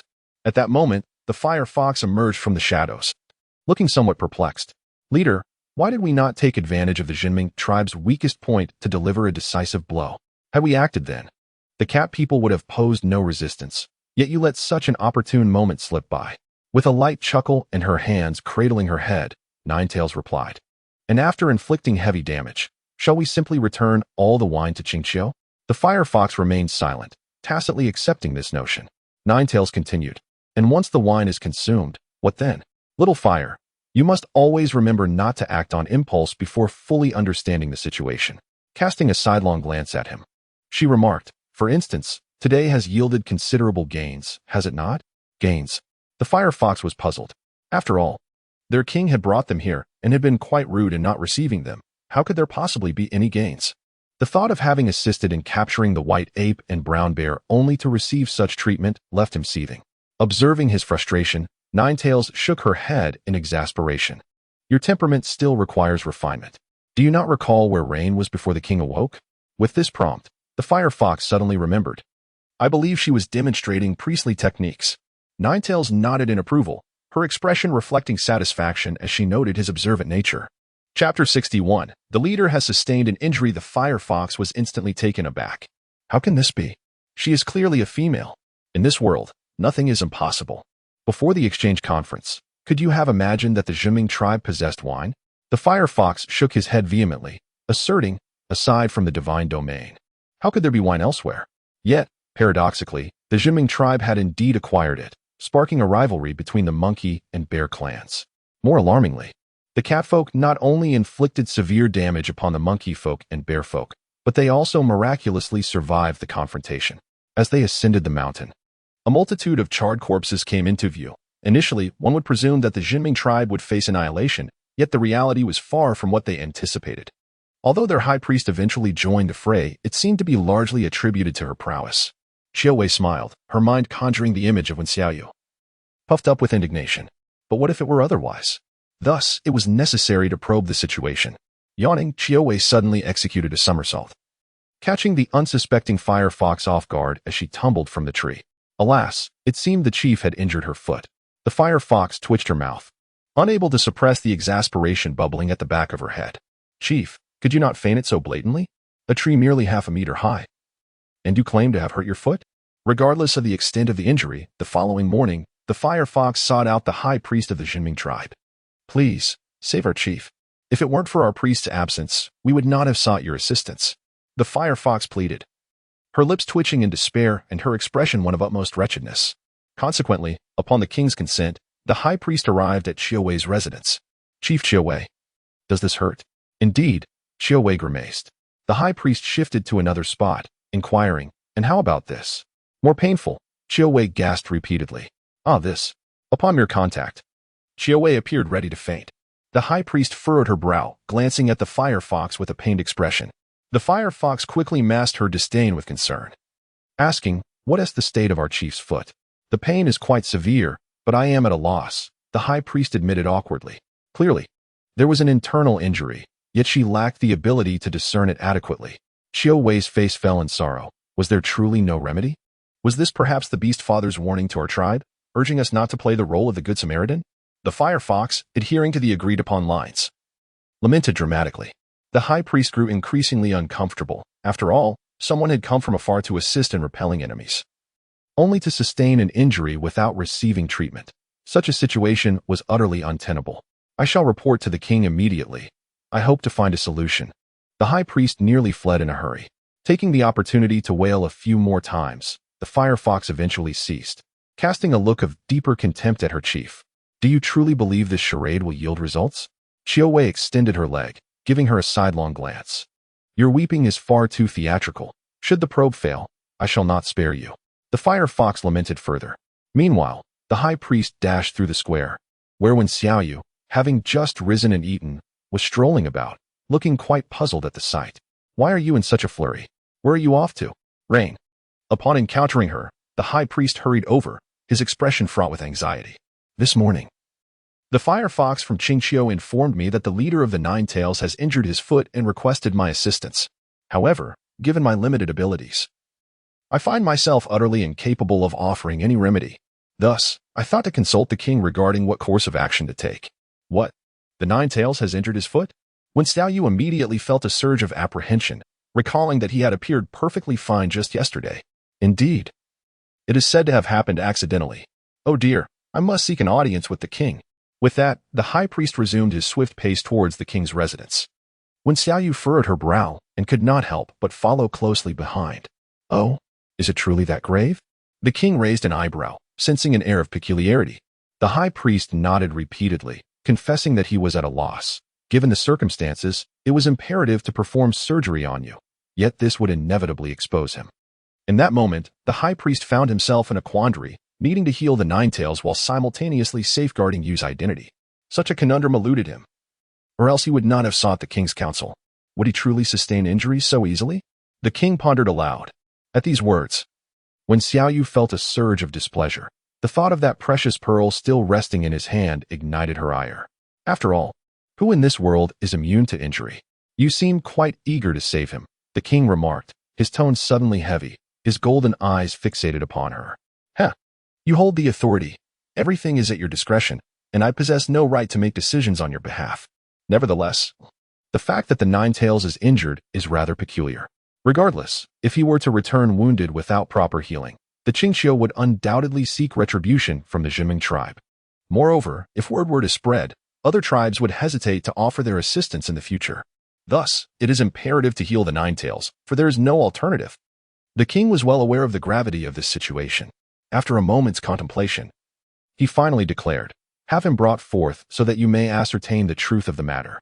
When Xiaoyu naturally understood that he was referring to her, with a huff, she declared, "Return the tears of the merfolk to me, or I shall refuse to look." The king's expression darkened. "Are you threatening me?" "One might say so." The high priest sensed the tension in the air. Although he was unfamiliar with the tears of the merfolk, he wondered if such a steep price for aiding the Nine-Tailed was excessive. Unexpectedly, after a series of deep breaths, the king produced a purple tear of the merfolk from beside him and tossed it nonchalantly. "If the healing fails, this shall be returned." "Humph." When Xiaoyu snorted in response, turning to collect the pearl. This fellow was becoming increasingly arrogant. It was high time to devise a plan to humble him. Perhaps she could find some croton seeds to slip into his meal, to teach him a lesson.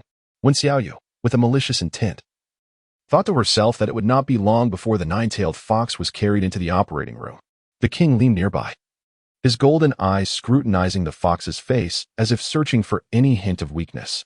Yet, who was the nine-tailed fox?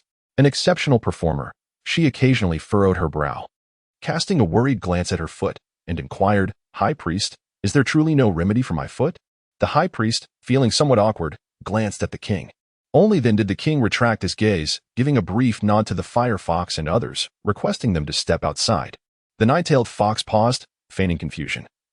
yet eventually nodded in agreement, and the fox people turned to exit. It was only then that the king spoke, expressing his hope that she could keep the secret for the Jiming tribe. What? The nine-tailed fox, still perplexed, nodded again, understanding that many priests possessed unique methods. And as long as her foot could be healed, she would certainly safeguard their secret. That is not what I meant, the king replied, furrowing his brow, unable to discern any clue from her expression, and glanced at Wen Xiaoyu. Chapter 62, On-Site Surgical Instruction. Wen Xiaoyu understood and approached the nine-tails, gently manipulating his leg as she spoke. The secret is that I am here to treat you. You? Nine-tails exclaimed, his face a portrait of disbelief. Indeed, it is I. Wen Xiaoyu affirmed, scrutinizing his foot with care. The beastman walked barefoot, resulting in a layer of calluses on his feet, with hair that was fine and sparse. Yet, truth be told, this was the most alluring ankle she had ever encountered. As Ninetail's astonishment began to wane, Wen Xiaoyu had already commenced her examination. The moment she made contact, a pained cry escaped his lips. Is it truly that painful? Wen Xiaoyu found herself in a quandary. Although she was a skilled surgeon, her expertise in orthopedics was limited, and she had never encountered such a situation before. Yes, it is indeed excruciating, Ninetails replied, his eyes glistening with unshed tears, his pitiable expression stirring something within her. A singular thought resonated in her mind. Save him. But how to effectuate that was the dilemma. Could you recount how you sustained this injury? She inquired, seeking to delve deeper. Thus, Ninetails began to reminisce, recalling a striking tree he had seen the previous night, which had drawn him to admire the nocturnal scenery. Though the view was enchanting, it paled in comparison to you. Get to the point, the king interjected coldly. Ninetails, with a slight pout, gazed sorrowfully at his ankle. The crux of the matter is, as I was admiring the nightscape, I suddenly felt the rain enveloping me from behind, as if it were embracing me tightly with both arms. Wen Xiaoyu, what? The nine-tailed fox nodded affirmatively, tilting its head at a sorrowful 45 degrees. Perhaps it was the gentle breeze at play, but many beastmen claim that the fleeting illusions you occasionally encounter may indeed be manifestations of your innermost thoughts. Get to the point. The king interjected, suppressing his ire. The nine-tailed fox replied, do not be hasty. The crux of the matter is forthcoming. Rain embraced me, and I leaned against her as she confided her desire to become my partner. Gazing deeply into Wen Xiaoyu's eyes, the nine-tailed fox spoke with profound affection, while Wen Xiaoyu appeared utterly bewildered. Partner? Indeed, the nine-tailed fox continued. You profess your fondness for me and wish to be my partner. How could I possibly refuse the request of such a beauty? Thus, I acquiesced. Wen Xiaoyu scratched her head, momentarily at a loss for words. The beginning was acceptable, but how did it devolve into this? At this juncture, the king's rage was nearing its breaking point. Take him away, he commanded. Do not rush. We are nearing the crux, the nine-tailed fox insisted. Then I found myself resting in Rain's embrace, conversing for an extended period. Exhausted, I eventually fell asleep, only to awaken and roll over, tumbling from the tree. Upon concluding, the nine-tailed fox cast a look of feigned grievance at Wen Xiaoyu, as if to imply, see, this is all you're doing. Wen Xiaoyu trembled under that gaze. As if to defend herself, she exclaimed, I did not venture outside even once yesterday. I refuse to take the blame for this. Then you fell from a tree and sustained an injury? Ninetails sighed deeply. It matters not, if it cannot be healed. I will not hold you accountable. Upon concluding her statement, the king's teeth ground together audibly, his displeasure evident. As long as you do not blame me, you must resolve your own predicament. High priest, have your tribesmen carry him out, he commanded. The high priest hesitated, saying, well, that might not be appropriate. The king's golden eyes widened in an instant, causing the high priest to tremble with fear and hastily prepared to summon assistance. Yet, Wen Xiaoyu furrowed her brow and halted him, resuming her examination. All right, I have a general understanding of the situation. It appears to be a sprain or perhaps a fracture. However, it is peculiar that there is no swelling. We have no choice but to proceed with an incision to investigate further. Upon hearing this, the high priest comprehended the gravity of the situation. He moved aside to retrieve a scalpel, alcohol, and some herbs, preparing to commence the procedure. Shall we begin now? Wen Xiaoyu stroked his chin thoughtfully. Well, let's first make an incision and see, he mused, reassured by the robust physique of the individual before him.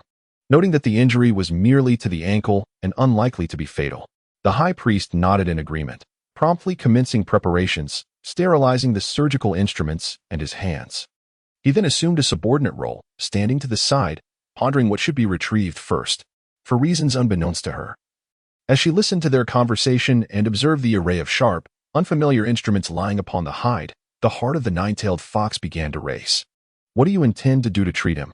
When Xiaoyu immediately bestowed upon him a radiant smile, reassuring, rest assured, it should not pose much of a problem. A minor surgical procedure will suffice, dear Grand Priest. Upon finishing her words, the high priest approached with herbs in hand. His expression grave as he pressed them against Jiuwei's face. Just as the latter sought to inquire further, a wave of dizziness enveloped him, before succumbing to unconsciousness. He lamentably sensed something amiss, yet found himself unable to utter a word. When Xiaoyu was thoroughly pleased with the efficacy of the herbal medicine, grasping a scalpel, she commenced a live demonstration for the high priest. Generally speaking, when bones are fractured due to external forces, the surrounding muscle and soft tissues invariably sustain some degree of injury, the most common manifestations being hemorrhaging and swelling, depending on the circumstances. The high priest nodded eagerly, absorbing the knowledge as he murmured, "Indeed, there will be bleeding and swelling." The surgical knife in when Xiaoyu's hand glided across the alluring ankle of the nine-tailed fox, a trickle of blood emerging as the high priest skillfully wiped it away with a small cloth. "Indeed. What I wish to convey is that within the ankle lies the tendons of the foot. These are crucial. One must never move them recklessly, for damaging the tendons would render the foot utterly useless. Do not touch the tendons," the high priest reiterated, his gaze fixed intently on the tendons beneath the wound, seemingly determined to commit them to memory. "Now, let us examine further. The soft tissue appears intact, indicating that no harm has befallen it. Therefore, we must continue to cut deeper, all the way to the bone. Be cautious. The blade is exceedingly sharp. Take care not to strike the bone." "Oh, what is it?" Noticing her pause, the high priest leaned in once more to inspect. Beneath the wound lay an unscathed white bone. When Xiaoyu bit her lip in frustration, utterly perplexed. This defied logic. There were no fractures or breaks in the bones. What could possibly be amiss? The high priest continued to echo, "What is the issue?" At that moment, the king, who had been silently observing the surgery, finally spoke up. "It seems to me that he is merely fabricating an ailment." When Xiaoyu appeared to be oblivious to her surroundings, staring blankly at the gaping wound while silently lamenting the backwardness of this era, devoid of any modern apparatus that could aid her in diagnosing the ailment. "Perhaps we should suture the wound and observe for a while," suggested the high priest. Recalling that Rain had taught her that many maladies cannot be understood in an instant, they require patient observation. "It seems we have no choice but to proceed with the suturing." When Xiaoyu sighed, her mind clouded with thoughts of the mysterious affliction causing such excruciating pain. Could it be an invasion of bacteria?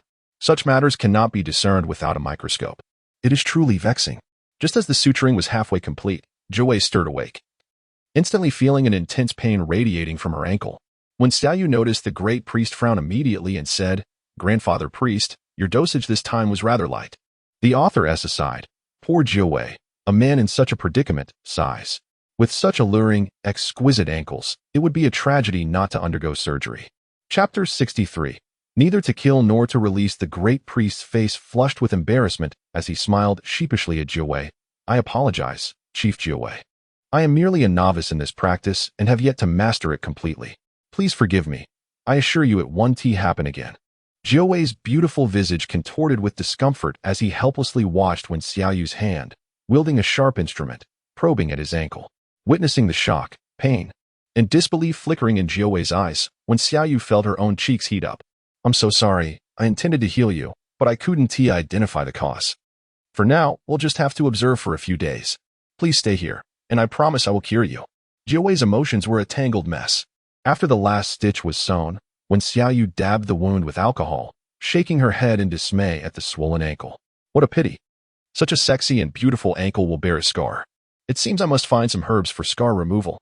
Noticing his prolonged silence, when Xiaoyu asked with concern, "Does it still hurt?" Jiuwei replied, "This afternoon, the catfolk brought the white ape and brown bear to the square, preparing to hold a grand assembly to deliberate on the fate of the monkey and bear clans." Jiuwei was carried to the side to observe the situation. "Wahoo!" Glancing at their leader's swollen, centipede-like marks, struggled to suppress a laugh but ultimately cast a fierce glare at Jiuwei. "Is it amusing?" "It is not funny," Wahoo asserted. With a cold smirk, Jiuwei retorted, "Stand behind me." Yes. In the square, the brown bear and white ape were bound like Zongzi, their fiery eyes glaring at Wen Xiaoyu and the king. Had their mouths not been gagged, they likely would have been hurling insults. The catfolk glared at them, some nearly rushing forward to beat them senseless. But for the efforts of Bianyun, order was maintained. Your Majesty, we should swiftly eliminate these vile monkeys and bears.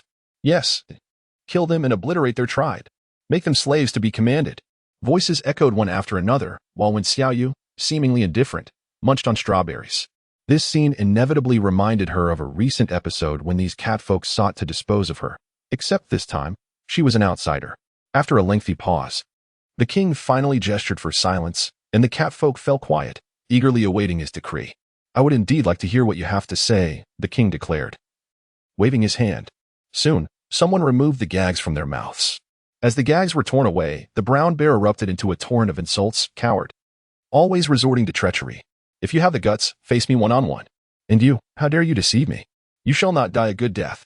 When Xiaoyu raised an eyebrow, showing a flicker of reaction to his words, yet refrained from retorting, instead continuing to savor the delectable strawberries. Beside her, the white ape remained relatively composed, choosing silence, though his gaze burned with a desire to incinerate them both. This female dared to impersonate a denizen of the divine realm. If such news were to spread, who could predict whether the diminutive Zhiming tribe could withstand the wrath of the divine realm? Thus, he resolved to survive at all costs. Carrying forth this information and watching as the Zhongming tribe spiraled toward its own ruin.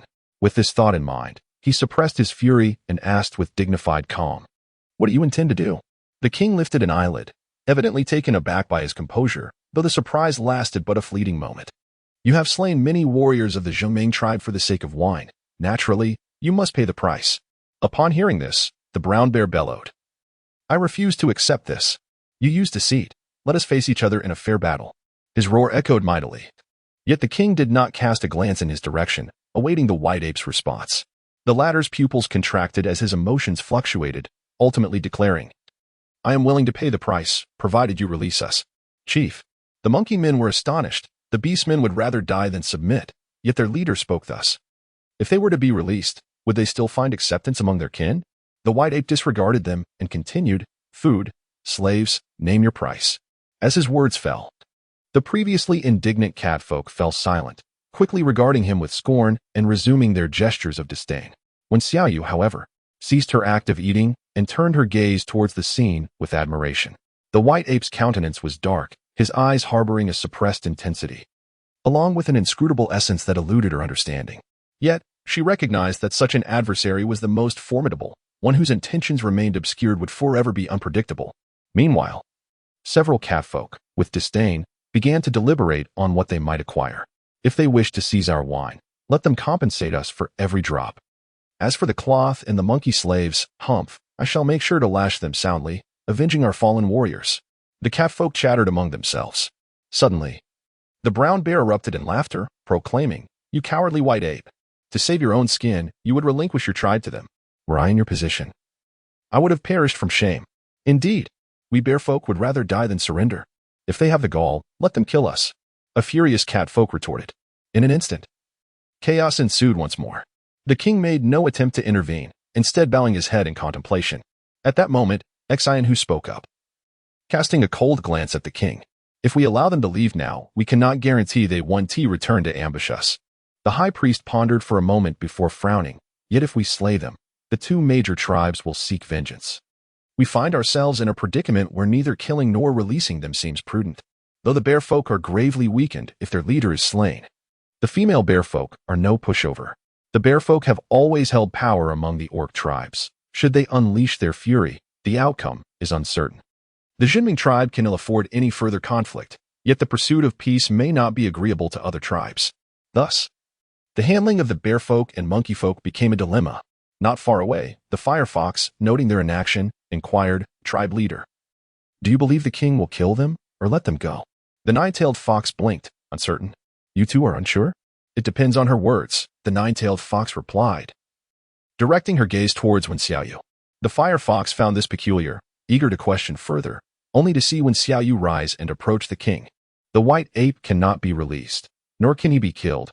Wen Xiaoyu spoke softly, yet her words were clear enough for the king, Xianhu, and the high priest to hear. The king slowly lifted his head, lazily stretching. "Oh, what clever idea do you propose?" Observing his nonchalant demeanor, Wen Xiaoyu couldn't help but wonder if he already had a plan, yet she continued. The best course of action is to keep him here and allow the monkey tribe to elect a new leader. Chapter 64. An unrefusable proposition. The king found her suggestion refreshingly novel, gesturing for her to elaborate. With the leader captured, a new leader would struggle to unify the hearts of all, inevitably dividing the monkey tribe into factions. As long as the white ape remains unharmed within our tribe at this juncture, it may lead some of the monkey folk to perceive that we do not harbor significant animosity, thereby creating a dichotomy that results in mutual restraint. How can you ensure they will not unite in consensus against us? Xian, who furrowed his brow, evidently disapproving. Furthermore, keeping the white ape in the tribe without any repercussions will not be accepted by our kin. It will depend on how the king chooses to appease and address this situation. The white ape's subordinates have already begun to express discontent, and stoking the flames further would undoubtedly sow discord among them. When Xiaoyu felt that she had hinted at this sufficiently, surely the king must understand by now. However, the king neither affirmed nor negated her words, instead inquiring about the treatment of the brown bears. What do you suggest regarding the bear folk? The bears are straightforward in their desires, primarily seeking survival and drink. With appropriate enticement, they could potentially become our foremost enforcers. When Xiaoyu cast a meaningful glance at the brown bears, such simple-minded beings with robust physiques are remarkably easy to manage, in contrast to the white ape, which would require considerable effort. Unexpectedly, Xian, whose disapproval intensified. Are you suggesting that after they have slain so many of our warriors, attempted to seize our possessions, and nearly annihilated our tribe, we should act as if nothing has transpired and offer them food and drink? This notion perplexed even the high priest, who turned to Xiaoyu for clarification. She shot a glance back, implying that he had a better solution. Xian, who faltered. His solution was blunt and brutal, simply to eliminate these scoundrels. Observing the king's hesitation, he instinctively sensed that this approach was inappropriate and turned his gaze towards him. After a prolonged silence, the king finally spoke. My thoughts align closely with yours, though not as comprehensively as hers. The Jinming tribe cannot endure another war at this moment. But how then shall we account for this to our people? Xian, who exclaimed anxiously. I have my methods, the king replied, raising his eyes towards the white ape and the brown bear. With a subtle gesture, the high priest promptly assisted him in standing, and as the king approached them, the cat folk held their breath in anticipation of the verdict, imprisoning the white ape and the monkey folk. Upon the issuance of this first command, the cat folk erupted in applause, believing the king was preparing to subject them to severe punishment. However, their astonishment grew upon hearing the second command. The king approached the brown bear, his demeanor calm. Brown bear chief, if I recall correctly, your tribe comprises over 200 beast men, yet you have brought only 50 here. What do you intend to achieve? The brown bear immediately became cautious. Winters must be harsh for you, the king remarked nonchalantly. Many surely perish from the cold and hunger. What exactly are you implying? The brown bear's heart raced as he bellowed. Don't think you can intimidate me with such words. Let me tell you. The brown who in tribe fears no adversaries. Even if I perish, come spring, they will seek vengeance upon you. Vengeance? Do you truly believe that after winter, the Jinming tribe will remain as it is now? The king scoffed, casting a glance at the feline standing nearby. The brown bear suddenly fell silent. Indeed, they had ample supplies of alcohol and had exchanged an abundance of food at the trading fair. This winter, they would certainly not suffer from hunger. When spring arrived, they would surely cultivate stronger warriors, while his kin, deprived of their resources, would inevitably become targets for other tribes. Whether they could endure the winter and peace remained uncertain. Meanwhile, in the Jinming tribe, once the king and Xian who recovered from their injuries, they would be able to train more cat people. When the time came to seek vengeance against the emaciated bear people, their chances of success would be significantly heightened. Understanding the stakes at play, the king proposed. How about a trade? I can provide you with food and alcohol to help you through this winter, but the condition is that after spring, 20 bear warriors must serve the Jinming tribe for 3 years. Moreover, throughout these 3 years, the cat warriors will receive their due sustenance. What? Before the brown bear could respond, the cat people and the remaining bears shouted in unison. The bears were primarily filled with joy, while the cat people were taken aback. What did you say? You will give us food and alcohol? The brown bear exclaimed, eyes wide in disbelief. Do not forget the additional conditions, the king reminded. As for whether the 20 bear warriors wish to return or stay after 3 years, that would be entirely up to their own volition. The king would not interfere. Upon hearing this, the cat people were utterly incensed. How can this be? Not only do we refrain from seeking revenge, but we must also provide them with food and alcohol. and support an additional 20 bears for 3 years? On the other side, the fire fox was equally bewildered. The king had sustained injuries on his back, but it seemed his mind was intact. "Chief, you spoke only half of your thoughts," he observed. But then he noticed a glimmer in the nine-tailed fox's eyes, who regarded Wen Xiaoyu with increasing admiration. "She is indeed astutely clever." "Huh." The nine-tailed fox, seeing his confusion, shook her head in exasperation. "Oh, little fire, can't you see? This is an incredibly profitable deal. Consider the 20 bear warriors, if utilized wisely. They could decimate numerous tribes within 3 years. Coupled with a steady influx of food and alcohol, the Jinming tribe is destined to expand significantly. Is it truly that terrifying?" The fire fox was taken aback, pondering the implications. Would the brown bear actually agree? We must hope he does not, or we too may face the danger of being consumed. However, the nine-tailed fox shook her head, a smile gracing her features. "He will certainly agree, for the temptation is simply too great. If I were the chief, I would have no reason to refuse." Indeed, after a long silence, the brown bear growled, "I have slain so many of your warriors. Why would you assist us?" This was a question the cat people also wished to pose. The king glanced at Wen Xiaoyu and replied coolly, "I do not wish to help you, but for the sake of my tribe, I am compelled to do so." What sort of reasoning is this? The brown bear struggled to comprehend. Yet, the offer of food and drink was too compelling to dismiss. "How can you prove that you are not deceiving me? I, in the name of the beast father, vow that if you are willing, you may be released now, and we can discuss the details thoroughly. But if you disagree, that is no concern of yours." The king smiled with cold detachment, his golden eyes devoid of emotion. "Tell me your choice." The brown bear fell silent once more, and after a long pause, raised his head defiantly. "Very well. Food and wine, as you have stated." The king arched an eyebrow and waved his hand. Xian, who hesitated, but ultimately stepped forward to untie the bear man. Soon, a lavish banquet was laid out in the grand hall. The fragrance of fruit wine wafted through the air, and an array of delectable dishes was presented. The famished bear man could no longer suppress his hunger and began to devour the offerings with abandon. Chapter 65. 2 different treatments. The brown bear remained still, his gaze fixed on Wen Xiaoyu, who seemed oblivious as she leisurely enjoyed her fragrant bowl of white rice, accompanied by a saltwater chicken. Although the flavor could not compare to what she had previously tasted, it was still a delightful experience. Could she truly be from the divine realm? The brown bear squinted, recalling the deception that had occurred, still harboring a flicker of resentment. "This is not something the chief of the brown bears ought to know," the king remarked coolly. "Let us discuss how we might proceed with the exchange. Are you suggesting that we be allowed to return, only to send warriors back to you?" He Bing furrowed his brow, suspecting a change of heart. However, the king shook his head with a smile. "If I release you, what is to stop you from regrouping and attacking once more? Are you implying that you do not trust me?" The brown bear slammed his hand on the table and stood up, on the verge of transforming, prompting several cat people to step forward with caution. "Since this concerns our interests, I can only trust you halfway." As the brown bear chief continued his visit at the Jinming tribe, he gestured toward He Bing, stating, "I can allow you to take back 2 jars of wine and food. Once you bring back those warriors, I shall release your chief. How can we be certain you will keep your word? Moreover, 2 jars are far too few." He Bing's eyes darted, his thoughts remaining relatively clear. The brown bear nodded in agreement, exclaiming, "Indeed, that is too little." When the brown bear chief prepared to leave, there remained 2 jars. The king, unfazed, replied, "There are a total of 4 jars. If you ration them wisely, it will suffice for this winter." "And what of the food? How much is there?" He Bing inquired further. The king waved his hand, and soon 3 cat people entered, each carrying baskets brimming with food. Inside were various fruits, their beloved honey. And while the meat was not abundant, it consisted of their preferred kinds. Seeing such an abundance of food, the hearts of the bear men raced with excitement. With this supply, combined with their own, they need not fear hunger this winter. Is all of this truly for us? He Bing swallowed hard, suddenly feeling a sense of unreality. "Once you have eaten your fill, you may take it with you." The king nodded.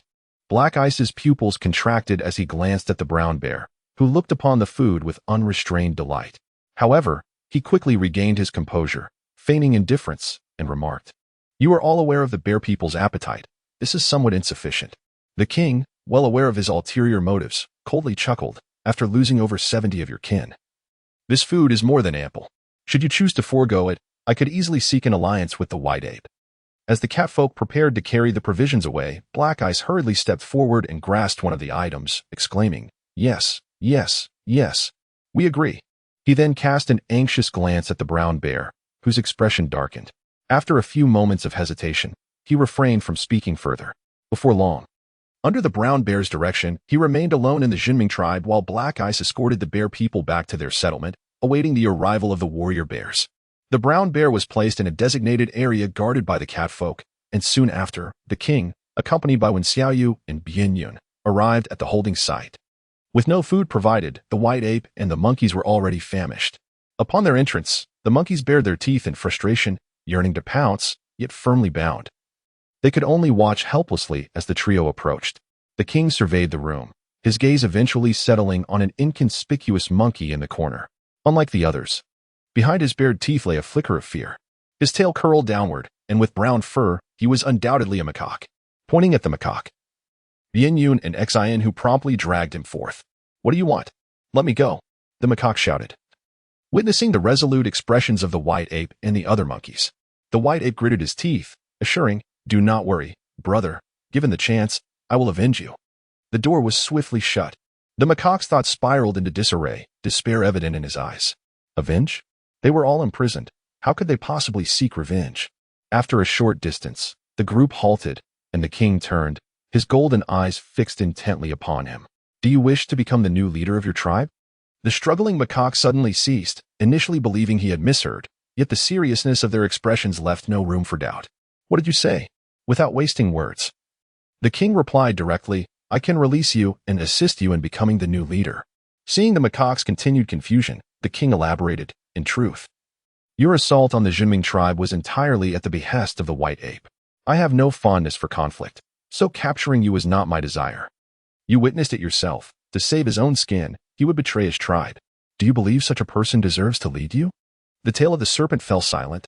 Indeed, during the gathering in the square, upon hearing the white ape's decision, they were utterly astonished. After being confined once more, some inquired why he had chosen such a path. In response to this question, the white ape evaded the topic, merely stating it was for the sake of the tribe. Yet, who would act in such a manner for the tribe's benefit? The serpent's tail was the first to express disbelief. As for the other monkeys, he could only speculate on their thoughts.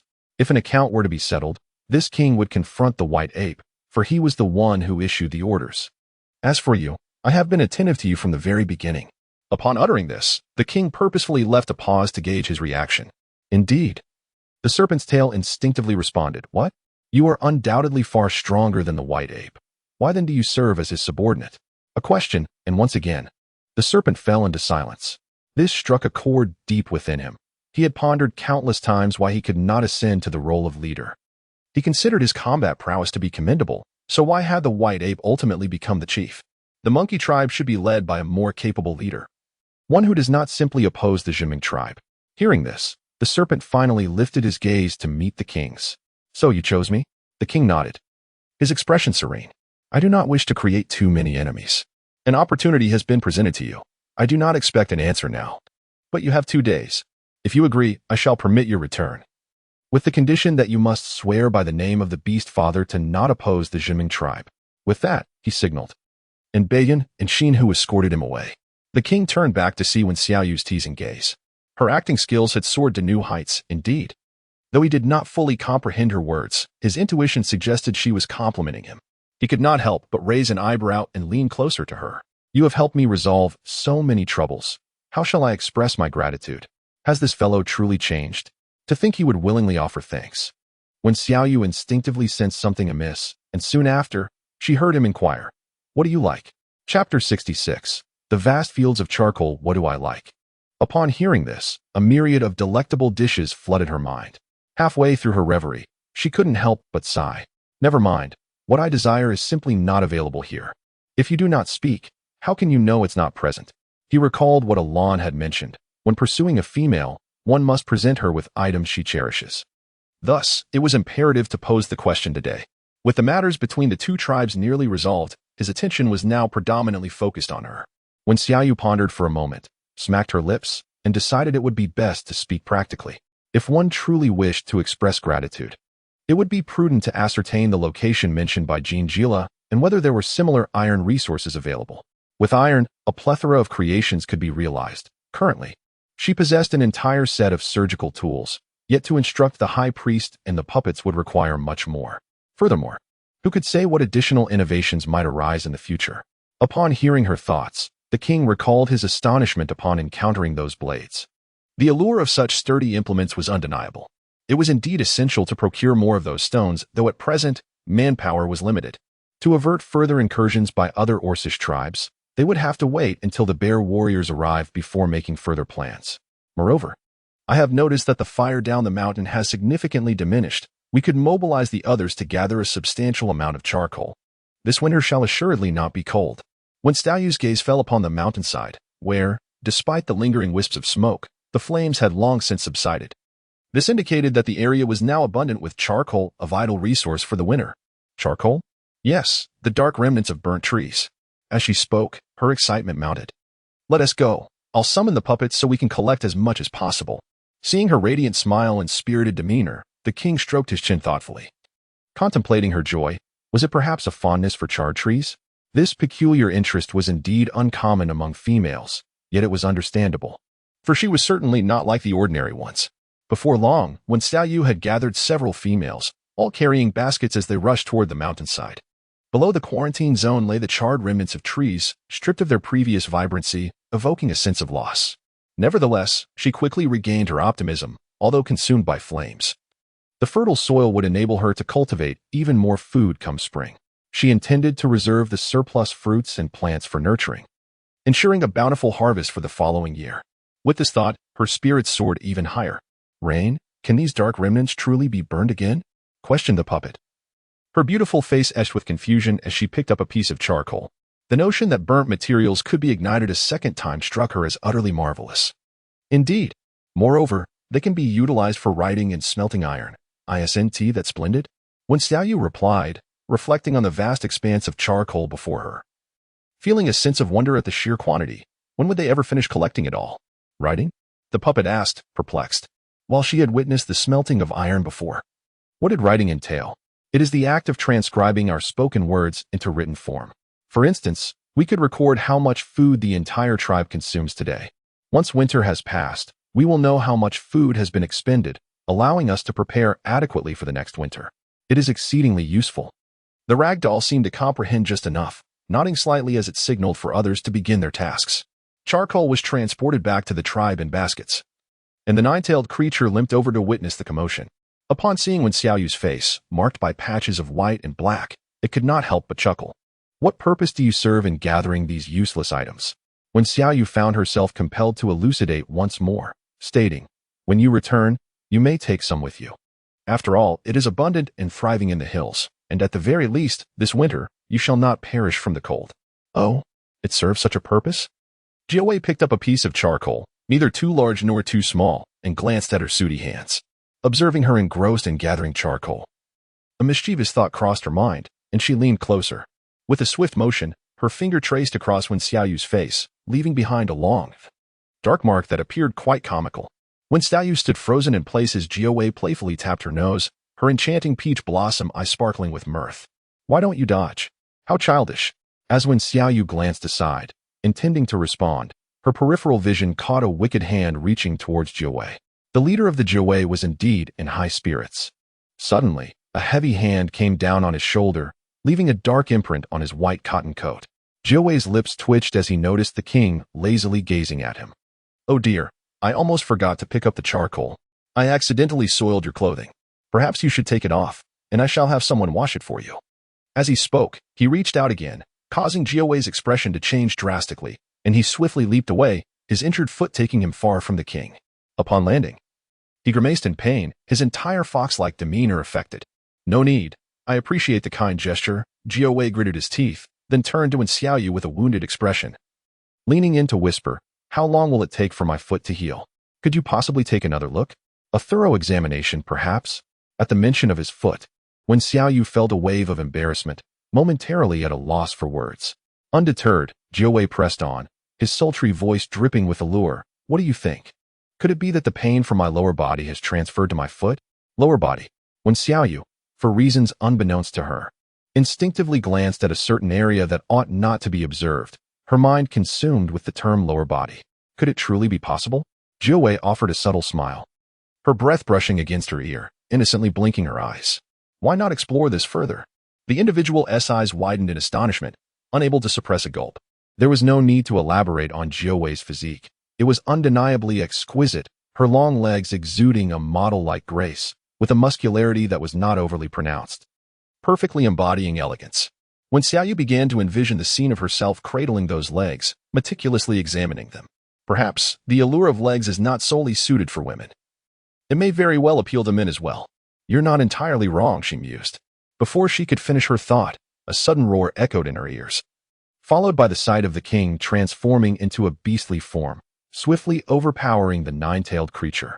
In that moment, the beastmen were left in astonishment.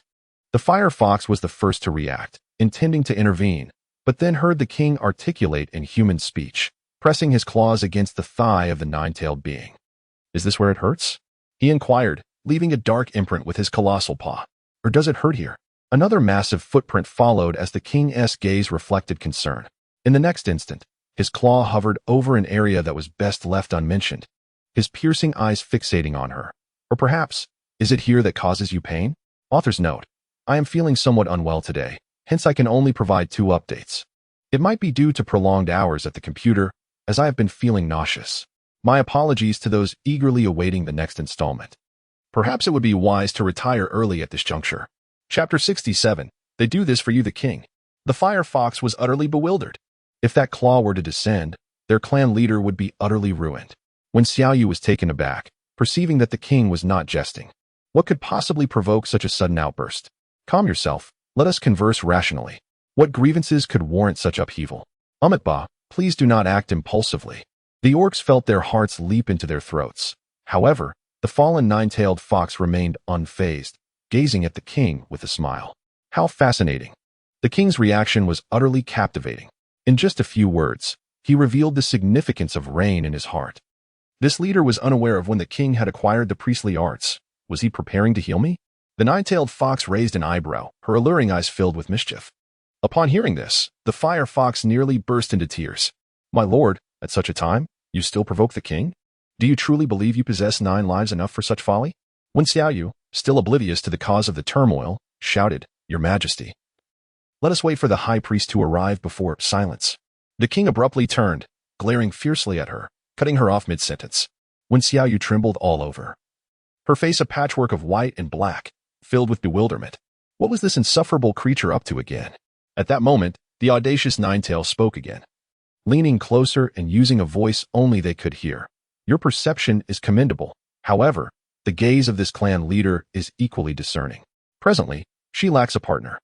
And in a fair competition, I am curious to see whom she would ultimately choose. The king's pupils contracted sharply. His concerns had materialized at last. The nine-tails before him was willing to jeopardize the friendship of 2 tribes in order to compete with him. The king's expression shifted dramatically, his demeanor growing increasingly frigid as he cast a disdainful glance at the nine-tails. Do you truly believe that she would be attracted to your frail form? In comparison, the king indeed appeared more robust than the slender nine-tails. Yet, the latter remained unfazed and retorted, if we are to compare. The brown bear leader seems to be more formidable than you. Besides, merely expressing my intention to pursue her, why are you so anxious? Are you afraid of being outmatched? Do you think I could be outdone by you? The king scoffed. Then why do you regard me with such predatory intent? The nine-tails smiled faintly, extending an arm to deftly brush aside the king's claw resting upon him before standing upright. The others, oblivious to their exchange, sensed a peculiar tension in the air. How had the 2 once affectionate individuals suddenly devolved into quarreling adversaries, and more curiously, they remained unaware of the underlying cause. Observing the nine-tails limping away, when Xiaoyu scratched her head, contemplating saying something further, when suddenly the king turned sharply to look at her. Her heart raced. What was he up to now? Did he intend to vent his frustrations upon her? Seeing her bewildered expression, the king frowned, snorted coldly, and ultimately walked away. Thus, the scene concluded, leaving everyone in a state of confusion. That night, when Xiaoyu found herself sleeping next to the doll, she dared not approach the king's side and thus vented her grievances after dinner. Have you noticed that the king's temperament has been so erratic lately? She gazed at the glowing coals, their flickering light casting a rosy hue upon her face. The doll regarded her with a complex expression, its starry eyes blinking in surprise. You truly do not comprehend? I have no idea, when Xiaoyu mumbled. Could it be that it's that time of the month? Or perhaps the pressure is overwhelming? The doll, unable to fully grasp her words, shook its head in resignation. I believe the quarrel between the king and the Nine Tails today was all about you. Me? The doll nodded. The king is fond of you. You must be aware of that, right? Coughing, when Xiaoyu nearly choked on her own saliva. How could this confidant possibly know such a secret? You need not feel embarrassed. It is evident to us all. The king has never shown such care and tolerance towards any female before. Today, when the Nine Tails drew so close to you, he must have been quite irked. The analysis provided by the puppet was profound, yet it also left her perplexed. However, she realized that her encounters with the nine-tailed leader had been limited. How could he possibly harbor such feelings for her?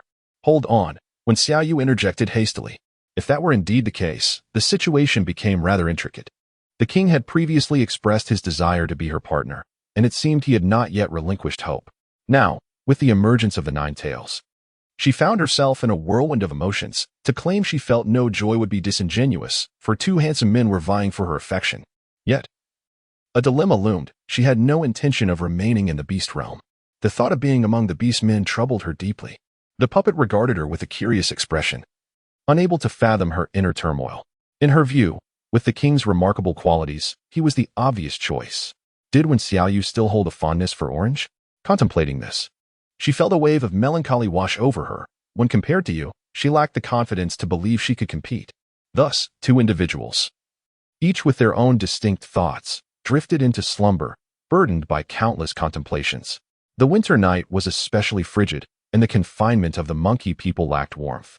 With no braziers or animal skins for protection against the cold, a few of the monkey people trembled from the chill, and soon enough, disputes erupted. One way, just be honest. Why did the king choose you and spare your life? The sharp gaze of the six-eared, a steadfast supporter of the white ape, seemed intent on uncovering all of Zhuanwei's thoughts. However, Wanwei was equally defiant, growling in response. You've asked me that all day. How do you expect me to answer? Do you want me to be killed to satisfy you? We certainly do not wish for any companions to perish, but you returned unscathed, claiming they said nothing. Who would believe that? Another monkey person interjected. Believe it or not. Faced with repeated inquiries, Zhuanwei's expression grew cold. He lowered his head, and the emotions in his eyes shifted subtly, though he concealed it well, and none noticed. At that moment, the white ape finally spoke. It is late. Let us all get some rest. Yet, Wanwei abruptly lifted his head, fixing his gaze directly on the white ape. Leader, at the square. When you made a deal with the king to save your life, did you ever consider the tribe? His question caught the others by surprise, and they turned to observe the white ape's reaction. The white ape maintained a calm demeanor. I have already addressed this question. My decision was made for the sake of the tribe. Wanwei pressed on. Do you believe that by giving food and our brethren to the Jinming tribe, our other companions will fare any better? The white ape's expression sharpened. Is this what they told you when they summoned you? Chapter 68. Zhuanwei's doubts. It must be said that the white ape's intellect remained astute, as he had nearly deduced the truth. Yet, Wanwei was unwilling to concede, insisting. In the past, the tribe was not affluent. There were times when starvation claimed lives, yet few questioned you. But this time, you led us to the Jinming tribe to seize wine, resulting in the deaths of many brothers. Now, to ensure your own survival, you wish to offer them food and more of our brethren.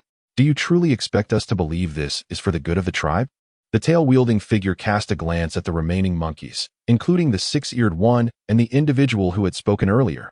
The two fell into an immediate silence, uncertain of how to respond, and then turned their gaze towards the white ape.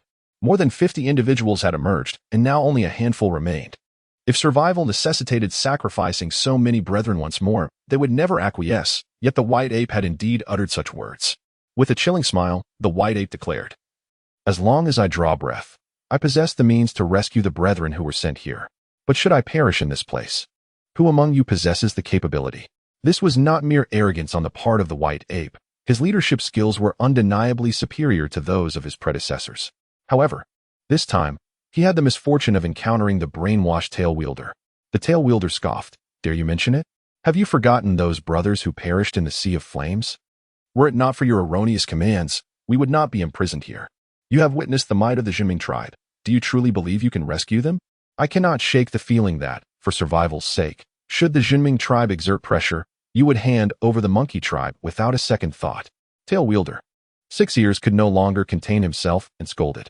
Yet, the tail wielder roared back fearlessly, "Is it not the truth? Speak for yourselves." The few monkeys caught in his line of sight began to waver in their expressions. The tail wielder had struck a chord within them. If they retreated even a single step now, they would inevitably continue to cede ground. So many brothers had perished. They wished to prevent further brethren from becoming captives of the Jinming tribe. "Let us abandon this deal, chief. Should we perish, the tribe will elect a new leader. And I believe we will find a far better leader." After a prolonged silence, the monkey closest to the tail wielder hesitantly spoke. "Are you questioning the decisions of your leader?"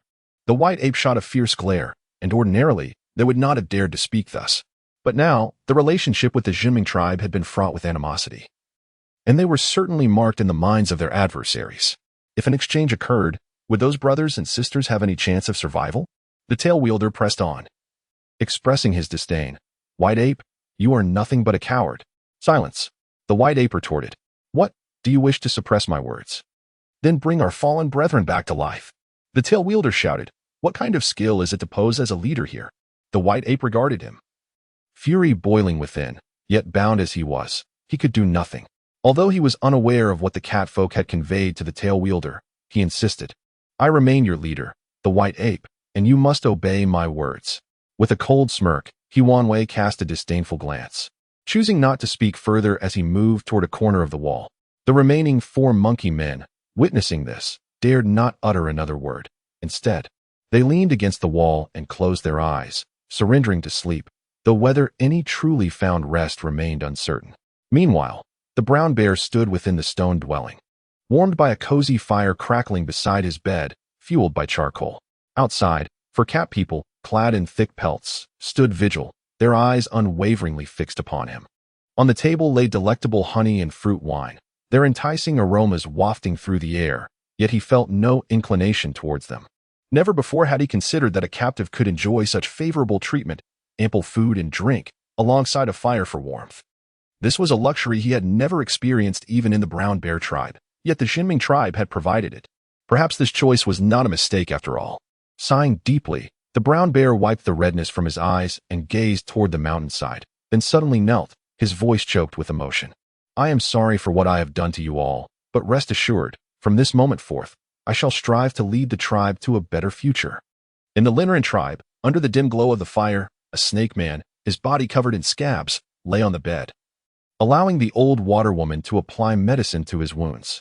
His gaze flickered in the firelight, revealing thoughts unknown to anyone. At that moment, the door creaked open, and Lin Yu entered, standing in the shadows, his expression grim. "What has transpired?"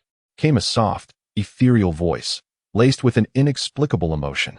With difficulty, Lin Yu replied, "Leader, most of the tribe, both young and old, have entered hibernation, yet some lack sufficient furs and may not survive this winter." "The number?" "Approximately 20. Lin Yu's voice was filled with anguish as he spoke. The snake people's births were already few, and with the losses during winter, the population of the Linran tribe had begun to dwindle. "I understand," the soft voice responded once more. The water woman, upon hearing this news, trembled violently, inadvertently jabbing the snake man's wound, yet he displayed no reaction, merely furrowing his brow slightly. Lin Yu did not leave, he continued to watch him. "There is one more matter. 2 days ago, the brown bear tribe allied with the monkey tribe to launch a surprise attack on the Jinming tribe." At this revelation, the snake man's slender eyes glimmered with a peculiar intensity. After a prolonged silence, a slightly hoarse voice inquired, "What is the situation?" The Jinming tribe set fire to the forest below the mountainside. The 2 tribes combined had over 100 members, yet fewer than 10 survived. Following the reinforcement of the 9-tailed fox people, the white ape and the brown bear were captured. Other tribes that sought to plunder the wine dared not pursue their ambitions further and hastily retreated. Subsequently, some observed black ice and several bear men returning to the tribe, laden with food and wine. Who could have imagined that, after the fierce battle with the Linran tribe, the Jinming tribe would withstand the onslaught of 2 powerful tribes? Has the Jinming tribe truly grown this formidable? Upon reflection, a trace of bitterness surfaced in Lin Yu's heart, accompanied by the fleeting image of a petite figure in his mind. Might it be her doing? The 3 individuals present were acutely aware of whom she referred to. Yin Huan turned over, donning a pelt, her expression devoid of emotion. Therefore, next time, without fail, she must be retained within the Lin Ran tribe. Prior to that, there remain numerous tasks to undertake. You must continue to keep watch over the Zhunmeng tribe, reporting any developments immediately. Yes, Lin Yu replied with utmost respect, unable to suppress a shiver. If the might of the Zhunmeng tribe truly stemmed from that female, then regardless of the cost, she must be acquired. Unbeknownst to all this, when Xiaoyu awoke to find her plush companion joyfully informing her that the king awaited her at the door. Upon stepping outside, she was greeted by a basket of charcoal being offered to her. When Xiaoyu, the king, with a smile gracing his countenance, spoke in the gentlest of tones, "This is for you." Authors aside, he has arrived, bringing charcoal with him. This marks the king's inaugural gift. Winter is swiftly approaching. Dear ones, would you care for a share? Chapter 69. Fishing, are you serious? When Xiaoyu nearly thought she had misread the situation. The basket handed to her by his subordinate indeed contained charcoal, but why would he present her with such a trivial gift? It held little value. Could it be that? Observing the gentle smile on his face, doubts began to creep into Xiaoyu's mind, leading her to ponder whether this was part of a scheme. Particularly, the warmth radiating from his golden eyes only deepened her suspicion. After all, who would casually gift a basket of charcoal? Was there a hidden implication? Noticing her lost in thought, the king's lips curved into an involuntary smile, as it seemed she had been touched by his sincerity. Alan's strategy was indeed effective. With this in mind, he remarked, "There will be more tomorrow." More? When Xiaoyu found herself questioning her own existence once again, the king nodded, evidently pleased. Her astonished expression conveyed everything. Such a unique preference undoubtedly justified his choice of companion. Well, let us set this aside for now. I still have arrangements to make for them to seek out Tai Shi, so I must take my leave, the king concluded. With that, the feline figure set the basket down, and the two exited with a confident stride. When Xiaoyu, what do you mean he is mocking me or suggesting something? She turned around, bewildered. Initially, the puppet had smiled, but now her expression had stiffened. To be honest, she too was perplexed by the situation. Could it be that he thought the charcoal they collected yesterday was insufficient? After a moment of hesitation, the puppet voiced her thoughts, causing Wen Xiaoyu to furrow her brows and glance at the charcoal scattered on the ground, feeling somewhat speechless. She had the nagging sensation that the matter was not so simple. I suppose I should gather more charcoal, she decided. The puppet was greatly startled by the king's actions and hurriedly tidied up before sprinting towards the mountainside. With rain looming, it was clear the king was urging them to expedite their work. Yes, it must be so. For 2 whole days, the cat people and fox people toiled to collect charcoal, even filling the cave at the back of the mountain. Ultimately, when they could store no more, they assisted the fox people in weaving numerous baskets, which were then transported to Qingqiu. The fox people found the woven baskets exceedingly practical. Thus, when Xiaoyu examined the feet of the Ninetails, after much coaxing, they finally learned the art of weaving. He was truly intelligent and quite beautiful as well. The Ninetails mused, sitting on the bed with a smile as he watched Xiaoyu. She was busy kneading around his injured foot, and upon hearing his praise, she modestly replied, "Oh, it's nothing. You're quite handsome yourself." The Ninetails was taken aback, then burst into a joyful laugh. "You are indeed quite special." Ahem. Let us refrain from further flattery. When Xiaoyu chuckled, gently pressing on the area where he had been cut. "Does it still hurt when I do this? It seems to hurt less when I see you, so you must visit me often. Perhaps in a few days, it will heal on its own." When Xiaoyu couldn't help but clutch her fluttering heart. "You're quite the charmer. Are your family members the same?" Jiwu found her words somewhat perplexing. "Oh, it's nothing." When Xiaoyu chose to say no more, fearing that if she caught another glimpse of his bewildered expression, her primal instincts would surge forth, compelling her to pounce upon him. Thus, she silently put away her tools, preparing to depart. Just then, Jiwu spoke again. "Rain, would you be interested in visiting Qingqiu?" "Visiting?" Jiwu nodded, his voice laced with a hint of temptation. His chestnut-red eyes sparkled like gemstones, as if they concealed a sky full of stars. The scenery in Qingqiu is far more exquisite than here, with flowers blooming in vibrant hues throughout the year and an abundance of handsome men and beautiful women who are remarkably understanding. As he spoke, his hand gently caressed her cheek. At least they are more enthusiastic compared to those little kittens. Although she had only spent 2 days here, she could already sense the lingering hostility from certain catfolk. If she could seize the opportunity to be taken away from this place, wouldn't that be splendid? When Xiaoyu was momentarily taken aback by the unexpected boon, yet she quickly regained her composure. The words of the Ninetails resonated deeply within her. But leaving at this juncture could very well spell disaster for Qingqiu. Moreover, she still intended to utilize the iron or to forge agricultural tools for the forthcoming planting season. With this in mind, she graciously declined, suggesting they revisit the matter at a later time. Noticing her contemplative demeanor, the Ninetails chose not to press the issue further. Later that night, at the stroke of 10, the king dispatched a messenger to her, informing her that the tail of the fox and the 2 monkey folk had been returned. Coincidentally, the bear folk had also delivered the warriors they had exchanged. After a series of negotiations that extended until midnight, they finally reached a resolution. The following morning, as the brown bear departed with He Bing and the others, his gaze remained fixed upon her, flickering with curiosity. When Xiaoyu was unconcerned, having instructed the puppet to prepare some charcoal for their return. Faced with 20 bear folk, the king was preoccupied with their assimilation. Upon their arrival, each bear displayed a defiant expression, necessitating a firm approach, particularly since the cat folk were less than welcoming to their presence. Nonetheless, when Xiaoyu had faith that the king would manage the situation, as the temperature plummeted today, it was rumored that the lake below had frozen over. After some contemplation, she summoned the orange tangerine puppet and others, bringing along various items to the lakeside.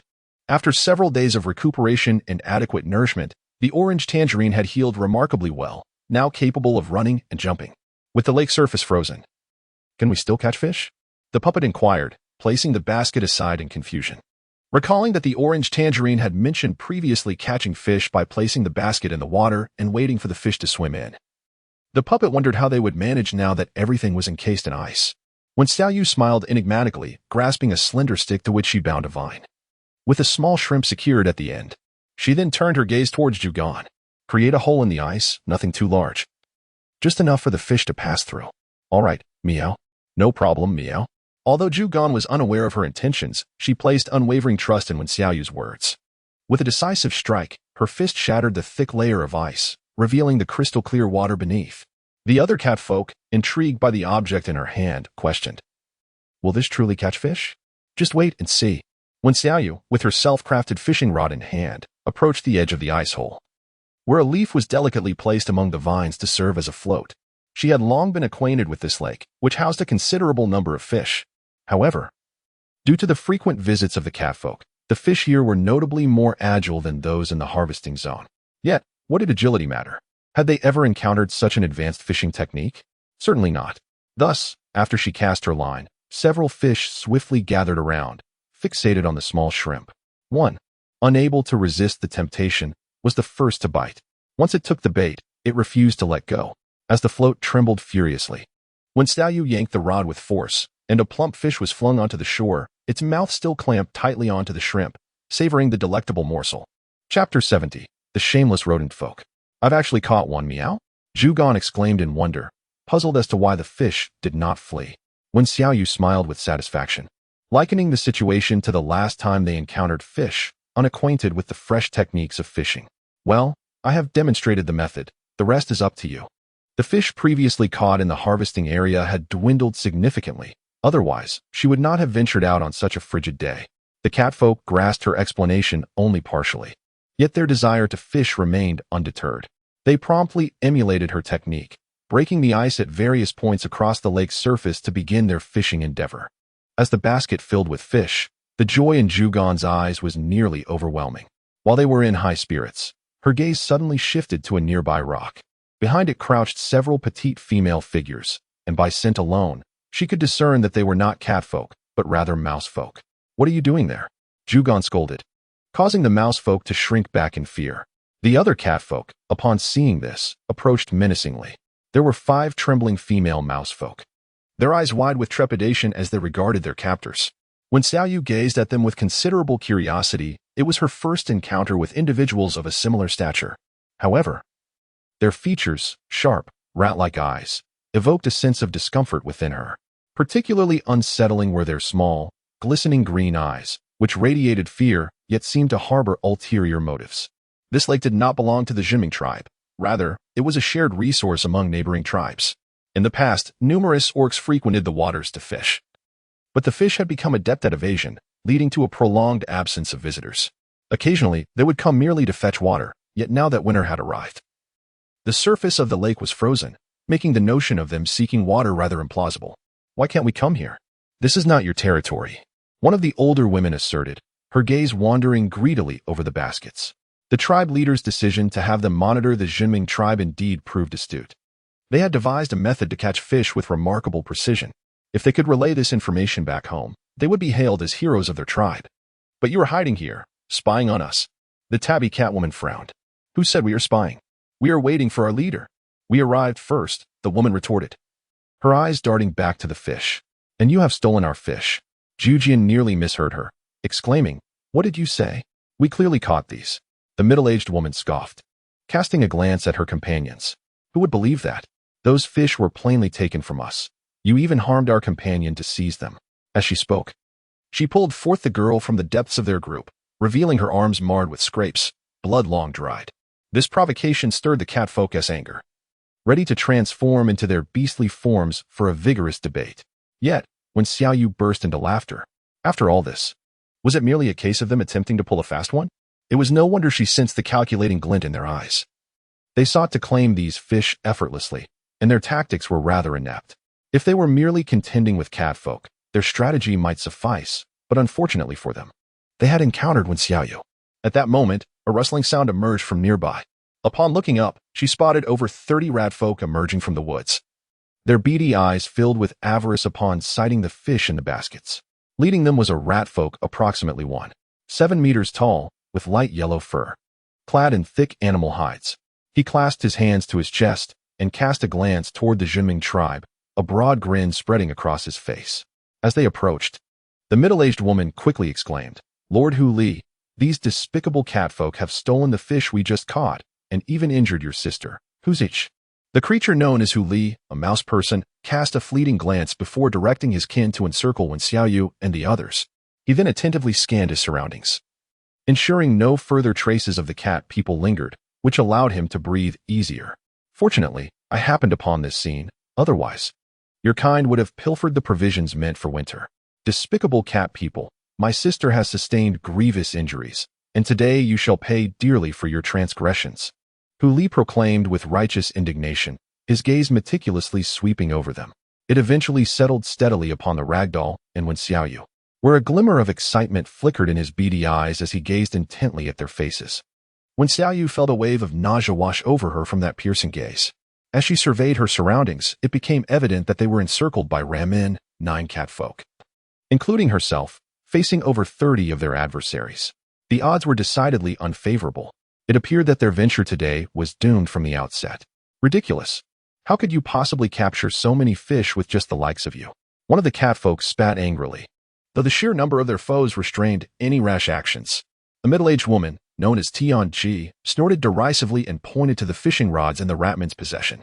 This is our handiwork. We never anticipated that you would seize our fishing tools simply because you perceive us as weak. Lord Walkley, you must punish these detestable catfolk. Upon hearing this, Walkley nodded in agreement, his face contorted with fury. In that case, seize them, bring them back to the tribe, and we shall await the chief's decision. No sooner had he spoken than the rat men surged forward to capture them, prompting the agitated Jujian to transform into her beastly form. Witnessing the catfolk revert to their animalistic shapes, the rat men, undeterred despite their smaller stature, stood resolutely in defiance. As tensions mounted between the two factions, Wen Xiaoyu scoffed. Enough of this charade. You merely desire fish, so take them. It was not the time for conflict. Their adversaries were too numerous. Relinquishing the fish seemed a small price to pay. After all, those fish were rather foolish. No, we toiled for these. How can we simply give them away? Protested one catfolk, discontent with the notion of parting with their hard-earned catch, which could sustain them for quite some time. Walkley, observing the discord, chuckled once more. In that case, let us capture them. Having made such a grave mistake, they shall not return unless they procure 10 jars of wine. He pointed directly at Wen Xiaoyu and the puppet. At that moment, Tianji rose, accompanied by other female rat folk, casting malevolent glances in their direction. Unexpectedly, amidst the strife between the 3 major tribes, they found themselves in a position to reap the benefits, gaining sustenance and, eventually, wine. It was a fortuitous turn of events indeed. Rain, climb onto my back. As the ratmen prepared to launch their assault, Jujian lowered his head and urged Wen Xiaoyu to mount him, simultaneously whispering to the other catfolk. We must ensure that Rain returns safely to the tribe. Their capture may be inconsequential, But if Rain is taken, the king's wrath would be catastrophic. 10 deaths would scarcely suffice. The puppet glanced over, her light blue eyes reflecting a flicker of disappointment. Yet she quickly took her place beside Jujian. I will stand with you. Jujian nodded firmly, his claws restlessly shifting. When Xiaoyu gazed at the impending battlefield, her expression turning cold as she firmly grasped the back of Zhugan, leaning close to whisper. Do not panic just yet. When the fight commences, seize the opportunity to capture Hu Li. To apprehend a thief, one must first capture the king. This is the simplest and most straightforward approach. Despite the overwhelming number of mouse people, the cat folk emerging this time are no trifles. If we coordinate effectively, we might just ensnare Hu Li. Zhugan nodded, exchanging glances with the puppet, when suddenly a mouse, unable to restrain itself, lunged forward. The clash erupted instantaneously. Yet Zhugan remained in a secure position under the protection of the catfolk. Meanwhile, on the periphery, Tianji had approached Hu Li. Nuzzling his arm with a fawning expression, My lord, I have made significant contributions in capturing so many catfolk this time. Hu Li chuckled heartily, playfully pinching her rear, naturally. Upon our return, I shall commend you before the leader. Our household shall certainly lack for food this winter. Thank you, my lord, Tianji replied with a captivating smile, her hands beginning to wander restlessly over Hu Li's form. The latter closed his eyes in pleasure, while the other female mouse people regarded this with indifference. In contrast, the injured Huaji observed the battlefield with an expressionless demeanor, paying no mind to the dried blood adorning her wounds. Zhugan, I will cover you. On the battlefield. As the distance to Hu Li diminished, the puppet spoke and unleashed 2 swift wind blades towards the nearest mouse. Zhugan seized this moment, leaping forth and exhaling a burst of flames that repelled several female mouse people standing beside Hu Li.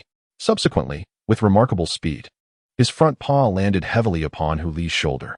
The latter, engrossed in the caress of Tianji, was taken aback by the audacity of the orange cat amidst the onslaught of so many mouse people. Before he could react, he was captured. Tianji, terrified, fled in a panic, scrambling away as she trembled at the alarming scene unfolding before her. Hold your ground. When Xiaoyu coldly exclaimed, if you wish for him to live, feel free to continue your assault. Grasping the blanket tightly around Zhugan, when Xiaoyu straightened her posture, her gaze frigid, as if surveying the world with disdain. The 30-odd rat men were instantly taken aback, their movements stilled. What do you intend to do?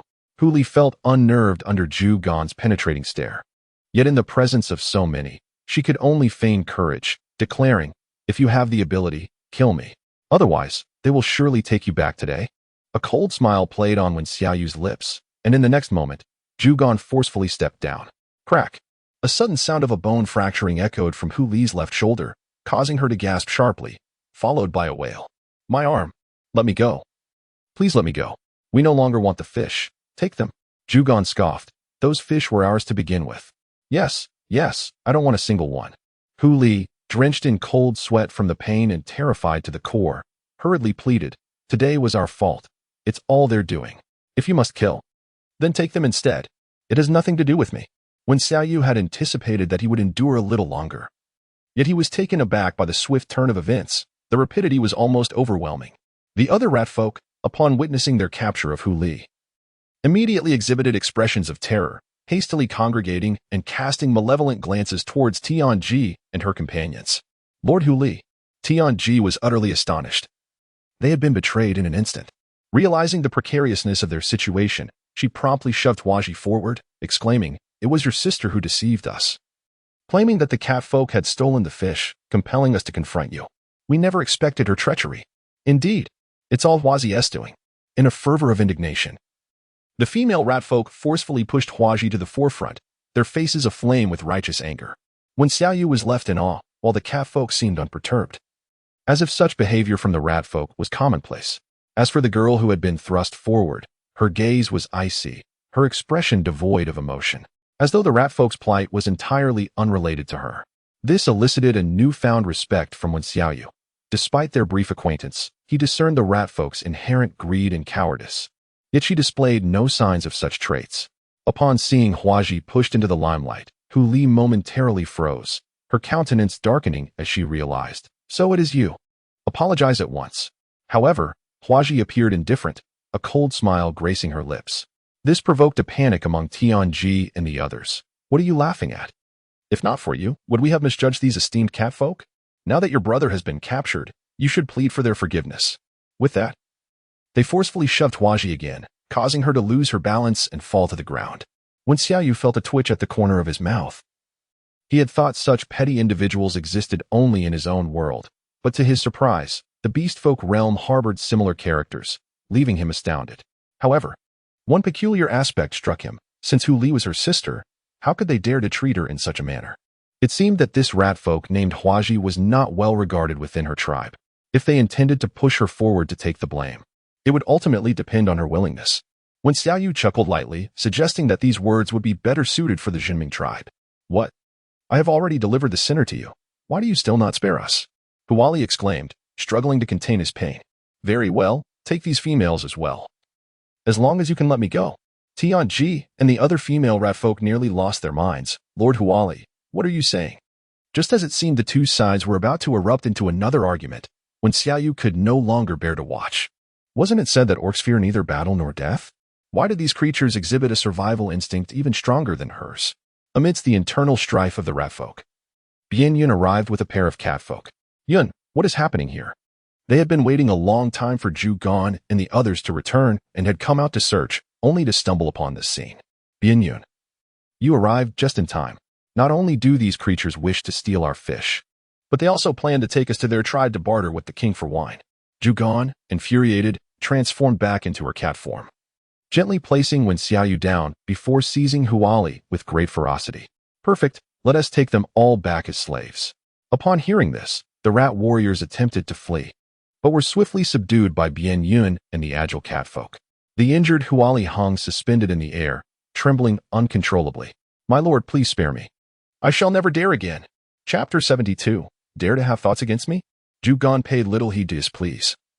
Her cherubic face puffed slightly as she dragged him back to the tribe like a small chick. 35 male rat folk, along with 5 female rat folk, were bound and kneeling in the square, bringing the Jinming tribe to life once more, even drawing the limping Jiawei to come and witness the commotion. Not far from the rat folk lay numerous baskets brimming with succulent fish, alongside a furiously indignant Zhu Gan. The king arrived upon hearing the news, and upon seeing Huali, he dared not utter a sound, trembling as he bowed his head in fear of being the first to be named. After Zhu Gan recounted the events, the catfolk, enraged, nearly charged forward to tear them apart. Had it not been for the warriors restraining them, they might have already met a gruesome end.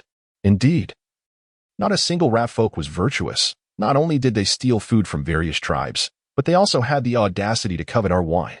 With such numbers, yet unable to sustain themselves, it is baffling to consider what their leader thinks. Having such orcs as slaves, I fear they may betray us. I say we should simply eliminate them all. The catfolk, held back, began to vociferously voice their disdain. Clearly, they held no favorable opinion of the rat folk. As these remarks reached the ears of the rat warriors, they began to tremble in fear, save for Huaji, who stood tall and unwavering, her eyes closed, setting her apart remarkably among the rat folk. Huahu, observing the scene, found it somewhat tedious. These rat folk are truly laughable, a disgrace to the Orcish name. I cannot fathom why their progenitor would have created them. Jiawei chuckled, resting her chin thoughtfully. When one considers it, the reproductive capacity of the rat folk is indeed impressive. This year they have at least surpassed 500. Such numbers would typically constitute a large tribe, yet regrettably, they are paralyzed by fear. If only I, from the Qingqiu tribe, possessed such remarkable reproductive capabilities. Chief, surely you do not intend to save them. The fire fox exclaimed, incredulous. Even if their fertility were indeed exceptional, their actions were utterly detestable. If one were to plead for their reproductive secrets, the Jinming tribe would surely refuse. What are you thinking? Am I the sort of fox to do such a thing? The Ninetails tapped his head and sighed, expressing disbelief. Why the anxiety? The fire fox rolled his eyes, feeling a weight lifted from his heart. Their tribe, even in the face of death, could never ally with the rat people. Absolutely not. Meanwhile, as they conversed, the king approached Huali, his towering figure overshadowing the one standing at a mere height of 1.70 meters. Huali felt an overwhelming aura bearing down on him, rendering him breathless and terrified. Do not kill me. Do not kill me. I am willing to become your slave. Just spare my life. I will do anything you wish. In his panic, he frantically searched among the rat people, spotting Huaji, his eyes widening with joy. Your Majesty, look, that is my sister. I offer her to you for your pleasure. The king's languid gaze sharpened instantly, slicing through the air like a blade, his handsome face revealing a mocking smile. Indeed, the rat people are as repugnant as the rumors suggest. His tone dripped with disdain, as if contaminated by the most loathsome substance. Huali, unwilling to accept his fate, bowed his head in submission. Your Majesty, my sister possesses a supple waist and exquisite skills, perfect for a grand figure such as yourself.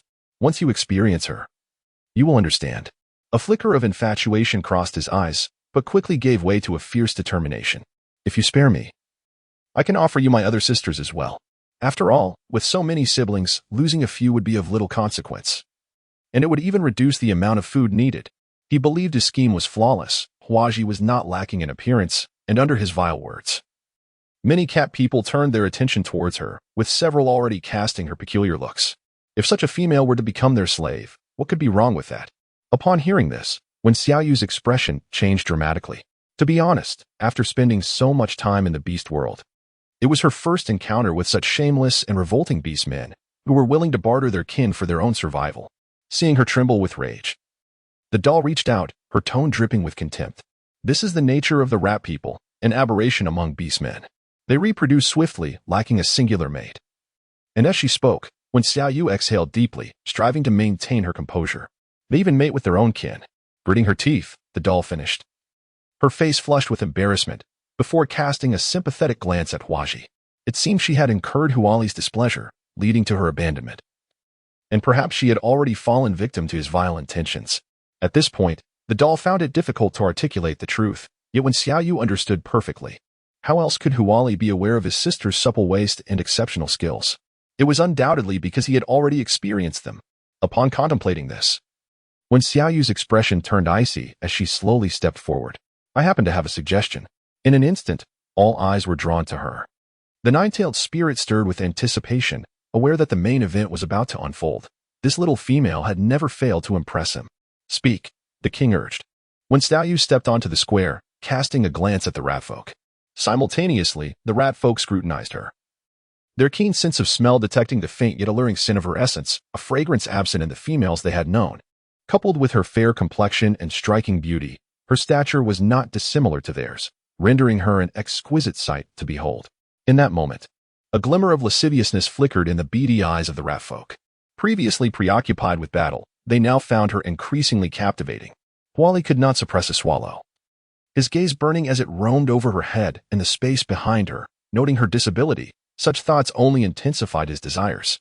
My king, I would gladly exchange 10 females for her. When Xiaoyu was taken aback, before she could utter a word, that wretched creature dared to entertain vile thoughts about her. Infuriated as she was, she swiftly delivered a kick, accompanied by scathing remarks. Have you lost your mind, or is it filled with filth? How dare you have designs on me? Are you tired of living? Take a good look at yourself. What are you worth? As she berated him, the force of her kicks intensified, and soon Huakawei found himself sprawled on the ground. With a precise aim, she ruthlessly stomped down upon him. A blood-curdling scream erupted, echoing despair and anguish, a sound so harrowing that it sent chills through all the males present, causing them to instinctively draw back in shock. This woman, it was their first encounter with her ferocity. Seeing that she had no intention of relenting, and with Huaqiei now unconscious, the king cleared his throat, his face darkening, while Bianyun timidly tugged at her sleeve. Sister Yu, he's out cold. Author's note, in this society, Sister Yu is a force to be reckoned with, fierce yet verbose. Chapter 73, Seizing the Tools of the Crime. What? Do you feel pity for him? When Xiaoyu shot a piercing glare, nearly bringing Bianyun to his knees. No. What I mean is, everyone is watching you. With tears of despair in his eyes, Bianyun finally caught her attention, and she noticed the multitude of complex gazes directed at her, most filled with horror and trepidation. Those who once harbored thoughts about her had now completely given up. My goodness, if this fierce female were to become a partner, one could easily find themselves in the same predicament as Huakawei. Yet, Huaji, previously expressionless, finally betrayed a flicker of emotion, though it vanished almost instantaneously. Yet when Xiaoyu caught a glimpse of it, was she pleased? Indeed, she was elated, more so relieved. In contrast, the king's golden eyes concealed an inscrutable emotion. When Xiaoyu scratched her head, her anger dissipating significantly. I merely intended to teach him a lesson. Stay calm. Stay calm. Those who witnessed her seemingly harmless smile saw the rigid grin of the nine-tailed fox begin to unravel, its complex emotions evident. "You truly have not disappointed me." The fox's lips twitched, feeling a chill creeping beneath him, prompting him to step back. "You should consider yourself fortunate that she has been relatively merciful. Had she known your foot was unharmed, who knows what might have happened." Silence. The nine-tailed fox shivered, delivering a sharp rap to his head. Contemplating the state of his foot. "Yes, we have intruded long enough. It would be wise to return sooner rather than later." The fox nodded in agreement. Recognizing the perilous nature of the Jinming tribe, particularly with that fierce female, no, it was Sister Yu. Meanwhile, the 20 newly arrived bear folk regarded her with transformed expressions. It was no wonder their leader had been defeated. Even a disabled female from the Jinming tribe was so ferocious, let alone the others. It seems that moving forward, it would be prudent for them to adopt a more straightforward approach. When Xiaoyu in the square had never anticipated that, following this battle, she would directly assist the king in resolving the conundrum of how to subdue the bear people. At this moment, the king's mood had finally settled. Yet his expression remained intricate. "What was the method you mentioned earlier?" "In truth, it is rather simple. Given their despicable nature and the disdain of so many beastmen towards them, why not confiscate their tools of malice?" As she spoke, a sinister smile gradually crept across Xiaoyu's lips.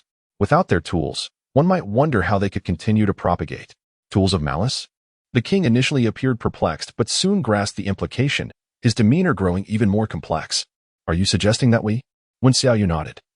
Yet under the current circumstances, chemical castration was not feasible. Thus, a more primitive method of physical castration would have to suffice.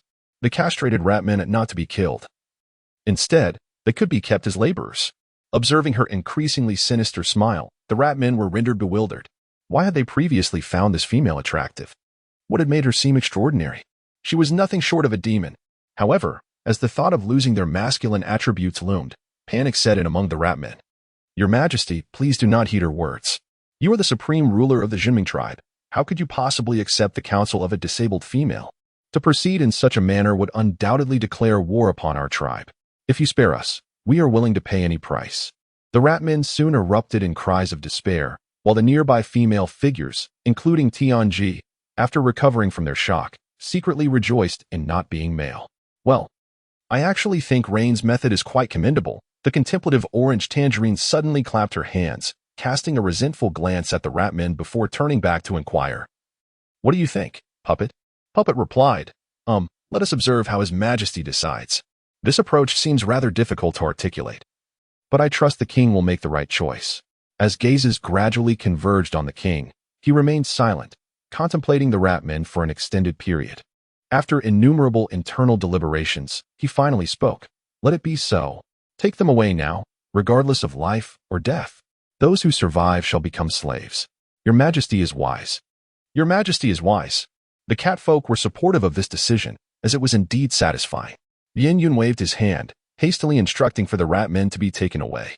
He then looked at Tianji and the others, whose expressions quickly transformed into fervent anticipation. Although beastmen choose only one mate, they are still free to indulge before that bond is formed. Thus, captured female beastmen often face a dismal fate, as they may endure endless humiliation. The king cast a glance and gestured for them to be taken to Ming Fortress. The moment the words left his lips, a surge of joy ignited in the eyes of the male catfolk. Ming Fortress was a place specifically designated for the confinement of female captives, the very location where they sought amusement. Upon witnessing this, when Xiaoyu furrowed her brow, although they had not spoken of it, she understood instantly. As she observed Tianji and the others flattering the catfolk with smiles, Huaji remained silent even after being subdued. "Wait," she suddenly exclaimed, causing the catfolk to halt in surprise, wondering what she intended to do next. When Xiaoyu extended her hand, pointing at Huaji, and addressed the king. "Might you allow her to remain with me?" Huaji glanced up in surprise, a flicker of hope igniting in her eyes, only to be swiftly extinguished as a sardonic smile crept across her face. What was she anticipating? Merely a transition from one dreadful place to another. In response to Xiaoyu's request, the king, intrigued, inquired, "What purpose do you intend for her?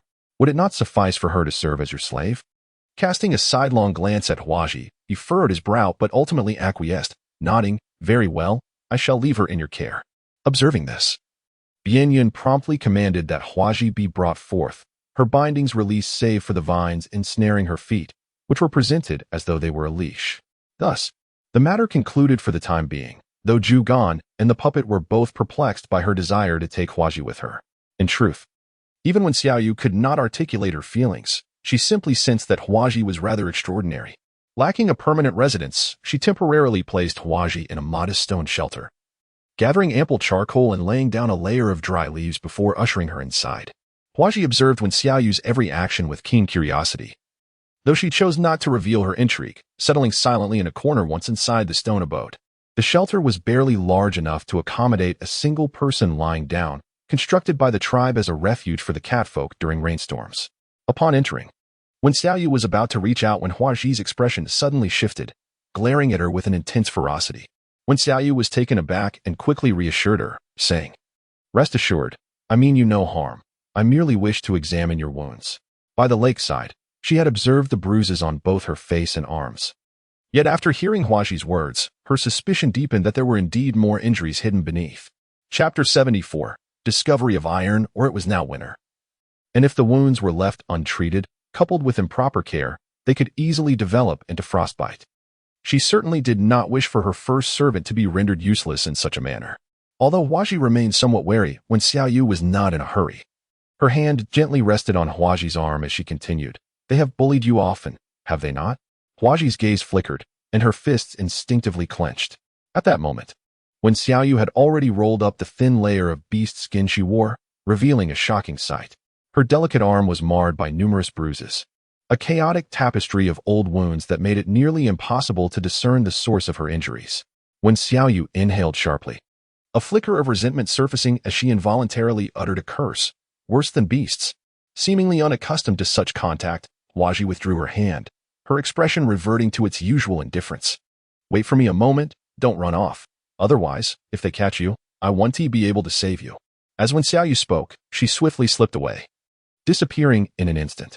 Huaji remained seated, peering through the door, where she could observe several small kittens, not yet transformed into human form, frolicking with their parents.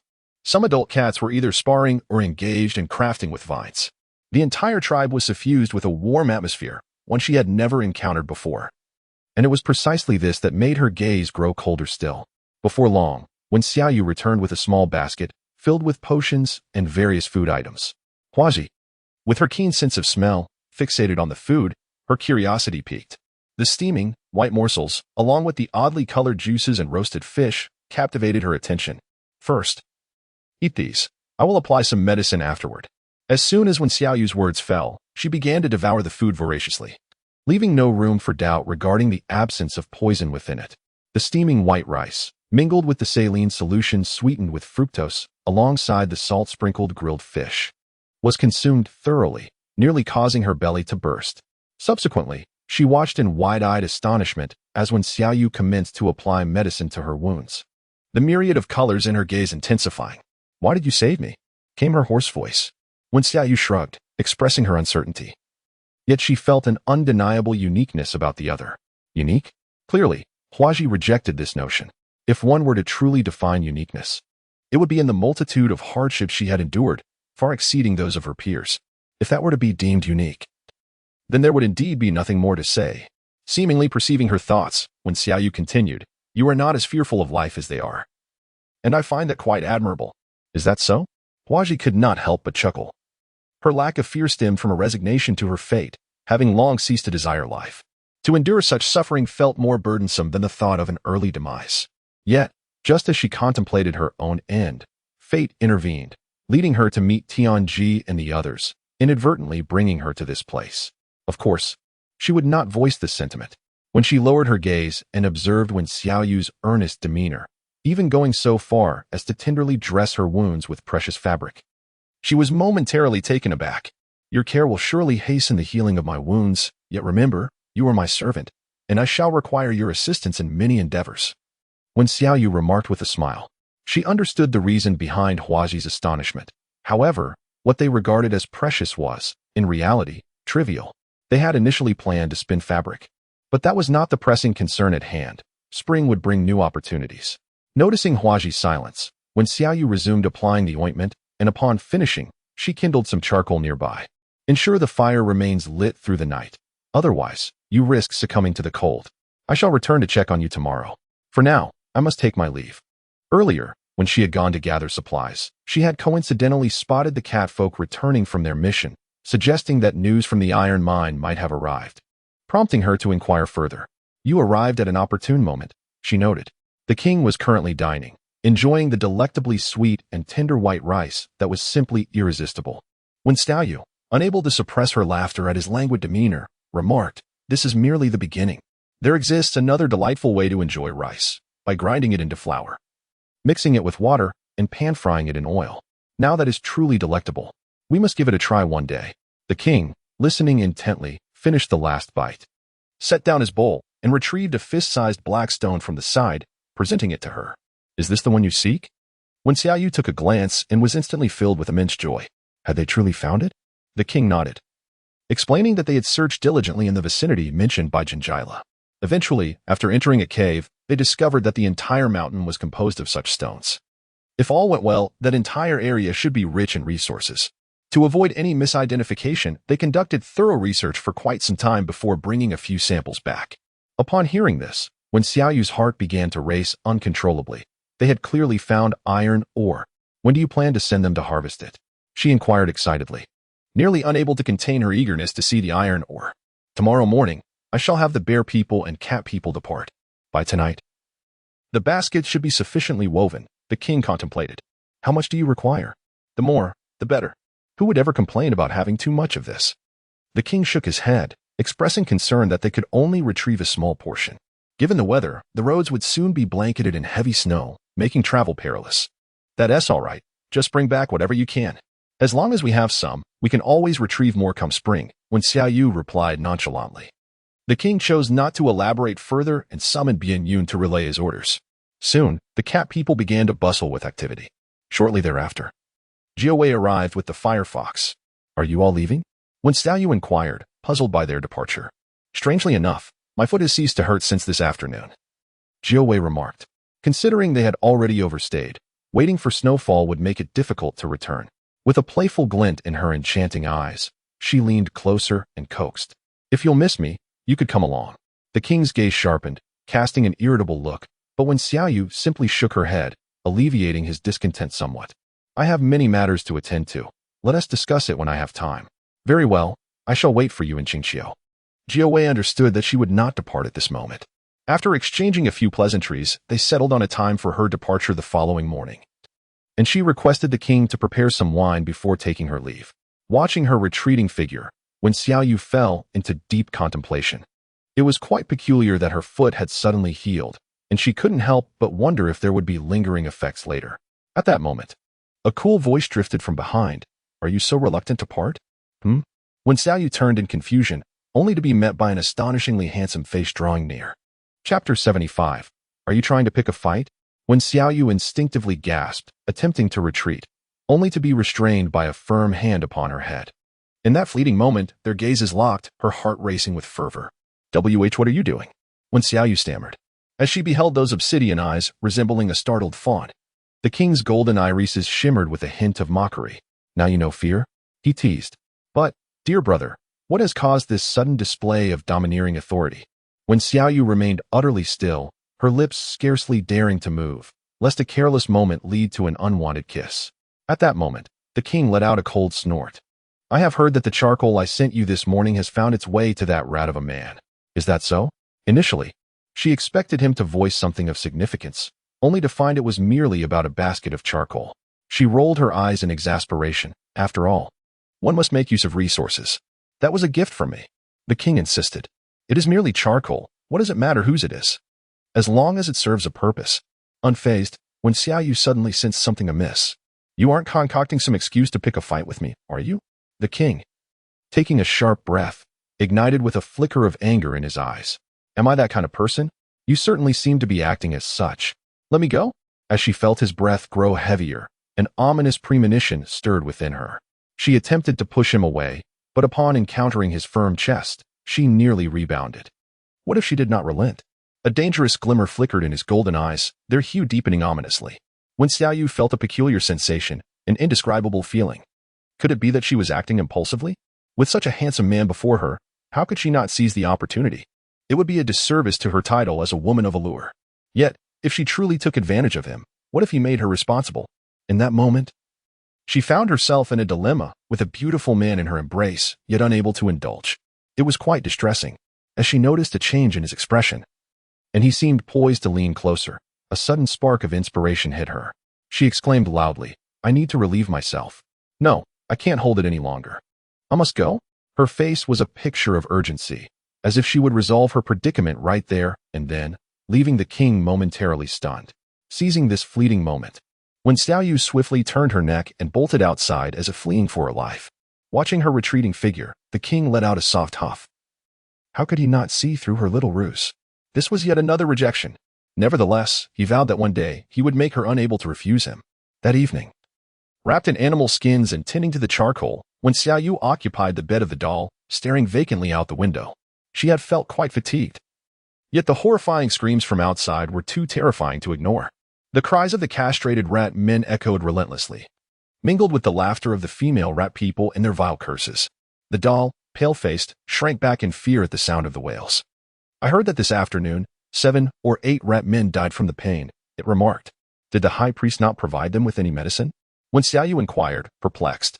Without medicine, it would be miraculous if they survived.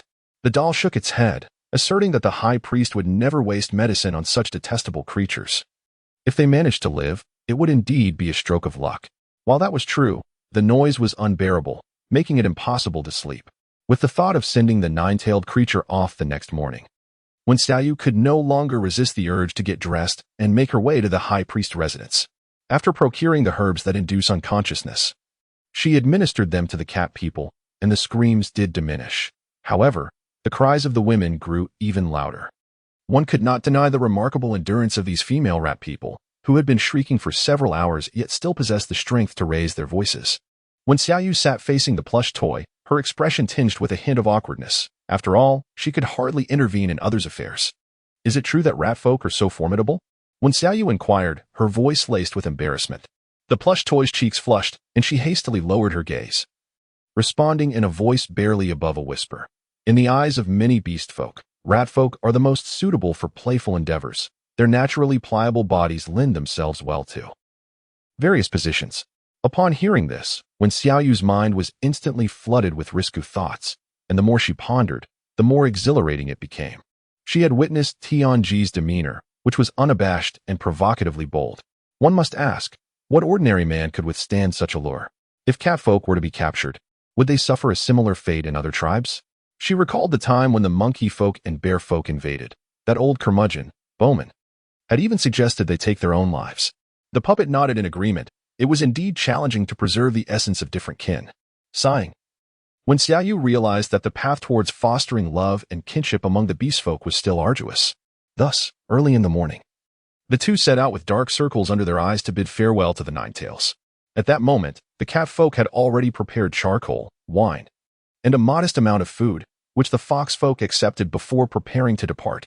Noticing her lackluster spirit, the Ninetails could not help but chuckle and turn back, asking, "What is this? Are you so reluctant to part with me?"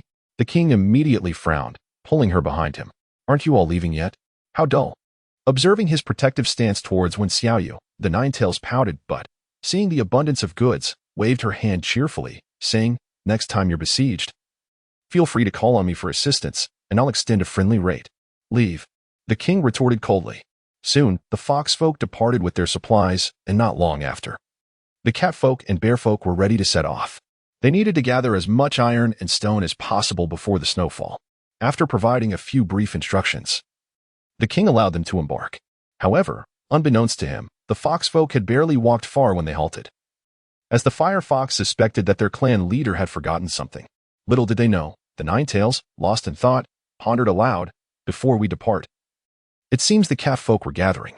What might they be planning?" The fire fox rolled her eyes in exasperation. "We have our food secured. Why concern ourselves with their affairs?" Ignoring her, the Ninetails gestured for the fox folk to rest momentarily. Indeed, it wasn't long before they spotted numerous cat folk and bear folk leaving the Jinming tribe, laden with baskets. Fortunately, their location was sufficiently concealed, and they remained undetected. Once the others had passed, the nine-tails emerged, contemplating, with the impending snowfall, why would they venture out of the tribe? Especially carrying so many baskets? Surely they do not intend to visit the harvesting area? But there is no food left in the harvesting area, the fire fox replied, perplexed. Logically, tribes typically refrain from venturing out unless absolutely necessary during this time, yet the Jinming tribe's grand procession suggested that their intentions were far from mere leisure. Thus, you shall take 3 tribesmen and follow them to ascertain their true purpose.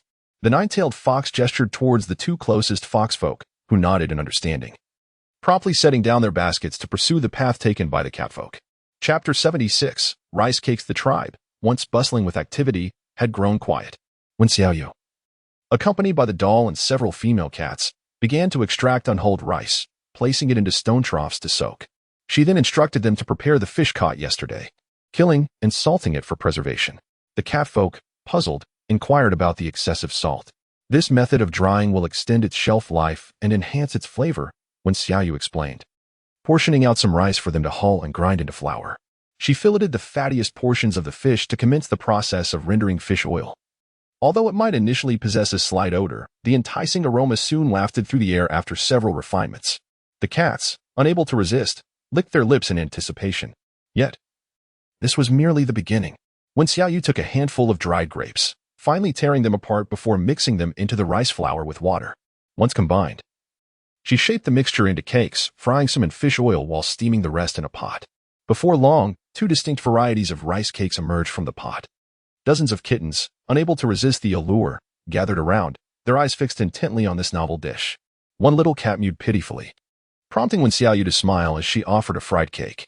The kitten's eyes sparkled, and it devoured the treat eagerly, meowing in delight, a clear sign of its approval.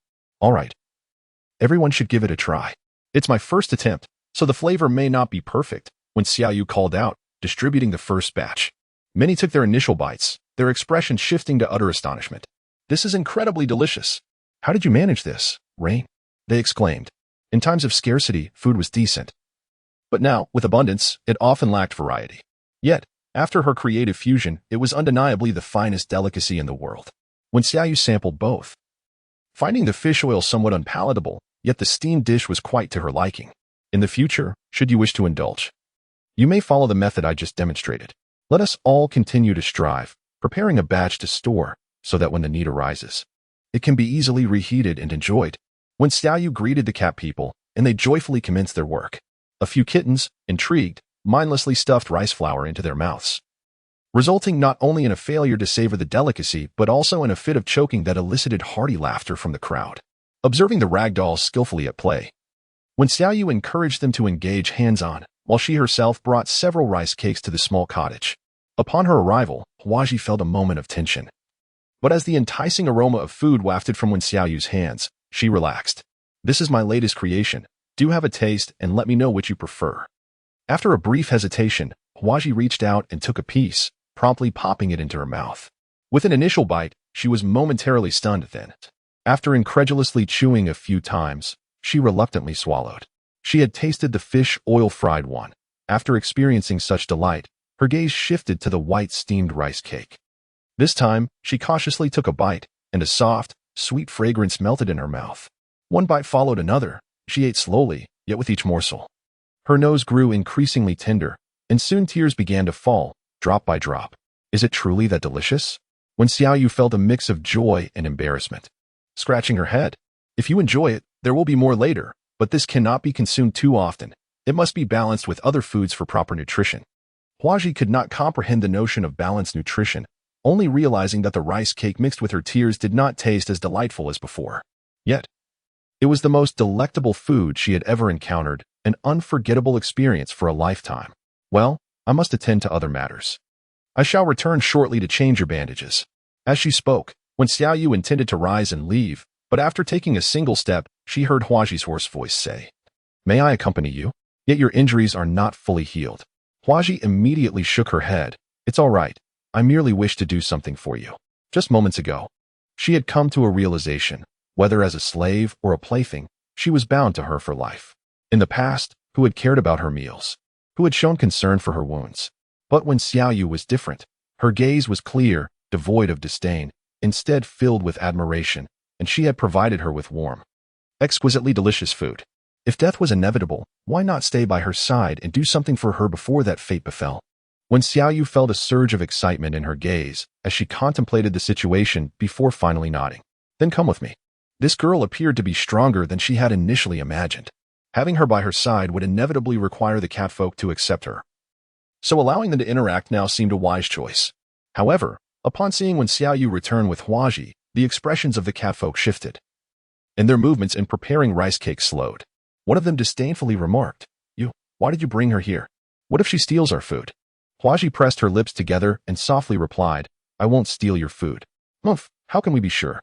You are a rat folk, inherently lazy and greedy, remarked an elder woman, hands on her hips, her face contorted with indignation.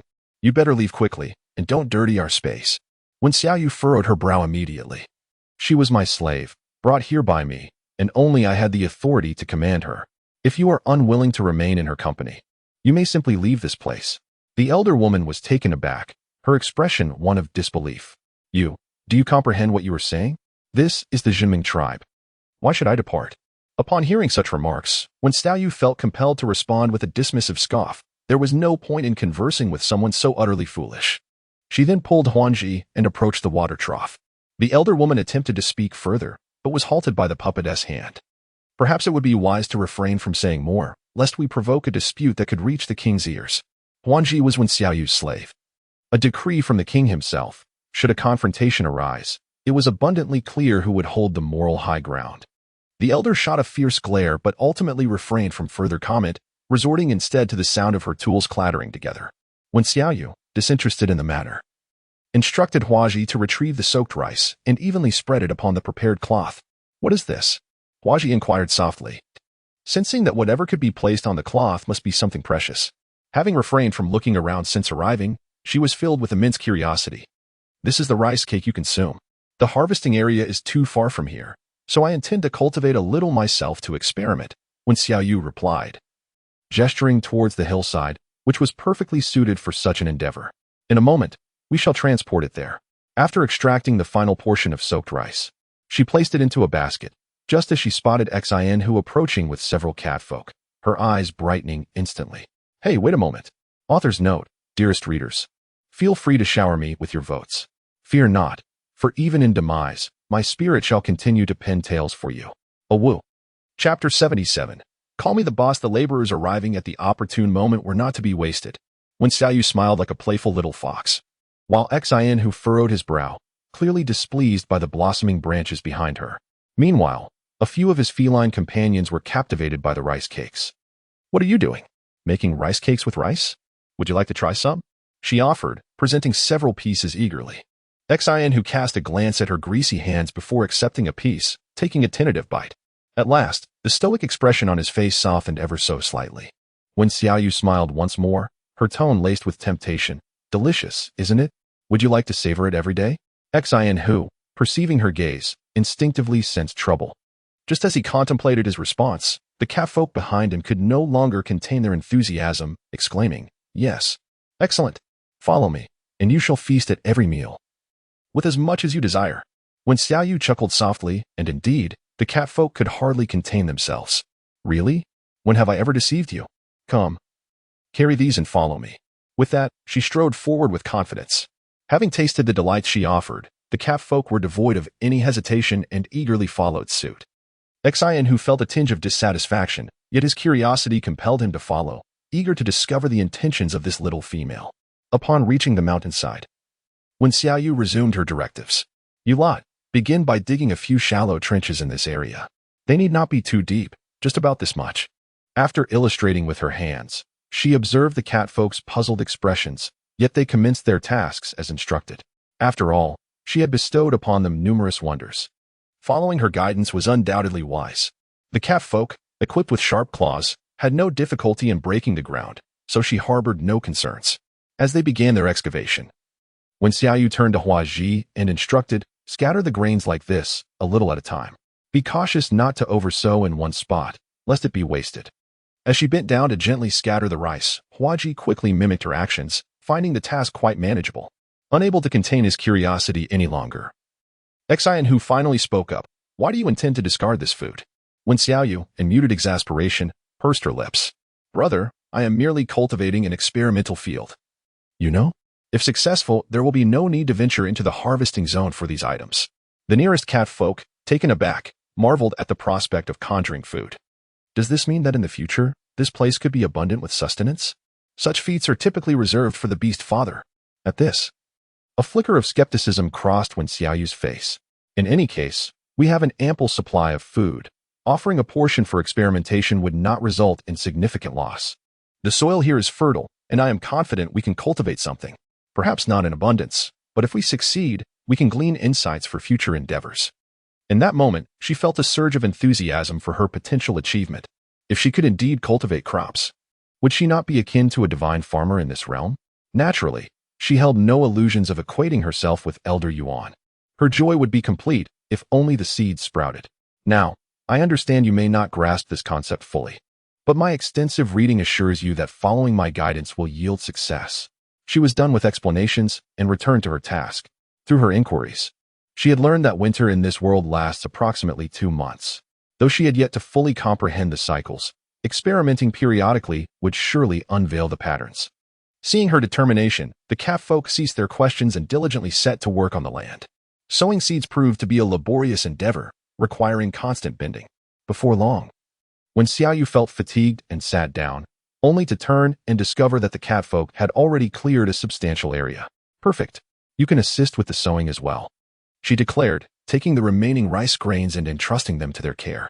One particularly energetic catfolk, gazing at the grains, posed a curious question.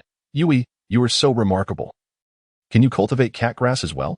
Certainly, as long as there are seeds, when Xiaoyu replied, recalling that they had harvested the cat grass using wind blades, making it improbable that they possessed seeds. What are seeds? Inquired the inquisitive catfolk. To put it simply, they are the offspring of plants. Possessing them allows the young to grow into the very food you consume. She likened catgrass seeds to rice grains, small and granular in appearance. This explanation left the catfolk utterly astonished. Are you suggesting that food can also reproduce? He exclaimed, never having heard such a notion before. It seemed rather terrifying.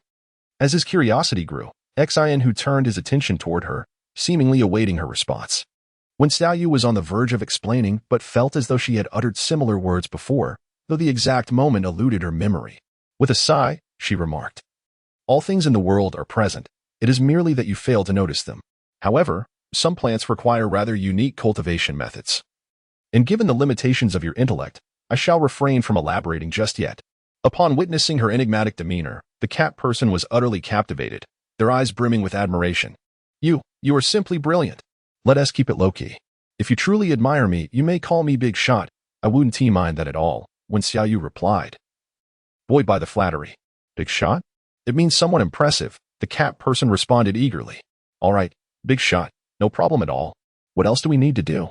After a moment of contemplation, they exclaimed with uncontained joy, please, give us your orders, as long as you can grow food. Cough, cough, calm down, calm down. This is merely the beginning. First, you must sow the seeds, then cover them with the turned soil. After that, you must check on them daily. If they sprout, it will signify that we have succeeded halfway. Understood. We shall follow your instructions, Big Shot. In an instant, the cat person began sowing seeds with fervor, resembling someone invigorated by an elixir. Xian, who stood to the side, gazing at her with a complex expression. After a lengthy pause, he finally inquired, just how much do you know that remains unknown to us? When Xiaoyu raised her head with an air of arrogance, proclaiming, the things I know are beyond your imagination. Remembering the animosity he had shown her initially, she let out a disdainful huff. Primitive beings, tremble. One day, you shall alter all your perceptions and kneel before me in submission. The image of this youth crying out as he knelt before her, fervently worshipping her, inexplicably brought her a sense of satisfaction.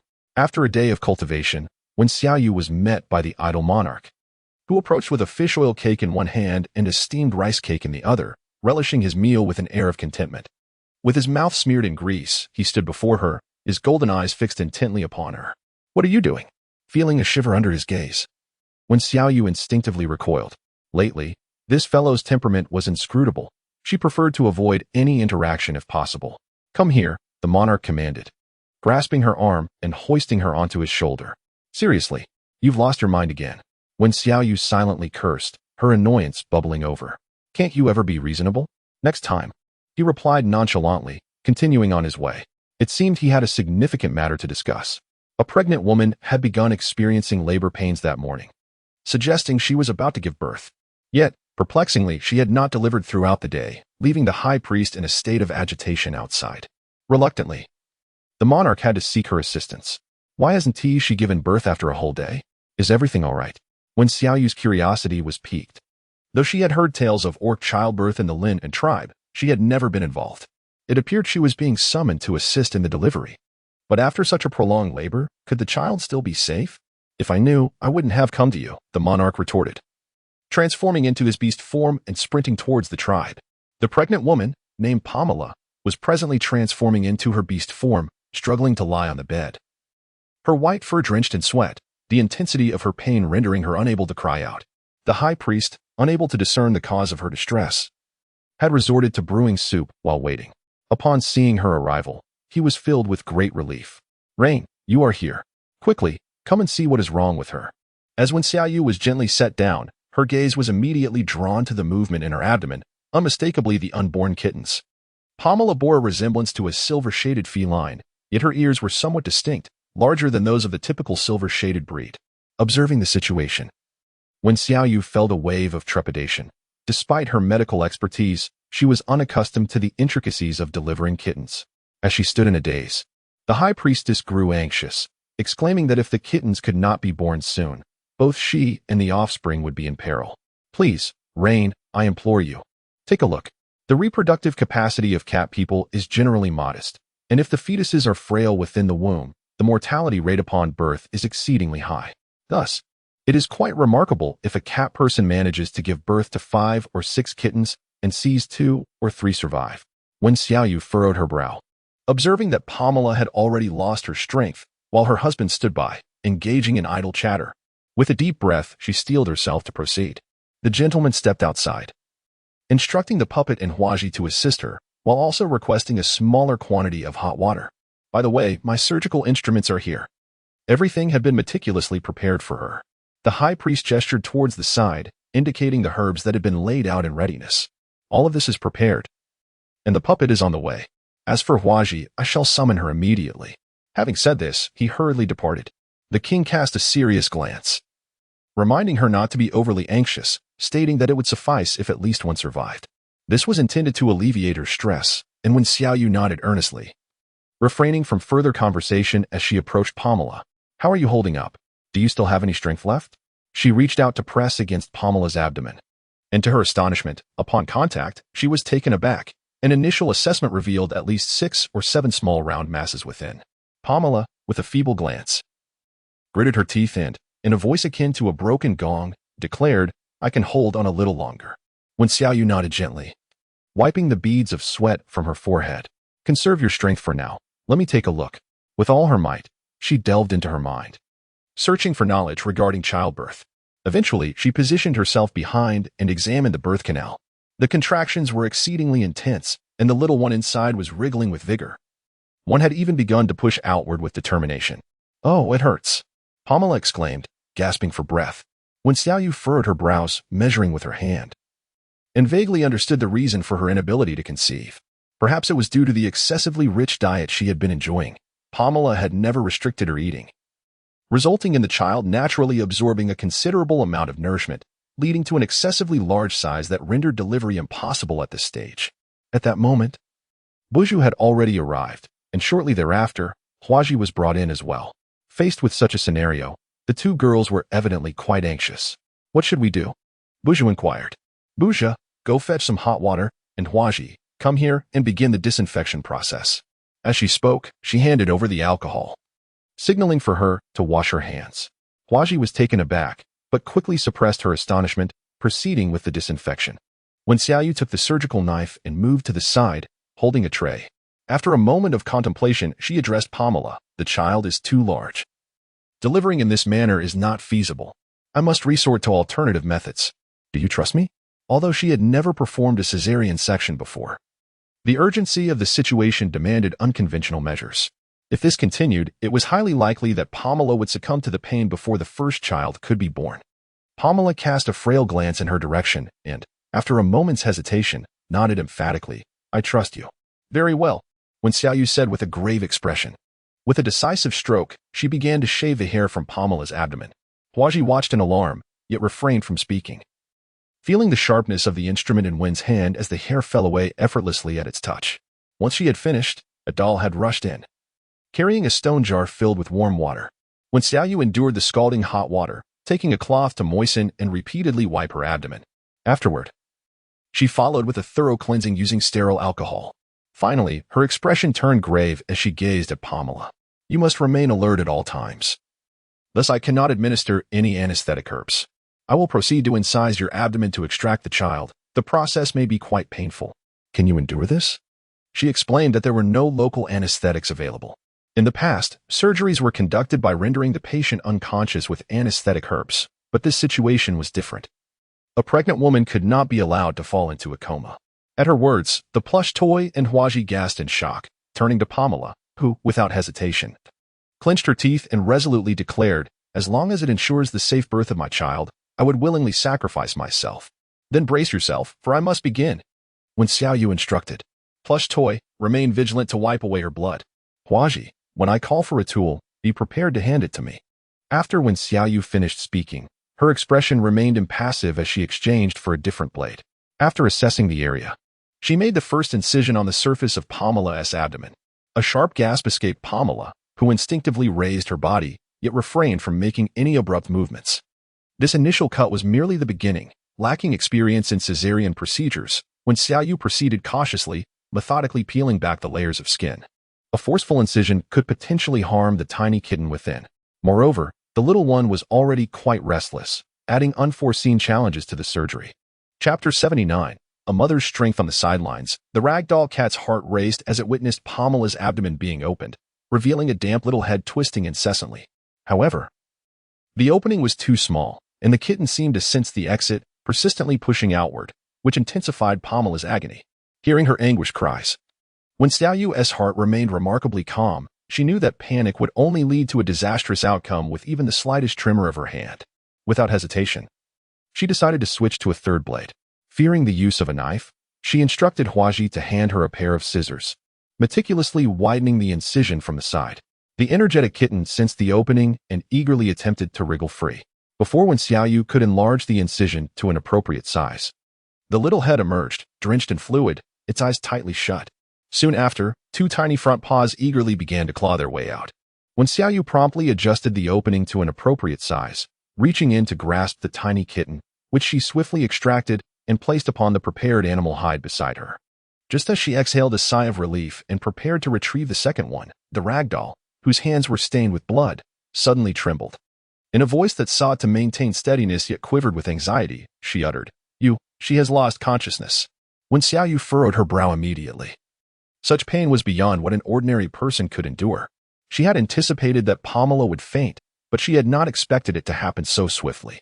Checking for breath, she found it exceedingly faint. The stuffed animal, anxious, noted that it could vanish at any moment. Apply pressure to the philtrum, Wen Xiaoyu instructed, not daring to delay. Using the flickering light, she peered inside and caught sight of a small tail. With no time to ponder further, she grasped the tail and pulled the kitten out. The stuffed animal watched anxiously, pressing firmly on Pamela's philtrum, yet it seemed futile. Nothing appeared to be working. Wen Xiaoyu took a deep breath and turned to Huaji. You set down the tray and deliver a slap to her face. What? Huaji thought she must have misheard. Just as she hesitated, Wen Xiaoyu bellowed, Do as I say.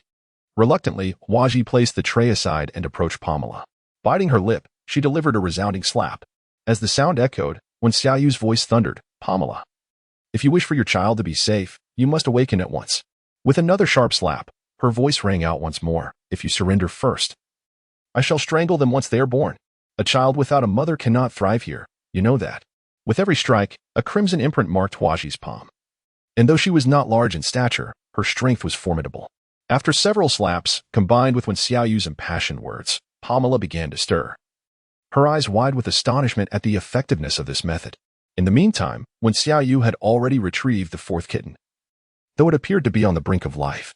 The feeble cries of the kitten gradually sharpened Pamela's focus. I must protect my child. Excellent. Wen Xiaoyu sighed in relief, wiped her hands, and, after probing Pamela's abdomen, discovered that 3 more kittens were indeed near the birth canal. Thus, she had no choice but to enlarge the incision to extricate them. Gritting her teeth, she picked up the scalpel once more. A pitiful scream escaped Pamela's lips, nearly rendering her voiceless as the blood flowed increasingly, necessitating several changes of cloth, and the atmosphere grew tense. When Xiaoyu understood that time waits for no one, upon spotting the fur of the kitten, she swiftly grasped it. Thus, 2 nearly breathless kittens were set aside, leaving only the last one remaining. When Xiaoyu had been observing for quite some time, focusing on the creature whose head protruded from the birth canal, since Pamela had fallen into a deep slumber, it had remained still for an extended period. Hence, the possibility was quite high. Contemplating this, her expression grew increasingly grave, yet she proceeded to extract the creature, administer the anesthetic herb, disinfect, suture the wound. After a thorough examination, she discovered the absence of the small flesh bundle and promptly issued her orders.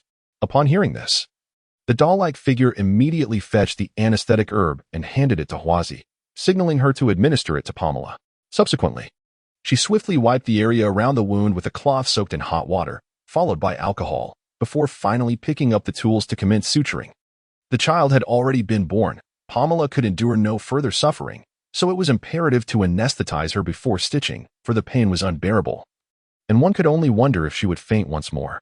Huazi, assist me in cleaning the filth from the kitten, and then give it a bath. When Xiaoyu spoke as she took the limited fabric and once again immersed it in hot water, diligently wiping the little kittens. Although Huazi had never participated in such a task before, she observed when Xiaoyu's movements and began to mimic her actions with a semblance of skill. Gazing at the soft, diminutive kittens, an inexplicable sensation surged within her. She had never imagined witnessing a girl assist a pregnant woman in childbirth, nor had she envisioned herself playing a role in such a moment. This feeling was indeed peculiar. The size of the 7 kittens exceeded when Xiaoyu's previous understanding. She had only seen newborns that were less than 2/3 the size of the smallest among them. This clearly illustrated that Pamela had experienced an overabundance of nutrition during her pregnancy. Previously, the cat folk had not lived in comfort, and now, with ample food available, they were fervently feeding the pregnant mother, resulting in the current situation. It seemed necessary to ensure that they moderated their intake moving forward. Contemplating this, her gaze shifted uncertainly to the last kitten, which was also the largest. This very one, previously the most lively, now lay breathless, having been trapped in the birth canal for an extended period, leading to its asphyxiation. Thus, it was born lifeless. The ragdoll cat remained focused on suturing the wounds, unaware of the tragedy unfolding. Huazi, witnessing this, found herself at a loss for words, contemplating how to offer comfort. Just then, she observed when Xiaoyu rhythmically pressing on the kitten's chest, murmuring to herself, "You were so lively before. How can you simply give up now?" Huazi was taken aback but refrained from questioning her. Having witnessed when Xiaoyu's previous method, which had successfully drawn Pamela back from the brink of death, she dared to hope that perhaps a miracle might unfold once more. When Xiaoyu pressed on tirelessly, her determination unwavering, until the plush toy had successfully stitched up the wound. Upon witnessing her state, a wave of sorrow washed over me. The kitten remained unresponsive, its stillness disheartening, even in its weakened condition. Time seemed to stretch indefinitely, as when Xiaoyu sniffled, her voice choked with emotion. "Please wake up, please." Yet, silence was her only reply. The plush toy, unable to bear the sight, approached her with reddened eyes, ready to comfort her, when suddenly it noticed the previously motionless kitten's ear twitch. Chapter 80. Colorful Cat. You take advantage of others. It lived. Truly, it lived. The plush toy exclaimed with elation, and in response to when Xiaoyu's rhythmic presses, the kitten cried out. Its voice resonated louder than that of the others, and its wrinkled little face was filled with a sense of grievance. When Xiaoyu finally paused, exhaling a long breath, she glanced at the 2 exceedingly frail little cubs and contemplated, "Go and have them find a small wooden box." Lacking an infant incubator, she could only fashion a rudimentary substitute. Whether they would survive now depended on their own fortunes. The plush toy nodded eagerly, and as it stepped outside, it encountered the king and others entering with solemn expressions. Even the high priest dared not look up. How many of the cubs have survived? They had not received an answer earlier, as the plush toy had dashed away too quickly, leaving them to inquire for themselves. When Xiaoyu sank weakly onto the side, murmuring, "You all take a look. Huazi, please fetch some rice flour and prepare some clean hot water. For the moment, Pamela's milk is unfit for consumption, so we must find something for the kittens to eat. While they may not be able to ingest the rice paste, the rice broth should suffice." Huazi was momentarily taken aback, then silently exited the room. The entire space was devoid of attention towards her, as all eyes were fixed upon the small stone bed adorned with animal hides, where 7 kittens lay in a neat row, their bodies still glistening with droplets of water. Nearby, a roaring charcoal fire flickered, creating a warm atmosphere in which the 7 kittens squirmed restlessly, full of vitality. The high priest was taken aback. Trembling as he pointed at the kittens, his face etched with fear. All 7 of them are alive? Pamela's husband was nearly overwhelmed with joy, casting glances between his offspring and the companion on the bed, feeling as if he were in a dream. Thank you. Thank you. I scarcely know what to say. You truly are our tribe's great fortune. Now, go and see your children and partner. When Xiaoyu offered a faint smile, meeting the gaze of the king, whose golden eyes sparkled with a complex blend of emotions, predominantly joy. Well done. In truth, they had heard her cries from outside, several times. Pamela's husband had nearly rushed in, but the composed king had restrained him. Indeed, she had not let him down. When Xiaoyu let out a soft hum, rising to her feet, and as if recalling something, remarked, "They can no longer consume breast milk, only rice soup." Before she could finish her sentence, a sudden darkness enveloped her, and in the next moment, she toppled backward. The king, startled, stepped forward and caught her in his strong arms. You, High Priestess." The king was thoroughly alarmed, his voice trembling slightly. The High Priestess, taken aback, hurried over to examine her, then let out a sigh of relief. "Do not fret. She merely fainted. A brief rest will suffice." Given the intensity of the surgery and the psychological strain, enduring until now was already a remarkable feat with the situation resolved. When Xiaoyu's nerves finally relaxed, leading her to lose consciousness, the king gazed at her pale visage, pressing his lips tightly together, and lifted her effortlessly in his arms. Preparing to exit, when he noticed Huaji entering, her face obscured by her hands, head bowed. The high priestess immediately observed the red handprint on her cheek and the emptiness of her hands, perplexed. "Did I not instruct you to fetch the rice powder?" Huaji refrained from disclosing the treatment she had endured during her errand, but her demeanor spoke volumes, prompting the high priestess to surmise the nature of her experience, inciting a surge of indignation within her. These impertinent individuals, do they not recognize the gravity of the moment?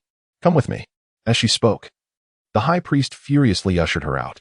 Starved of affection, he truly wished to extinguish the lives of those myopic females. After the high priest departed with Huaji, when Xiaoyu was taken back to the royal residence by the king, gently placing her on the bed, he noted that the charcoal fire had never ceased, enveloping the room in warmth. Lying down, he observed the tension in her face gradually ease. Seeing this, the king propped himself up on one elbow and reclined beside her. Listening to her steady breathing, he could not resist but to caress her delicate face with his fingers. The sensation was exquisite, far softer than his own. And coupled with the faint, alluring fragrance she emanated, his golden eyes darkened with desire. His throat involuntarily tightened, and ultimately, his gaze fell upon her ears. Previously, he had thought her lack of ears to be a disability, but now he realized that her ears were entirely different, positioned on either side of her head.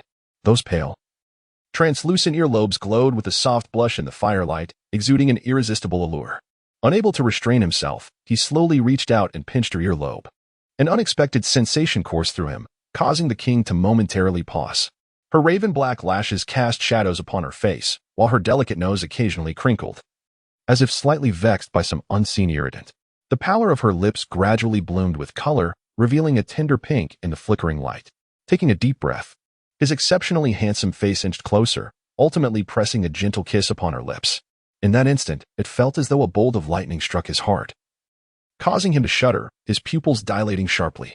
It was an unparalleled sweetness, soft and intoxicating. In that moment, he lost all rational thought, consumed solely by the desire to savor that exquisite nectar. As their kiss deepened, his sinful hands ventured onto the cotton garment she wore. Just then, the one who had been peacefully slumbering suddenly opened her eyes, and their gazes locked. When Xiaoyu, the king's entire body stiffened, and that wicked hand came to a halt. A rosy hue gradually spread across his face, while a flicker of unexpected panic glimmered in his golden eyes. After 2 seconds, when Xiaoyu's mind finally caught up, and she lifted her foot to deliver a swift kick, shouting, "What the hell?" Caught off guard, the king was sent tumbling off the bed. The surge of anger within him extinguished instantaneously, only to be met with a flurry of small fists raining down upon him. "What have you done to me, you scoundrel? Taking advantage of me in such a vulnerable state? Where is my mighty saber? I shall fight you." Never before had the king found himself in such a predicament. Although her fist struck him without causing pain, they undeniably stirred a sense of apprehension within him. Just as one of her fists was about to collide with his proud nose, he could no longer restrain himself and intercepted her hand. At that moment, a flash of insight illuminated his mind, and he coldly inquired, "Are you finished?" "Not nearly." When Xiaoyu exploded with fury, attempting to withdraw her fist. But he held it tightly, rendering her immobile. "I always knew you harbored ill intentions. I haven't even settled the score with you yet." Before she could finish her sentence, the king let out a cold huff, abruptly silencing her. "Do you realize that you were assaulting me in your sleep?" "Huh." When Xiaoyu was momentarily stunned. "You even held me down and kissed me." "What?" When Xiaoyu's confusion reached new heights. Author's note, the updates will be 3 times daily, with a guaranteed minimum of 4 tomorrow. I truly cannot manage just 1 update per day. If that were the case, the editor would have my head. Chapter 81. Only I may manage my own people. The king wished to push her away, but she clung to him tenaciously. At this point, the king wore an expression of indignation. When Xiaoyu was utterly bewildered, gazing at his earnest demeanor, her heart still grappling with the last vestiges of doubt. "How do you explain that?" The king scoffed, exuding an air of authority. "It is no wonder that while you profess to reject me, you harbor such thoughts in secret. No wonder you spend every night with the puppet, concealing your unbridled desires." Each word resonated with conviction, leaving Wen Xiaoyu momentarily speechless. Although she had indeed entertained some unspeakable fantasies, they were merely fleeting thoughts after all. Who could resist indulging in such imaginings when faced with such handsome company daily? The puppet had once gently remarked on her restless sleep, yet she had always been more timid than audacious, incapable of committing such acts. Now, provide me with a reasonable explanation. The king loomed over her, his presence commanding. In that instant, Wen Xiaoyu felt even more insecure. "And you even kicked me." The king's expression darkened at this reminder. Despite her punches being mere nuisances, that kick had landed squarely on his thigh, nearly rendering him helpless. This little vixen truly needed a firm lesson. Perhaps it was an accident. When Xiaoyu replied weakly, "I thought." The king interrupted with a cold snort. "You should reflect on your actions." With that, he strode out, leaving Wen Xiaoyu frowning in contemplation, feeling an unsettling dissonance. Could she truly engage in such behavior? Or was he merely fabricating accusations to deflect suspicion? Just as she pondered these thoughts, Zhu Gan rushed in, breathless. "Rain, the puppet sent me to ask you. What is the purpose of the small wooden box?" When Xiaoyu suddenly recalled the matter concerning the kittens and promptly remarked, "We shall construct a rudimentary incubator." Upon arriving at Pamela's residence, she found her still slumbering due to the anesthesia, while her husband gazed affectionately at the tiny felines, his eyes occasionally betraying a hint of sorrow for the 2 rather frail creatures. Upon her return, he joyfully rose to greet her. At that moment, the high priest handed over a small wooden box. When Xiaoyu glanced at it and deemed it suitable, noticing the nearby animal hide, she layered it generously within the box before delicately placing the 2 kittens inside. "How many meals have they had while I was in slumber?" she inquired. "Approximately 3 meals. But they have eaten very little," the ragdoll replied. When Xiaoyu anticipated this outcome, thus she approached the fire pit and selected the most suitable spot to place the small wooden box. She then went to fetch some fruit syrup. As she turned back, she noticed Huaji quietly crouching in a corner, her head bowed in deep thought. "I shall fetch a can of cat tangerine," she said, and merrily dashed outside. When Xiaoyu observed Huaji with a hint of curiosity, "What troubles you?" she inquired. Huaji slightly recoiled, not raising her gaze. "It's nothing," she murmured. The high priestess sighed, recalling how she had been struck while fetching supplies. When Xiaoyu's countenance suddenly darkened, prompting Huaji to quickly interject, "I'm fine. Who was it that struck?" The high priest remained silent, as did Huaji. "Very well, I shall inquire myself shortly. After all, Huaji is now considered one of my own. Striking her is tantamount to striking my own face. While they may harbor disdain, resorting to violence is unequivocally unacceptable." Before long, Jujian prepared a large bowl of fruit syrup. Lacking a spoon, when Xiaoyu washed her hands thoroughly and dabbed some onto the lips of the kitten. Initially, it sniffed cautiously, then tentatively licked, seeming to find the taste quite agreeable as it continued to smack its lips. With this, when Xiaoyu felt a degree of relief and addressed Pamela's husband, "From now on, feed 3 times daily, morning, noon, and night. Do not overindulge, lest it cause discomfort. Furthermore, Pamela's diet should primarily consist of rice and stewed chicken. Refrain from offering fish for the next week." After a moment's contemplation, she added a few more words. "The others also require careful attention. Do not overfeed them. And should any issues arise, seek me out immediately." Understood. I shall remember everything. Pamela's husband repeated, nodding in affirmation. Very well, we shall take our leave now. When Xiaoyu chose not to elaborate further, allowing the puppet and the high priest to tidy up the aftermath, while she escorted Huazi to another area. The women were busy mashing fruit and drying fish. Upon seeing her, they prepared to greet her, but upon noticing Huazi behind her, they could not help but furrow their brows. What, have you come to lodge a complaint? One of the older women, who had previously targeted Huazi, remarked with a sardonic tone. It was indeed she who had struck Huazi, and she had always held a negative sentiment towards the rat people. Originally, the male rat people had been castrated, and the females confined to Ming Fortress, yet Huazi alone remained in the tribe. This treatment starkly contrasted with that of other rat people. When had the Jinming tribe ever allowed a rat person within its midst? Furthermore, Huazi's fair appearance only intensified their aversion. Rain, not to speak ill of you, but there's not a single good rat person. Keeping her close will inevitably lead to trouble. The older woman cautioned, her expression earnest. Trust must be earned, and once Huazi is mine, I shall oversee her with utmost vigilance. So your assistance in reprimanding her is unnecessary, when Xiaoyu replied coolly. What is it then? Are you suggesting we meddle in affairs that do not concern us? The older woman frowned deeply. We only have your best interests at heart. To speak bluntly, we are older and more experienced than you. It would be wise to heed our counsel. When Xiaoyu maintained her smile and said, You are correct. I shall certainly listen. But I also hope that each of you can heed my words. My people are mine to manage. Having spoken, she took hold of Huazi and departed. The expressions of several females instantly soured. It was evident they felt reproached. Humph, what arrogance! Were it not for the king, she would not be in such a position today. She would have been eliminated long ago. Let us speak less. Without rain, we would still be facing severe food shortages. A young individual could not resist furrowing their brow, which promptly elicited a series of disdainful glances. Over the following days, when Xiaoyu had Huazi remain by her side, either checking the hillside for sprouting rice or tending to the kittens, in a consistently warm environment nourished by fructose, the two little fur balls gradually became robust, leading Pamela to express her gratitude each time she visited. The recuperative abilities of the cat folk surpassed her expectations. Within merely 3 days, Pamela had the stitches removed and began to eat normally to nourish her milk supply. With this matter settled, upon exiting her home, when Xiaoyu inhaled the dry air and immediately spotted the king beneath a distant large tree, at that moment, a snowflake descended, causing her to pause and look up as a flurry of snowflakes eagerly fell from the sky. Chapter 82. Snowy night forging. It was snowing, and not just any snow, but a heavy, feather-like flurry.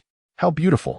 When Xiaoyu, astonished, reached out to catch a snowflake, six-pointed and crystalline, which melted instantly upon landing in her palm. It seemed the snow in this world was akin to that of modernity, yet the quality appeared superior, softer in texture. Through the cascade of snowflakes, she beheld a man with silver hair and golden eyes approaching her, and in that moment, the world seemed to move in slow motion. He arrived from the snow, exuding elegance and nobility, as though he had stepped from a painting, exuding a languid charm. However, this did not alter the fact that he had stolen her first kiss days prior. In retrospect, she felt she had suffered a great loss, yet for several consecutive days, it seemed as though he was deliberately avoiding her.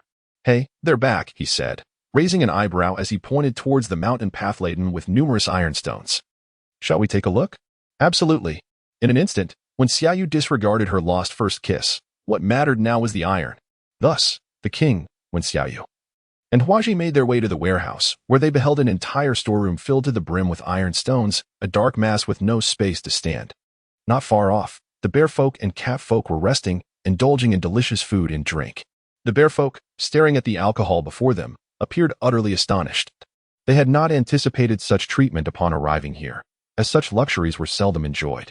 Huazi, witnessing this scene, had her eyes flicker with surprise. Yet she quickly regained her composure. She had encountered too much in recent days and would need to adjust gradually. Snow had begun to fall, and for the next 2 months, it would be a constant presence. Do you wish to forge now, or shall we wait until spring? The king inquired. Of course. It is now today. When Xiaoyu exclaimed with excitement. With such an abundance of iron and stone, we can forge numerous agricultural tools, which will be indispensable once spring arrives. We cannot afford any delays. As for the scalpel, how many do you require? No. This time, there is something else. Just wait. I shall draw a design. When Xiaoyu energetically gathered animal hides and charcoal, upon which she began to sketch various tools, sickles, hoes, nine-toothed rakes, and shovels, in addition to agricultural implements. She illustrated iron pots, mandarin duck pots, soup pots, as well as swords and spears. Almost everything she could conceive and simply depict was rendered onto the hides. The king observed attentively, his delight growing as he listened to her expound upon the purpose of each item. "I shall have them prepare immediately, once you finish your drawings. Bring them to me," he urged, eager to envision the utilization of these tools. The bear folk and calf folk had just finished their meal when they were gathered together, along with the surviving 20 rat folk, all bound by vines. Nearby, a spacious pavilion offered them refuge from the heavy snowfall. In a short span, the ground had become blanketed in a shimmering silver, a sight of exquisite beauty. The charcoal had ignited, and those responsible for crafting surgical instruments were ready. As soon as when Xiaoyu arrived and reviewed the sketches, they would commence their work. The orc artisans were divided into 5 groups for the task. And when Xiaoyu had not forgotten the surgical tools, for she intended to create several sets before teaching the high priest and the puppeteer how to perform basic surgeries. Of course, the 2 of them alone would not suffice. She planned to take on a few students to lighten her burden. There's no need to rush, precision is paramount. Agricultural tools required a substantial amount of wood, and when Xiaoyu seized the opportunity to select high-quality timber for the handles, they toiled joyfully until midnight. The snow accumulated layer upon layer, yet in this particular spot, the flakes melted upon touching the ground. "I make no other demands. I simply hope to see a well-made pot by morning." At this thought, when Xiaoyu couldn't help but salivate, she suddenly craved hot pot. Though regrettably lacking chili peppers and Sichuan peppercorns. But that's all right. We can enjoy a lighter meal. As long as we can eat, that's all that matters. Meanwhile, in the place where the white ape was confined, only he and the 6-eared monkey, along with another simian, remained. They occasionally received meager rations. But as they listened to the catfolk guards discuss the outside world, their spirits sank further. The tail of the monkey had been returned, expressing dissatisfaction towards the white ape, compounded by the king's covert malice. The fate of the ape tribe remained uncertain. With such heavy snowfall, how many of their kin might succumb to the cold? Contemplating this, the 6-eared monkey's expression darkened further. Glancing skyward, he noted that it was already midnight, and the distant sounds of clattering echoed, rendering sleep impossible. "Chief, what are these catfolk up to now?" The 6-eared monkey inquired anxiously. "I do not know," the white ape replied, his eyelids remaining heavy. He had lost considerable weight in recent days. Since the tail had departed, the king had not returned nor communicated their fate, leaving him uncertain of the king's intentions. "It's so noisy," the 6-eared monkey huffed, immediately drawing the ire of the catfolk guards. "What are you making such a racket for? Go to sleep." One of the shorter figures reprimanded, while Lu Air cast a sideways glance, muttering, "What a racket! What on earth are you all fussing about?" The guard, with a tone of disdain, retorted, "You foolish monkey folk wouldn't comprehend." "Oh, do enlighten us. What if our leader were to understand?" Lu Air's eyes glinted with a spark of intrigue, employing a tactic of provocation. The guard scoffed even more, sneering, "Do you know what a scalpel is? How about farming tools? And pots, are you familiar with those?" Lu Air quickly turned to the white ape, who, after pondering for a moment, frowned and shook his head. "I've indeed never heard of them. What are they used for?" Observing their confinement and realizing the king had no intention of releasing them, the guard straightened his posture, declaring, "Fear not, for what I am about to reveal might astonish you. In the future, we shall cultivate our own food right in the very hills where you arrived. Moreover, the catfolk shall never perish." This was information he had recently acquired. Whispers amongst the tribal catfolk spoke of miraculous tales. It was said that Ruagu had assisted Pamela in childbirth, and all 7 offspring had survived. Initially, Pamela had nearly succumbed during labor, yet somehow, she managed to revive herself. To add to this, even the lifeless cubs that were born were brought back to life after some miraculous intervention. Was this not a veiled indication that henceforth the catfolk would be immortal? Lu Air clearly remained skeptical. "Brother, how much have you drunk to spin such tales?" "Huh, you ignorant simpletons wouldn't he understand?" The guard proclaimed with fervor, envisioning countless beast men kneeling before him in submission. The white ape furrowed his brow while he couldn't entirely dismiss the guard's words. He couldn't wholly embrace them either. The thought of that female, upon recalling her petite figure, a wave of discomfort washed over him. It was indeed the only humiliation of his lifetime. Thus, should an opportunity arise, he was determined to erase that shame. Chapter 83. My pot after a restful slumber at the puppet's abode, when Xiaoyu awoke to find that the snow had ceased at some unknown time, transforming the entire world into a frosty white expanse. Outside, the snow piled up to her knees. Upon opening the door, a chill rushed in. Goodness. It seems even colder than last night. The temperature must be around -10 degrees. Thankfully, she was clad in animal skin and cotton garments. Otherwise, venturing outside would have posed a challenge. No wonder the beastmen often lamented the hardships of winter. The puppet had ventured out early, leaving footprints at the threshold. And when Xiaoyu followed the impressions with playful intent, with each step, the ground felt remarkably soft. Igniting her playful spirit, she formed a snowball and proceeded, stepping carefully towards the square. The beastmen were engaged in breakfast, yet the fire still blazed brightly.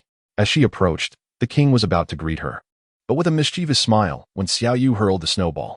With a resounding pop, the snowball shattered, and the king raised his charming brow, lowering his fist, his eyes twinkling with mischief. What is this? Are we to compete in accuracy? When Xiaoyu's lips twitched, almost forgetting their well-developed athletic reflexes. It seemed that a sneak attack was out of the question. Noticing her dejection, the plush toy amusingly offered her a rice cake. When Xiaoyu promptly shook her head. Is my pot ready? Yes, it is. What do you intend to do with this round object? Zhugan approached, cradling the iron pot, her emerald eyes brimming with curiosity. Higi, you shall soon find out. Please fetch me some salt, meat, white wine, herbs, and cloves. As she spoke, she set the pot securely atop a smaller pile of charcoal, glanced around, and dashed to gather a large chunk of snow, which she tossed directly into the pot. The snow swiftly melted into water, and when Xiaoyu patiently awaited the transformation, leaving the bear man in a state of disbelief. After all that fuss, was she merely boiling water to drink? However, Zhugan soon returned, merrily bringing the required ingredients, just as the water began to bubble vigorously.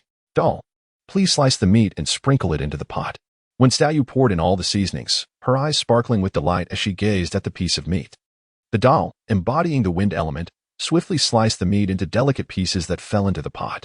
Then, under countless gazes, when Xiaoyu magically produced a pair of chopsticks. Hee. The meat, thinly sliced, changed color within mere seconds. Seizing the opportunity, she grabbed 2 pieces, disregarding the heat, and promptly stuffed them into her mouth. Ouch, it's hot. Her tongue burned, yet she continued to chew, tears forming in her eyes as she swallowed with heartfelt emotion. Hot pot. I have finally managed to enjoy hot pot.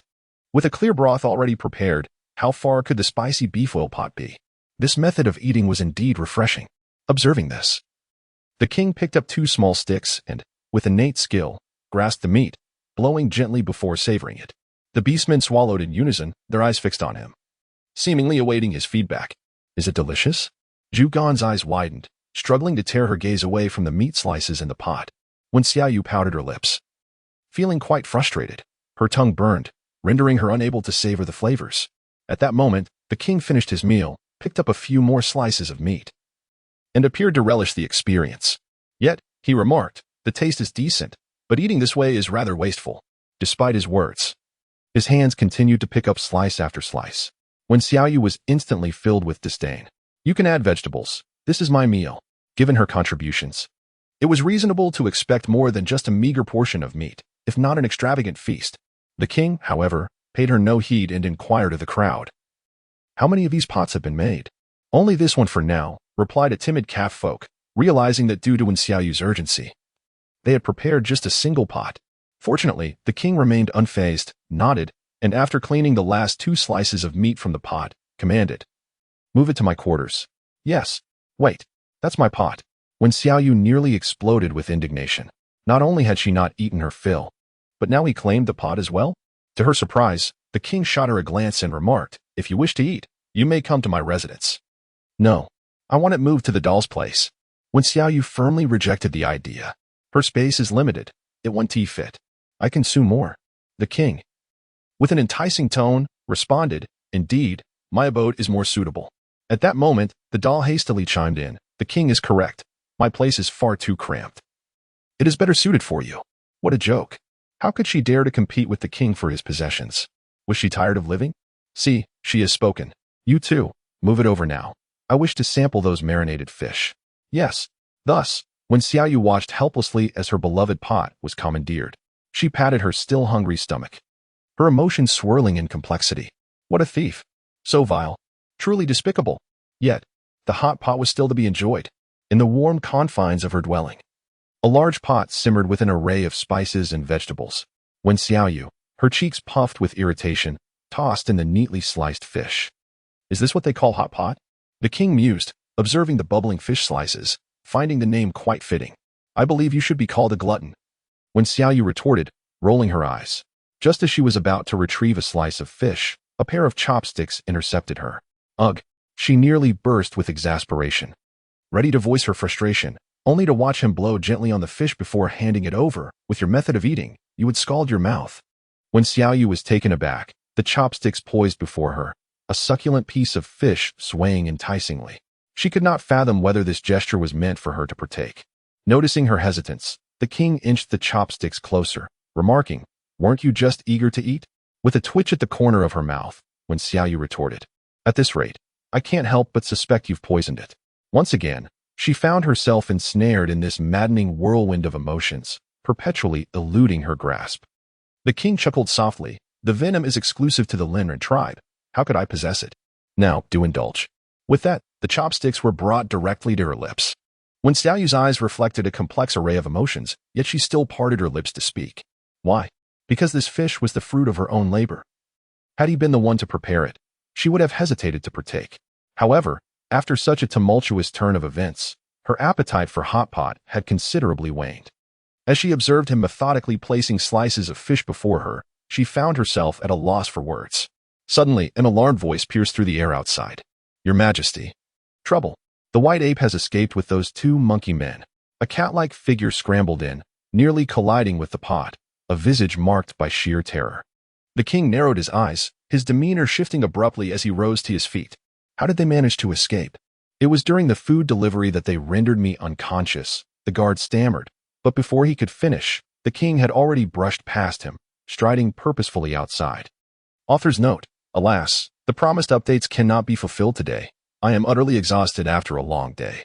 I shall compensate you tomorrow with an early release. Here I am, humbly prostrating myself in apology. Chapter 84. Taking students. The escape of the white ape was premeditated. Snow began to fall once again, leaving no trace of their passage within the snow-blanketed Jiming tribe. Footprints were swiftly concealed, and scents became impossible to trace, leaving behind only a trembling guard. Blood trickling from his head, yet he dared not wipe it away. Clearly, the white ape and his accomplices had struck with great force, but they had not lingered, hastily departing after rendering him unconscious. As the king surveyed the empty prison cell, his expression darkened. "Just how long have they been gone?" he inquired coldly. "Your Majesty." The guard replied, his voice quivering, "It was last night." He recounted how he had received flattery from the six-eared one before fetching food and animal hides for them. Unexpectedly, at the moment he opened the door, three figures had simultaneously brought him down, and he awoke to find it morning. A few moments passed as the king's expression remained impassive, and he seized the guard. He then addressed the arriving Bianyun. "Deploy all the bear men and 20 cat men to search for the whereabouts of the white ape. Additionally, send someone to inform one way to be vigilant." Bianyun glanced at the snow-covered path, hesitating. In this weather, it may be impossible to venture out. Upon hearing this, the king calmed himself and ultimately waved his hand dismissively, let him resolve it on his own. In such weather, one could easily be lost in the storm. Should the white ape successfully return to the monkey tribe, conflict with One Wei would be inevitable. Such a scenario was not unwelcome. Yet there was a fear that One Wei might falter and succumb without a fight. However, one could also entertain a more optimistic thought. What if the white ape were to perish along the way? Though such thoughts lingered, the search for the white ape could not be halted, albeit limited to the Jinming tribe and its vicinity. Soon, the cat people and bear men commenced a thorough search within the tribe. The results, however, were disappointing. 3 consecutive days of searching yielded no trace whatsoever. Reluctantly, the king ordered the search to cease, redirecting focus towards crafting the items desired by Wen Xiaoyu. Yet an ominous premonition regarding this hidden threat lingered in his mind. The relentless wind and snow continued, with the accumulation reaching over a meter. However, the white ape and Luer dared not linger, subsisting on snow when hunger or thirst struck, as they hastily made their way to the monkey tribe. At that moment, he spotted over a dozen figures appearing not far ahead. The leader, with narrow eyes glinting with a chilling smile, regarded him intently. The white ape leader, what a long-awaited reunion. A few days later, all the items requested by Wen Xiaoyu were completed. 30 sets of farming tools, 10 sets of surgical instruments, and 20 sets of knives, guns, swords, and spears. Except for the surgical tools, she demonstrated the usage of the others, prompting the cat people to exclaim in admiration. As the cutting tools proved exceedingly convenient for harvesting grass. Have the rice sprouts emerged? After the demonstration, when Xiaoyu casually inquired. That particular area had been cordoned off early with wooden boards, surrounded by charcoal fires that had not ceased, ensuring it would not be buried beneath the heavy snowfall. The cat people sent to inspect shook their heads, skepticism creeping in. Can they truly grow? I don't know. Let's observe for a while longer, when Xiaoyu replied. Feeling helpless as her knowledge of plants was limited, leaving her uncertain. I must attend to other matters now, she concluded, making her way towards the high priestess residence. Last night, after proclaiming her intention to recruit students, the cat people were abuzz with excitement. To study the arts of the priest? That was a dream they had long cherished. Consequently, a long line formed outside her door that very evening, but due to the overwhelming number of applicants, interviews had to be conducted in batches. Those of poor character were dismissed, as were the impatient, the inattentive, the clumsy, and the impulsive. Countless rules filtered out numerous candidates, leaving primarily women. Yet even so, 30 remained, among whom was a familiar tabby. Upon her arrival, the cat people's eyes sparkled with fervor, each hoping to be chosen. For only 7 slots were available, compelling them to give their utmost. First, congratulations to all of you for standing out in the selection process. However, as you know, I require only 7, so today, I will observe your performances. Only the most exceptional shall become my students. When Xiaoyu's gaze swept over them, the cat people straightened. Full of resolve, yes. Now, let the first round of the 3-part competition commence. When Xiaoyu spoke as she waved her hand towards the doll, who stepped out carrying animal hides and needlework. The materials consisted of 2 torn pieces of animal hide. The doll demonstrated the stitching process, explaining as she worked. It was crucial to master the spacing of the stitches and the degree of contact between the 2 pieces of hide. They could not be folded or separated. As the stitching was completed, Huaji had distributed the hides and threads to everyone. Now, please follow her instructions to begin stitching, when Xiaoyu announced. As soon as her words finished, the catfolk eagerly picked up their needles and started sewing. The room was enveloped in silence, save for the sound of their stitching. While when Xiaoyu, the doll, and the high priest observed them like proctors. I'm done. Liwa was the first to raise her hand. Upon seeing the hide in her grasp, when Xiaoyu revealed a hint of admiration, while her stitching was not quite on par with the doll's, with a bit of nurturing, she showed great promise. Very good. She held up Liwa's hide for the doll and the high priest to see, both of whom nodded in approval.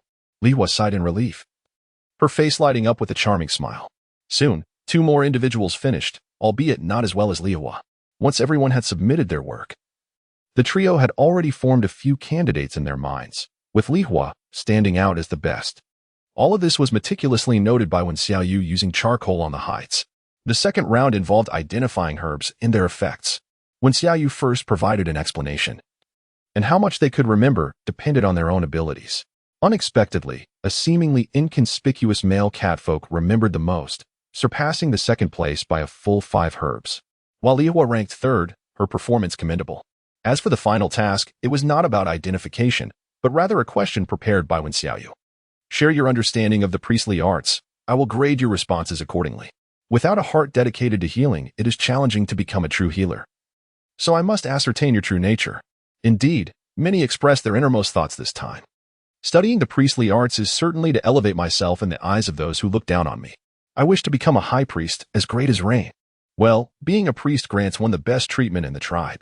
In Chapter 85, The Essential Qualities of a Physician, Wen Xiaoyu maintained a smile throughout, neither praising nor criticizing, prompting the subsequent speakers to continue, though they remained attentive to her expressions. Yet, Wen Xiaoyu appeared satisfied with everyone's responses, leaving them uncertain about the quality of their answers. When it was Lihua's turn, she pondered briefly and said, because I do not want my companions to suffer from illness. That feeling is truly too painful. No matter how bitter it may be, I am willing to endure it as long as I and everyone else can remain healthy. Very well, next. Wen Xiaoyu nodded in acknowledgement. 10 minutes later, the cat people began to express their innermost thoughts candidly. Subsequently, Wen Xiaoyu examined the beast skins that recorded the outcomes of the first 2 rounds. To this day, she was most pleased with the tabby and the male cat person known as Siamese. I hereby announce that the 7 individuals selected are Tabby, Siamese, and Gila, she proclaimed, reciting the 7 names. Among those who were not chosen, several expressed notable dissatisfaction. Among them was the tabby, who had placed fifth in herb identification. With a furrowed brow, he cast a glance at Gila, who stood far behind him. She clearly performed worse than I did in the second round. Why was she chosen while I was not? Indeed, how were these selections made? I have yet to comprehend it fully. I excelled at stitching beast skins as well, with the initial grievances voiced by 2 individuals. Others who were not selected began to voice their discontent. However, when Xiaoyu refrained from responding immediately, once they had gradually quieted down, she spoke. In truth, the results of the first 2 rounds are not of paramount significance, for such skills can be acquired over time. Yet, your thoughts and intentions cannot be altered. What do you mean? It signifies that you lack reverence for life. You only see the benefits that come with becoming a priest. I will not accept those who are driven solely by self-interest, when Xiaoyu stated calmly. The tabby became even more disgruntled. Is it wrong to desire a better life? When Xiaoyu smiled gently. While her thoughts were undoubtedly correct, the priesthood was a profession where even the slightest mistake could cost a precious life. She could not allow any of them to hold life in contempt. To put it plainly, those driven by self-interest might one day forsake human life for their gain. Which is why she hesitated to impart her medical knowledge to such individuals. Having endured the cat plague, Li Hua possessed a profound understanding of life. Though the others lacked her depth of insight, they shared a similar sentiment. Very well, from this day forth, you 7 shall be my students. I will begin by teaching you the most fundamental concepts, and I hope you will approach your studies with diligence. However, should I ever discover that you take life lightly, I will retract all that I have taught you. Yes. The 7 responded with solemn respect, while the others, guided by the puppet, departed in silence. The study group was soon established, comprising not only these 7 but also the high priest, the puppet, and Huaji, totaling 10 students. Yet, when Xiaoyu did not intend to commence their lessons immediately, for there was something of paramount importance to address first. As the saying goes, a good memory is no match for a poor pen, thus she needed to instruct them in the art of writing. Fortunately, the animal skins were washable, allowing them to utilize charcoal for repeated practice. For the next 2 months, she devoted herself to teaching them the simplest symbols and characters in medicine, and they, in turn, cherished this opportunity greatly. Whenever the king visited, he found himself with little time to converse with Wen Xiaoyu. Nonetheless, the rice had begun to sprout, albeit only half the expected yield, which was still a cause for celebration. The snow began to melt, the temperatures warmed, and the kittens frolicked joyously within the tribe. The 20 bear folk had fully adapted to their new life and were grateful for their arrival. They no longer feared hunger or cold and could learn from the cat people how to weave baskets. Aside from the brewing, which they carried on their backs, everything else was relatively agreeable. In the warm classroom, after completing her final lesson, when Xiaoyu surveyed the papers submitted by her students and nodded with satisfaction. You all have worked hard during this period of study. You may take a break over the next couple of days before we formally delve into the priestly arts. As soon as she finished speaking, several students leapt for joy, rushing out either to seek companions or to find their families. At that moment, the king approached her with news that the first batch of fruit wine was ready. When do you have time to come and taste it? When Xiaoyu's eyes sparkled with delight as she licked her lips, realizing that now was the perfect moment to explore. Eagerly, she set off, filled with anticipation for the treasures that awaited her. The brew, crafted in her absence, piqued her curiosity, particularly the white wine made from rice. She wondered how it would taste.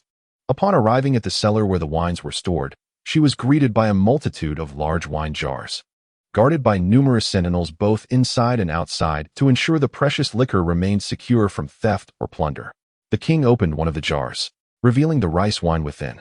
An intoxicating aroma wafted through the air, and when Xiaoyu, unable to contain her excitement, scooped a bowlful and took a sip. The flavor was quite delightful, imbued with a refreshing essence reminiscent of snow, yet the intensity of the brew left her momentarily dazed. It appeared to be a resounding success. She had merely mentioned the idea in passing, never expecting it to be realized. What do you think of the taste? The king naturally took the bowl from her and savored a sip himself. When Xiaoyu nodded in satisfaction, expressing her approval. This beverage possessed a higher purity than fruit wine and could serve as alcohol when the time came. The liquor she had previously exchanged with the divine domain had been exhausted, and for a while, the tribe had been consuming only fruit wine. Thus, the prospect of a new alcoholic drink was indeed welcome. It is a pity that the exchange fair occurs only once a year, otherwise, we could acquire many more items. When Xiaoyu lamented, in the absence of the exchange fair, private exchanges can still take place. The king remarked as he unveiled another jar of fruit wine and took a sip.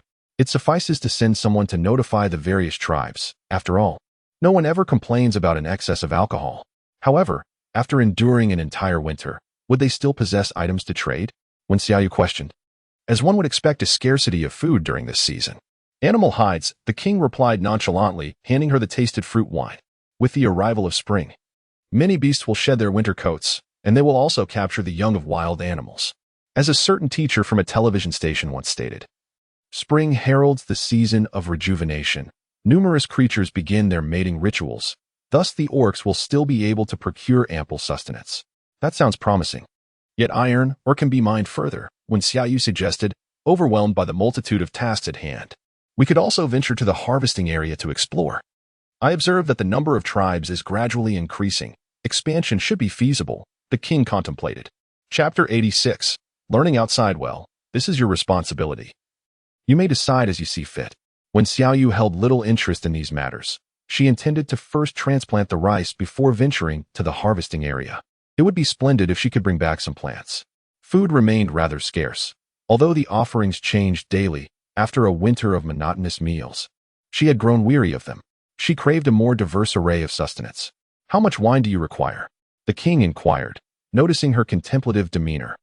When Xiaoyu immediately pointed to the white liquor, stating that half of it would suffice, while a few jars of the others would be adequate. Once their discussion concluded, the two parted ways to attend to their respective matters. When Xiaoyu led a group to the mountainside, where they cleared and cultivated a patch of land, irrigating it before instructing them to plant the seedlings. 2 days later, she set out for the harvesting area accompanied by 7 students, along with Huaji and the puppet. The grand priest, being of advanced age, could not accompany them, so when Xiaoyu entrusted him with the meticulously organized notes, allowing him to study independently, after all, he possessed a foundational knowledge that rendered this journey unnecessary for him. Xian Hu, you are tasked with ensuring their safety, the king commanded with a grave expression. Despite the presence of 10 bearmen and 15 catmen as guards, his unease prompted repeated assurances. Xian Hu accepted his orders, promptly assuring, rest assured, I shall ensure her safe return. With a decisive command, the group set forth in a grand procession. This journey was markedly different from the last. The female catmen, unaccustomed to venturing far, were filled with curiosity about the world around them. When Xiaoyu, undeterred by the distance, patiently taught them the identification of medicinal herbs, which inevitably slowed their progress. The 10 bearmen watched with intrigue as they listened attentively, documenting their learnings with charcoal and animal hides. Though their understanding was somewhat limited, they felt a deep sense of admiration for the endeavor. The tale of when Xiaoyu snatching back her life from the grasp of the beast father has long circulated, evoking an almost reverential impulse among those who encounter her. As they observe her lack of avoidance, a wave of fondness washes over them. Upon emerging from the boundless forest, they are greeted by rivers and mountains, with the trees exhibiting considerable transformation. When Xiaoyu, akin to a traveler, finds herself amidst a group of students who are equally at ease in their studies. After a span of over 10 days, they finally arrive at the harvesting zone. What unfolds before their eyes is a vibrant tapestry of greenery, where the outermost grapevines flourish, albeit devoid of fruit. Contemplating this, when Xiaoyu thoughtfully strokes her chin, recalling that grapes can be propagated through cuttings. Is there a way to obtain some? She inquires. The bear folk are taken aback, astonished at her audacity, yet the cat folk, familiar with the harvesting area from their previous excursion with Xian Hu, exchanged knowing glances and nodded in agreement. Certainly.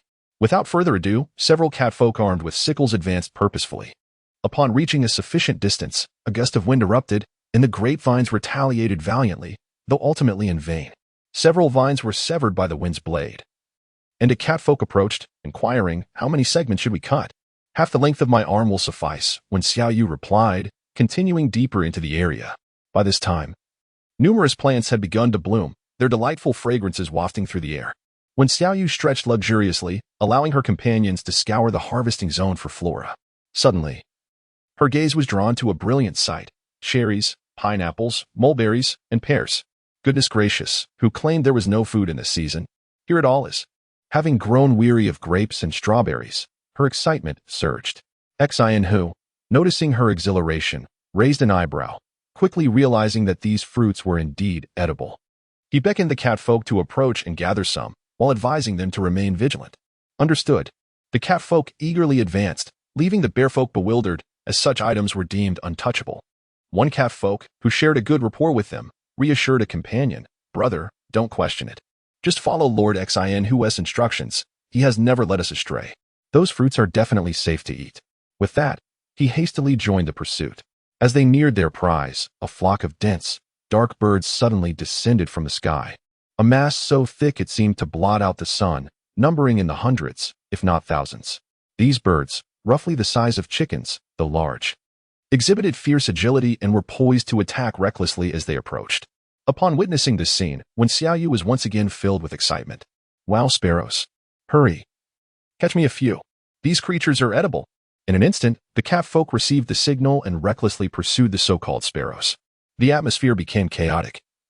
Yet driven by the temptation of food, they appeared almost frenzied, leaving the bear folk at a loss for words. Amidst the fervor, no one noticed a pair of slender eyes in the distance, intently observing everything. "Teacher, look, I've roasted one, and I also have these red fruits," exclaimed Siamese, presenting the items like treasures. Xiaoyu wiped the drool from the corner of her mouth and took the cherry with delight, savoring a bite. "Allow me to enlighten you.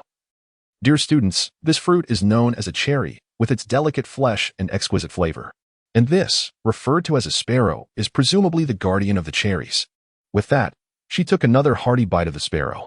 Goodness, such a plump sparrow, akin to a chicken. The taste was simply divine.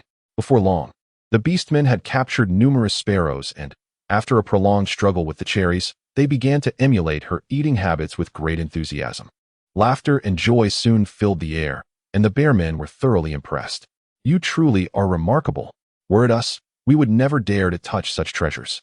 Upon hearing this, the cat people straightened their backs with pride. Just then, Xian was about to pluck a cherry when his gaze suddenly sharpened, and he swiftly turned his head. Alert! The beastman rose instantly, and in the next moment, Xiaoyu's expression changed. For she had spotted the effeminate face of Yin Huan and the cold smile of the white ape not far away. The white ape had allied himself with Yin Huan. This was the first thought that crossed her mind. Her intuition was correct. After escaping from the Zhengmeng tribe, the white ape intended to return to the monkey tribe but encountered Yin Huan along the way. This winter, he had spent time in the Linran tribe with 2 monkeys. As the snow began to melt, he borrowed some serpent people to return to the Linran tribe, only to discover that Wan Wei had gradually taken control. Upon hearing of his exploits, the monkeys regarded his return with disdain, just as the white ape was preparing for a showdown with Wan Wei. He received news from Yin Huan about Xiaoyu's departure, compelling him to set aside his vengeance to honor his agreement with Yin Huan. Following closely behind, he noticed that accompanying Xiaoyu were fox people. They had killed one but accidentally let another escape. However, they were not concerned, for their numbers were overwhelmingly advantageous. Chapter 87. Sedative Ah, Rain, we meet again. Yin Huan smiled faintly, his gaze burning with intensity as he looked at her. "Teacher, we will protect you." In an instant, several students positioned themselves in front of her, and Huaji discreetly brandished a sickle. Yet, to the white ape, these actions seemed utterly ridiculous. For this operation to capture Xiaoyu, 30 serpent people had been deployed, along with 20 monkeys. Escape would be nearly impossible. However, according to his agreement with Yin Huan, this female was to be returned to the latter, while everything else was not to be claimed by Yin Huan. In addition, Yin Huan would reward him with 10 jars of wine. Indeed, after several failed attempts, the Lin and tribe had finally succeeded in brewing wine.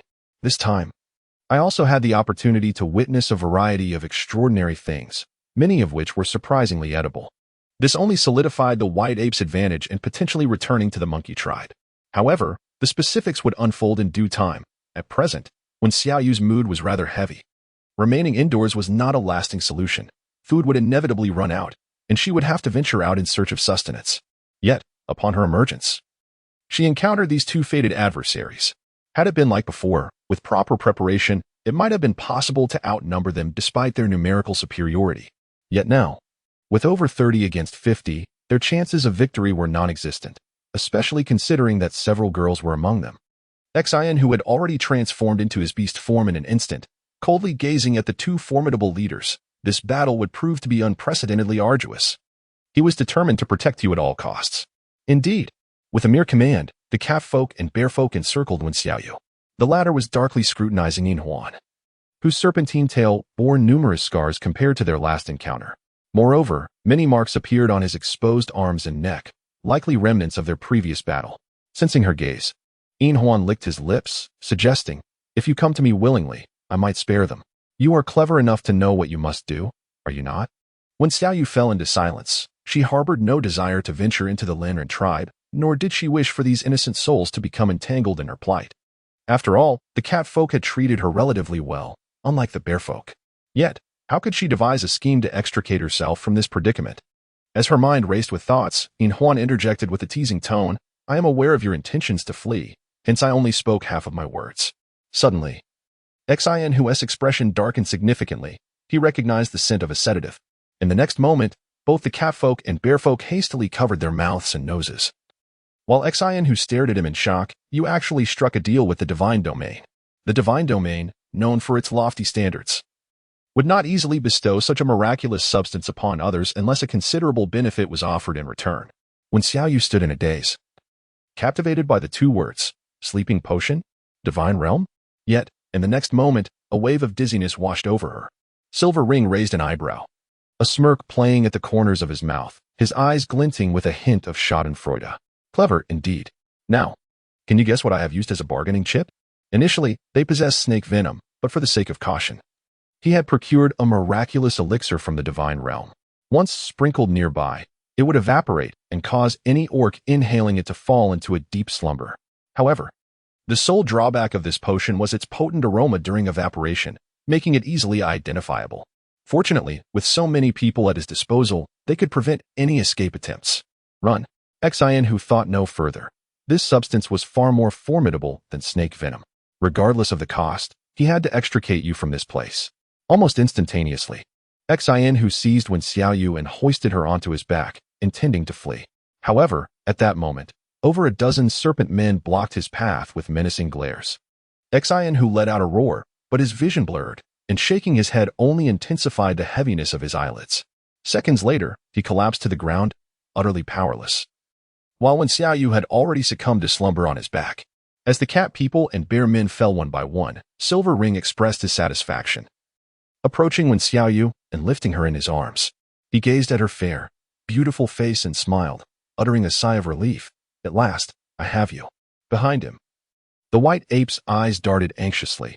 Had he not taken the antidote beforehand, they too would likely have succumbed by now. This fellow was fortunate to be an ally. Had he been an enemy, the outcome would have been dire. Previously aware of Silver Ring's intense fixation, it was surprising to see such profound interest in this female. Observing the monkey and serpent men begin to gather the provisions, the white ape inquired, "What exactly did you trade with the divine realm?"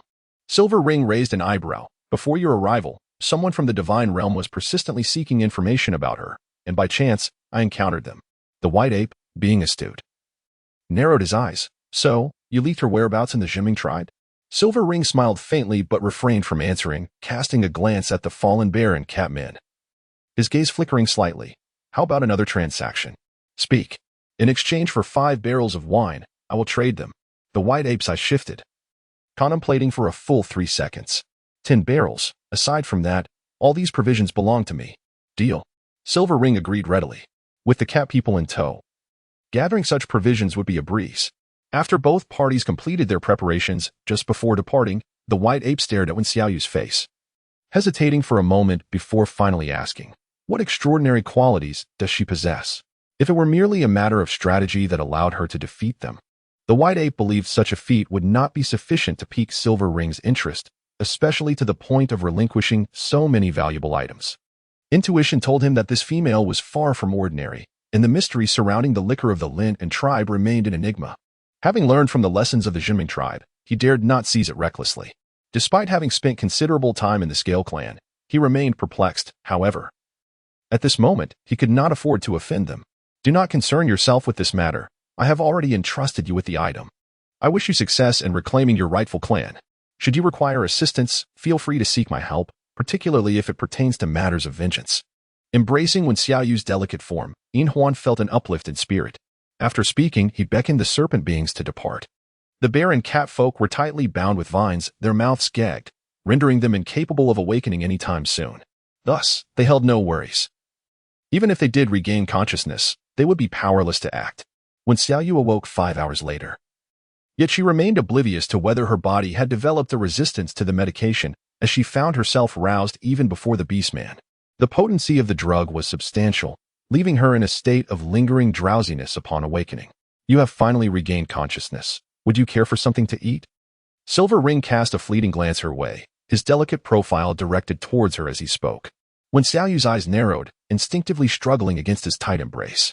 Do not move, he warned, for if my grip loses its balance, I might inadvertently crush your bones.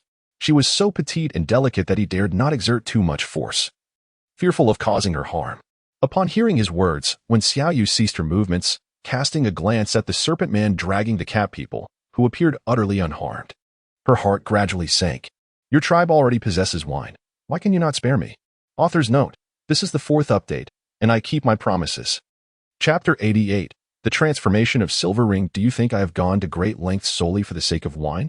The soft, ethereal voice echoed, leaving Wen Xiaoyu in silence. Indeed, Lin Yu had previously witnessed her healing Xian Hu, and Silver Ring could not possibly be ignorant of this. Thus, what he desired was far beyond her imagination. Gazing intently with his golden brown eyes, Silver Ring's lips curled into a slight smile as he gently proposed, "Be my partner." The moment those words escaped his lips, not only did Wen Xiaoyu freeze in astonishment, but even the serpent men accompanying them were momentarily taken aback. The chief of one serpent man was about to speak, yet a sidelong glance from Silver Ring silenced him instantly. Silver Ring was known for his unpredictable temperament.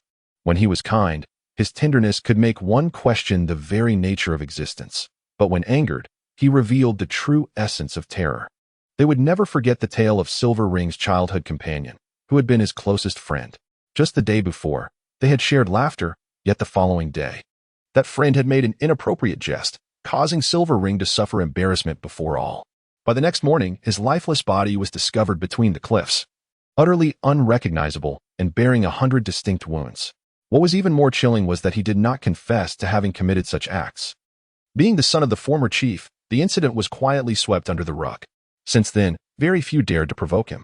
When Xiaoyu gazed at his profile, her face a canvas of disbelief. So, the Silver Ring had always harbored such intentions? She did not consider herself a beauty capable of captivating the hearts of all men. If anything set her apart, it was the wealth of knowledge she possessed. I refuse, she declared with a cold laugh, her voice resolute. The Silver Ring, undeterred, responded. No matter. In time, you shall come to know me well. Yet, he added, this time, you shall not escape. Otherwise. He cast a glance at the bound cat people, his tone casual, yet laden with an unmistakable threat.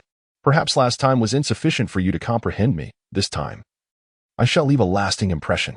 A grin spread across his lips, and a shiver ran down Wen Xiaoyu's spine. The winter had arrived.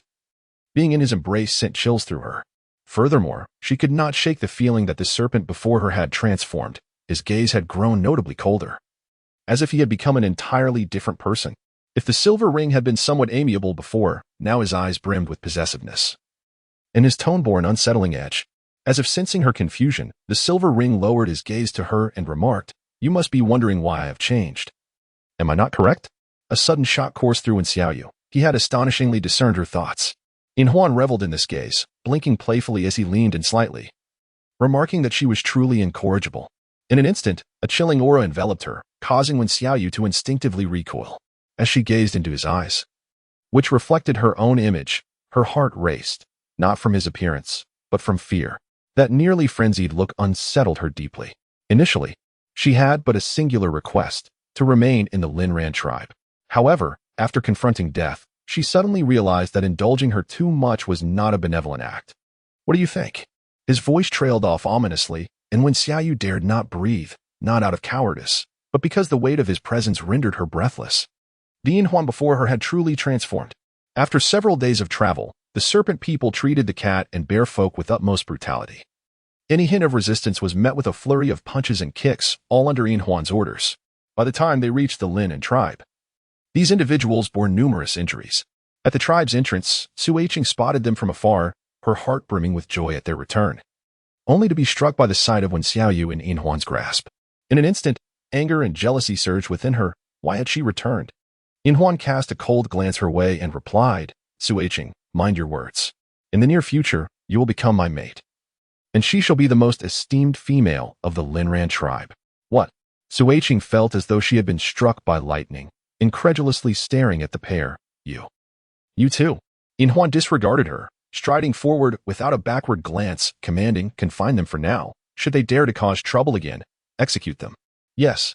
Inside Inhuan's chamber, when Xiaoyu stood silently, observing as he meticulously prepared another bed. The serpent usually rested upon a mattress of branches and animal hides. But in anticipation of her arrival, he had crafted a wooden bed, layered with 10 soft animal skins. Knowing you fear the cold, I have prepared ample hides for you. Along with these. After finishing the bed, Inhuan presented her with several vividly colored, exquisitely beautiful animal skins, asking which one she preferred. When Xiaoyu remained still, noticing that the chill she once perceived in his gaze had dissipated, replaced instead by a warmth reminiscent of their previous encounter. I do not favor either, she replied. I see. Then I shall have them prepare it for you tomorrow. After such an arduous journey, you must be weary. Please, take a moment to rest. I shall fetch you something to eat and, while at it, let you sample the wine we have crafted. With that, Inhuan set aside the animal hide and made her way to the door, when Xiaoyu observed as he effortlessly placed a hefty stone slab beside him, leaving only the sound of his movements in the air. The stone was remarkably heavy, weighing at least 300 or 400 pounds, far beyond her capacity to budge. This was a precaution against her escape, crafted into a makeshift barrier reminiscent of a door.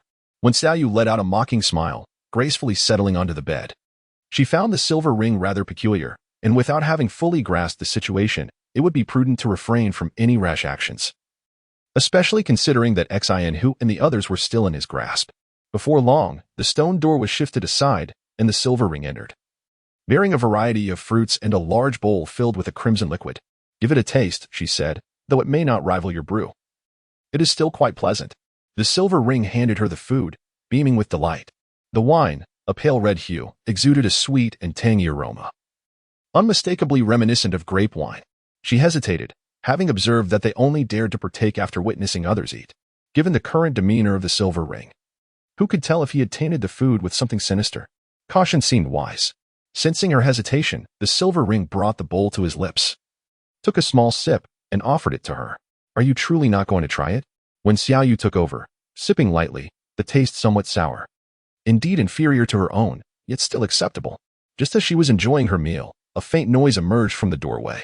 Upon raising her gaze, a black serpentine tail appeared, accompanied by a familiar visage.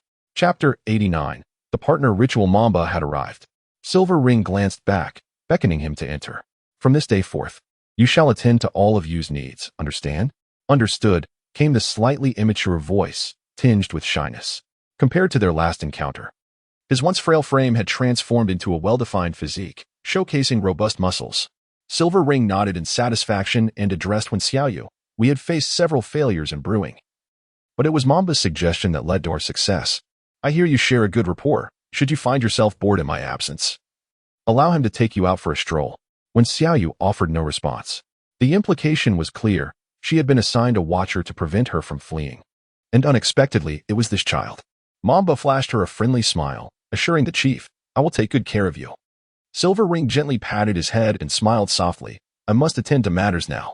In a few days, I will arrange a grand partner ceremony for you. I refuse. When Xiaoyu replied coldly, Silver Ring's smile faltered for a moment before returning to its usual warmth. Behave, you will surely come to like it. With that, he let his gaze linger on her fair face for a few seconds before departing. The stone door remained ajar, and Mamba shifted closer to Wen Xiaoyu, carefully observing her. You seem rather unhappy. Why do you refuse to be the chief's partner? Wen Xiaoyu scoffed coldly, retorting, Are you truly happy being confined? Can one find joy in coercion? Mamba scratched his head, yet countered, But the chief isn't imprisoning you. If you wish to explore any part of the tribe, I could accompany you. Moreover, the chief is the most exceptional warrior of the Linran tribe. Isn't it splendid to be united with him as a partner? Not at all, she replied. What is the flaw in that? When Xiaoyu suddenly felt unable to continue the conversation and chose to remain silent. Observing her reaction, Mamba pondered for a moment before suggesting, How about I take you for a stroll? The news of the chief wanting to bond with you is already spread, and everyone is busy preparing. Perhaps out of joy at seeing her again, Mamba spoke more than usual. However, upon hearing this, Wen Xiaoyu felt a surge of anger. Yet, She was not the type to vent her frustration on others, so she replied, I have no desire to tour your tribe. Ah, you wish to go outside? That won't he do, Mamba said, blinking. The chief warned that if I were to take you out, he would kill me. It's far too dangerous out there. Many wish to harm you. It is safer to remain within the tribe. Indeed, when Xiaoyu thought to herself.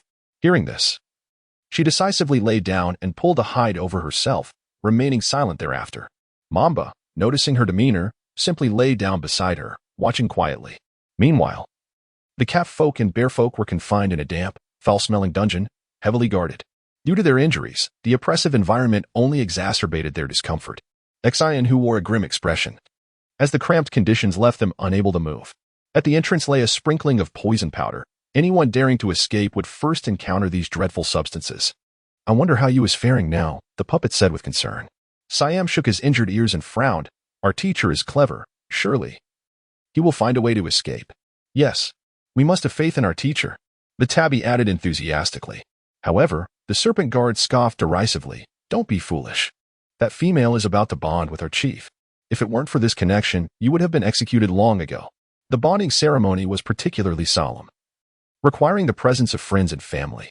Naturally, if one lacked such relations, a simpler version could be arranged. Thus, the silver-ringed creature had a straightforward reason for keeping them alive, to serve as witnesses. What would follow remained uncertain. What?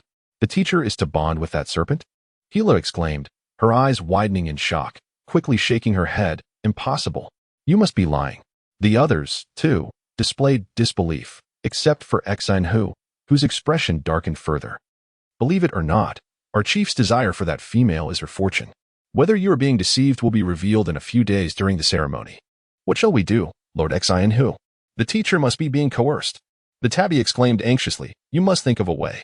Xian Hu remained silent, his face clouded with gloom. Yet, it seemed she was quite familiar with the silver-ringed creature. I heard that she previously spent some time in the Linran tribe. Could it be that she truly wishes to bond with the silver-ringed one? A bear-like man furrowed his brow and inquired.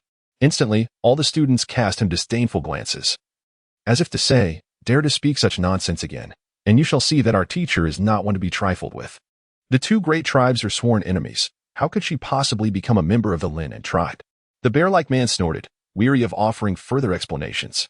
Do not say I did not forewarn you. During my time in the Jinming tribe, I have heard numerous rumors about her, particularly regarding her cowardice. Silence. At that moment, Huaji, who had been lingering in the corner, spoke up. Her voice was soft yet commanding. Regardless of the circumstances, she is not an orc you can freely criticize. Well, it seems the little mouse, having spent a few days by her side, has grown quite bold, daring to speak to me in such a manner. The bear-like man, known for his fierce temper, refrained from targeting the catfolk due to the agreement between the Jinming and the brown bear tribes. Yet he was taken aback that such a small creature would attempt to admonish him. Perhaps you should temper your words as well. I truly believe that you is quite clever. She may indeed find a way to escape, another bear-like man remarked. Humph. The first bear-like man, noticing the support from the crowd, snorted in frustration and chose to remain silent thereafter. When Xiaoyu awoke to find that night had fallen, and Dean Huan had returned with provisions. This time, the offerings included roasted sparrows. They had returned from the harvesting area, nearly capturing all the sparrows that guarded the cherries, thus alleviating any concerns about food. As Mamba groggily stirred from sleep, she discreetly slipped out, leaving only the two of them in the room. Outside, preparations had already begun, and in just 3 days, they would be united forever. When Xiaoyu gazed at him for a prolonged moment, realizing that this time he truly would not let her escape. As her mind raced with thoughts, a sudden spark of inspiration struck her, and she coldly retorted, Do you truly believe that an ordinary ritual is worthy of my presence? What do you mean by that? At this, the silver ring appeared somewhat pleased. She did not dismiss the notion but rather found it unsatisfactory. When Xiaoyu cast a fleeting glance at him and gestured to her face and legs, implying that he should discern the distinctions between them, she continued, You must realize that I am not one of the orcs from the nearby tribe. In my homeland, when two individuals wish to unite as partners, it is imperative to first win the favor of the female. Chapter 90, The Pursuit of Silver Ringo? Silver Ring appeared intrigued, nodding slightly to encourage her to elaborate. For instance, if there is someone you deeply admire who does not reciprocate your feelings, you must endeavor to bring her joy. With increased interaction and understanding, she may eventually be moved by your sincerity. Conversely, if you were to force a relationship. Enduring the coldness of an unyielding partner day after day would bring you no happiness.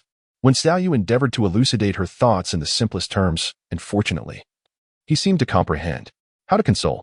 Following her line of reasoning, if two individuals are perpetually at odds, they are foes, not partners. Wouldn't you agree? Pursuit is a gradual process, unless both parties find an immediate connection upon their first encounter. She sought to impart the significance of mutual respect, which now appeared to be the only viable means of delaying matters. It was indeed intriguing. What aspect of your thoughts do you wish me to align with? These are revelations I cannot disclose. They must be discovered by you. Otherwise, if I articulate my desires, it would cease to be your endeavor and instead become my solicitation. When Xiaoyu shook her head and remarked that if he could sway her to change her mind, ceasing all thoughts of departure from this place, then the ensuing partner ceremony would undoubtedly be a joyous occasion for both. However, should he insist on enforcing the ceremony, she would refuse to acknowledge it and would continue to devise means of escape. She endeavored to soften her tone. Otherwise, a harsh demeanor might provoke his ire. The enigmatic silver ring before her warranted caution, and thus she navigated this precarious situation with utmost care. After a moment of contemplation, the silver ring regarded her, its golden brown eyes ablaze with a potent sense of possessiveness. Very well, I believe I understand. The partner ceremony shall be temporarily suspended. Starting tomorrow, I shall endeavor to win your affection, persisting until you are willing. To her surprise, he acquiesced so readily. When Xiaoyu suppressed her elation and offered a faint smile. Then I eagerly anticipate your pursuit. The silver ring departed, closing the stone door behind him, while Mamba stood guard outside, ready to assist her with anything she desired. Lying in bed, she found herself unable to sleep. Although she had momentarily diverted the silver ring's attention, she doubted his patience would endure for long. She had always found his demeanor peculiar. From their initial encounter, he had sought to confine her in this place. If it were affection, she certainly did not perceive it. For in this world that reveres strength, the ideal woman for him would be one capable of bearing children, such as Cui Zhu. If his intentions were for the advancement of the tribe, he could easily resort to threats rather than seeking a partnership with her, indicating that something was amiss. At the break of dawn the following day, a serpent man arrived with sustenance, which Mamba promptly delivered to her. As she dined, the silver ring appeared, beaming with delight. Once you finish eating, I shall take you to a place. Observing the situation, it seemed his courtship had officially commenced. Nevertheless, when Xiaoyu still inquired as a matter of course, where are we going? You shall find out once we arrive. When Xiaoyu ceased her conversation, quietly finishing the last fruit before rising to her feet. Upon reaching the ground, Mamba no longer followed, and as she walked behind Yin Huan, the serpent folk of the Linran tribe quickly turned their gazes towards her, whispering amongst themselves. Their voices were hushed, yet they penetrated when Xiaoyu's ears. Look, that is to be the chief's future consort. The brewing method is her legacy. So, she hails from the divine realm? She is rather petite. Certainly not favorable for reproduction, but she possesses a striking beauty with fair skin. I saw her last time. It is said she was once imprisoned by the Jinming tribe, forced to teach them the art of brewing, but thankfully the chief rescued her. The Jinming tribe is truly despicable. When we grow stronger, we shall be the first to annihilate them. Support the chief's lady. The serpent folk suddenly became animated, causing those who had been regarding Wen Xiaoyu with scrutinizing eyes to alter their expressions. Yin Huan smiled, nodding in acknowledgement to them.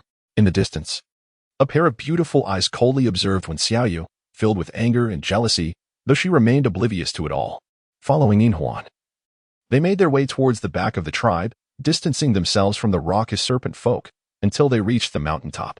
This mountaintop was unique, adorned not with numerous trees, but with an array of flowers and grasses, exuding a fragrant aroma. Remarkably, at the center of this floral sea lay a hot spring approximately 3 meters in diameter. The spring water flowed from below, warm and inviting, yet curiously, the surrounding soil astonishingly absorbed the water entirely. Thus, the spring seemed to perpetually bubble forth, a phenomenon that defied explanation. Do you like it?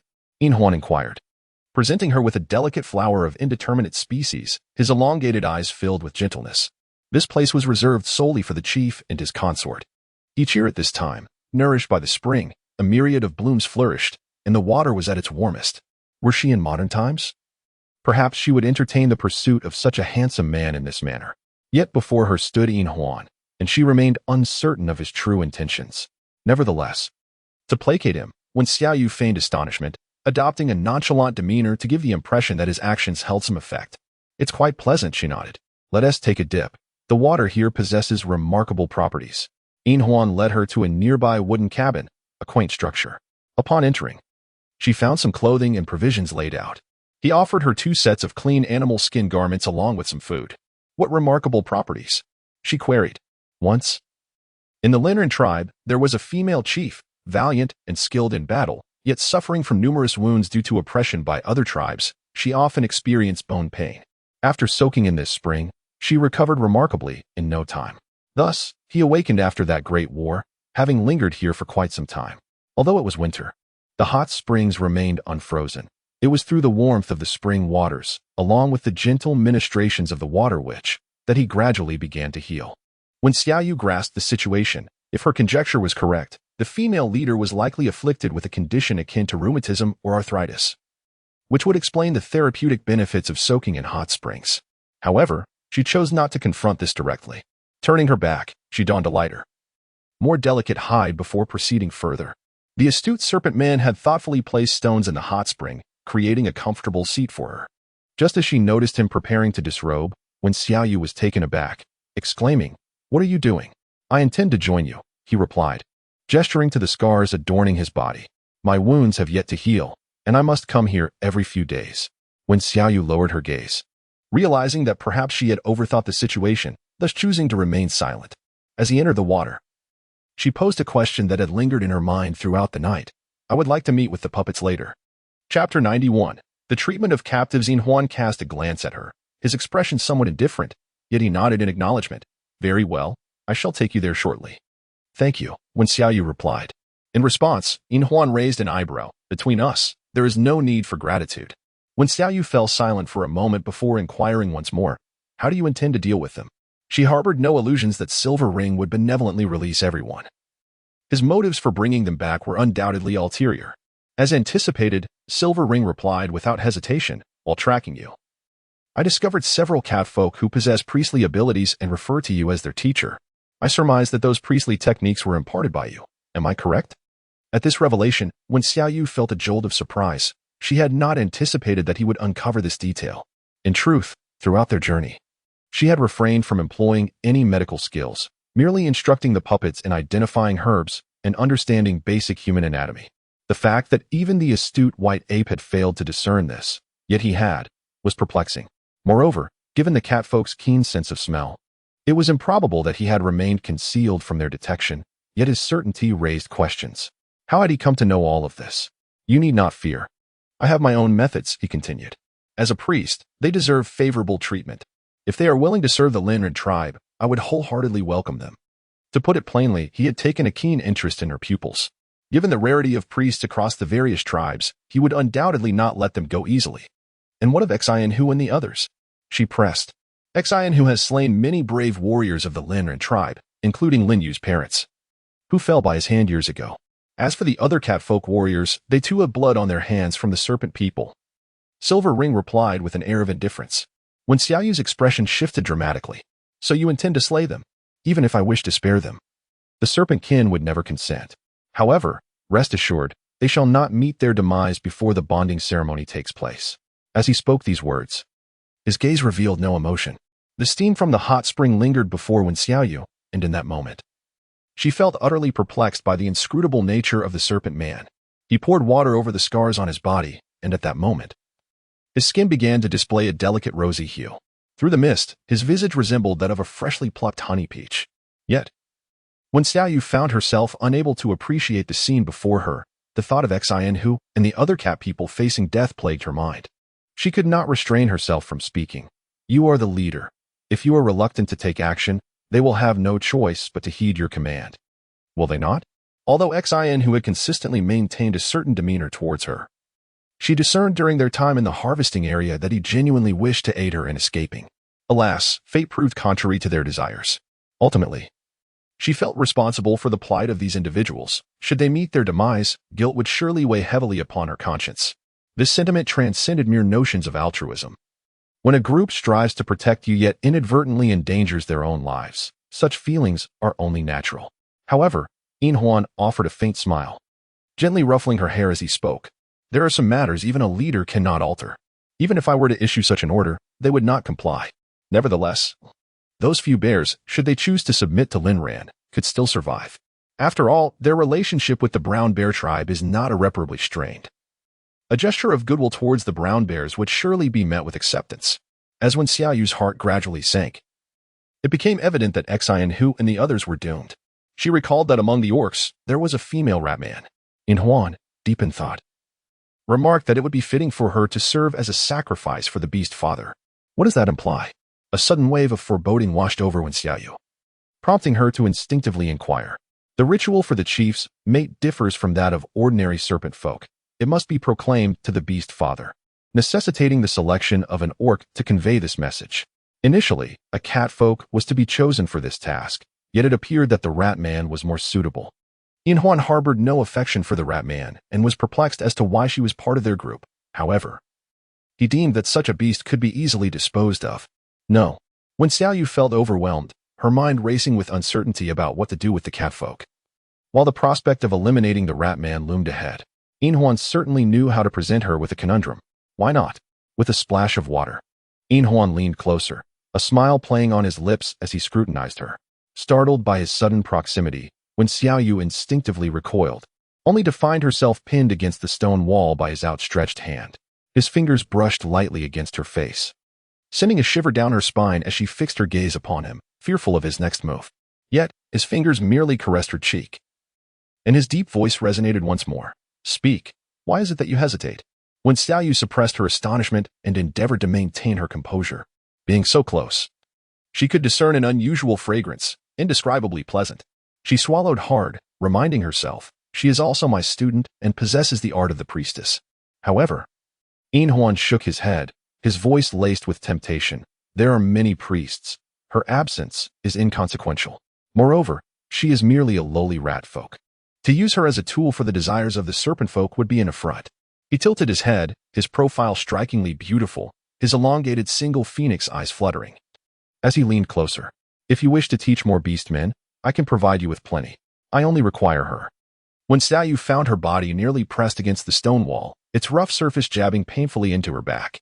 Yet, In Huan seemed determined not to relent. Inching closer with an inquisitive tone, "Oh, you seem to hold her in high regard. Does she possess some unique quality?" It was this very question that sparked a realization within her. With a flash of insight, when Xiaoyu replied, "Since you have uncovered my intentions, I might as well be candid. I am conducting an experiment that necessitates her involvement." An experiment? Indeed, it is to substantiate a particular assertion. If it were a trivial matter, it would fail to convince In Huan. He was far too astute. Thus, I must weave a tale that is half-truth, half-fabrication to dissuade him from his thoughts. Do you not wish to unravel the mystery behind the extraordinary abilities you possess? I have stumbled upon something peculiar that may be related to this. However, that rat folk seems to possess some knowledge, which is precisely why I require her assistance. Please, continue. When Xiaoyu, observing his silence and lack of rebuttal, continued, the ability of beast men to breathe fire and unleash wind blade stems from their distinct attributes, which are intrinsically linked to a certain aspect of your being. Should we enhance this facet, it is conceivable that their strength could multiply tenfold. Moreover, it is possible that even those devoid of supernatural abilities could acquire such powers. Over time, I have noted that over 90% of beastmen possess extraordinary abilities. Yet there remain those who do not, such as the Lin and tribe, which annually sees a few among their ranks. These serpent people are born to scorn, derided as the forsaken children of the beast father. If we could bestow them with supernatural abilities, it would undoubtedly bolster our combat strength. Chapter 92. The hot springs. With this thought, the silver ring in her eyes abruptly transformed into slender, needle-like slits. The hand that caressed her cheek trembled violently, leaving a crimson mark in its wake. When Xiaoyu winced in pain but refrained from uttering a sound, her gaze unwaveringly fixed upon him. For she yearned to discern whether he harbored any belief. She was aware of certain truths. The breath of In Huan noticeably quickened. This inquiry, paradoxically, afforded Wen Xiaoyu a sense of relief. His willingness to pose such a question indicated a flicker of trust. She realized that the answers lay within her. Pointing to her own heart, Wen Xiaoyu continued, however, I currently lack the absolute confidence to take action, which is why we have been deliberating on solutions. In an apparent effort to bolster his belief, she added, this matter is even unknown to the king. To Inhuan, the lives of the rat people seemed inconsequential. Her assertion might indeed carry a grain of truth. He scrutinized her eyes intently, seeking any hint of deceit, yet the depths of her dark pupils were strikingly clear. Inhuan fell into silence. The notion of extraordinary abilities was not foreign to him, yet in his youth, many serpent people had informed him that it was a gift from the beast father, and over time, he had ceased to question it. Yet now, she claimed to possess a method to enhance the powers of beastmen. If this revelation were to circulate, it would surely send shockwaves throughout the entire beast world. A notion utterly preposterous. How can you substantiate this? After a prolonged silence, Inhuan calmed his emotions and posed the most pivotal question. When Xiaoyu understood that he believed in a significant part of her words, so she endeavored to maintain her composure. Proving her claims was currently impossible, as they were still in the midst of experimentation.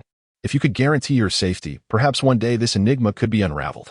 After speaking, she quietly awaited his response. Inhuan gazed intently at her, his fingers brushing against the mark on her cheek, as if attempting to erase it. Yet, after several attempts, the mark remained.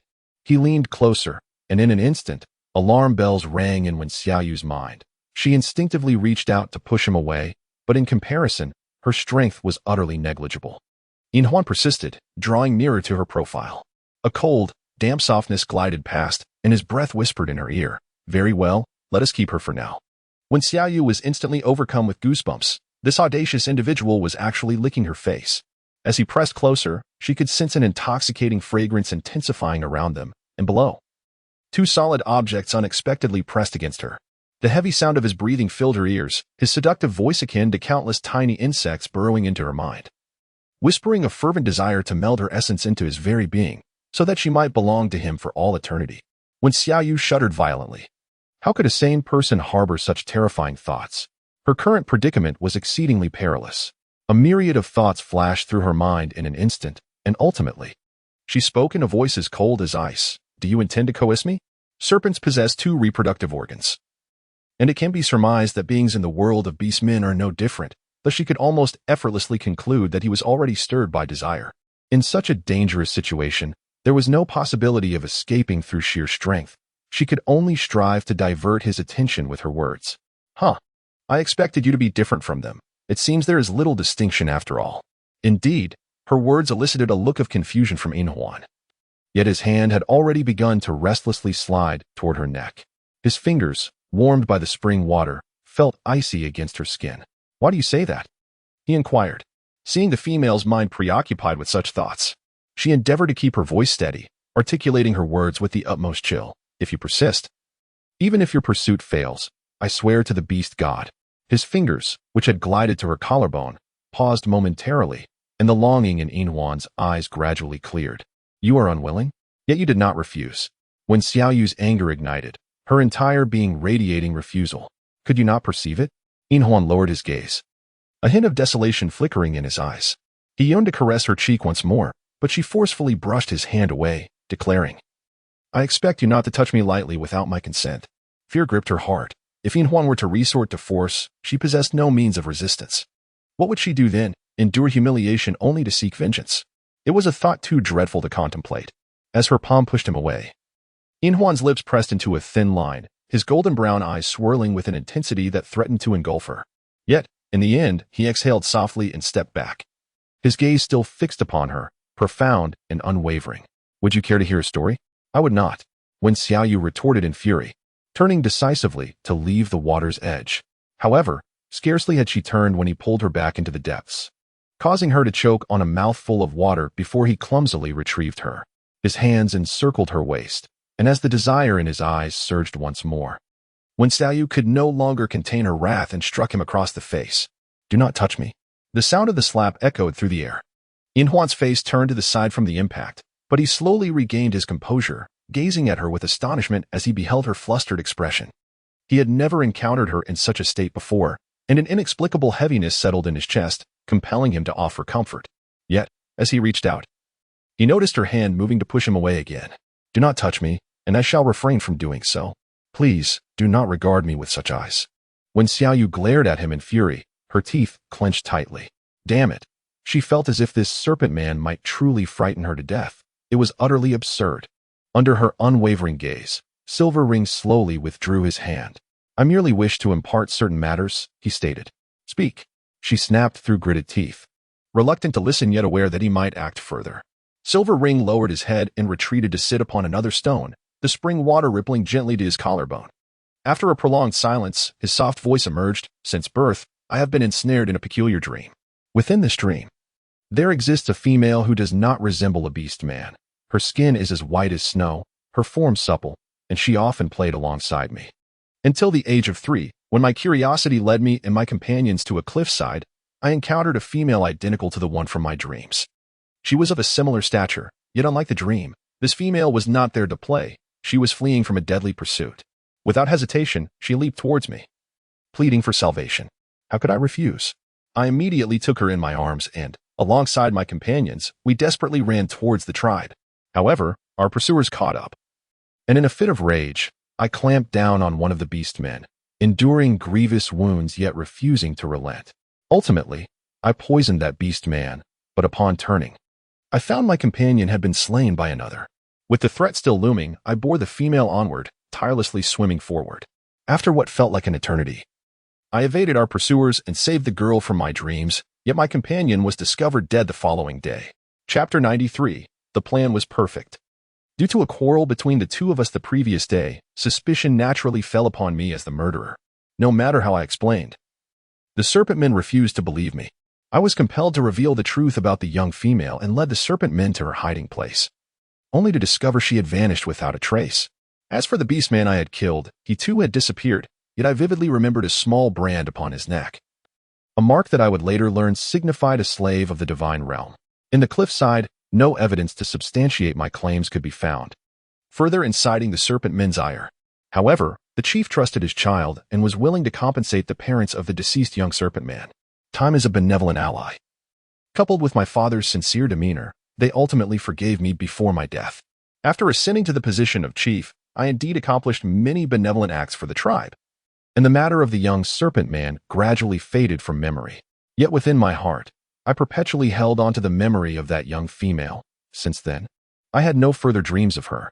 Initially, when I first heard Lin use narration, it was mere curiosity. However, upon seeing her at the exchange fair, I was instantly convinced that she was the very same young female from my past. Having listened to his tale, when Xiaoyu's expression turned oddly perplexed. So, how can you be so certain that it is me? She is not merely a traveler of the body, but rather a soul that has transcended realms. If she is indeed not the one, it would suggest the existence of others like her in this world. Conversely, if she is truly herself, the tangled fate becomes all the more convoluted. I have encountered numerous beastmen in the beast world, yet only you possess such a unique appearance. Silver Ring nodded with conviction. Although unaware of the experiences you have endured over the years, I am genuinely delighted to see you again. Noticing the intensity in his gaze, when Xiaoyu bit her lip. Ultimately, it can be said that he fell instantly in love with the little girl from his dreams, and having never met another human, he immediately assumed she was the one. How ridiculous. I never anticipated that the conclusion would unfold into such a melodramatic tale. Is it not too far-fetched? Having never seen another human yet continuously dreaming of them? Yet, after contemplating, she reminded herself that she had already traversed worlds, so what else could possibly be deemed impossible? After a moment of reflection, she felt compelled to explore the divine realm they spoke of, and thus declared, I wish to venture into the divine realm. Absolutely not. Silver Ring firmly rebuffed her request, his tone resolute. When Xiaoyu was perplexed, why? The divine realm has already dispatched orcs to seek you out. Inquiring widely about the whereabouts of the wine. The wines of the divine realm have always been kept secret, and this time, it is undoubtedly in pursuit of the wine. Should you present it willingly, your life may be in grave peril. He had encountered the emissaries of the divine realm, who expressed profound indignation at the very existence of the wine. Consequently, Silver Ring promptly directed their attention towards the Jinming tribe. This served a dual purpose. It could either weaken the Jinming tribe's power or even annihilate them outright. Additionally, it could procure sleeping pills, a venture that promised no risk and certain gain for him. He understood the king's protective stance towards her, ensuring that her whereabouts would not be divulged lightly, thus leaving the Jinming tribe in a state of utter turmoil during this period. Even if a small cat, under the coercion and temptation of the divine realm, revealed that when Xiaoyu had ventured to the harvesting area, they would remain oblivious to her exact location, as he had already tidied up the harvesting zone. Should any astute individual manage to uncover the information, they would inevitably set their sights on the ape tribe as the primary target. This intricate web of schemes could only be deemed flawless. When Xiaoyu was naturally unaware of these matters, yet from his few cryptic words and her understanding of him, she surmised that he would not let slip the opportunity to strike against the Zhengming tribe. Her eyes narrowed slightly. So you have informed the divine realm about the Zhengming tribe? In Huan remained silent, tacitly acknowledging her inference. Standing firm, he cast a fleeting glance in her direction and remarked, "It is time to return. You still wish to observe them, do you not? Answer me." When Xiaoyu's voice was cold, "Yes." In Huan uttered this single word, then added, "Thus you are currently safe. Even if they come, I shall exert every effort to ensure your protection." When Xiaoyu found herself at a loss for the appropriate emotions in this moment, acutely aware that the Zhengming tribe was on the brink of unprecedented turmoil. The news of her abduction would likely surface soon. She fervently hoped that the king would arrive here promptly. Noticing her silence, In Huan leaned in closer and extended a hand, suggesting they depart. Upon returning to the Linren tribe, In Huan guided her to the cells where the beast men were confined. The flickering firelight was dim, yet their keen senses detected when Xiaoyu's presence, and dozens of eyes turned to her in an instant. "Rain, teacher, boss," a chorus of voices erupted. Just as when Xiaoyu prepared to rush forward, she was halted by In Huan, who gestured toward the venom on the ground, cautioning her, a mere touch would cause festering. "Be careful. Don't touch her. If you dare, come for us." A catman shouted defiantly. "Indeed, let us settle this one-on-one." Another bearman chimed in, disdain evident in his voice. "I have no respect for underhanded tactics like yours." In Huan, without even a glance in their direction, continued to address Wen Xiaoyu, "Speak your mind from here." He then pointed toward the catmen, including Li Hua and the others, as well as Huaji, and instructed the snakemen beside them, "Bring these individuals out." "What are you planning?" Xian, whose vigilance heightened, realizing that the catmen he had identified were none other than Wen Xiaoyu's students, the future priests. In Huan smiled slightly, acknowledging that the priests deserved to be treated with care. "How do you know?" As the 9 beast men were led out one by one, the catmen and bearfolk found themselves powerless, tightly bound, and unable to move. In that moment, all eyes turned to Wen Xiaoyu, whose expression shifted, her tone tinged with displeasure. He discovered it on his own. Li Hua hurried to clarify, "I never doubted the teacher." "How are you?" Budu nodded in agreement, relieved to see her unscathed, though he remained silent. Wen Xiaoyu's complexion improved slightly. "I am fine, how about you all?" she inquired. "We are all well," replied Xianlu, lowering his head. "It is merely the discomfort of our wounds itching." Although it was Chuan Tian, the nighttime temperature was not excessively high, and coupled with the dampness of the area, their injuries had worsened considerably. As when Xiaoyu was about to speak, In Huan had already taken the initiative to suggest fetching some herbs from Granny Shui. Indeed, a serpent man swiftly departed. The imprisoned cat people and bear people could hardly believe their eyes. Was this situation truly a prelude to their healing? When Xiaoyu instinctively furrowed her brow, sensing that the situation was far from simple, yet she could not resist the urge to examine their injuries. The wounds of several girls were relatively minor, except for Huaji's, which was somewhat more severe. Chapter 94. Visiting the prison. Among them, the injuries of the cat warrior and the bear warrior were particularly grave. A mere glance was sufficient to ascertain that their wounds had begun to rot. The damp environment was already conducive to bacterial growth, and despite their remarkable healing abilities, the prolonged dragging they endured had far outpaced their capacity for recovery. If not treated promptly, they risked developing lasting ailments. At that moment, Xian, who was indifferent to these matters, the only concern occupying his mind was, "You wish to become my partner?" His eyes fixed intently upon her, eager to uncover the truth. In an instant, all the beast men turned their gaze in her direction. When Xiaoyu furrowed her brows, she could not reveal that this was merely a tactical delay, yet she could not directly convey her acquiescence either.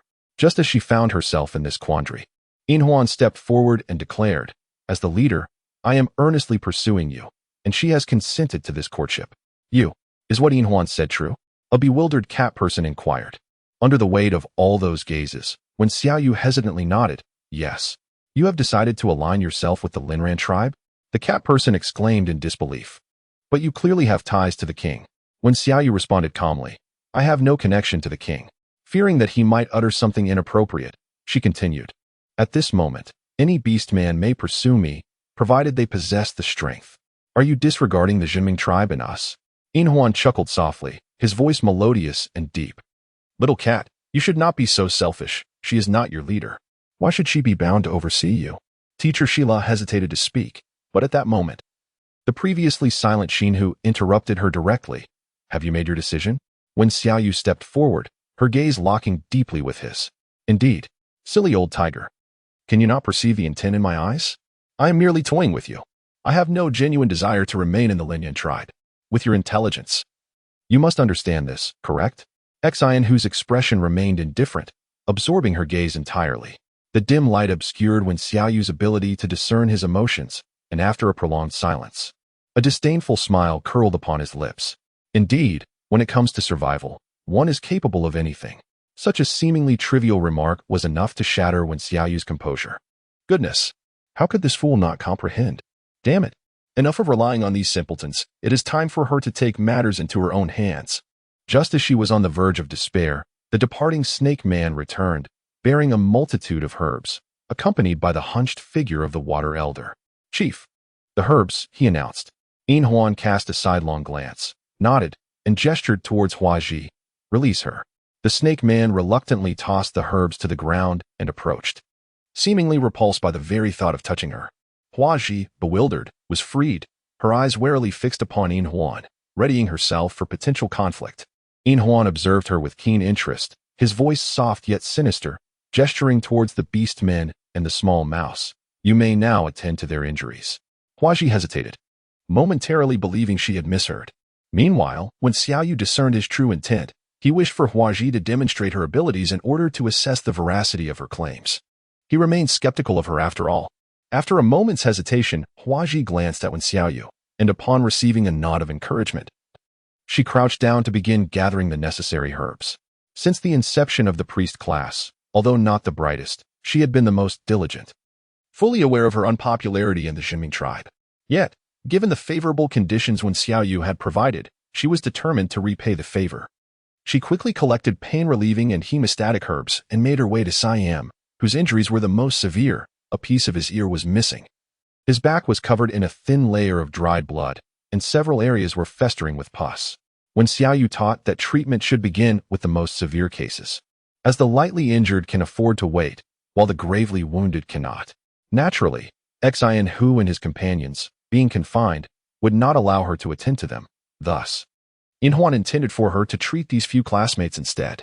Pustules must be drained of their purulent fluid before herbal remedies can be applied, and disinfection is necessary. But under the current circumstances, such conditions were unattainable. It was unlikely that the serpent people would provide her with alcohol, so she had to simplify her approach.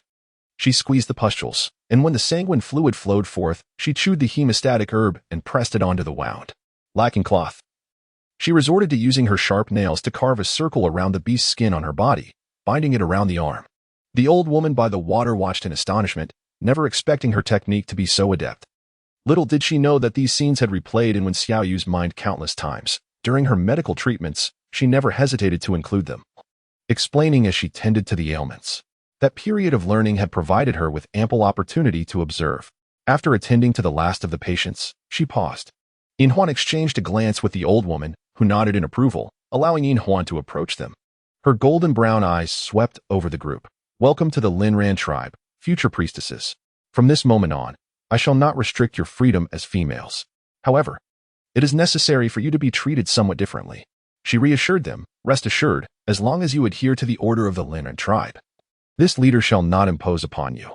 Differentiating the treatment of the males, such as Siam, as they still possessed fighting capability, when Xiaoyu felt a cold laugh within. Yin Huan was indeed quite cunning. Yet, the cat people were not appreciative, glaring at her with resentment. Kila was the first to speak. Dream on if you think we will join the Linran tribe. Indeed, the cat people and serpent people are natural enemies. We shall not be lulled into complacency by you.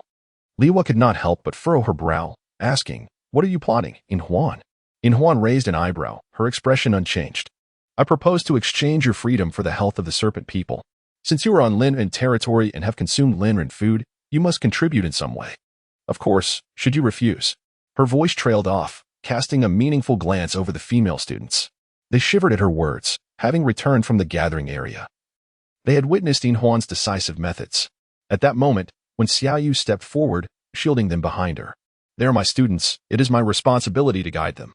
Rest assured, I will not allow them to cause trouble. That would be best, Inhuan conceded with a nod of satisfaction, signaling to the serpent people behind her. A dozen or so serpent individuals promptly advanced, unbinding the vines from the females. As for Siam and the other males, only the vines around their hands were released, leaving their lower bodies still bound. You've seen enough. It's time to return, isn't it? At this moment, Silverring spoke. Chapter 95. Inquiring into the reasons for change. The female puppets were placed in a room, guarded by 5 serpent men, while Siam and the others were naturally separated. According to Silverring's stipulations, Wen Xiaoyu could continue to instruct them as she had in the Jinming tribe. But she had to do so under the watchful eyes of the serpent men. This brought a great sense of relief to Wen Xiaoyu. As long as she could interact with them, she need not worry about failing to communicate vital information. However, due to the large number of them, she could not relay messages to everyone, as the more who were informed, the greater the risk. Thus, during the first class of the following day, while checking their assignments, Wen Xiaoyu wrote a few tiny words in the dirt with a twig as she graded the puppet's work. To avoid arousing suspicion from the serpent men, she remarked, "These 3 characters are still incorrect. Pay attention next time. A moment's carelessness could cost a life. Do you understand?" Lacking charcoal and animal hides, they could only write and draw in the earth with twigs, but it was fortunate that they could erase their marks at any time. And since the serpent men did not understand this script, it was relatively safe. The puppet was momentarily taken aback. For the ground bore the elegantly written 3 characters, "Wait for the opportunity." A glimmer of joy ignited in her eyes. Just as she turned her head, she saw Wen Xiaoyu shake her head, feigning anger. "What are you staring at me for? After all this time teaching, you still haven't learned? Shouldn't you reflect on that?" As she spoke, she stood up and forcefully wiped away the writing on the ground, tossing the twig aside. "I see I've been too indulgent with you. Such negligence makes you unworthy of being a priest." The other students, who were diligently completing their assignments, turned to observe the commotion, curiosity piqued by the sudden quarrel. Wen Xiaoyu cast a glance at them, snorted, and moved to sit expressionlessly at a distance. Taking a sip of the plain water handed to her by Mamba, clearly disinterested in further engagement, the students exchanged puzzled looks, sensing the unusual intensity of her outburst.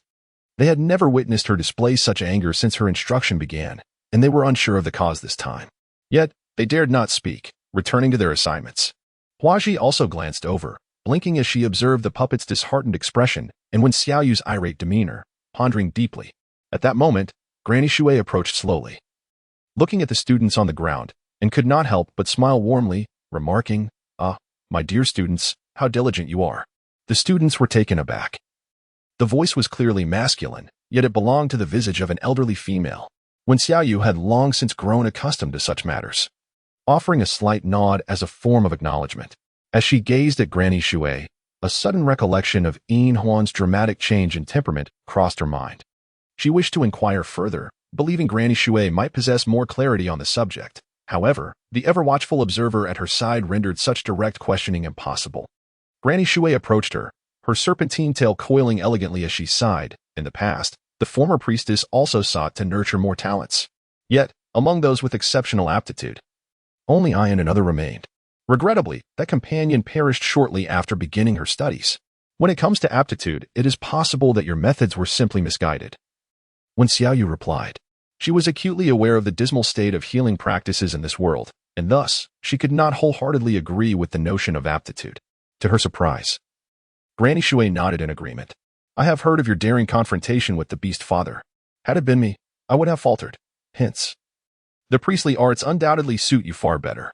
At this juncture, the ever-watchful serpent man interjected with disapproval, "Granny Shui, you managed to awaken the gravely injured chief. The priestly arts cannot possibly be inferior." He jested, asserting that their tribe's priest could never be outshone by a mere female. No matter how many orcs were taught, Granny Shui remained the most formidable priestess in his eyes. Granny Shui chuckled softly, shaking her head, noticing that Wen Xiaoyu was not offended. She gently took her hand and murmured, "I understand your displeasure regarding the chief's actions. He has been under my watch since childhood, so his desperate measures are somewhat understandable. Please do not blame him." This demeanor suggested she was acting as a mediator. Yet Wen Xiaoyu found it difficult to discern whether she was referring to the human child or simply speaking casually. Withdrawing her hand discreetly, she resolved to first ascertain the condition of Yin Huan. "Was he gravely injured last time?" she inquired. Upon hearing this, Granny Shui nodded vigorously, her eyes betraying an inexplicable joy. as if she interpreted it as a sign that when Xiaoyu was beginning to care for Inhuan, he was on the brink of death, with over 100 wounds covering his body. He remained submerged in the medicinal pool for many days without any signs of awakening. Even I believed he was destined to meet the Beast Father. Then, quite unexpectedly, he regained consciousness. After he awoke, did he experience any discomfort? When Xiaoyu continued her questioning, Granny Shui pondered for a moment before responding. Naturally, he felt pain all over. However, his wounds took a long time to heal. Were it not for the nourishing hot springs, he would likely still be enduring daily torment. Truly, it is a blessing from the Beast Father.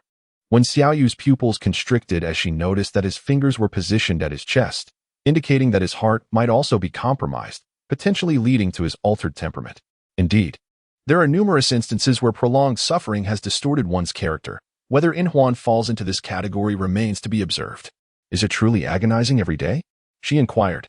Indeed, sighed Granny Shui. Throughout the entire winter, his anguished cries echoed incessantly. I have attempted countless remedies, yet none have alleviated his torment. Even now, he endures an episode every 3 days. What does the pain feel like? She recalled his description. It felt as if a hand were crushing his chest, threatening to shatter his entire being, accompanied by a searing heat that engulfed him. Each episode manifested differently, a myriad of symptoms. Granny Shui reflected, gesturing toward her chest with a hint of sorrow. Such torment is unbearable even for the most resilient beastmen. Witnessing him batter the walls, leaving them pockmarked, his fingers bloodied, still haunts her. The mere thought of that scene terrifies her to this day. Yet, her priestly skills have proven insufficient to provide any relief. Every 3 days, however, upon returning from the harvesting area, he did not experience an episode. When Xiaoyu furrowed her brow, beginning to doubt the veracity of this claim, Granny Shui was taken aback, then incredulously looked at her. Could it be that he has recovered? At that moment, Lin Yu hurriedly approached, a look of urgency on his face, shouting, Granny Shui, the chief has begun to have another episode.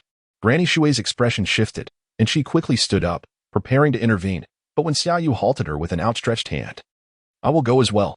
Observing up close might reveal the root cause. Regardless, it would be beneficial to her escape plan, and she would not let this opportunity slip away.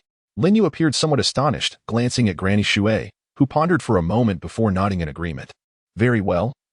Your priestly skills surpass mine. Perhaps you can provide a remedy. Chapter 96. Is the purity of morphine low? Upon returning to Inhuan's dwelling, when Xiaoyu realized that it seemed to have changed, it was not the same as last time. The corridors appeared battered and riddled with scars, the walls marked with claw scratches and the remnants of blood. Several serpent guards stood at the entrance, presumably to prevent any unforeseen occurrences. From within, anguished cries and alarming sounds emanated. Granny Shui was the first to enter, but in the next moment, a tail as thick as a barrel swung fiercely. With a resounding crash, one of the guards seized Granny Shui, forcefully pulling her back. Be cautious. The chief's condition this time is more severe than ever. Previously, during episodes, they had managed to maintain control, aware of the situation, but this time, it was as if the very heavens and earth were being obliterated. When Xiaoyu felt a surge of anxiety, if the corridor was like this, the situation within the room must be even more dire. Suddenly, a chilling scream echoed from within, followed closely by the sound of a heavy object striking the wall. When Xiaoyu noticed that a considerable amount of soil and dust had fallen from above, and there was even a crack appearing. If this continued, it would likely collapse. With a thunderous roar, the water matron's expression turned grave as she commanded, Protect me as we enter. Yes. 2 guards promptly positioned themselves, escorting her forward. As they stepped through the door, the tail struck once more. Get lost. A voice bellowed, filled with boundless agony as the silver ring cried out in desperation. Yet, the water matron did not waver. Instead, she pressed onward resolutely. When Xiaoyu hesitated, slowly inching along the wall towards the corner, there, a colossal silver-ringed serpent writhed in agony, its forked tongue flickering rapidly, while its golden brown eyes glowed with a menacing hue. Chief, Water Granny called out, arriving beside the silver ring under the escort of the guards. In an instant, 2 guards transformed into serpentine forms, skillfully coiling around the creature, one in front and the other behind, positioned precisely at the serpent's vital spot. Water Granny noted with astonishment that this serpent appeared to have grown significantly since her last encounter. The 2 smaller serpents appeared particularly slender in comparison. At the vital spot, a conspicuous scar marred the serpent's scales, accompanied by numerous other wounds. As the 3 serpents tumbled together, It became evident that the two smaller ones were in peril of being ensnared within the larger serpent's coils. One of them shouted urgently, "We can't hold it down. Hurry and come over." In a flurry, Lin Yu swiftly directed the remaining serpents into the room, managing to subdue the creature, yet even then, the silver-ringed serpent continued to emit pained cries. Seeing this, Lin Yu's expression darkened. "Water Granny, why is the chief so terrifying this time?" Water Granny gazed at the scar, gently touching it, only to have the silver-ringed serpent almost break free from its bindings. "The color of the scar has deepened," she exclaimed. "Chief, what have you done?" The scar, which had always been a pale pink, now appeared to have darkened significantly, even after a winter had passed. The silver-ringed serpent gritted its teeth, struggling to maintain its composure as it uttered, "Painkillers." Water Granny's eyes widened in shock. "Did you use the painkillers from the divine domain?" It was no wonder when Xiaoyu had mentioned that he had not experienced any episodes along the way. Those painkillers were indeed effective, but if the injuries were severe, the backlash could be quite terrifying. Painkillers from the divine domain? When Xiaoyu quickly grasped the significance. "What are they?" Water Granny clenched her teeth, her hands trembling. The pills from the divine domain were remarkably effective, but their after-effects could be severe. The silver-ringed serpent, still retaining a semblance of rationality, cast a laborious glance at Wen Xiaoyu. "Granny, take her outside." Water Granny nodded and was about to turn when Wen Xiaoyu stepped forward. "Do you have any of those pills left? Could you show them to me?" "Take her outside," the silver-ringed serpent insisted with difficulty, wishing to shield her from its distressed state. "Let us go." Water Granny sighed, realizing she lacked the power to alleviate the effects of the divine domain substances and could only wait for the pain to subside before devising a plan. Thus, when Xiaoyu was taken out of the room, upon reaching the ground, agonizing screams echoed from below, causing the earth to tremble with each cry. Water Granny looked on, filled with concern, yet feeling powerless. At that moment, when Xiaoyu turned to her and spoke clearly, "Granny, can you find those painkillers? Do you have a plan?" she asked. "It's uncertain for now. We must see the pills to know." As when Xiaoyu spoke, he noticed the ground beginning to crack open, realizing that it would soon collapse. Just as this thought crossed his mind, the earth suddenly rumbled, and a serpent of shimmering silver and white erupted from the soil, roaring ferociously. It hurled several snakes entwined around its body against the nearest tree. The force was tremendous, rendering a few snakes unconscious in an instant, while two others remained suspended. The silver-ringed one refraining from further assault and swiftly darting away in an unknown direction. "Quickly, apprehend the leader," someone shouted, snapping the bewildered snake people back to reality, prompting them to transform into serpentine forms and pursue the escaping creature. Before long, Sueju arrived in a flurry of urgency, scarcely acknowledging Wen Xiaoyu as she inquired of Granny Shui, "Granny, what has become of the leader?" "It has slithered away, and Lin Yu has dispatched snake people to chase after it." Observing the crumbling ground and the snake people rendered unconscious beneath the tree, Sueju cast a cold, resentful glance at Wen Xiaoyu before hastily pursuing the direction in which the silver-ringed serpent had vanished. Granny Shui, with a worried glance, contemplated Wen Xiaoyu's words and promptly transformed, burrowing toward the collapsing dwelling. "Wait here. I shall seek it out at once," she declared. Wen Xiaoyu then realized that Granny Shui's beast form resembled that of a water snake. The water snake moved with remarkable speed, circling below twice within mere minutes. Soon, it emerged, its mouth holding a small object resembling a jade bottle. Upon seeing this, Wen Xiaoyu's expression shifted slightly. Such an item did not appear to be crafted by a beast man. Although the bottle was rather crude, upon closer inspection, she discovered it was made of white stone, hollowed out and sealed with a small wooden stopper. "Is this an artifact from the divine realm?" Wen Xiaoyu took it, examining it intently. It had a structure that was wider at the bottom and narrower at the top. Granny Shui nodded, affirming that indeed, items from the divine realm were always peculiar, though she was uncertain of what lay within. As they spoke, Wen Xiaoyu had already removed the stopper and tilted it into her palm, causing a small brown pill to roll out. It was approximately the size of a fingernail, not particularly smooth, and upon a gentle sniff, it revealed a sharp and sour scent. In that instant, she recognized it as an impure form of morphine. If it were pure morphine, it would manifest as a colorless, odorless crystal or powder, whereas this specimen lacked the purity requisite for medical use. Chapter 97. Is it a trap? Thus, it became evident that for some time, Yin Huan had been relying on this substance to suppress pain. The divine realm possesses such items. What do you think? Do you know how to counteract the side effects of this? Noticing the continual changes in her expression, Granny Shui hastily inquired, when Xiaoyu suppressed her astonishment and, with her fingernail, pried off a small piece to place in her mouth. Instantly, she was met with the taste of morphine intertwined with an unfamiliar flavor. She promptly spat it out, her mind racing. The reason for Yin Huan's condition was undoubtedly due to the low purity of the morphine. She was uncertain of the other components, yet one thing was clear: prolonged use of this substance would inevitably lead to dependence. If her conjecture was accurate, Yin Huan's struggles were a result of not adhering to his dosage schedule. Perhaps he was unaware of this or was contemplating discontinuation, which could explain such a strong reaction. If she was correct, all she needed to do was hand this substance over to Granny Shui, allowing her to continue administering it to Yin Huan.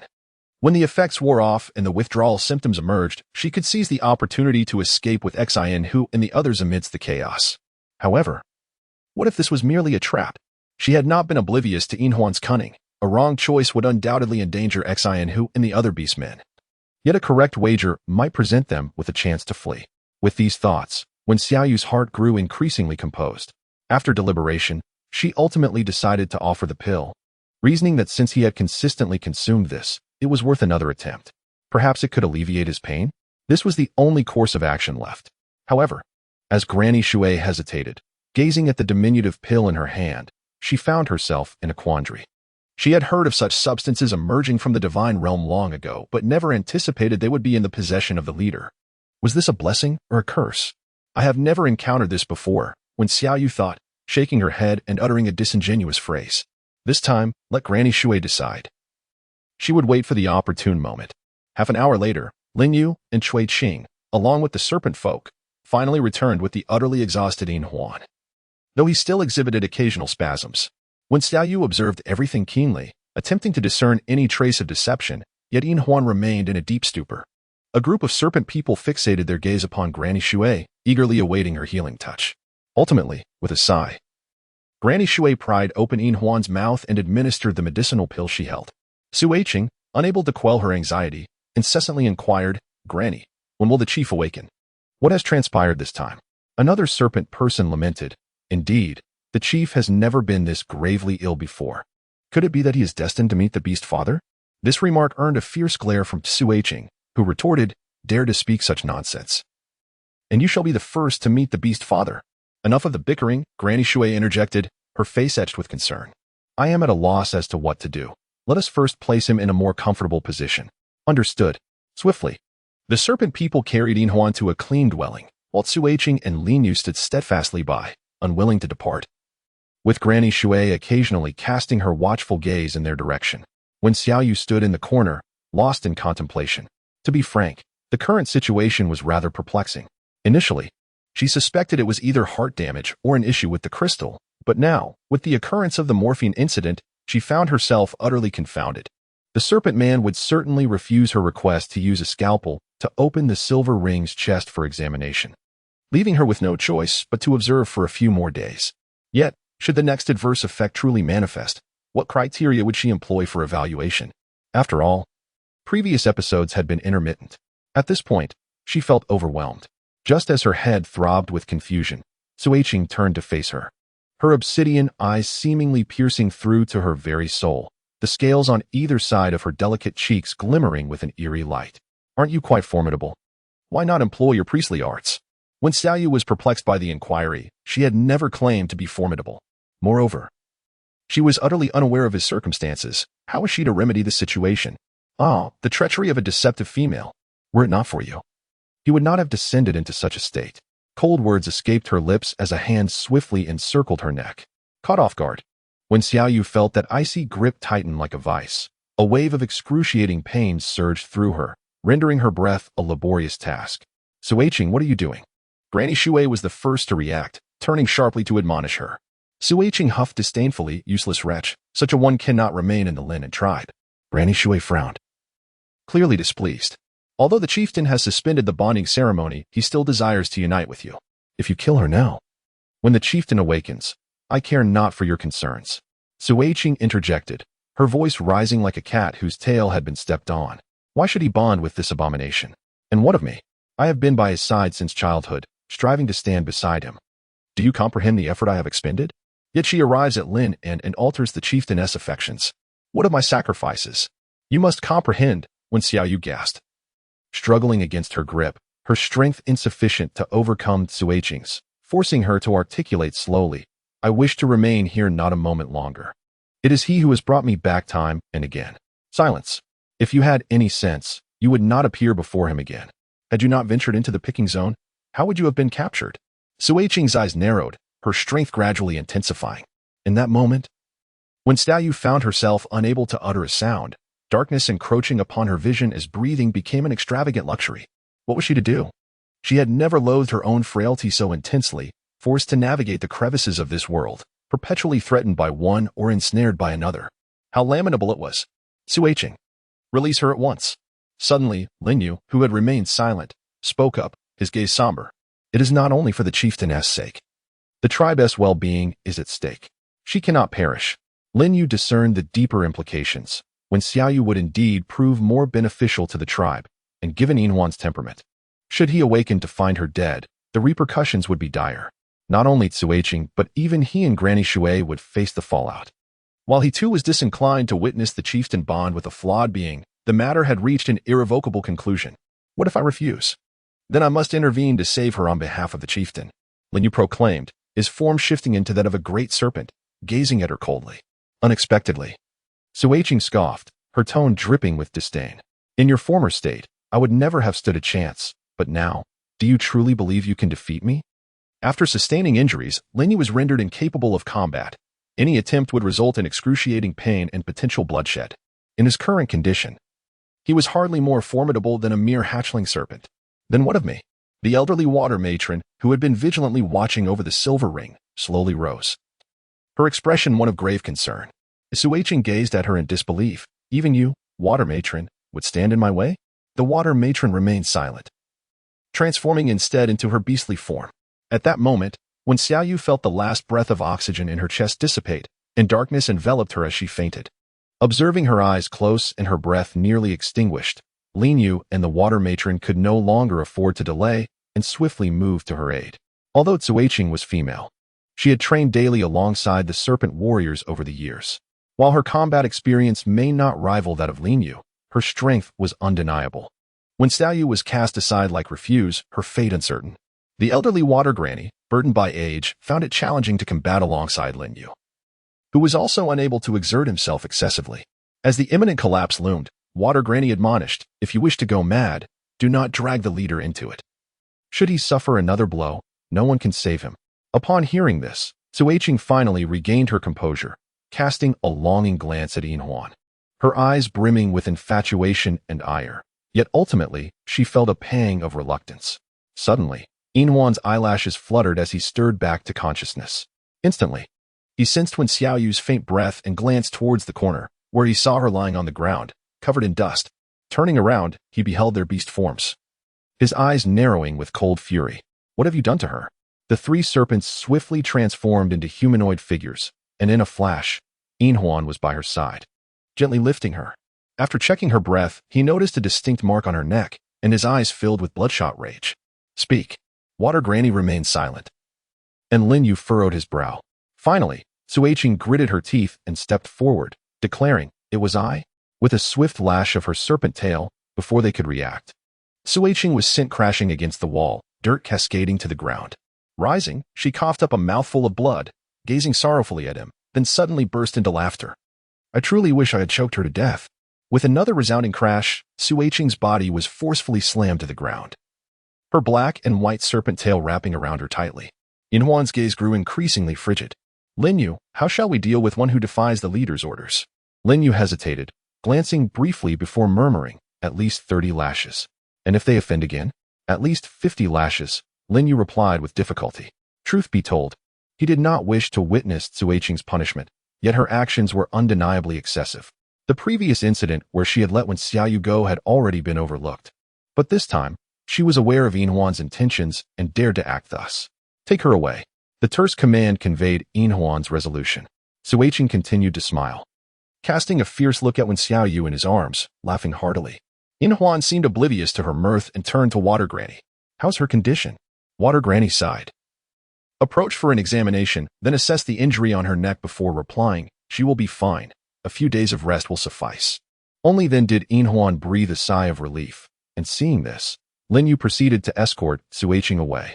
In the Jinming tribe, at the king's residence, Bian Yun had just returned from the harvesting area, his expression grim as he reported, "I found no trace of Xin. Who are you? It appears that everything has been deliberately erased. Xin who is not one to be unreliable, so I suspect they have been captured." The high priest had been feeling restless these past few days, and upon hearing this news, he became alarmed. Who would dare to apprehend them at this moment? There were still 10 bear folk in their ranks. What if they vanished too? Bian Yun nodded slightly and glanced at the king, whose golden irises were veiled with frost, his fingers drumming anxiously on the table, revealing his inner turmoil to anyone observing. At that moment, a hurried voice echoed from outside, "Your Majesty, the envoy from the divine realm has arrived." All the cat folk present were taken aback, but the high priest was the first to react. What could their purpose be? The divine realm seldom communicated with the beastmen. Each race typically led their own lives, only occasionally attending significant events. This unexpected visit was unprecedented. Generally speaking, tribes that received envoys would become targets for alliances among the major tribes, yet at such a critical juncture, it hardly seemed a gesture of goodwill. The expression on Zhugan's face was somewhat grim, yet he stated, "I do not know the details. But that female is bearing the divine realm's token and has made her way to the square, insisting on meeting the king."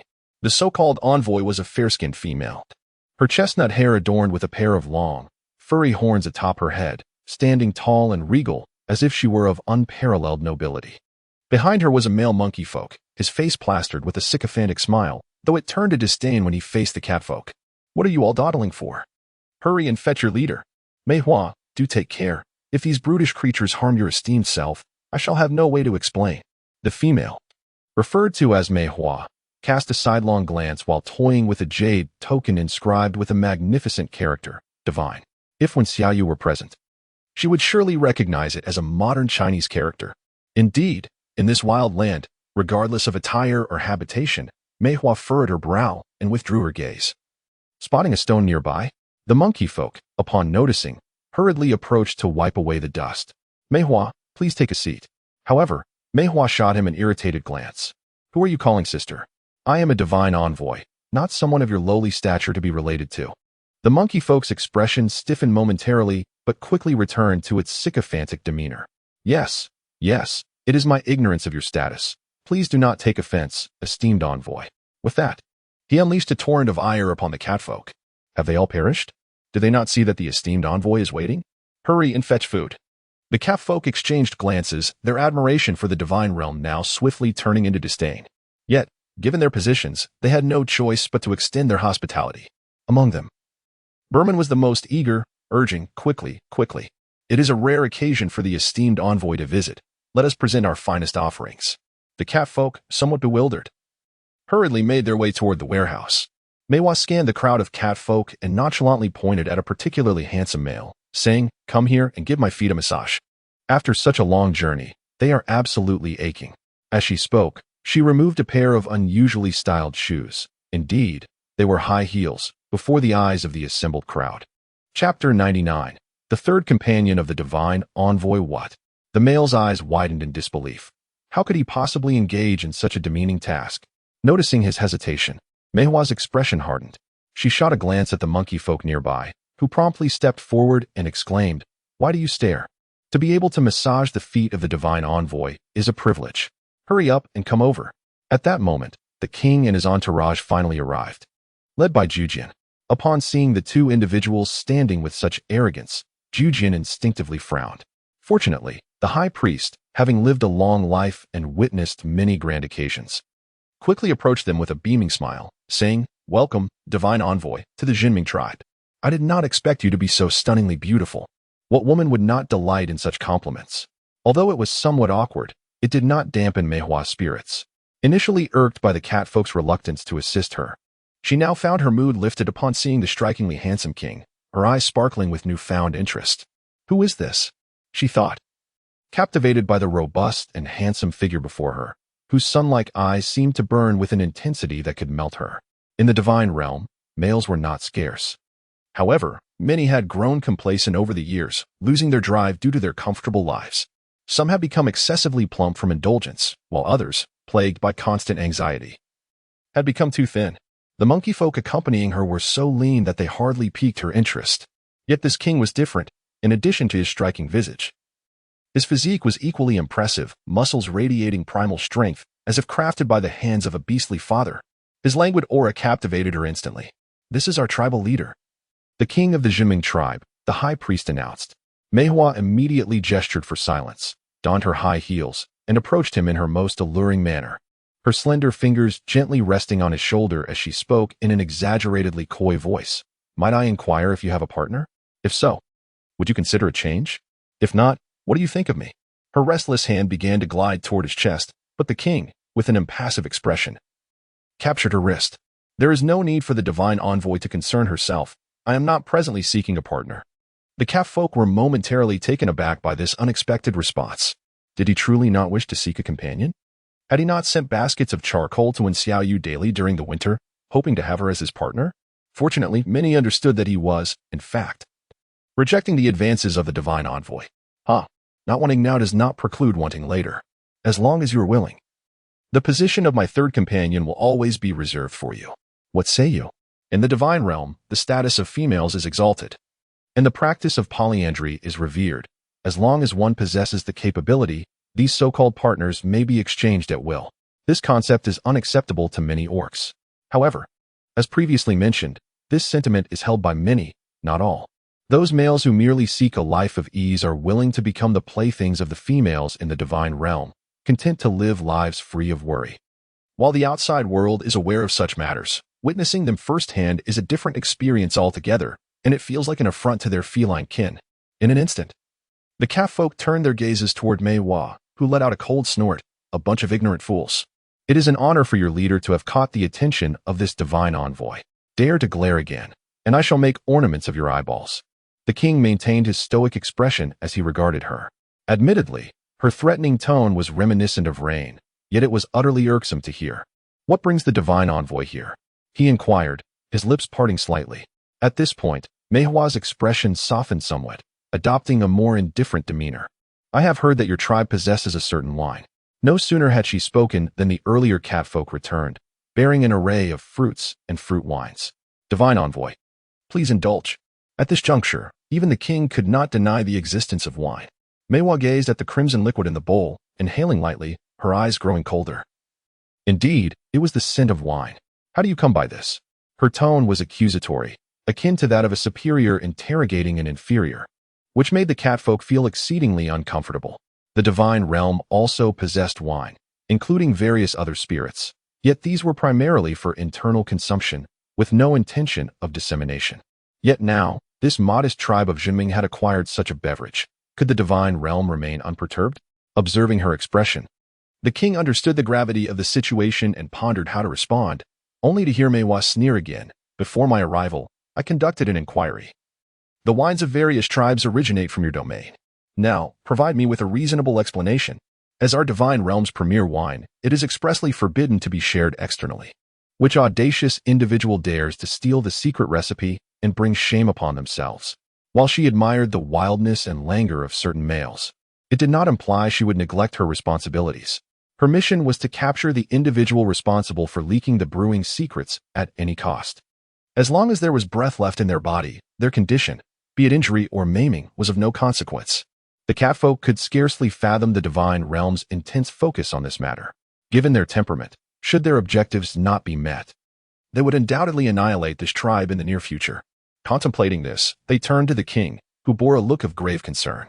The high priest hesitated before asking, "Are you implying that only the divine realm possesses wine?" Meihua cast him a disdainful glance, her face brimming with contempt. "Nonsense. How could you brutish creatures possibly concoct something so exquisite?" With an irritated huff, she spun around, only to suddenly freeze. Her gaze fixated on a hoe at the entrance of one of the stone houses, her expression shifting dramatically. "How do you still possess such tools? Farming implements. The Jinming tribe possesses them too? Just how much is there that I am unaware of?" The realization sent a wave of trepidation through Meihua, prompting her to bark at the monkey men. "Search? I must ascertain just how much that traitor has disseminated." "Yes, my lord." The monkey men, having received their orders, immediately began scouring the tribe. The cat people, filled with anxiety, glanced at their king, fearing that if this matter were to leak, It could provoke the wrath of the divine realm. That was a domain far beyond their capacity to contend with.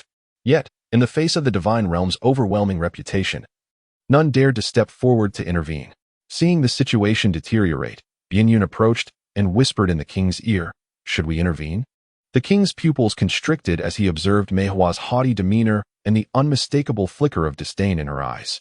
Ultimately, he resolved to seek clarity before making a decision.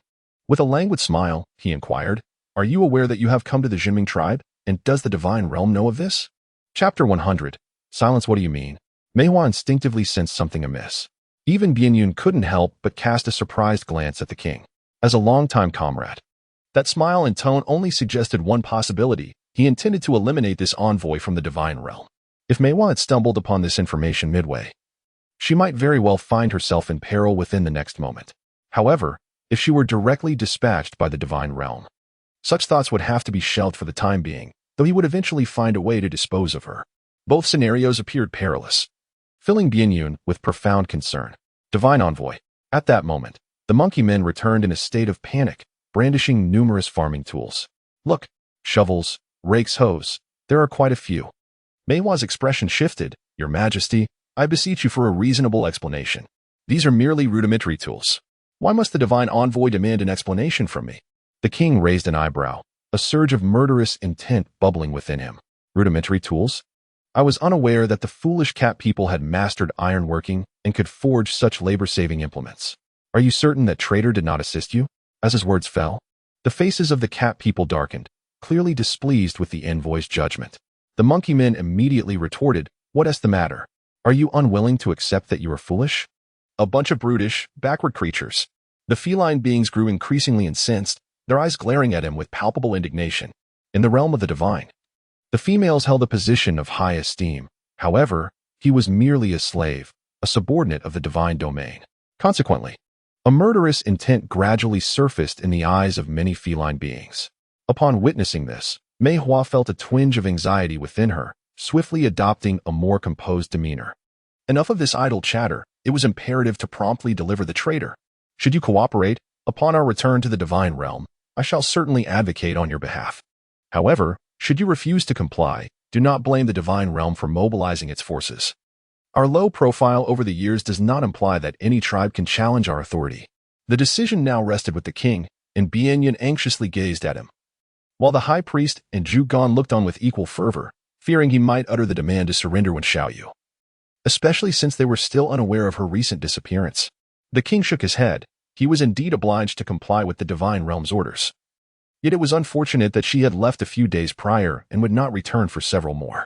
Mei Hua scoffed, wondering where she could have possibly gone at the onset of spring, for deceiving me would be a most grievous offense. The king stepped back, revealing the Jinming tribe behind him. The divine envoy could search at any time, and he would fully cooperate. In fact, just before your arrival, I was discussing with my subordinates about locating her, as her absence has been excessively prolonged. For a moment, Mei Hua found herself at a loss for judgment, as he appeared earnest, seemingly intent on aiding the divine realm, which finally instilled a modicum of trust in her heart. "Since you are deliberating, let us hasten to find her. I shall temporarily lower my status and remain here for a few days. Upon her return, I will take her away." The king would not object, would he? Her gaze was piercing, seeking any hint of treachery upon his countenance. However, the king nodded candidly, assuring her of his cooperation, and requested that upon her return, the divine envoy should speak favorably of the Jinming tribe. "Very well," Mei Hua finally acquiesced, nodding in satisfaction, lifting a glass of wine to savor it delicately. Yet, as she tasted it, a frown involuntarily creased her brow. When Xiaoyu was roused from her slumber, her throat burning as though filled with sand, making the act of swallowing a formidable challenge. Silver Ring approached with a bowl of medicine, and upon witnessing her slowly opening her eyes, her expression softened somewhat. "Granny Water has just prepared the medicine for you. Please take some." The injury on her neck was slathered with a thick layer of herbal paste, emanating a foul odor. She cast an impassive glance at the bowl, yet remained silent as she accepted it, choosing not to drink. Outside, faintly echoed rhythmic cries of anguish reached her ears, and despite their softness, she instantly recognized it was Su Eiqing's voice. Noticing her intent discernment, a flicker of malice crossed Silver Ring's eyes. "I have already instructed Lin Yu to deal with her. Fortunately, you were unharmed." Wen Xiaoyu parted her lips, intending to speak, but was immediately seized by a searing pain in her throat, causing her to abandon the thought of utterance. Realizing this, her gaze turned even more frigid as she shifted her attention to Yin Huan, who appeared momentarily taken aback. Then, in the gentlest of tones, she said, "Drink the medicine, and I shall take you to sea. From now on, you shall stay by my side, should she dare to harm you. I vow to ensure her demise is most gruesome." When Xiaoyu disdainfully averted her gaze, the sensation of impending doom still lingering in her mind.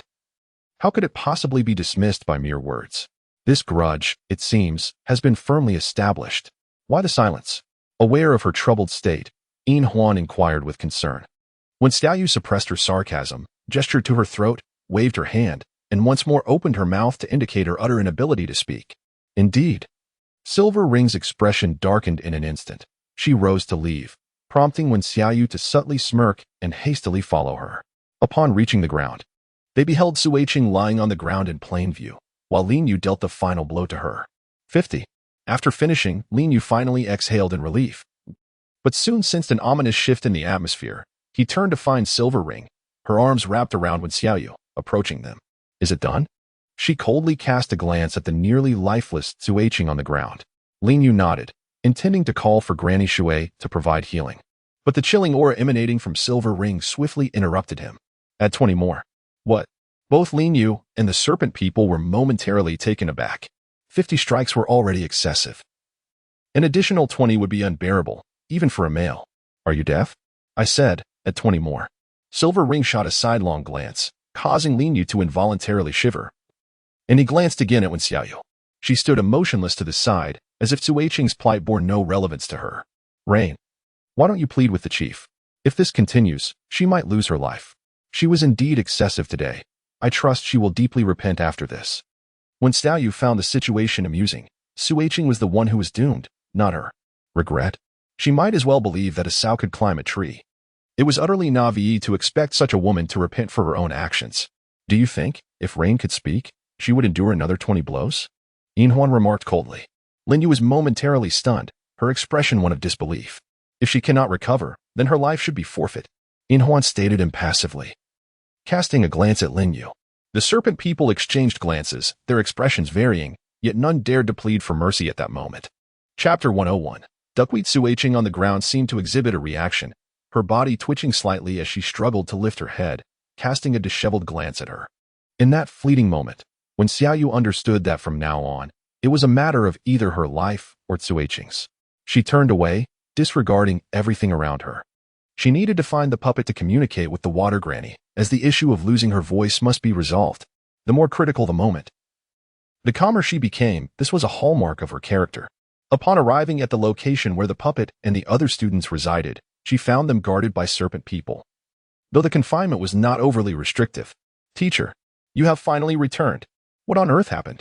As soon as they caught her scent, all the cat people rushed out. And upon seeing the herbs around her neck, they were momentarily taken aback. The puppet stepped forward first, wanting to reach out, but hesitated in fear, asking, "What has happened to you?" When Xiaoyu lowered her gaze and crouched down, writing on the ground, voiceless. "Voiceless. You can no longer speak." Gilo was the first to leap up, his anxiety palpable as he exclaimed, "Is it Silver Ring? Does he wish to kill you?" When Xiaoyu shook her head. Just as they anticipated her to recount the events, she merely inscribed 3 characters, duck tua grass. Such herbs were beneficial for the throat, and she needed them urgently. The puppet, anxious, was about to speak when Yin Huan arrived promptly. In an instant, they cast furious glances in his direction. Shila was the first to pounce, exclaiming, "What have you done to the teacher?"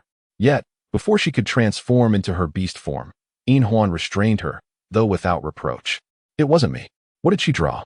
The puppet regarded him coldly, her mind remaining remarkably composed. "If it wasn't you, then who has caused her to be in this state?" Yin Huan furrowed his brow. Faced with their accusatory gazes, he ultimately revealed what had transpired. However, the students were unconvinced. "Is that all? If it weren't for Yu's fortuitous survival, she might have gone to rescue the beast father by now. 70 strikes? Can her life be compared to that of the teacher?" Among them, Shila was the most tempestuous, wishing she could slay Suiqing at that very moment.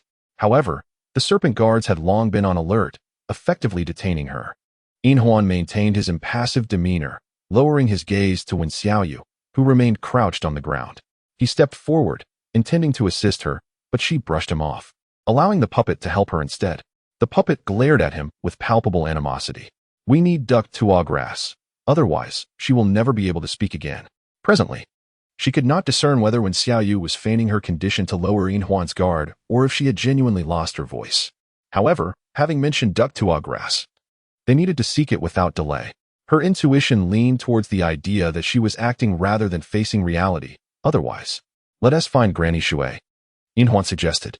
Before when Xiaoyu awoke, Granny Shui had already departed, so they could only wait for her return to make a decision. Fortunately, the serpent did not take long to return with Granny Shui in tow. Duck-to-grass? What is that? Granny Shui had never encountered such a term. Following the Catman's gesture, she gazed intently at the pattern on the ground, examining it for a considerable time before shaking her head, admitting she had never seen such a plant. As when Xiaoyu's heart sank, she found herself unable to locate her voice. "Search," she commanded, determined to do whatever it took to find it. She instructed the nearby tribes to seek out the elusive herb, knowing that Lin Yin would pay a handsome price for it. Silver Ring's expression darkened. Upon receiving the command, the serpent man hastily departed. The atmosphere was thick with tension. Noticing this, Silver Ring took a deep breath and stepped forward, prepared to escort Wen Xiaoyu back. However, she swiftly evaded him, her gaze icy and unyielding. The puppet, sensing the situation, interjected, "Given the gravity of the incident, I believe Chief Silver Ring has lost the face to let her remain alone." The implication was clear. He should leave immediately. Silver Ring's eyes darkened, irritation bubbling within him at her words, yet upon glancing at the herbs around Wen Xiaoyu's neck, he ultimately turned and departed. Take good care of her. That night, when Xiaoyu was placed in the same room as the puppet, by the faint flicker of the firelight, the puppet quickly inquired about her ability to speak. Upon seeing her write that she was not pretending, his heart raced, and his nose tinged with sorrow. If the duck-to-grass could not be found, how could she dare to continue? She could hardly bear to imagine the torment that awaited her. When Xiaoyu's gaze was icy and distant as she stared out at the waning moon, and gradually, a plan began to take shape in her mind. With nimble fingers, she swiftly inscribed her thoughts upon the ground. That night, no one knew the particulars of their discussions. All that was evident by dawn was that when Xiaoyu's condition had deteriorated